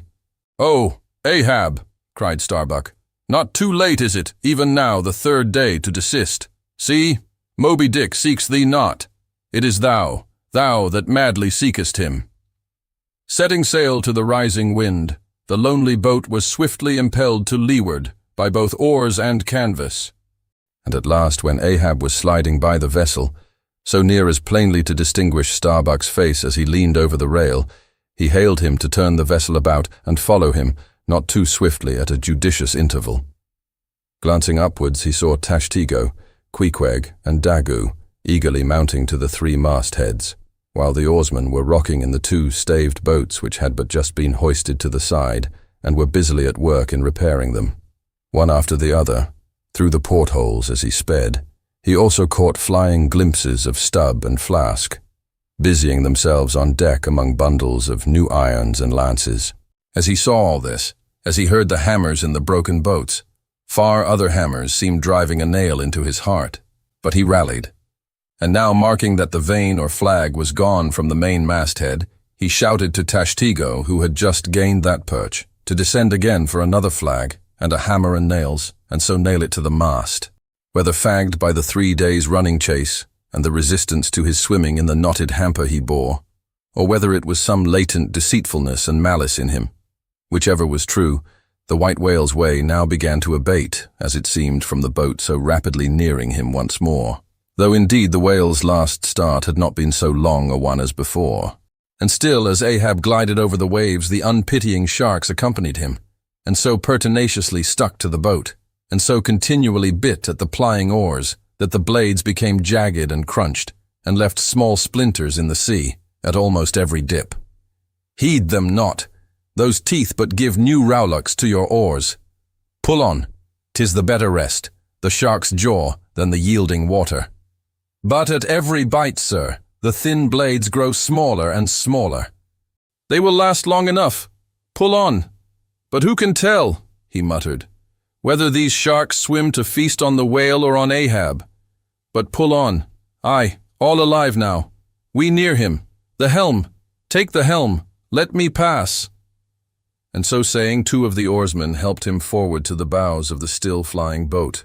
At length, as the craft was cast to one side and ran ranging along with the white whale's flank, he seemed strangely oblivious of its advance, as the whale sometimes will, and Ahab was fairly within the smoky mountain mist, which, thrown off from the whale's spout, curled round his great monadnock hump.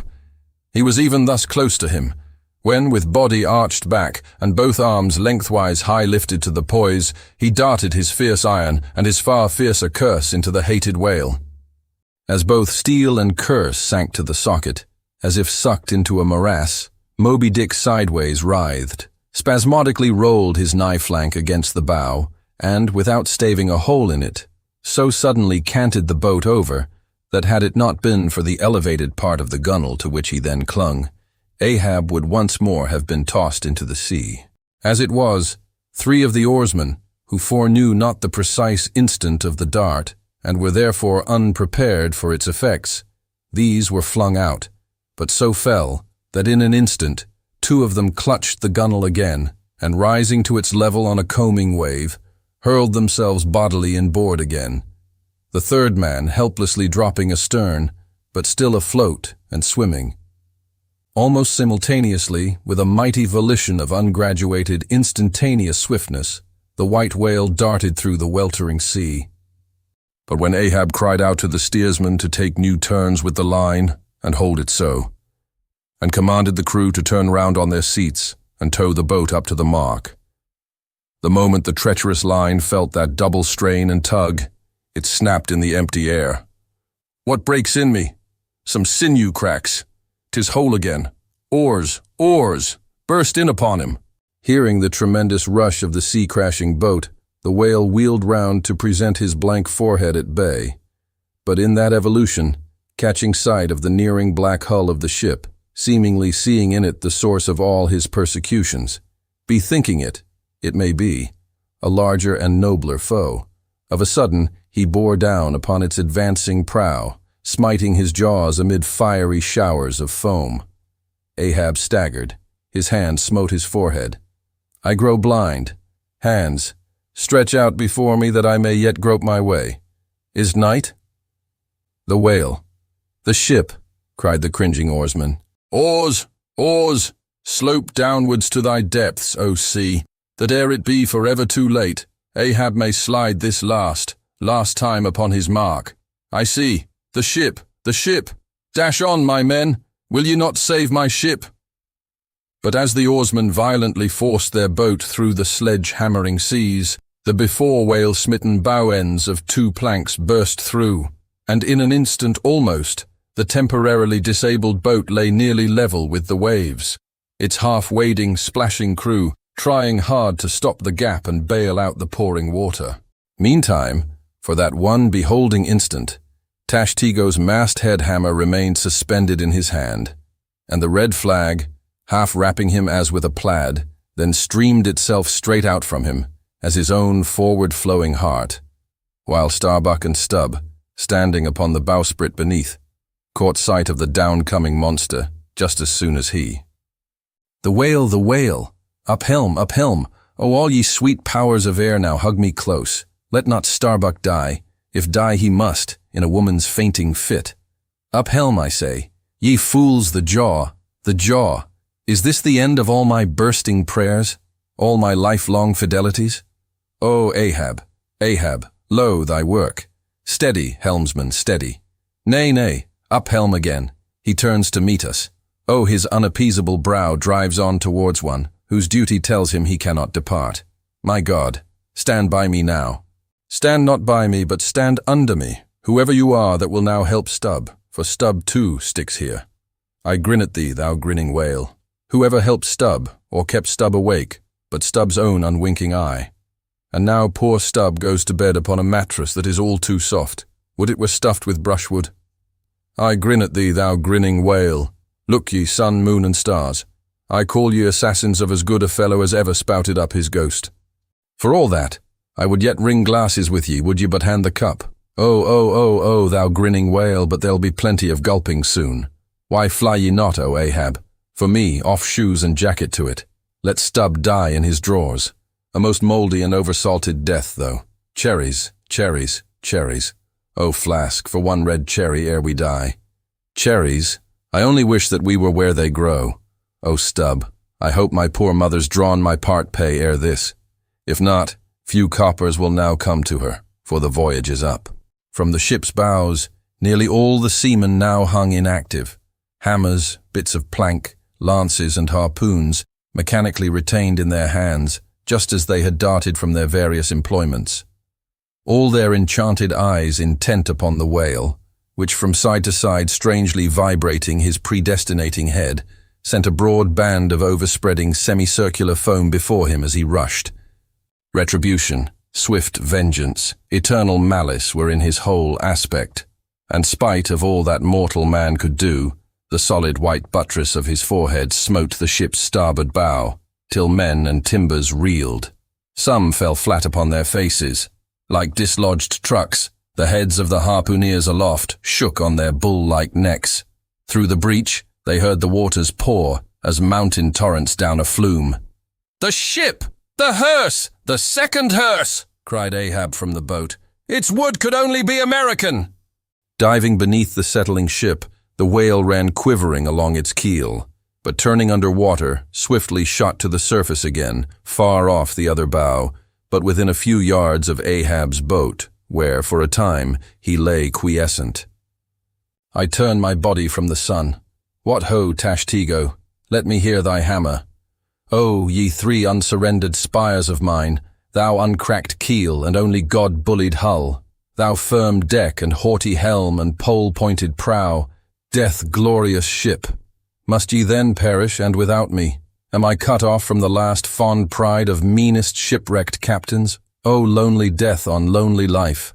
Oh, now I feel my topmost greatness lies in my topmost grief. Ho, ho! From all your furthest bounds, pour ye now in, ye bold billows of my whole foregone life, and top this one piled comber of my death. Towards thee I roll, thou all-destroying but unconquering whale. To the last I grapple with thee. From hell's heart I stab at thee. For hate's sake I spit my last breath at thee. Sink all coffins and all hearses to one common pool, and since neither can be mine, let me then tow to pieces, while still chasing thee, though tied to thee, thou damned whale. Thus I give up the spear. The harpoon was darted. The stricken whale flew forward. With igniting velocity the line ran through the grooves, ran foul. Ahab stooped to clear it. He did clear it, but the flying turn caught him round the neck, and voicelessly as Turkish mutes bowstring their victim, he was shot out of the boat, ere the crew knew he was gone. Next instant, the heavy eye-splice in the rope's final end flew out of the stark empty tub, knocked down an oarsman, and smiting the sea, disappeared in its depths. For an instant, the tranced boat's crew stood still, then turned. The ship! Great God, where is the ship?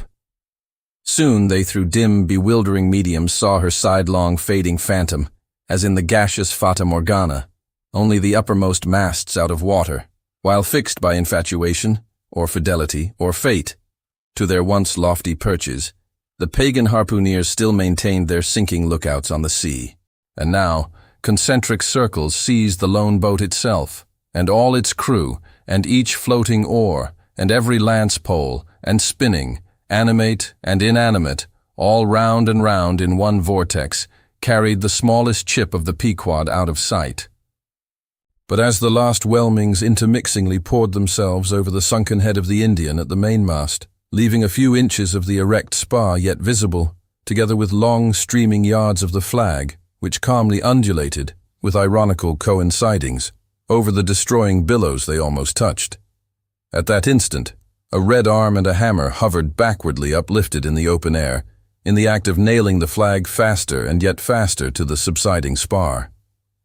A skyhawk that tauntingly had followed the main truck downwards from its natural home among the stars, pecking at the flag and incommoding Tashtego there. This bird now chanced to intercept its broad, fluttering wing between the hammer and the wood, and simultaneously feeling that ethereal thrill, the submerged savage beneath, in his death gasp, kept his hammer frozen there. And so the bird of heaven, with archangelic shrieks, and his imperial beak thrust upwards, and his whole captive form folded in the flag of Ahab, went down with his ship, which, like Satan, would not sink to hell till she had dragged a living part of heaven along with her, and helmeted herself with it. Now small fowls flew screaming over the yet yawning gulf, A sullen white surf beat against its steep sides, then all collapsed, and the great shroud of the sea rolled on as it rolled 5,000 years ago. Epilogue, and I only am escaped alone to tell thee, Job. The drama's done. Why then here does anyone step forth? Because one did survive the wreck. It so chanced that after the Parsi's disappearance, I was he whom the fates ordained to take the place of Ahab's bowsman, when that bowsman assumed the vacant post, the same who, when on the last day the 3 men were tossed from out of the rocking boat, was dropped astern. So, floating on the margin of the ensuing scene, and in full sight of it, when the half-spent suction of the sunk ship reached me, I was then, but slowly, drawn towards the closing vortex. When I reached it, it had subsided to a creamy pool. Round and round then, and ever contracting towards the button-like black bubble at the axis of that slowly wheeling circle. Like another Ixion I did revolve. Till gaining that vital center, the black bubble upward burst, and now, liberated by reason of its cunning spring, and owing to its great buoyancy, rising with great force, the coffin lifebuoy shot lengthwise from the sea, fell over, and floated by my side. Buoyed up by that coffin for almost 1 whole day and night, I floated on a soft and dirge-like main. The unharming sharks, they glided by as if with padlocks on their mouths. The savage sea-hawks sailed with sheathed beaks. On the 2nd day, a sail drew nearer, and picked me up at last. It was the devious cruising Rachel that in her retracing search after her missing children only found another orphan. Thanks for watching. Please like the video and subscribe to the channel for more excellent content.